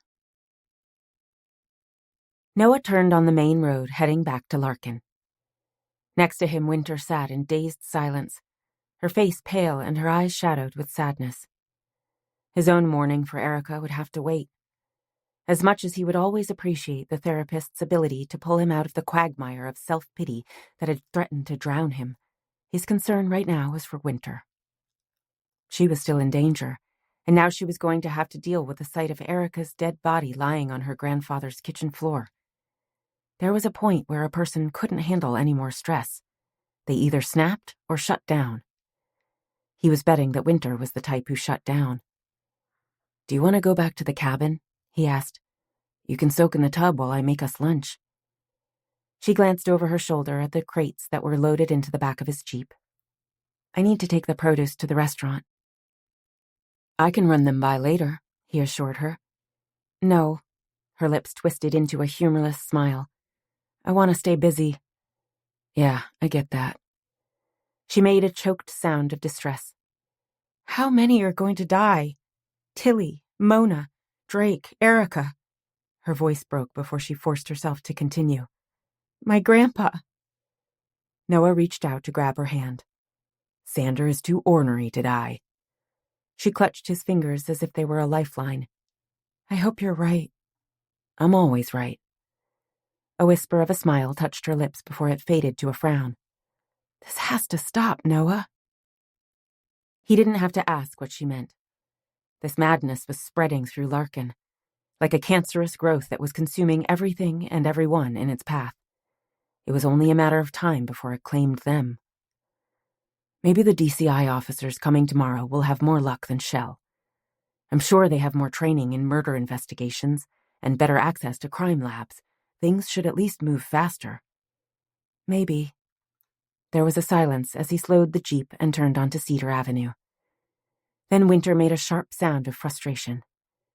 "I've tried to imagine why Erica would be at the farm. She had to be looking for me." "That's the most obvious possibility," Noah agreed. She sent him a startled glance. "Do you have another one?" Noah took a moment to consider whether or not to answer the question. They'd been chasing shadows and vague clues for days, with nothing to show for their efforts beyond more mystery and death. Was it going to help for him to add to the confusion? Still, it might at least distract her from her morbid brooding. "It's fairly far-fetched," he warned. "Life is far-fetched right now," Wynter muttered, a shiver shaking her slender body. "True." She shifted in her seat so she could study him, her distracted grief replaced by an expression of curiosity. Exactly what he'd hoped for. "Tell me, what if it was Jay Wheeler in your grandpa's house with Erica?" Her brows drew together. "That's not far-fetched. Who else would have a silver toothpick? It's not something that most people in Larkin carry around," she reminded him. "And from everything I've heard about Jay Wheeler, he's a grade-A loser who abuses the generosity of both his friends and family. I'm sure he wouldn't hesitate to add petty theft to his resume." He drove past the dry cleaners and the small park where they held the town's annual festivals. Next to it was the farmer's market where Wynter set up her weekly booth. What if he's more than just a thief? She considered the question. "Are you talking about him killing Erica?" Again, Noah hesitated. Then he shrugged. What was the harm in tossing out a crazy theory that would no doubt turn out to be a bust? If nothing else, it might spur a more logical explanation for the reason the man had been at Sanders' farm. "I'm just thinking out loud. But there was no trouble in Larkin until Jay returned to town," he pointed out. "He has no connection to me." "He does to your grandfather." Noah thought back to his brief encounter with the older man. In fact, when I spoke to him at the bar, he didn't bother to hide his bitterness toward his former boss. "And that's why he decided to rob him?" "Let's go back to the beginning," Noah suggested. "The beginning of what?" "To the night your mom died." She grunted, as if she'd taken a physical blow. "Seriously?" Noah sent her an apologetic smile. "I'm grasping at straws," he reminded her, hating the knowledge he was stirring up painful memories. If you'd rather discuss something else. No, she interrupted in firm tones. Grasp away. Okay. Do we know where Jay Wheeler went after he abandoned his family and left Larkin? She considered his question. No, she finally admitted. The few times Ollie ever mentioned his father, he made it sound like Jay traveled around. I remember he called him a vagabond. It was what Noah had been hoping to hear. What if his travels took him through Pike? Why would he go there? It's not exactly a hot spot of activity. Random chance. Perhaps he was passing through on his way back to Larkin to try his luck with his ex-wife. She slowly nodded. That's possible. If you're coming from the east, you have to take a bridge across the Mississippi River to enter Larkin. The most obvious route goes through Pike. Let's say he stops at the gas station to fill up, or grab some cigarettes. Noah allowed himself to imagine that night. It was 11 p.m. Not extraordinarily late, but the middle of Wisconsin wasn't a bustling metropolis. Anyone traveling would make sure they kept their gas tanks full and had whatever else they might need for their journey. And he sees your mom. He would recognize her, Wynter said, joining his guessing game. Yes. Noah visualized Laurel Moore pulling next to the pumps. She would be familiar with the station, and no doubt in a hurry to get her tank filled so she could be on her way to Larkin. There'd be no reason to look around. The last thing she'd expect would be trouble in her small hometown. Jay is either inside the store or sitting in his vehicle. He sees your mom step out of her car to get gas, and he's hit with the memory of his former life. A life he walked away from, she reminded him. Not in his mind. Jay Wheeler is one of those sort of men who are always a victim, and he blames Sander for everything going wrong, he told her. Noah encountered people like Jay all the time. They poached on private land because they felt entitled, or they camped in protected wildlands and destroyed the natural habitat. They thought the laws didn't apply to them. In the short time I talked to him, he complained that he didn't get paid enough, he had to work like a slave, and his son didn't respect him. And worse, he resented the fact that your grandfather had inherited a family farm. He was convinced that Sander looked down on him. She grimaced. I believe that. Grandpa can be a snob. Noah kept his thoughts of Sander Moore to himself. Instead, he concentrated on what might have happened that night. Okay, let's assume that Jay is sitting in his vehicle, maybe high or drunk, and he sees your mom. He might have decided that she would be the perfect means to punish Sander. Why not just rob Grandpa? She asked, not to be argumentative. She was playing the devil's advocate, exactly what he needed to poke any potential holes in his wacky suppositions. Men like Jay Wheeler aren't planners. They're opportunists. His tone was firm. He was confident that any crime by Jay would be done by the seat of his pants. Your mom is there, seemingly alone. Why not use her to get some of what he was owed from the Moore family? She made a choked sound, something between a laugh and a sob. Especially since it was probably my grandpa's money in her wallet. Exactly. Wynter took a second to regain control of her emotions. Then, clearing her throat, she continued his wild conjecture. That doesn't explain why he killed her. That part was easy for Noah. She would have known Jay well enough to recognize him, even with a stocking hat over his face. His eyes, or his voice. And he panicked and pulled the trigger? Noah rolled to a halt at the four-way stop.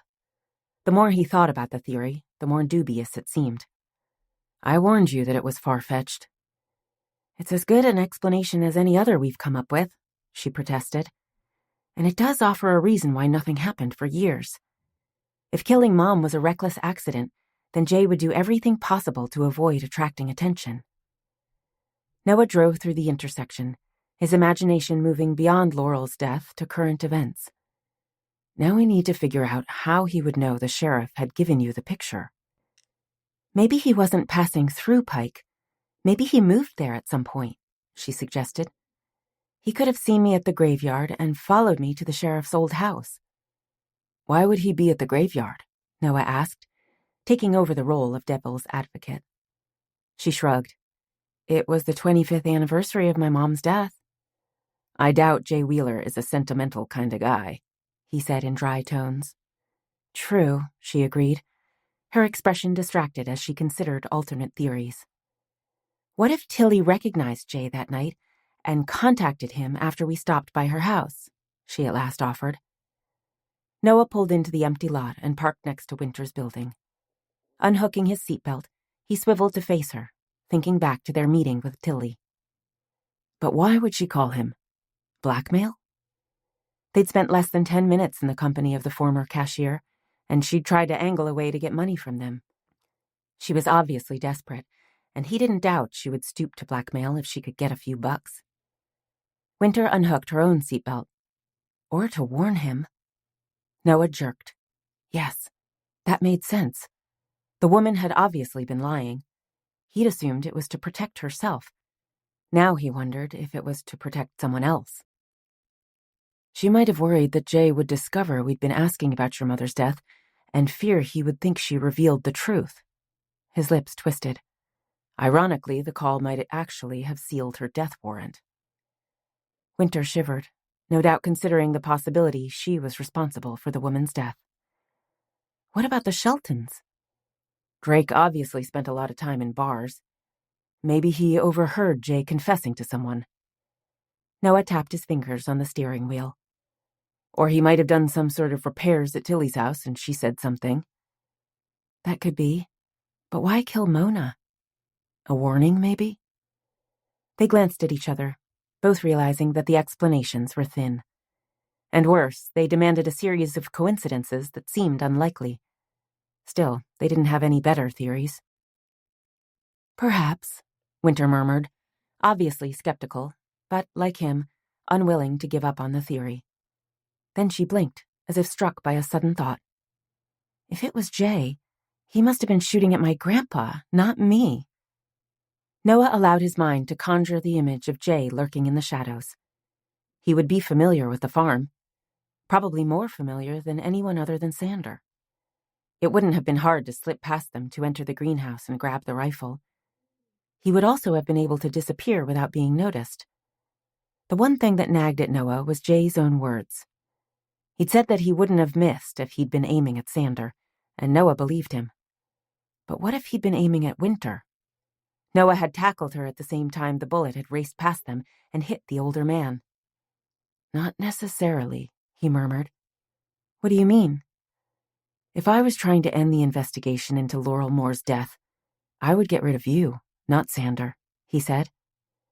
Her eyes widened as she considered his words. You're right. No one would bother to discover what happened to my mom if it wasn't for me. So why would he return to the farmhouse? Did he think I was staying there? Noah shook his head. He might have decided things were spiraling out of control, he said. We know he tried to get money from his ex-wife, and next his son, but that fell through. Then he might have remembered that Sander kept money in his safe. That explains how the toothpick ended up on Grandpa's kitchen floor. She deliberately paused. But not how Erica got there. Noah released his breath in a loud gush. Bits and pieces of his theory might fit the mysterious events, but the rest? Let's hope that Shell has more luck figuring it out than we have. Climbing out of the Jeep, Noah opened the back hatch to grab the crates of vegetables. By the time he reached the brick building, Wynter had the door open and the lights switched on. He strolled into the kitchen, making a sound of pleasure. He'd grown up in a restaurant, and there was nothing better than the scent of dried herbs and a faint tang of lemon.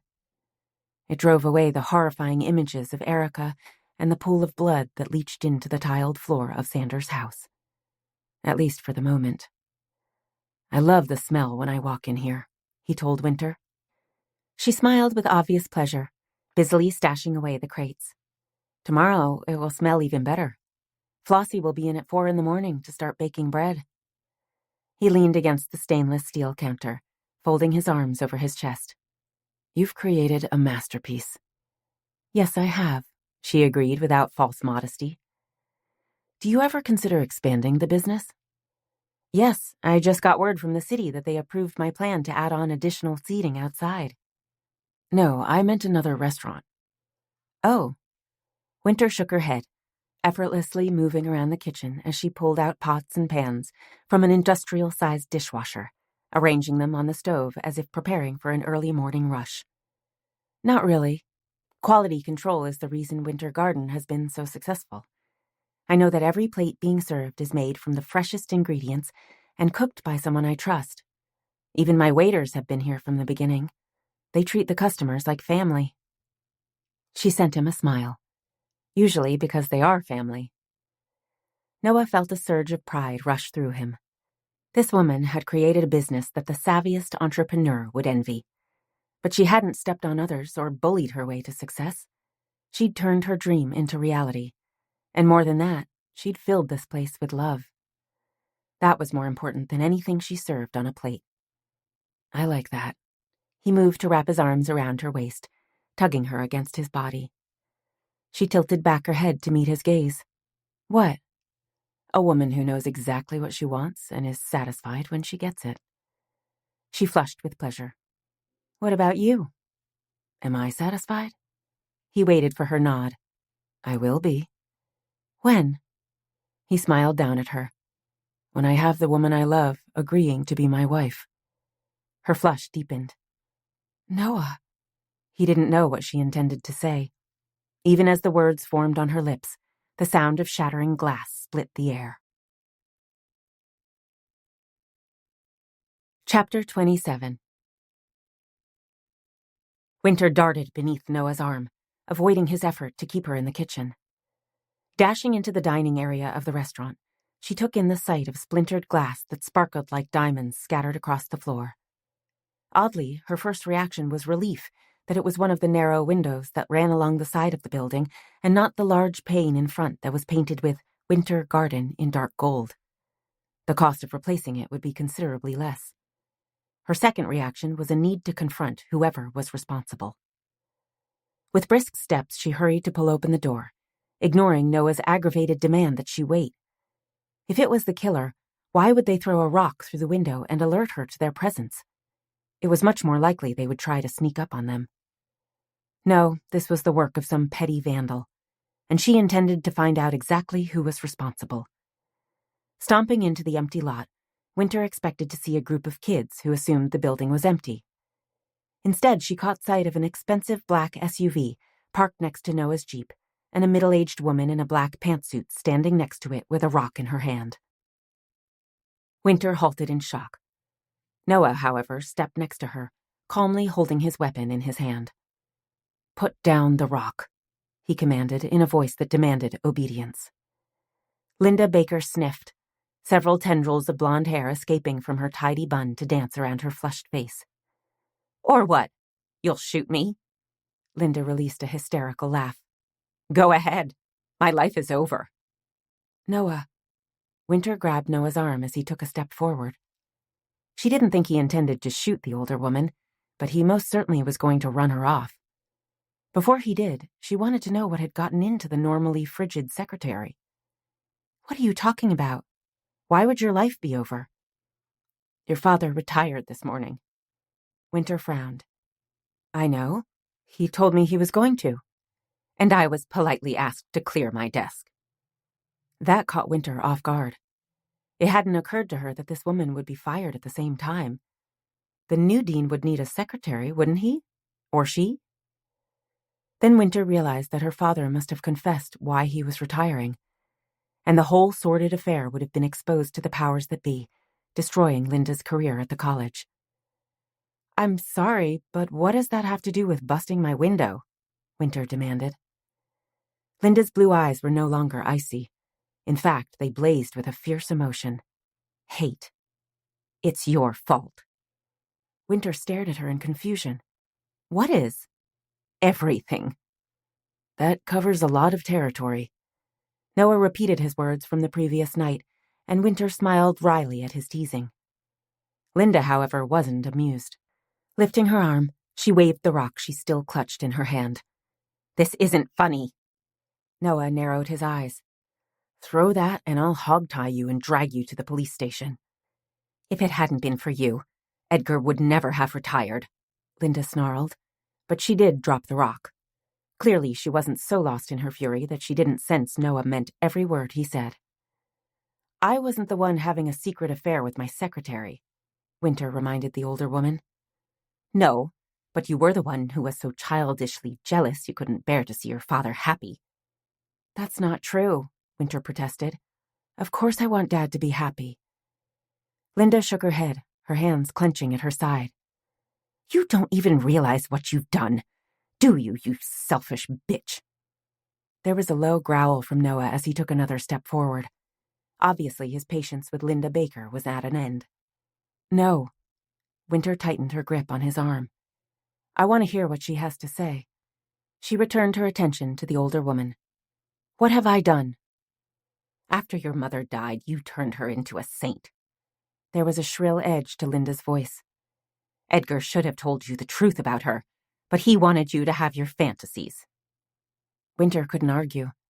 She had put her mom on a pedestal, and her dad never tried to destroy her illusions. It probably had been better for both of them to acknowledge that Laurel Moore was as human as everyone else, a woman with virtues and faults. "That doesn't mean he couldn't have remarried," Wynter countered. "And replace the perfect Laurel Moore?" Linda mocked. "Impossible." Wynter shook her head. The secretary was fooling herself if she thought that it was only Edgar's dead wife who kept them apart. "If it was impossible, then why did you continue your affair with him?" Wynter asked. Linda wrapped her arms around her waist, suddenly looking pathetic. "Because I loved him." She sniffed back tears. "I was willing to take whatever he could offer me." Without warning, Noah made a sound of disgust, including a ride up the career ladder. Both women glanced at him in surprise. "What?" Linda asked. "You latched on to Dr. Edgar Moore because you sensed he was ambitious and was destined to take over the chair of the English department," Noah accused the secretary.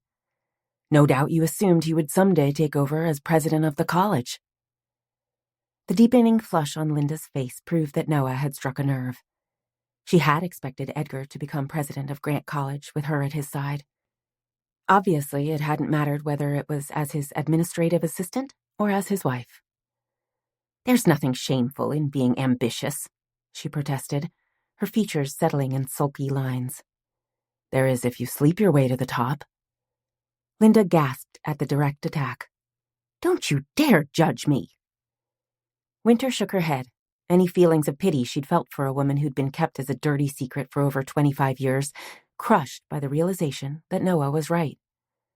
"You know, I almost felt sorry for you," she told Linda. The older woman stiffened in outrage. "Sorry for me? Why?" "You had to know that if my dad genuinely cared for you, he would have married you a long time ago," Wynter said. "It wouldn't have mattered what I thought about the relationship.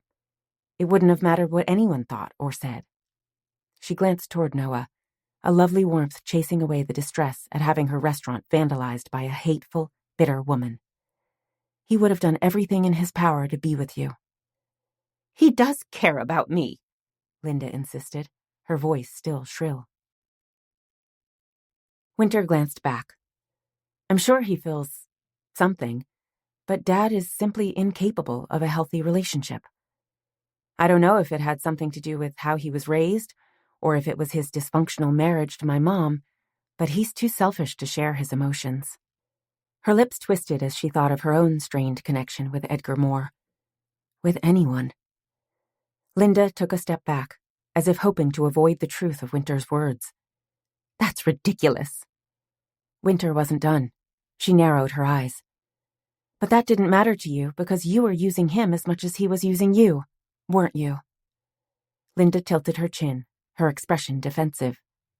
"I loved him."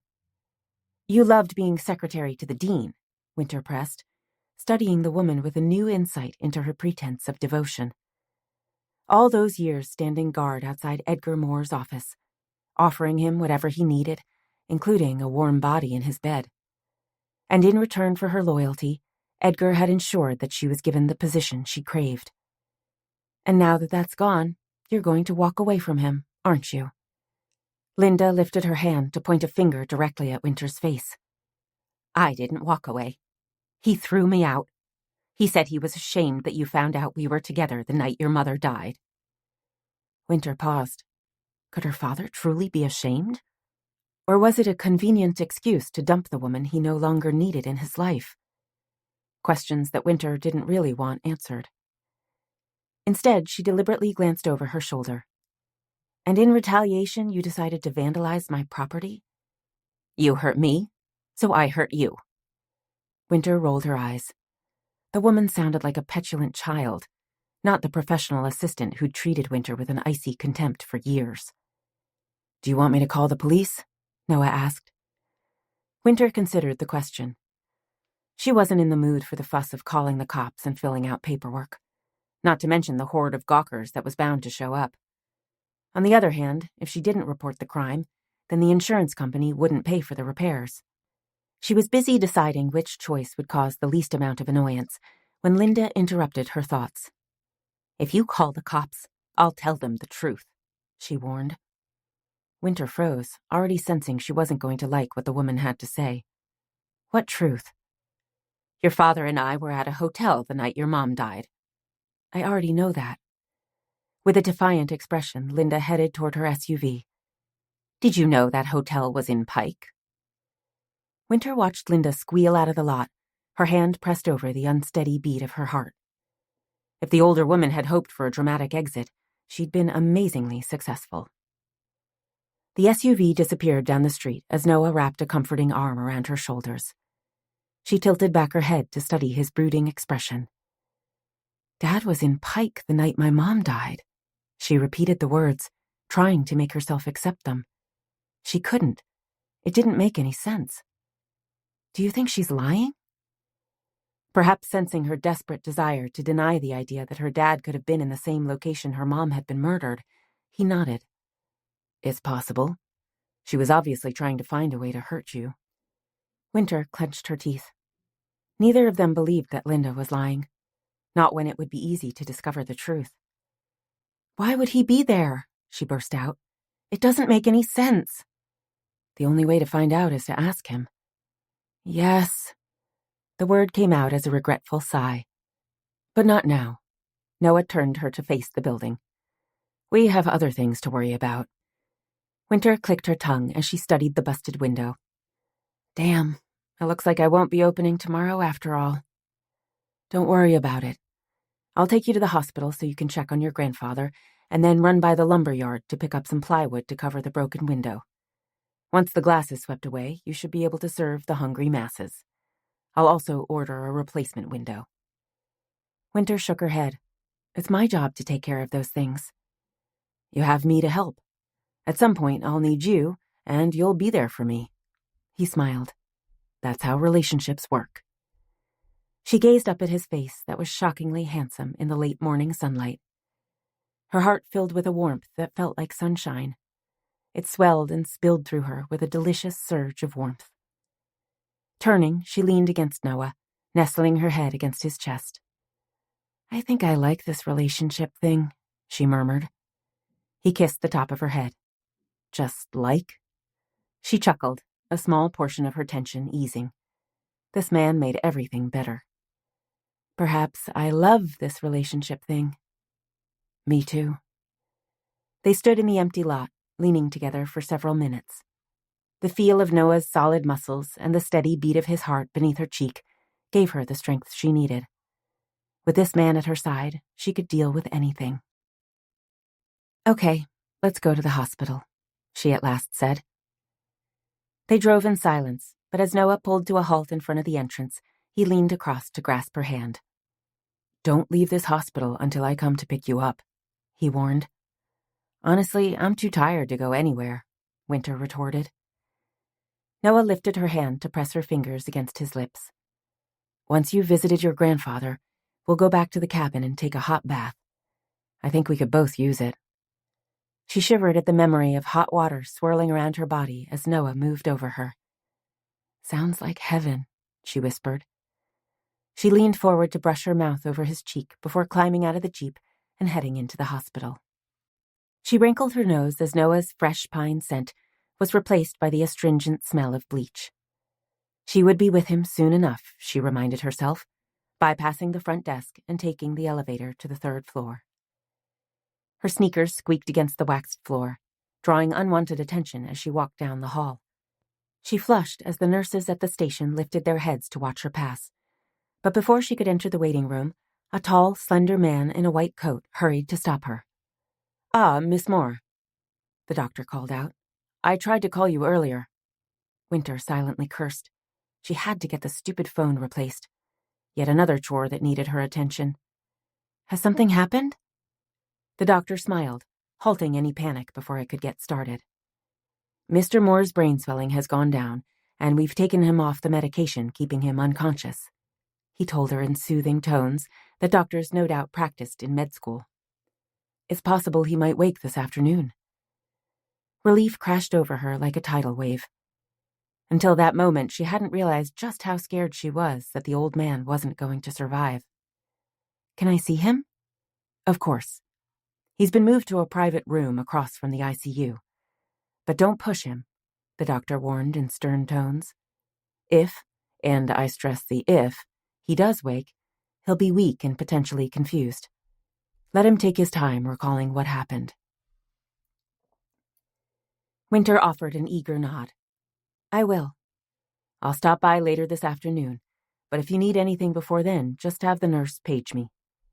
"Thank you." Hurrying down the hall, she peeked inside the shadowed room. Once she caught sight of her grandpa lying on the narrow bed, she tiptoed inside. He still looked disturbingly frail, and there were a dozen different wires and tubes and IVs traveling from his body to the machines that surrounded him like an invading army.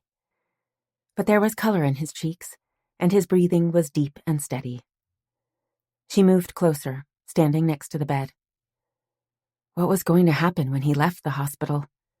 She couldn't imagine he would be strong enough to return to the farm. The sensible thing would be for him to go to one of the senior housing apartments in town, or even to come and stay with her. But when had Sandra Moore ever been sensible? A wry smile twisted her lips. Her grandpa wasn't the easiest man. In fact, he was downright cantankerous. But she loved him. From the time she was old enough to walk, she'd trailed behind him, discovering the beauty of the farm. She'd chased around the chickens and splashed in mud puddles. As she grew older, she helped repair fences and put up hay in the summer. There was nothing better than spending her days in the fresh air. Her grandpa was always happy to have her company, never seeming to get tired of a young girl with her incessant questions. And it was his suggestion that she build a greenhouse where she could start a small garden. By the time she was 15, she'd been selling her own fruits and veggies to the locals for some extra money. It was her grandma in Pike who'd given her a love for cooking, but this man had been the driving force in her appreciation for clean, fresh-grown ingredients. She wasn't sure she'd truly realized what he'd taught her during those hot summer days. Reaching out, she lightly touched his hand that was gnarled by age. The hands of a man who'd worked hard his entire life. Without warning, the older man released a soft moan, turning his head from side to side. "Edgar." Wynter leaned forward. "No, it's Wynter." "Edgar," the man repeated, his voice hoarse. "Stupid idiot. Weak. Like his mother. No spine in his back." Wynter frowned. Was the older man having a bad dream? "Grandpa, it's Wynter." Sanders' wrinkled face softened, a small smile curving his lips. "Ah, sweet Wynter. My pride and joy. You have the Moore blood running through your veins. Strong. Brave. Too brave sometimes." "Shh." She patted his hand. "Just relax." He stilled, almost as if he was slipping back into sleep, and Wynter started to step back. "Wynter." Without warning, his eyes opened and he tried to lift his hand. "I'm here." She leaned forward so he could see her without moving. He released a hissing breath, as if the air was being squeezed from his lungs. "I'm sorry." "Don't say that," she breathed, guilt blasting through her. She would never, ever forgive herself for putting this man in danger. "I'm the one who's sorry. If it wasn't for me, you would never have been hurt." "No, no." He clutched at her hand, the tubes and wires rattling. "Never you. You're the only good thing left in my miserable life." "Please listen to me," she urged. "You mustn't get upset." "I want—" His words trailed away and his eyes fluttered closed. "Just rest," she whispered. Again she started to pull away, only to be halted when her grandpa's eyes snapped open. "I want the truth." Wynter glanced toward the door. Should she get a nurse? The last thing she wanted was for her grandpa to hurt himself. But she was scared to struggle against his surprisingly tight grip. Maybe the best thing to do would be to humor him until he dropped back to sleep. "You want the truth about what?" "Laurel." Wynter was caught off guard. Why would her mom be the first thing on his mind when he woke? They obviously hadn't been close when she was alive. Then again, maybe he'd realized when he'd been shot that it had something to do with the death of his daughter-in-law. "I don't know." Wynter couldn't disguise the frustration in her voice. "And every time I try to find out, it only makes everything worse." Sander turned his head, gazing sightlessly at the ceiling. His throat contracted as if he was having difficulty swallowing. "They should never have married," he muttered. "I warned Edgar, but she bewitched him." Wynter felt a familiar pang of annoyance. Her mom wasn't a saint, but then again, neither was her dad. "They both made mistakes," she insisted. "Yes," Sander rasped. "Young, selfish, extravagant. Watching them together was like watching a raft hurtling toward the edge of a waterfall. It was obvious they were destined for disaster." Wynter frowned. This man was plain-spoken, usually too plain-spoken. It wasn't like him to use such flamboyant language. Was it his personal disappointment in his son's choice of a bride that caused such an extreme reaction? Or had her parents truly been so out of control? "Many first marriages fail," she pointed out in reasonable tones. "People divorce and move on." Sander made a sound of disgust. "Not those two." "Why not?" "Obsession." Wynter shivered. She told herself it was the chill in the air. The hospital was rocking the AC as if it was 90 degrees outside, not barely above 40. But that wasn't it. Obsession. The word struck a nerve, like a theme running through a horror flick. There was the love-hate marriage between her parents. Drake's fixation on the woman who'd stolen his heart. Dr. Peyton's lust for her talent. Even Tanya's desperate dream to create her pottery studio. And a faceless monster lurking in the shadows, just waiting to pounce again. "It doesn't matter anymore, Grandpa," she tried to reassure him. "It's in the past." Sander grunted. "It was. It was buried. Forgotten." He turned his head to glare at her. "Why did you dig it up again? Foolish girl." She flinched at his harsh tone. She'd heard him use it often enough with other people, but never when he was speaking to her. "I didn't mean to upset you," she said in soothing tones. "Just rest." He squirmed beneath the thin blankets that were tightly tucked around him, as if he was feeling trapped. "I can't." "Are you in pain? Do you need a nurse?" "No." His eyes locked with her worried gaze. "I need—" He paused, his breath rasping loudly in the silence of the room. "Forgiveness." Chapter 28. Wynter made soft, soothing noises. She didn't know what was causing the older man's agitation. Was it a reaction to coming out of the coma? Had the drugs given him nightmares? "I forgive you," she assured him. Sander gazed at her with a pleading expression. "Do you?" "All that matters is getting you better." His grip on her hand tightened until tiny shafts of pain darted up her arm. He was as strong as ever. A good thing, she told herself as she struggled not to yank her fingers out of his grinding grip. "You understand that I had no choice," he implored. "Of course." "She was going to ruin us." Wynter stilled, concern for her grandpa driven from her mind, as a strange sensation crawled through her. Goosebumps prickled over her skin that had nothing to do with the chill in the air. She? "Your mother." She should walk away.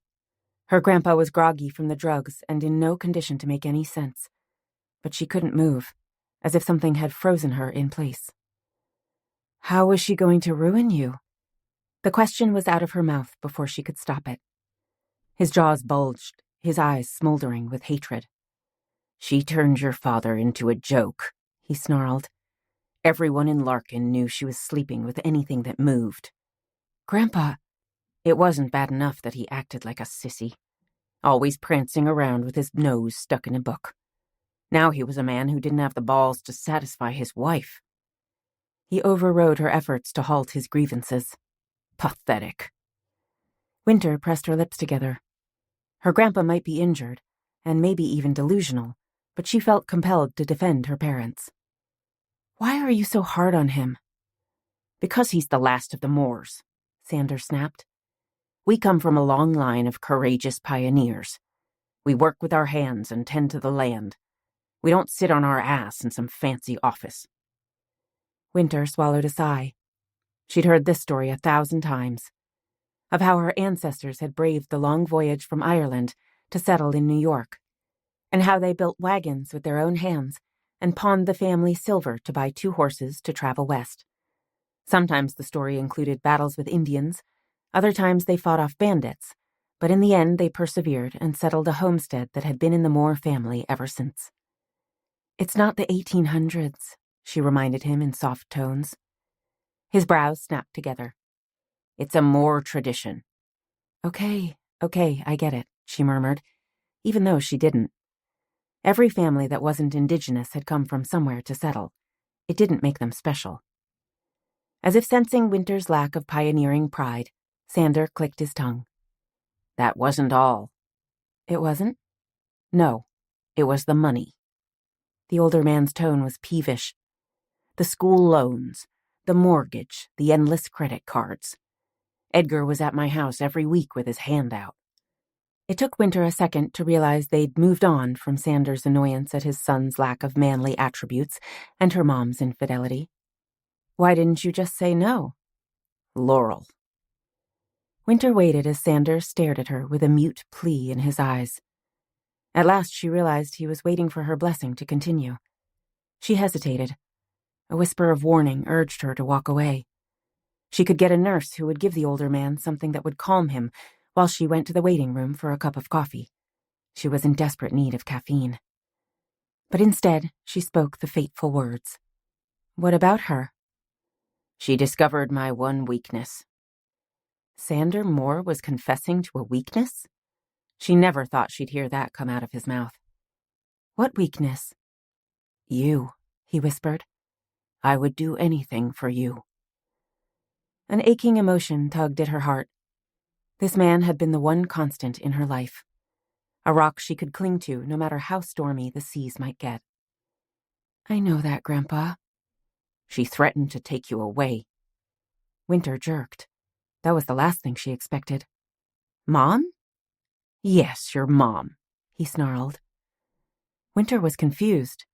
There was no way Laurel Moore would ever take her away. Not when it would make her a single mother. I'm sure you must have misunderstood. No, there was no misunderstanding, he growled. She walked into my home, waving around her stack of bills, and said if I didn't give her money, she would leave Larkin and I would never see you again. Oh my God. I couldn't bear it. The old man blinked back tears. I couldn't. Please, she whispered, don't say any more. I had to stop her. Sander used his grip on her hand to tug her closer, nearly bending her over the steel bedrail.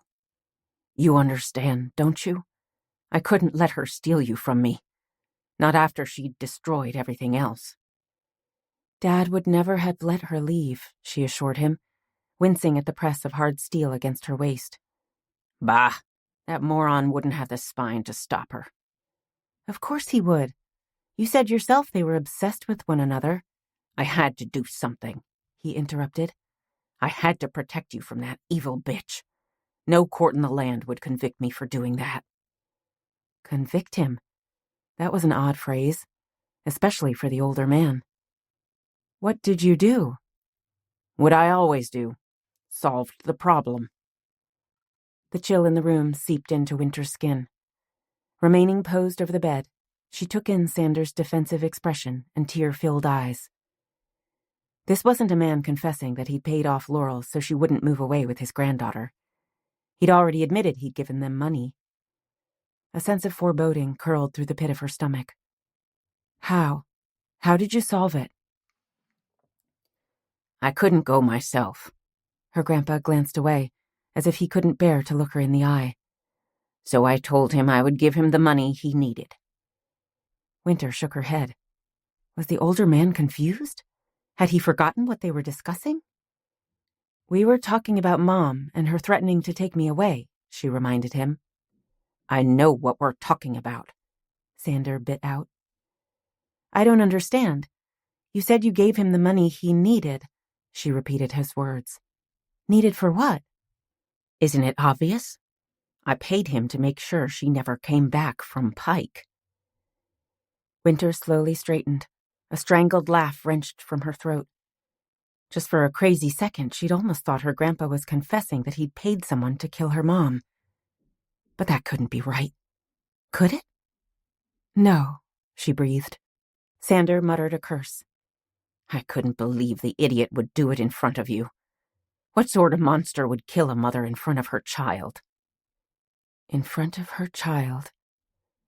Wynter stepped away from the bed, staring at Sander in numb disbelief. Eventually, she would feel the sharp pain of betrayal. For now, she was too shocked to absorb what he was telling her. You paid someone to shoot my mom? She had to hear the words from his lips. I never wanted things to go that far. His tone was pleading. But she kept pushing and pushing. She demanded more money every week. She even suggested that I sell the farm to pay off her debts. He released a sharp, humorless laugh. That land is my legacy. It runs in my veins, and she... His words trailed away as a wave of weariness appeared to wash over him. I knew the blackmail would never end, so I did the one thing I could to protect you and your inheritance. Wynter struggled to swallow. There was a lump stuck in her throat. Who? She finally managed to rasp.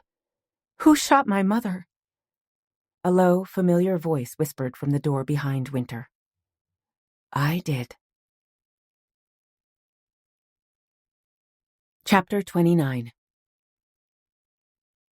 Noah drove back to Larkin, intending to stop by the lumber yard to pick up a sheet of plywood and order the new window. He wanted to finish the repairs ASAP and head back to the hospital. He didn't worry Wynter was in danger, but he knew she was upset. Hell, he was upset. Each day he woke up thinking things couldn't get worse, and each day he was proven wrong. More lies were uncovered, secrets revealed, and dead bodies were turning up at an alarming rate. It was enough to make him consider packing a bag and moving Wynter to Miami. The only way she would be truly safe was to put this town and her family far behind her. He was driving past the police station when he caught sight of Shell standing in the parking lot. Abruptly, he turned the steering wheel to pull in beside her. It was a perfect opportunity to report Linda Baker's vandalism, as well as to reveal the fact that Edgar Moore had potentially been in Pike the night his wife was murdered. He wasn't trying to point the finger at Wynter's father, but the cops needed every scrap of information if they were going to stop the madness that had infected Larkin. Stepping out of his Jeep, he moved to stand next to Shell. Before he could speak, she nodded toward the wrecker that was unloading an old pickup with a smashed front end, dripping water. I was going to say we have to stop meeting like this, but I'm not in the mood for jokes, she murmured. Noah arched his brows as a half-dozen men in dark suits moved to stand around the pickup. His reason for pulling into the lot was forgotten as he stared at the strangers. Who are the men in black? He asked. The DCI. Ah, the cavalry rides into town. They arrived an hour ago. There was a sour edge in her voice. Noah sent her a knowing glance. You don't like them? It was a statement, not a question. Shell grimaced. Territorial aggression. I don't like handing over the case to a bunch of strangers. The chief, however, insists we're out of our league. She met his gaze with a wry smile. You were the one who warned me before joining the force that I don't play well with others. He laid his hand on her shoulder, sensing her frustration. You're a good cop, Shell. Don't let anyone tell you any different. She visibly forced her stiff muscles to relax. Good or not, I haven't had much success in finding out who was wreaking havoc in my town. Maybe the guys from Des Moines will have more luck. Noah nodded, keeping his thoughts to himself. His friend would always struggle to accept her role as a junior officer. She wasn't arrogant, but she had a natural confidence that made it hard for her to take orders from anyone. And it didn't help that her chief had made it clear he didn't think women should wear a uniform. What's their interest in a wrecked car? He instead asked. Their interest is in the person driving it. Noah frowned. He didn't recognize the truck. Who was it? Jay Wheeler. You found him? Noah felt a flare of hope. Had the man wrecked his truck trying to flee town? It would be their first stroke of luck since Wynter had opened that envelope in Pike. Yeah, he's at the morgue. Noah grunted at Shell's blunt retort. Well, hell. Of course he was at the morgue. Only a fool would expect anything else. What happened? It looks as if he drove off the bridge and ended up in the river. Was he drunk or just trying to leave town in a hurry? Shell glanced toward the truck, her expression hard with frustration. The coroner is doing the autopsy now, but the men in black seem convinced he was on the run. Noah turned to regard his friend. He knew that tone. She wasn't happy with the direction the investigation was headed. You have a different theory? Shell hesitated. Then, with a jerk of her head to follow her, she circled Noah's jeep to make sure they were out of earshot. I did a search of Erica's home before the DCI showed up, she admitted, glancing around. She didn't seem nervous, but Noah was betting she didn't want anyone to know she'd taken the initiative to continue the investigation. No doubt she'd been told to stand down as soon as the big guns arrived in Larkin. Did you find anything? Blood on the floor of the garage. Noah absorbed the words, suddenly feeling stupid. He'd been so focused on trying to imagine why Erica had gone to the farm, it had never occurred to him to consider the possibility that someone had forced her out there. Of course, they still didn't know that. There were lots of reasons there could have been blood on the floor. Fresh? He asked. Yes. Noah frowned, trying not to jump to conclusions. She could have tripped and hurt herself. Shell wasn't nearly so hesitant to make the leap. Or been attacked and driven to the farm. Noah leaned against the back of the jeep, folding his arms over his chest. Is there more?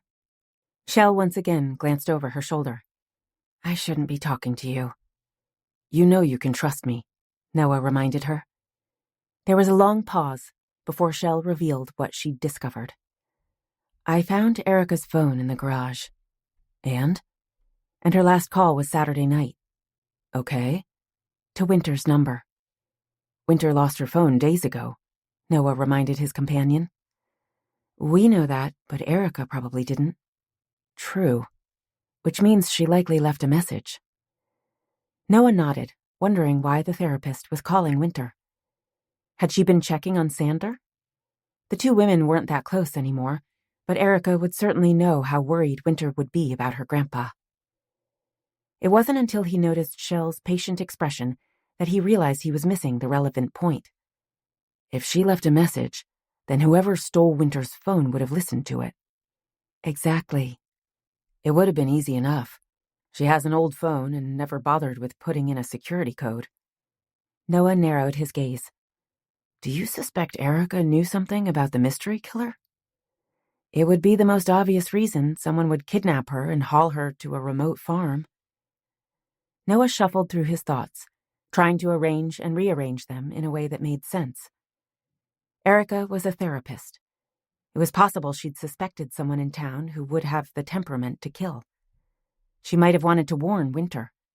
Or maybe someone had said something that struck a memory. She'd admitted to being friends with Laurel Moore.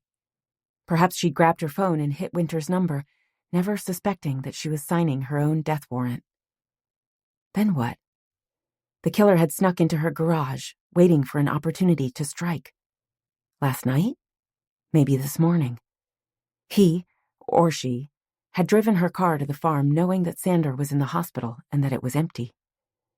The basement, he breathed. What? We couldn't figure out why the door to the basement was open. Wynter was certain that nothing was down there. But if she'd been kidnapped... It's a perfect place to hold a captive, Shell completed his thought. Or dispose of a body. Noah nodded, his jaws clenched as he battled back the thought of Erica alone and petrified in the hands of a monster. There would be time later to grieve. For now, he had to concentrate on what had happened to her. It makes more sense that she was forced to the farmhouse instead of having her drive there on her own. If Erica had found information on the killer, she might have called to warn Wynter without knowing she was putting herself in danger, Shell murmured, going back over the timeline, as if hoping to clarify what had potentially happened. When Wynter didn't answer, she left a message. If she had information, why not call the police? Noah asked the obvious question. She might not have been certain, Shell retorted. It's the trickiest part of being a cop. Some people call 911 if they see a cat cross their lawn. Other people are reluctant to get involved. I'm sure a trained professional like Erica would be well aware of the danger of pointing fingers. Noah nodded in agreement. No one wanted to get someone in trouble if they weren't 100% confident of their guilt, especially if it was someone she knew. A patient? Or she was protecting the someone, he suggested. They exchanged a long glance, knowing that Erica would have gone to great lengths to shield the identity of a client. Had the news of Drake's death spurred Erica to try and do something to protect Wynter while still trying to maintain her professional ethics? Let's say you're right, Shell murmured. Erica called Wynter to warn her. Then the killer attacks her in the garage and drives her to the farm. Noah tried to put himself in the mind of the maniac. Had he panicked when he'd gotten the call? Had he rushed to Erica's house, or waited until the next morning? Had he known she would be going into the garage at that time? Maybe he'd somehow contacted the therapist to lure her from the house. His train of thoughts were interrupted when he was struck by the difficulty of kidnapping the woman and taking her to Sanders' farm. There was an easier method to silence her. Why not kill her at the house? He demanded. Erica lives alone. No one would have found her for hours, maybe days. Shell grimaced. A good question. And what does Jay Wheeler have to do with any of this? Noah added. He was willing to consider the idea that the older man had been looting Sanders' safe and killed Erica when she interrupted him. But there was no way he could imagine Jay hiding in the woman's garage and then driving her to the farm to shoot her in the head. A muscle worked in Shell's jaw, as if she was equally confounded. Jay Wheeler, she growled. Noah arched a brow. What's wrong? When I was little, I loved to put together jigsaw puzzles, Shell muttered. That doesn't surprise me, Noah said. Since he'd known Shell, she'd loved doing crosswords and watching mystery shows. Anything to challenge her mind. My younger brother used to think it was funny to slip a piece from another puzzle into the box and watch me struggle to fit it in. Frustrating. Shell snorted. You have no idea. Do you have a point? He asked. He wasn't being rude, but he had a long list of things to do before it was time to return to the hospital to pick up Wynter. Jay Wheeler, she repeated. He's a piece that doesn't fit into the puzzle. Noah nodded. You're right. They shared a moment of mutual aggravation. It was beginning to feel as if they would never uncover the truth. Then Shell heaved a deep sigh. Did you need anything? She asked. Wynter had a morning visitor at her restaurant, he told her. Is that a bad thing? It was Linda Baker. She stopped by to throw rocks through the window. Shell turned to fully face him, her brows drawn together as if she suspected he was playing some sort of stupid game. Is that a joke? Nope. Shell planted her hands on her hips. Why the hell would Linda Baker throw rocks at anything, let alone through a restaurant window?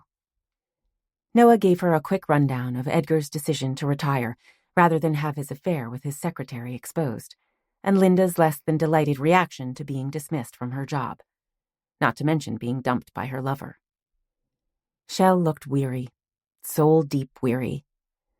Have Wynter stop by and make a formal report. And make sure you take pictures of the damage. I'm not sure when we can get an officer over there. The chief is already on a rampage about the overtime we've been putting in. Noah lifted his hand. I'm not sure she wants to bother. I only wanted you to know because Linda made a threat before she left.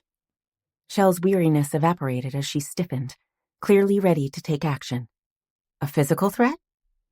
No, she said she would go to the cops with information about Wynter's father. What was the information? That Edgar had been at a hotel with her the night Wynter's mom was murdered. Shell narrowed her eyes. And? And that hotel was in Pike, he said. Shell jerked in shock. Shit. Yep. Shell bent her head to stare at the tips of her polished shoes. Noah assumed she was trying to determine what to do with the information. Laurel Moore's death wasn't in her jurisdiction, but it was obvious she had no faith in the temporary sheriff in Pike. She was still silently debating her choices when the sound of her name being called echoed across the parking lot. Shell rolled her eyes. I'm being summoned. Noah reached out to pat her shoulder. Good luck. I'm going to need it, she muttered, stomping toward the men gathered next to the crashed pickup. Regretting the knowledge he'd only piled on to the pressure his friend was carrying on her shoulders, Noah climbed into his Jeep and headed toward the Wynter garden. Tapping his fingers on the steering wheel, he easily weaved through the light traffic. He tried to concentrate on the tasks he needed to take care of before he could return to pick up Wynter, but his thoughts kept straying back to Shell's words. A piece that doesn't fit into the puzzle. Was Shell right? Jay Wheeler had a connection to both Laurel Moore and Sander. And the fact that the trouble had started after he'd returned to Larkin pointed toward him very much being a part of the puzzle. But he couldn't deny that there was something about the older man that didn't feel right. A nagging sensation that had only intensified now he knew that he was dead. What if he'd been a convenient fall guy? After all, they didn't have any proof Jay had been to the house, except for the toothpick that had been lying next to Erica's body. Anyone could have left it there. Well, not anyone, he was forced to admit. It would have to be someone who wanted to frame the older man, and someone who would just happen to have a silver toothpick to leave at the crime scene. Muttering a curse, Noah yanked the steering wheel to the side, doing a sharp U-turn. He knew exactly who could have access to a silver toothpick. Wynter had heard about an out-of-body experience, but she had no idea what it meant. Not until she slowly turned to watch the familiar man stroll into the room, his hands shoved into his coveralls as he casually approached the bed. It felt as if she was floating overhead, looking down at Oliver Wheeler. This was the man who'd worked for her grandpa for years, and stood side by side with her for months as they'd remodeled her restaurant, and happily volunteered at the food bank and during the yearly blood drive. Just last year, he'd played Santa Claus for the school assembly. He couldn't possibly be involved in a series of heinous crimes. It was unthinkable. Ollie, she muttered, her lips stiff, as if they didn't want to form his name. Ollie smiled as he halted next to her. Hello, Wynter. She shook her head, trying to clear away the weird sense of unreality. I don't understand. There was a series of beeps from the machines that surrounded her grandpa as the older man struggled to sit up. Careful, Sander. Ollie pulled his hand from his pocket to reveal the gun clutched in his fingers. Wynter jerked in shock, belatedly wishing the small hospital had metal detectors at the doors, or at least a guard that didn't spend most of his time scrolling through his phone. We don't want any unfortunate accidents. You bastard. Sander flopped back on the pillow, and the beeps settled into a steady rhythm. Wynter released a shaky breath. As much as she wanted a nurse to rush in and check on her grandpa, she couldn't risk Ollie pulling the trigger. Isn't that calling the kettle black, partner? Ollie drawled, sending the older man a mocking glance. You're the one who wanted Laurel Moore dead. You came to me with the offer. The words hammered into Wynter like spikes, injecting a toxic sense of betrayal as she turned her head to meet her grandpa's wary gaze. You paid Ollie to shoot my mom? Sander opened and shut his mouth, as if trying to decide whether to cry out for help. Then his gaze dropped to the weapon in Ollie's hand and he cleared his throat. I paid him to make her disappear, he muttered. The avalanche of emotions landed on top of her with a crushing force. No, she couldn't take them all in. The only way to maintain her sanity was to concentrate on something she could process. He was a child. The words tumbled out of her mouth in a rush. Sanders' brows snapped together. He was obviously as shocked as she was by the initial direction of her thoughts. Bullshit. He was a few days from being 18. His tone was indignant, as if he was offended by Wynter's question. Besides, he'd been taking care of himself and his mom for years. He's right, Ollie agreed with a shrug. I had to grow up young. She stubbornly shook her head. It wasn't about Ollie's age. It was about her grandfather's willingness to exploit the vulnerability of someone who trusted him. You took advantage of a boy who'd been abandoned by his father and depended on you to fill that role, she grimly insisted. Sanders snorted, his face flushing with a sudden color. If anything, he took advantage of me. He demanded $20,000. Wynter blinked. She hadn't expected that. Turning her head, she glanced toward the man next to her. I needed seed money to start my business, he told her. I wasn't going to be a farmhand forever, but I had to go to school to get my electrician's license. After that, I had to have tools and a van and eventually a shop. That all cost money. A sound somewhere between a laugh and a sob was wrenched from her lips. I can't believe this. She pressed a hand over her aching heart, returning her attention to Sander. It has to be a nightmare. His face settled in peevish lines. I told you I had no choice. Laurel was going to take you away from me. With an effort, Wynter forced herself to accept the appalling truth. The man she'd loved and respected had committed the ultimate sin. And that gave you the right to murder her? I was protecting you. From my own mother? Her voice was shrill with a raw pain she made no effort to hide. Sander plucked at the sheet that was pulled up to his waist. She'd never been a real mother to you. Never. She dumped you on whoever was willing to take you so she could hop in bed with her latest lover. His nose flared with disgust. If she left town with you, who knows what the hell might have happened. She'd probably have left you on your own, or dumped you with strangers. Wynter wrapped her arms around her waist. She wasn't going to admit that there might be some truth in his words. Dealing with her grandpa's treachery, plus the realization that Ollie was a crazed madman who might shoot her, was bad enough to worry about at the moment. More than enough. She might not have been perfect, but she would never have put me in danger, Wynter insisted. Sander glared at her as if willing her to believe he had no choice. You didn't know her. Not like I did. She was a selfish witch who didn't care about anyone but herself. He stuck out his chin, like a little boy who dared to be called a liar. I couldn't risk it. Wynter frowned. She was willing to admit that her mom had her faults. A lot of faults.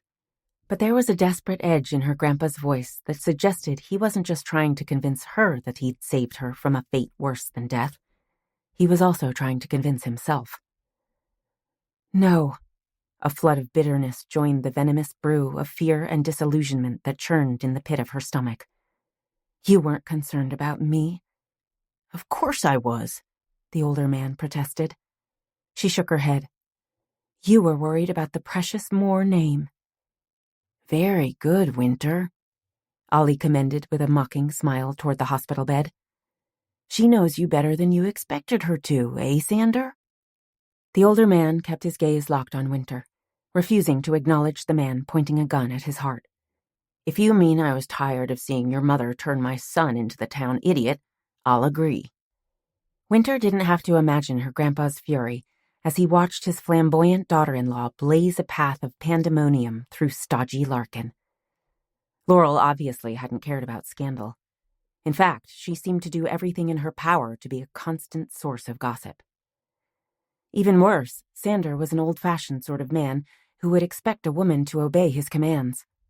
The fact that his own daughter-in-law wouldn't be tamed would have driven him crazy.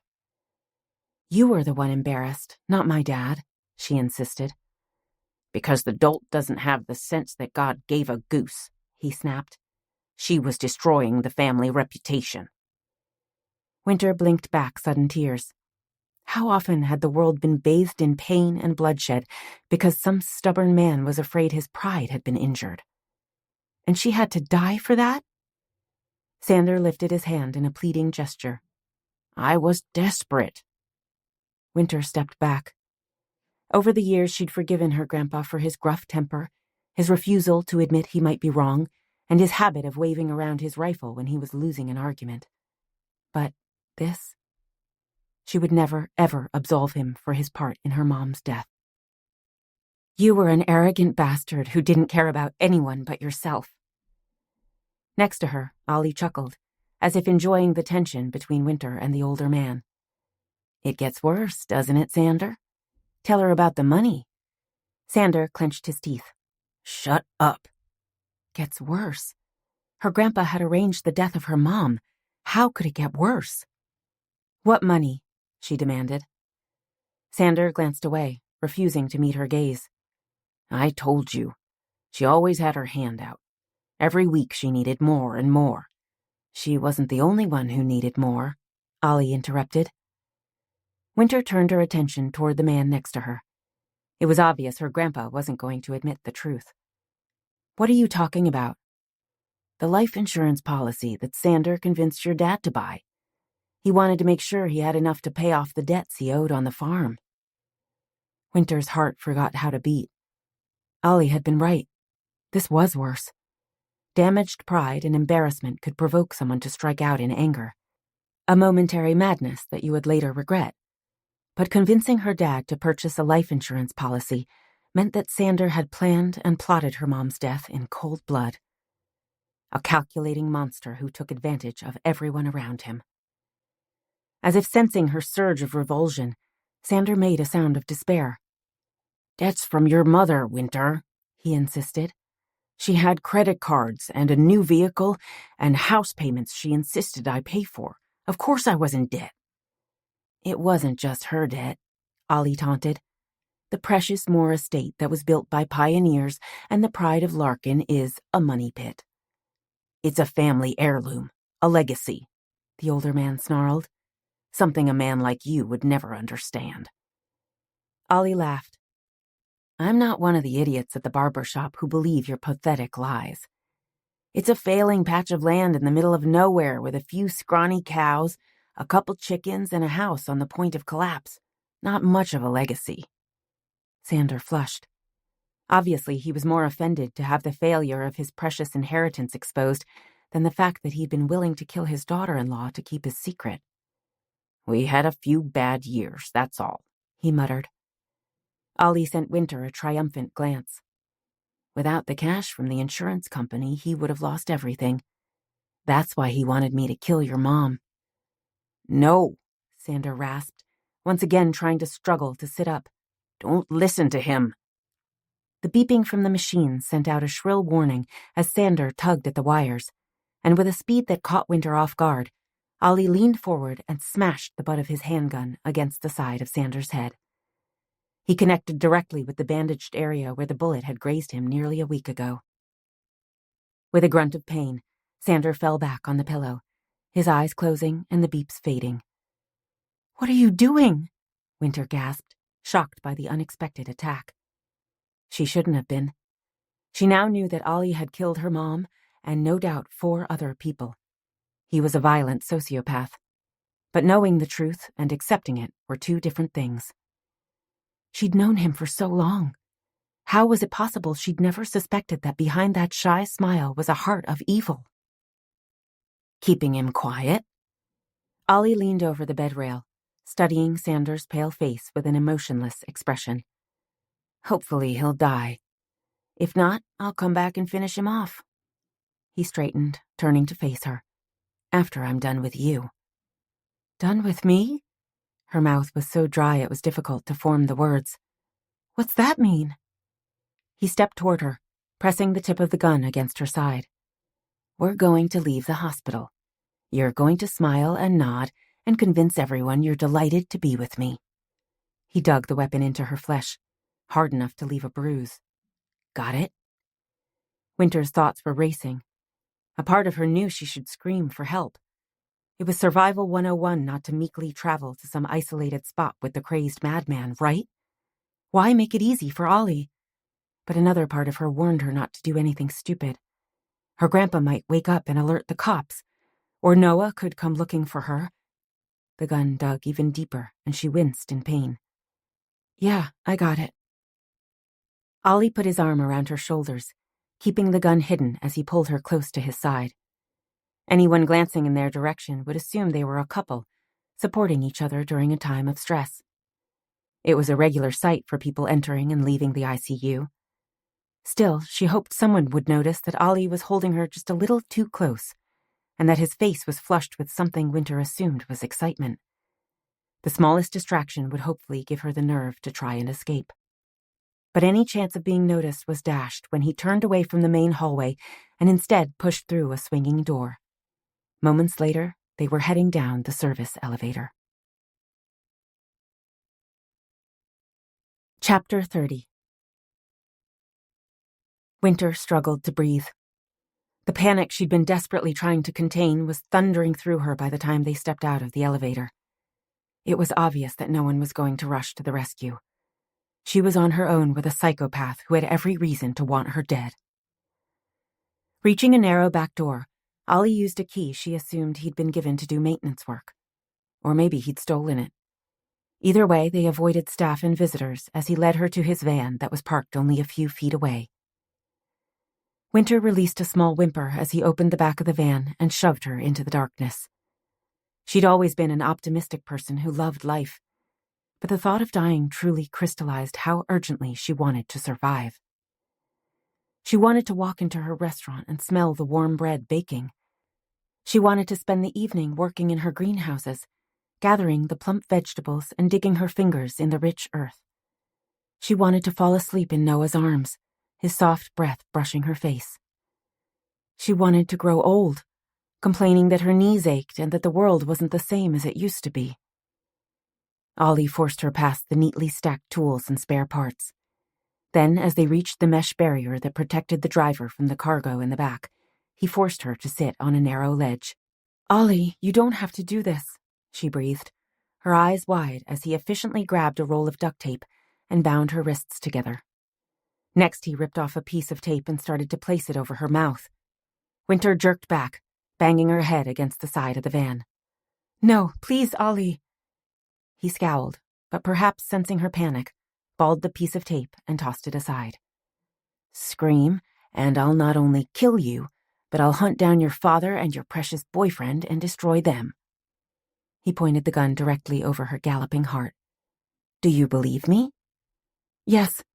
It wasn't a lie. She not only believed that he would kill everyone she loved, but that he'd take pleasure in doing it. Good. Backing out of the van, he slammed the door and she heard the jangle of keys as he turned the lock. A minute later, he was climbing behind the steering wheel and starting the engine to pull out of the parking lot and turn onto a side street. For a petrifying moment, Wynter thought she might pass out. The fear was pounding through her, making her head spin and her breath come in shallow pants. It was only the knowledge that if she lost consciousness she would never wake again that gave her the courage to battle back the looming darkness.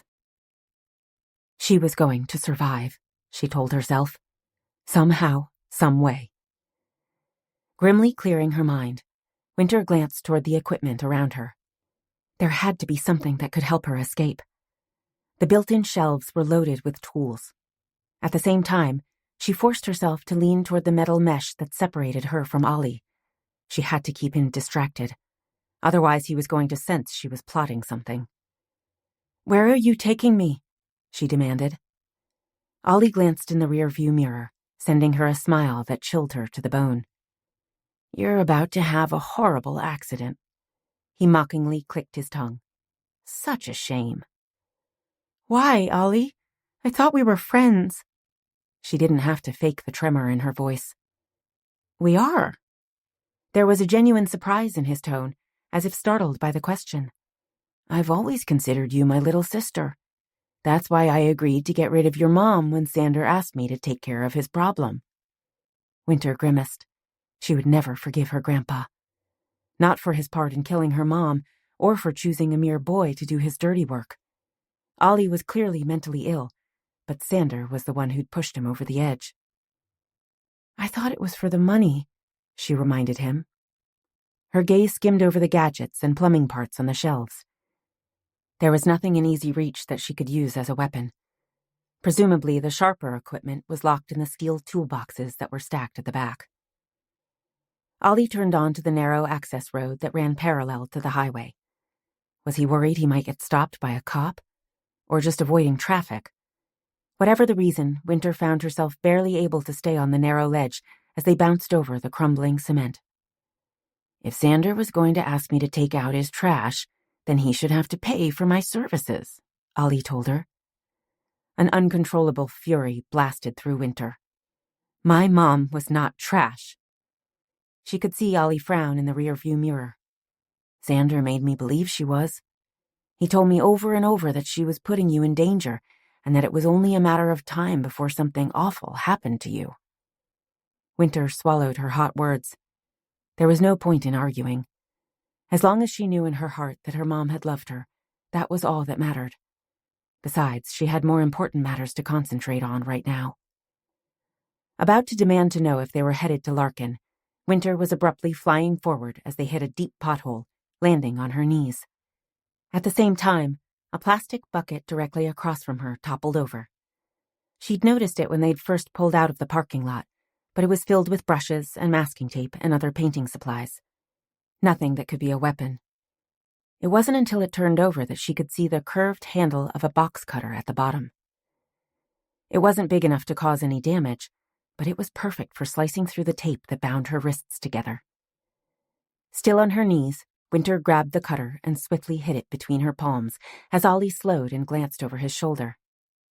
"What are you doing?" he snapped. "Trying to keep my balance." Wynter awkwardly pushed herself back onto the ledge, sliding her hands between her legs. Ollie continued to slow the van, as if considering the idea of stopping to make sure she hadn't managed to get a hold of a hammer or screwdriver. "Did you follow my mom when she went to Pike that last weekend?" she hastily asked. She sensed in the hospital that Ollie was aching to reveal how clever he'd been. There hadn't been the least amount of guilt when he'd admitted he'd been the one responsible for killing her mom.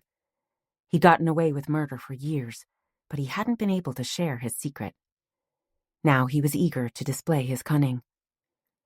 Ollie studied her expression, as if searching for whether she was truly interested or just trying to divert him. Then, seemingly satisfied, he returned his attention to the road and pressed down the accelerator. "Yes, I followed her," he admitted, and Sander was right. Wynter breathed a silent sigh of relief, covertly turning the cutter until the blade was pressed against the edge of the tape. "Right about what?" "Your mom did dump you on your grandmother's porch and raced off to the cabin to be with the next-door neighbor." Wynter didn't allow herself to think about her mom and Drake Shelton indulging their passions. It was in the past. Nothing mattered but this moment, and staying alive. "Did you spy on them?" she asked, sawing the blade up and down with light strokes. The last thing she wanted was to slice open her wrist. "I kept an eye on the cabin. That's where I intended to." His words trailed away before he shrugged. "You know." Wynter clenched her teeth. She had to concentrate on the blade. Up and down, one fraction of an inch at a time. "Why didn't you kill her there?" she forced herself to ask. Ollie snorted. Her lover barely left her side to take a piss the whole time they were together. He paused, tilting back his head so she could see the sly smile that curved his lips. "Plus, I wasn't the only one watching." Wynter jerked in shock, nearly dropping the cutter. The cabin was too isolated for a stray peeping Tom to wander by. "Are you serious?" she blurted out. "Dead serious." He swerved to avoid something in the road, then his gaze returned to the rearview mirror. "Ask me who was there." Wynter didn't want to. She'd been forced to see the worst in people she loved and trusted. Her mom, her dad, her grandpa. She didn't want to discover the dark motives of anyone else. Unfortunately, she had to keep Ollie talking, even if it did cause her more pain. "Who was there?" "A woman," Wynter frowned, pressing the blade harder against the stubborn tape. The stuff was like slicing through steel. What woman? I didn't know at the time, but turns out it was the lover's wife. I watched her pull into the next-door driveway while I waited for your mom to pick you up from your grandmother's house. Mona Shelton? Yep. Wynter shivered. She should probably have felt sad for the woman. How awful to spend your nights following a husband who was obsessed with someone else. But catching Ollie's watchful gaze in the mirror, her stomach clenched with premonition. Mona Shelton wasn't the only one at the cabin. Who else?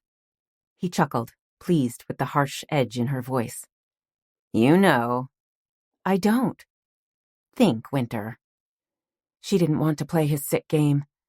She didn't want to give him the satisfaction. But she didn't dare make him angry. There was every possibility he would simply turn around and shoot her in the head. My dad, she muttered. Good, he said in satisfaction. What was he doing there? Wynter lowered her head, as if trying to hide her expression. It gave her the opportunity to see how far she'd managed to cut. Over halfway. Peeking through the windows like a pervert, Ollie taunted. I had to climb a tree to keep from being seen when he showed up. Nearly froze my balls off before he finally left. Wynter refused to think about her dad taking his secretary to a hotel in Pike so he could spy on his wife who was in bed with another man. And Ollie lurking in the dark, like a grim reaper waiting to strike. It was all so sad and twisted and horrible. You followed my mom to my grandma's house after she left the cabin? She prompted Ollie to continue his story. They were only a few miles from Larkin. She needed her hands free before they got there. Yes, I was afraid I'd missed my opportunity. He shook his head, as if disappointed in his inability to pull the trigger. I knew Sander would be furious. But then Laurel stopped to get gas. Bingo. I was back in business. How could you, Ollie? She was my mother. I told you. I was convinced that she was a bad woman, he said, his tone devoid of emotion. He might have been discussing a bug he'd been forced to squash. Thankfully, he didn't notice her distraction as she concentrated on cutting through the last of the tape. Sander told me. He said she did perverted things with men and even women, and that she was drinking too much and that he suspected she was doing drugs. He said you would turn out just like her if we didn't get rid of her. He paused, as if savoring the memory of shooting an unarmed woman who'd never done a thing to hurt him. Then he heaved a loud sigh. Of course, I am sorry you were there, Wynter. I was sloppy. It was never my intention for you to see your mother die. She didn't believe his pretense of regret. It might not have been his intention to kill Laurel in front of her small child, but a part of him no doubt reveled in the idea that there'd been someone to watch his moment of glory. She wasn't going to tell him that she'd been asleep until he'd fired his weapon. Wait. A sudden realization slammed into her. There'd been someone else at the gas station to observe his evil deed. Someone witnessed the murder, didn't they? She abruptly asked. Very good, Wynter. He sounded surprised. You always were a clever girl. Did Tilly recognize you? No, I had enough sense not to show my face in Pike. Then why kill her? There was a long silence, as if Ollie was reluctant to admit his blunder. Because I was stupid enough to park on the curb next to the station, he finally admitted. A rookie mistake, but then I was a rookie. Wynter frowned in confusion. That's it? You parked next to the station? After I shot your mom, I ran to the truck. The cashier was standing there. Standing where? In the window of the station, staring straight at my truck. Wynter flashed back to the picture the sheriff had saved for her. He'd obviously been troubled by the fact that there'd been no reason to kill her mother, but had he also seen the outline of the cashier in the window? A cashier who'd claimed to be in the storage room during the shooting. So what? She asked. Lots of people drive trucks in this area. Not like mine. I bought a clunker from the junkyard and spent months salvaging parts to get it up and running. The body was a rusted red with a yellow hood and green doors. There was also a huge dent in the bumper. He shook his head in disgust. I couldn't let her describe it to the cops. They would have tracked me down in a heartbeat. Why didn't you kill her that night? It was an awful question, but it kept him occupied as she finished cutting the tape. I assumed that someone had heard the earlier shots and called the cops. I couldn't risk taking time to go into the station and then hope I could get back to the truck and drive away before they showed up. Pike isn't that big of a town. Ollie slowed as they reached the edge of Larkin. Instead, I pointed the gun straight at her. She screamed and ran toward the back of the station. Wynter arched a brow. It didn't seem much of a threat. That's it? No. I drove several blocks and then parked so I could return to the gas station. I hid in the shadows of an alley just across the street. When the sheriff brought the cashier out of the station to question her, I stepped into the light long enough to let her see that I was watching her. He abruptly laughed, a weird sense of elation in his voice. She fainted. I knew then that she'd keep her lips shut. Wynter ground her teeth. Tilly Liddon had obviously been traumatized by that night. Just another victim who'd paid the price for an old man's bloated pride. And that was that. Her tone was deliberately tart. You went back to Larkin and got your money to start your business. As you said, that was that, Ollie agreed, turning onto a side street that would take them through the residential section of town. Where the hell was he going? She'd somehow assumed they'd head to her grandpa's farm. It was where all the other horrible things had been happening. But if he had a destination in town, that meant she had only minutes to get ready to make her escape. Forcing herself to take slow, deep breaths, she pressed the blade until she reached the far edge of the tape. She didn't want to cut all the way through and risk having the binding fall away. At the same time, she struggled to keep the conversation going. So what changed? If you'd gotten what you wanted, then why risk killing Tilly and the others? You stayed the night in Pike. Wynter blinked, waiting for more. What does that have to do with anything? I was there. In Pike? At the cemetery. Why? It was a monumental moment in my life, Wynter, he chided, as offended by her question. Like you, I felt compelled to mark the yearly anniversary with a visit to Laurel's grave. Wynter stared at Ollie's profile through the steel mesh, struggling to accept what he was telling her. You've been following me to the graveyard every year? I wanted to pay my respects. A shudder raced through Wynter. While she'd been standing over her mom's grave, mourning the woman who'd been brutally taken from her, the bastard who had shot her was lurking in the shadows. That was just sick. God, she muttered. She could see Ollie's jaw tighten, as if he was resisting the urge to insist that he was there to somehow honor her dead mother. Instead, he jerked the steering wheel to turn onto Cedar Avenue.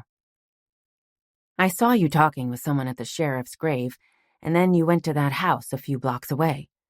It seemed odd, especially when you checked into the motel, he admitted. I knew something had happened, but it wasn't until I saw you talking to Tilly that I realized you were digging into the past. He slowed to a rolling stop at the flashing red light. Why? Sheriff Jansen had a photo of my mom.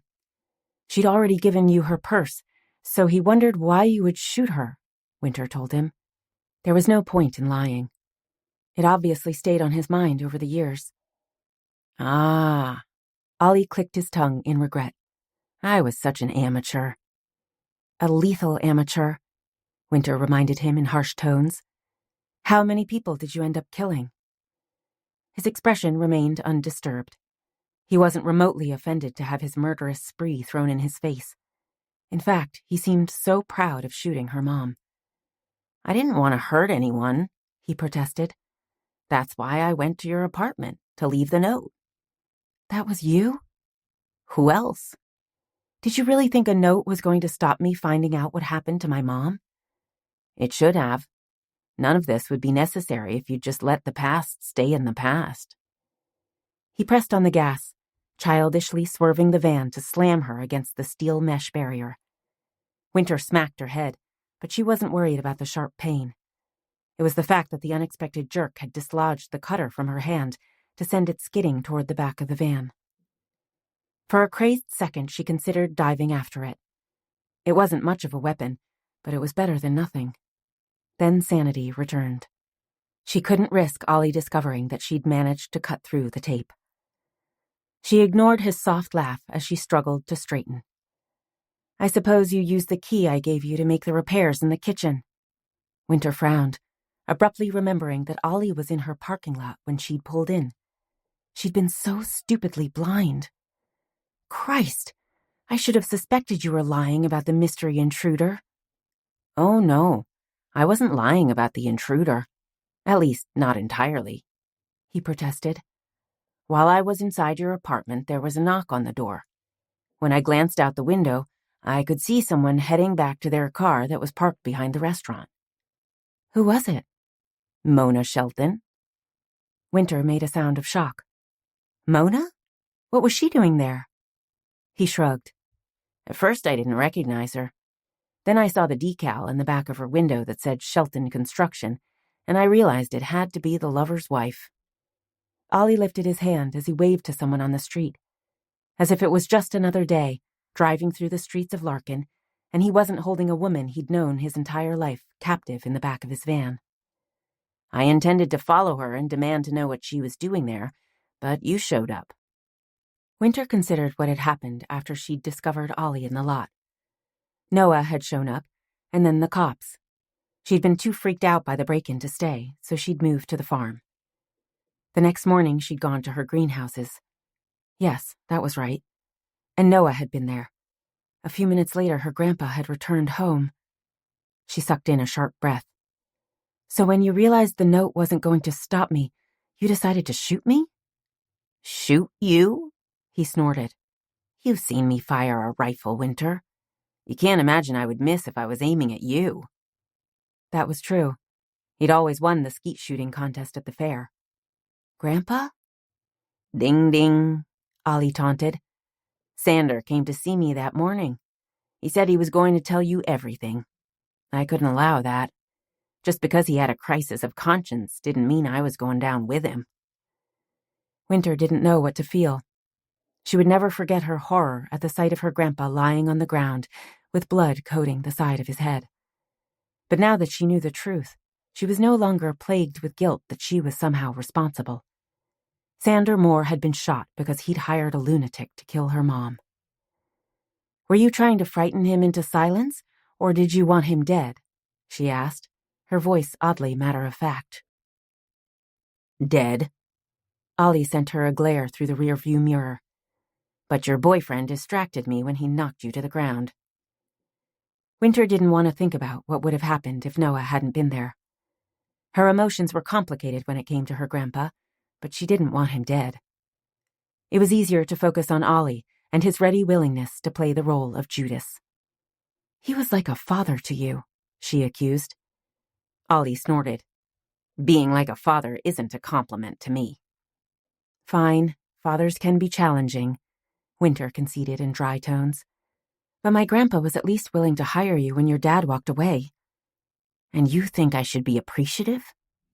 He watched her in the mirror, waiting for her to give a hesitant nod. "Let me tell you about my relationship with Sander." His voice was suddenly harsh. "He worked me like a dog and paid me off the books so he didn't have to worry about child labor laws. I had to show up no matter what the weather, or if I was sick, or if I wanted to take a day off to join my friends." "Why did you stay?" "I had no choice. My mother didn't make enough money to pay for rent and groceries." His shoulders lifted in a careless shrug. "I worked or I starved." Wynter didn't feel sorry for Ollie. He was evil through and through. But she suspected he hadn't become this way on his own. There'd been a lot of hands sculpting him into the soulless monster he'd become. "You didn't feel any guilt when you pulled the trigger?" Ollie slowed at another intersection, and Wynter glanced out the front windshield. They were reaching the center of town. The perfect place to try and attract the attention of the pedestrians who were strolling along the sidewalks, or even one of the vehicles that flowed through the traffic next to the van. Only the knowledge that she was trapped kept her from screaming. As long as she was locked in, it would be too dangerous to try to call for help. The only thing I felt was annoyance that I'd missed putting a bullet between his eyes, Ollie drawled. Unfortunately, there was nothing I could do once he was taken to the ICU. There was always someone watching him. All I could do was pray that he would die, while I tidied up the other loose ends. The stark lack of regret in his voice assured Wynter there was no hoping that she could convince Ollie to release her. He might claim to think of her as a sister, but he was a true sociopath. He didn't have the ability to care about anyone but himself. The only thing she could do for now was to keep him talking and hope someone was searching for her. What loose ends? Mona, for one. Wynter was reminded that the woman had traveled to Larkin, presumably to see her, and that mystery visit had led to her death. You used my phone to lure her into your trap, she accused. Yes, I found it when I went to the farm to do the chores, he admitted without hesitation. I didn't really know what I was going to do with it until it occurred to me that it would be a perfect way to get rid of the woman. How did you get her number? Her husband was kind enough to have 2 numbers listed on his construction website. A quick computer search revealed he was a one-man business like me, so who else would the second number belong to? That answered one question, but not the actual reason he'd murdered the poor woman. Why? Wynter made no effort to hide her revulsion. You had no idea what she might have wanted. I have no idea what she wanted. Why would she travel to Larkin if she didn't have something important to tell you? Ollie retorted in defensive tones. It was possible she'd seen me the night your mom died. He said it as if he had no part in her death. I have no idea how long she'd been lurking in the shadows outside the cabin that night, or if she'd seen me trail your mom out there. And even if she didn't know anything about my connection to the murder, she'd seen my van in the parking lot when she arrived at your restaurant, he reminded her. And for all I know, she might have caught sight of me when I looked out the window. I couldn't allow her to tell you that I was the one who'd left the note. Wynter flattened her lips. He was making excuses. He'd obviously wanted to kill Mona and had found a reason to fulfill that desire. And what about Drake? She demanded. His fingers tightened on the steering wheel. Could he hear the edge of disdain in her voice? It was possible she'd confessed she'd been spying on the cabin that night. She could see him grimace, as if realizing his words sounded lame. More importantly, I'd hoped to make it look like he'd been the one to kill his wife and then committed suicide. How did you get him to Larkin? I used your phone. Wynter hissed in shock. You called him? No, I sent him a text. Drake hadn't struck her as a particularly naive man. Just the opposite. Why on earth would he answer a random text from a stranger? What did it say? That you wanted him to have the love letters he'd sent to your mother. How did... She bit off her words. There was only one way Ollie would know how to manipulate Drake Shelton. You were spying on us when we went to talk to him. I had to know how much you'd managed to figure out. Wynter shook her head in disgust. Not nearly enough, she muttered. Too much, Ollie argued. If you'd left it alone, none of this would have happened. Don't blame me. Wynter would be damned if she took any responsibility for Ollie's descent into madness. I think you enjoyed hurting them. No. He slowed the van, as if lost in the pleasure of his memories. I enjoyed the chaos, the lights, the sirens, the screams. They made me feel. Feel what? Feel, he repeated. Until I was standing in that alley watching the police and ambulances and fire trucks surrounding the gas station, I'd never experienced excitement. There were people shouting and you were screaming. He released a shuddering sigh. My heart was beating so hard I thought it might leap out of my chest. It was amazing. Amazing? Her lips parted to inform him that there was nothing amazing about murder, when Ollie abruptly turned the steering wheel and cut across traffic to pull into an empty lot. Wynter bounced against the side of the van, once again smacking her head. But that wasn't what ripped the gasp from her lips. No, it was the realization of where they were. Wynter Garden. Chapter 31. Noah parked behind the white brick building that had once been an auto shop. He glanced around. No sign of Oliver's van. Perfect. Climbing out of the Jeep, he moved to peer through the small window above the dumpster. He could see the empty bays that were now lined with floor-to-ceiling shelves packed with spare parts. There were wires, switches, PVC pipe, and 100 other doohickeys needed by a handyman. The center of the bays were used to store the large table saw and the bulkier equipment that wouldn't fit in a tool cabinet. The lights were off, as if Oliver didn't intend to return for a while. Noah moved to the back door and turned the knob. No surprise that it wouldn't budge. It was a small town, but someone would walk off with the tools if they were left lying around. The door, however, was as old as the building, and with one firm shove with his shoulder, Noah managed to bust the flimsy lock. If Oliver wanted to press charges against him for trespassing, Noah didn't give a shit. He'd even pay for a new door if his suspicions were wrong. Stepping into the narrow hall, Noah passed the small bathroom and the opening to the bays. His only interest was in the office that was at the front of the building. The door was closed, but thankfully it wasn't locked. Pushing it open, he stepped into the narrow space that had once been the reception area. The space was remarkably tidy, with a line of filing cabinets along one wall and a wooden desk near the large front window. Pausing to make sure that no one was walking past the building, Noah crossed the plush carpeting to shuffle through the files piled on the desk. He found bills and order forms and bank statements, but nothing that revealed Oliver was involved in the murders. With a frown, Noah turned to leave, only to halt when he caught sight of the door nearly hidden behind one of the file cabinets. A private bathroom? A storage closet? Noah hurriedly moved to pull open the door. It wouldn't hurt to check it out while he was there. What he found was a sharp flight of stairs that led to the second floor. Of course. Like Wynter, Oliver had created an apartment above his place of business. Noah refused to consider the right or wrong of intruding into the man's private space. Nothing mattered but protecting Wynter. Nothing. Jogging up the steps, Noah discovered himself in an open loft, with a living room that flowed directly into the small kitchen. He could see a door that led to the bathroom, and on the other side an opening that revealed a large bedroom. Noah did a quick search of the living room and kitchen before heading into the bedroom. That seemed the logical place to hide any evidence. Stepping into the shadowed room, Noah ignored the narrow bed and the bookshelf. Instead, he concentrated on the dresser, pulling open the top drawer to find neatly folded boxers and socks arranged by color. Who did that? With a shake of his head, he pulled open a second drawer to find white t-shirts and a cell phone. Noah's breath was squeezed from his lungs as he snatched the phone out of the drawer and turned it toward the light that spilled from the living room. He didn't need to turn it on to know it belonged to Wynter.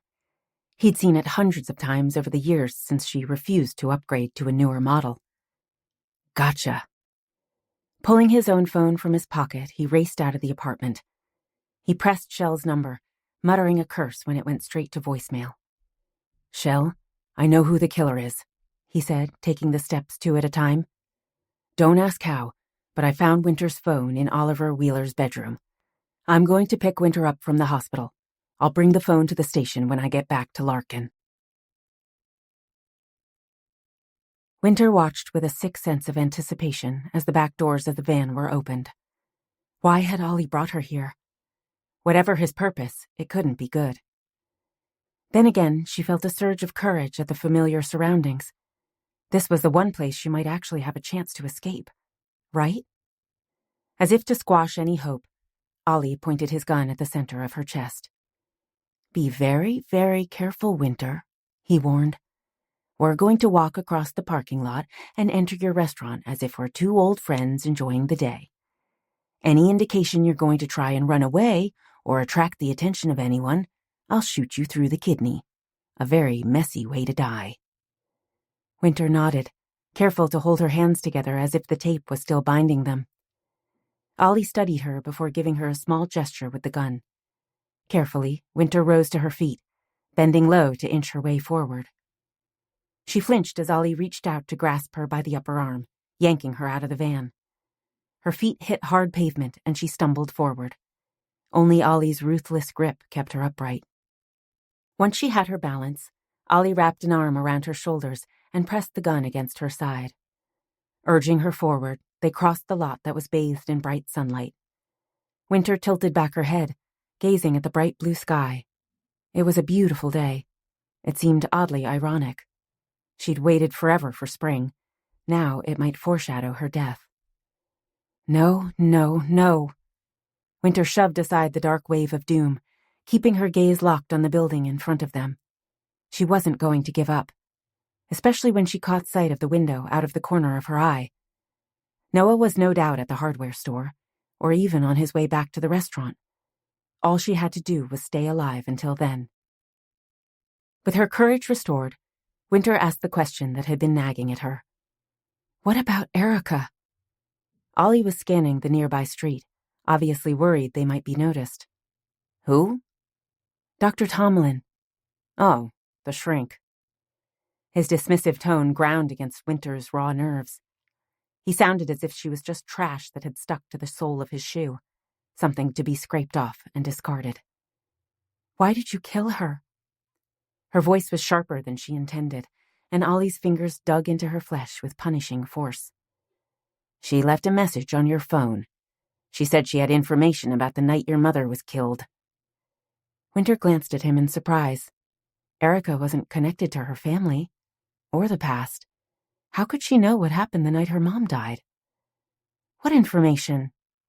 It didn't matter. She was just another loose end. Wynter didn't dwell on her former therapist's reason for calling. It was more than likely a mystery that would never be solved.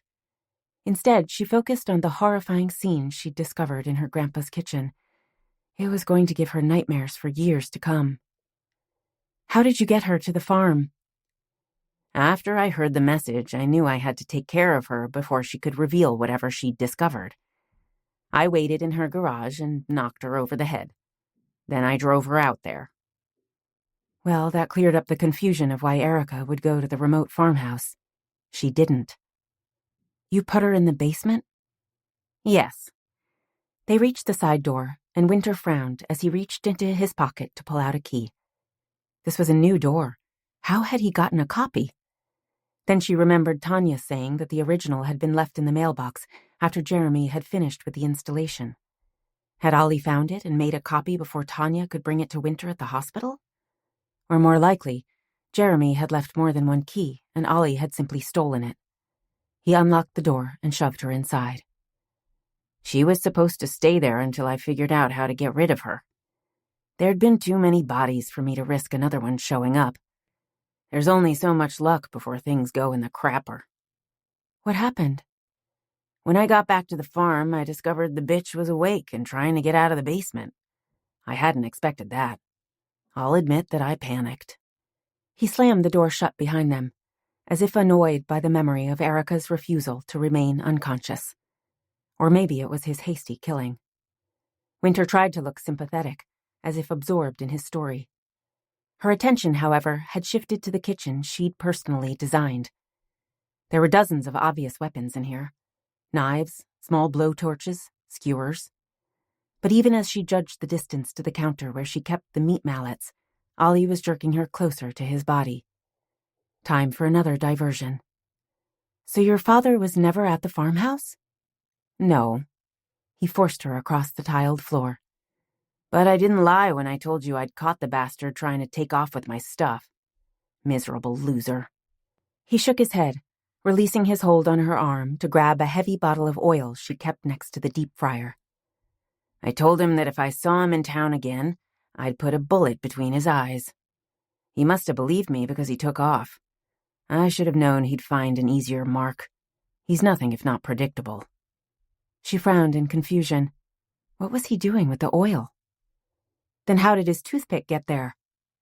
Ollie smiled with smug satisfaction. Once I pulled the trigger, I realized it wasn't a total loss. In fact, I decided I could turn it to my advantage. What better opportunity to point the finger of blame at someone else? He shrugged. My dad had left one of his toothpicks in my van when I drove him to the bar. It was a simple matter of dropping it next to the body and opening the safe. Problem solved. Wynter stared at him in disbelief. You framed your own father for murder? Why not? He's a loser. He begs, lies, cheats, and steals. Ollie shrugged. If one of us had to go to jail, better him than me. I thought my family was screwed up, Wynter muttered. I knew from the time I was in 2nd grade I would never be like my dad. Ollie tilted his chin, his expression hard. It didn't matter what I had to do. I was going to succeed. Even if your climb to the top included killing people? He smiled, as if proud of his homicidal success. Business is business, he informed her. What happened to your father? The smile faded, his eyes flat. He looked like a snake. He's gone. Gone where? To hell, where he belongs. Wynter shivered. She and Noah had considered several possibilities about Jay Wheeler. That he was the killer, that he'd been framed, that he'd been in the wrong place at the wrong time. They'd never considered the possibility that he was dead. Ollie! She bit off her words as Ollie opened the bottle of oil and began splashing it over the tiles and then the heavy wooden island in the center of the room. I love this place. I really do, he murmured, moving to pour oil on the stacks of neatly folded tablecloths and napkins.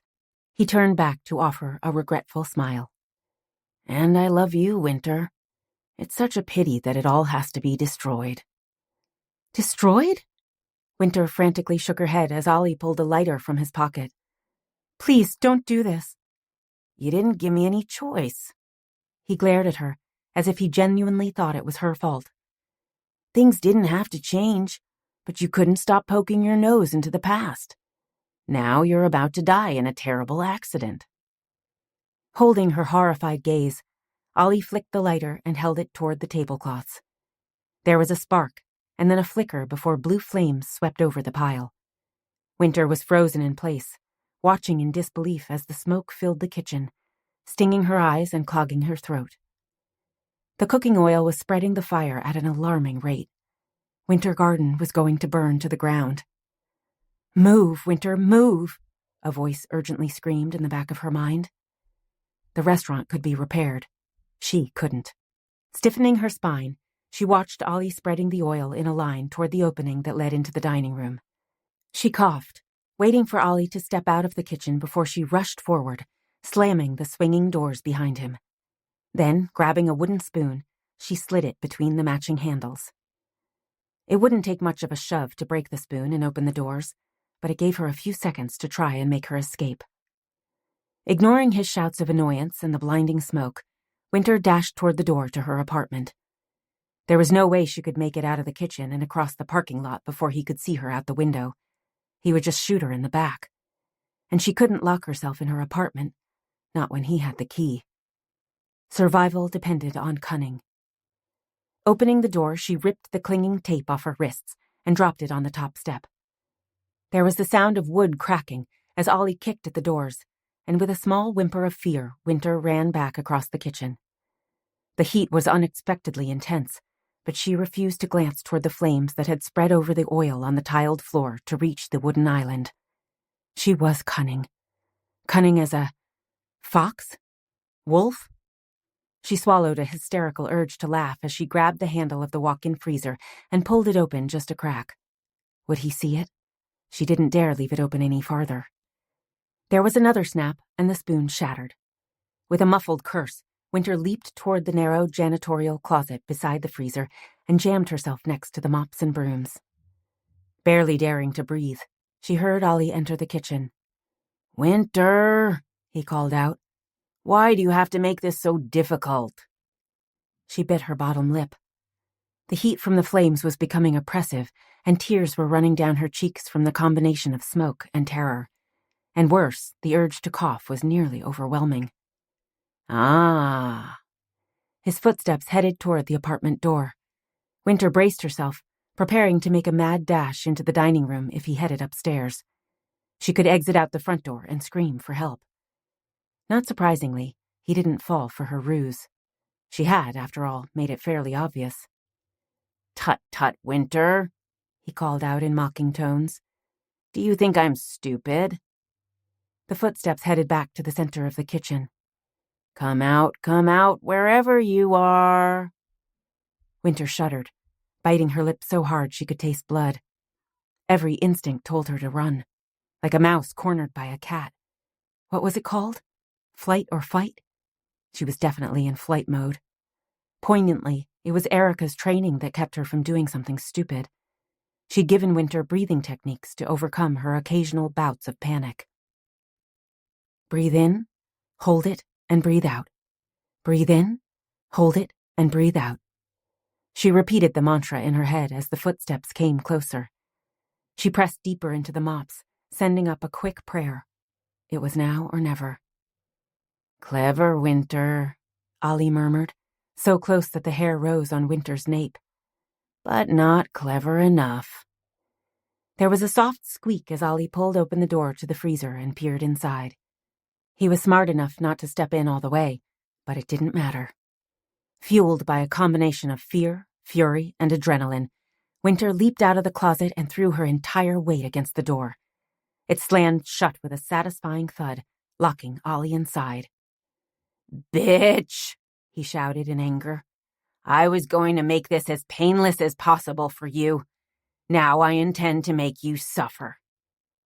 There was the rattle as he jiggled the handle. Then there was a shocked pause before Ollie realized what she'd done. "No!" His scream was muffled by the thick door. "Let me out!" "You should have fixed the handle, you sick bastard." Kicking the freezer to release a portion of her avalanche of emotions, she wiped the tears from her eyes. She'd done it. She'd survived. And now Ollie was trapped in the freezer until the cops could come and haul him to jail.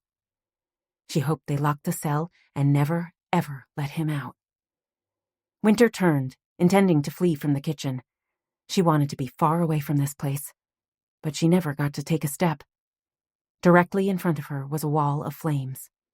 Her heart sank in dismay. She was as trapped as Ollie.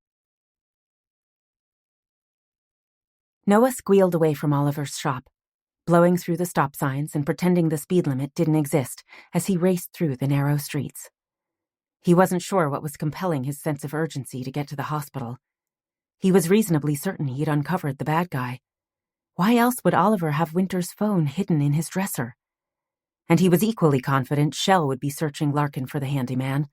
There was no need for him to be driving like a maniac. But telling himself that everything was okay and making himself believe it were two different things. In fact, it only made it worse. How many times had he been wrong in the past week? Although, in his defense, no one truly thought the quiet, hard-working man with the shy smile was a stone-cold killer, he wryly conceded. Still, he wasn't going to ignore the heavy sense of dread that pulsed through him. He needed to be with Wynter, to have her wrapped in his arms so he knew beyond a shadow of a doubt that she was safe. Tossing caution to the wind, Noah took the corner fast enough to nearly tip over his Jeep. There was a loud honk followed by a shout from the car he'd just cut off, but he didn't care. He kept his gaze forward as he raced up Cedar Avenue. There were other streets that would have less traffic, but this was the fastest route to the nearby highway. He was a couple blocks from Wynter Garden when he smelled smoke. At first it barely registered. There were always people who were burning leaves or trash, despite the fact it was illegal in the city limits. But the closer he came to the restaurant, the thicker the smoke. Reluctantly slowing, Noah allowed his gaze to run over the 3-story brick building. At first he couldn't see anything out of the ordinary. Then he caught sight of the dark plume of smoke escaping from the broken window. A second later, he noticed the van parked next to the restaurant. Shit. That was Oliver Wheeler's van. Whipping the Jeep to the side, Noah jolted over the curb and into the empty lot. If he didn't know the truth about Oliver, he might have thought the man was there to try and put out the fire. Now he was certain that the lunatic was responsible for the cloud of smoke. And worse, he had a mindless fear that Wynter might be inside. Barely remembering to put the vehicle in park, Noah was leaping out and racing toward the side of the building. A small crowd was beginning to form, and in the distance Noah could hear the sound of sirens. His pace never slowed as he smashed his shoulder into the newly installed door. It flew open and a cloud of smoke billowed around him.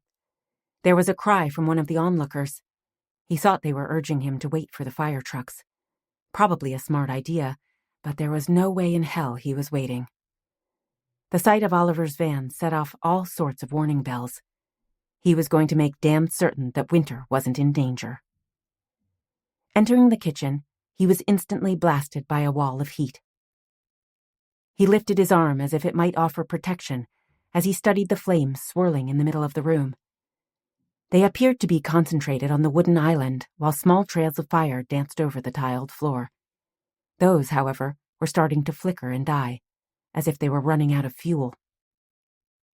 Noah coughed, his eyes watering, as he tried to peer through the smoke. At the same time, he reached out to search for the fire extinguisher that he'd seen hanging next to the door. He just managed to wrap his fingers around the steel cylinder when he heard a voice from the other side of the flames. "Is someone there? Help!" Wynter. His heart lodged in his throat, a surge of panic making his fingers clumsy as he pulled the pin from the handle of the extinguisher and raced toward the flames. "I'm coming, Wynter. Hang on." He sprayed the tendrils of fire that were fading, determined to get through the fiery barrier. "Be careful," she called back, her voice surprisingly steady. "Is Oliver here?" He continued spraying, creating a pathway. "Yes, I locked him in the freezer." Noah laughed, belatedly realizing the source of the banging he could hear in the background. He didn't know how Oliver had managed to get Wynter to this restaurant, or exactly what he'd intended to do with her. But the maniac had been a fool to underestimate her. "You, my love, are a remarkable woman." He sprayed the last of the foam, tossing aside the canister as he prepared to charge forward. Before he could take a step, Wynter was hurtling through the narrow gap and tossing herself directly into his arms. Noah held her close, reassuring his aching heart that she was alive. "Are you hurt?" Reluctantly, he pulled back to run a searching gaze over her slender form. He could see soot staining her face, but no visible injuries. "I'm fine." She glanced around, her eyes filling with tears. "But my poor restaurant." He grabbed her hand, urgently pulling her out of the building. "The fire trucks are on the way," he assured her. She jogged next to him, glancing over her shoulder at the fire. "What about Ollie?" Noah didn't hesitate. Let him burn. Epilogue. It was a miracle that the weather decided to cooperate as Wynter stood on the hill behind her grandpa's farmhouse. The afternoon sunlight drenched the fields and shallow dells, revealing the first sprinkling of wildflowers and the green leaves beginning to unfurl on the trees. Everything appeared fresh and new and magical. This was why her forefathers had settled here, she suddenly realized. This view, this rich, fertile land, this opportunity to make their claim for the American dream. A bittersweet acceptance settled in her heart, providing a layer of peace over her grief. The past 2 weeks had been a bleak effort to pick up the shattered pieces of her life. Not only her restaurant that was still drying out from the overenthusiastic spray of water from the fire trucks, but the unraveling of Oliver Wheeler's secret life. He was currently sitting in jail, refusing to speak, but she was confident the police would find the evidence they needed to tie him to the crimes, including her mom's murder. And then there was her grandpa. Wynter had no idea how to deal with his betrayal. She couldn't forgive him for the damage he'd caused, but then again, she couldn't erase a lifetime of love. In the end, it didn't matter. 2 hours after Ollie had struck him on the head, Wynter Moore had died. She never had a chance to speak with him, but Wynter had come to terms with the aching sense of loss. A part of her suspected her grandpa had willed himself to death. It was easier to slip away than to face the consequences of his dreadful behavior. The emotional toll might have been overwhelming if Wynter hadn't had Noah at her side. She'd heard about someone being a rock, but she'd never actually had anyone in her life she could depend on. Not until Noah.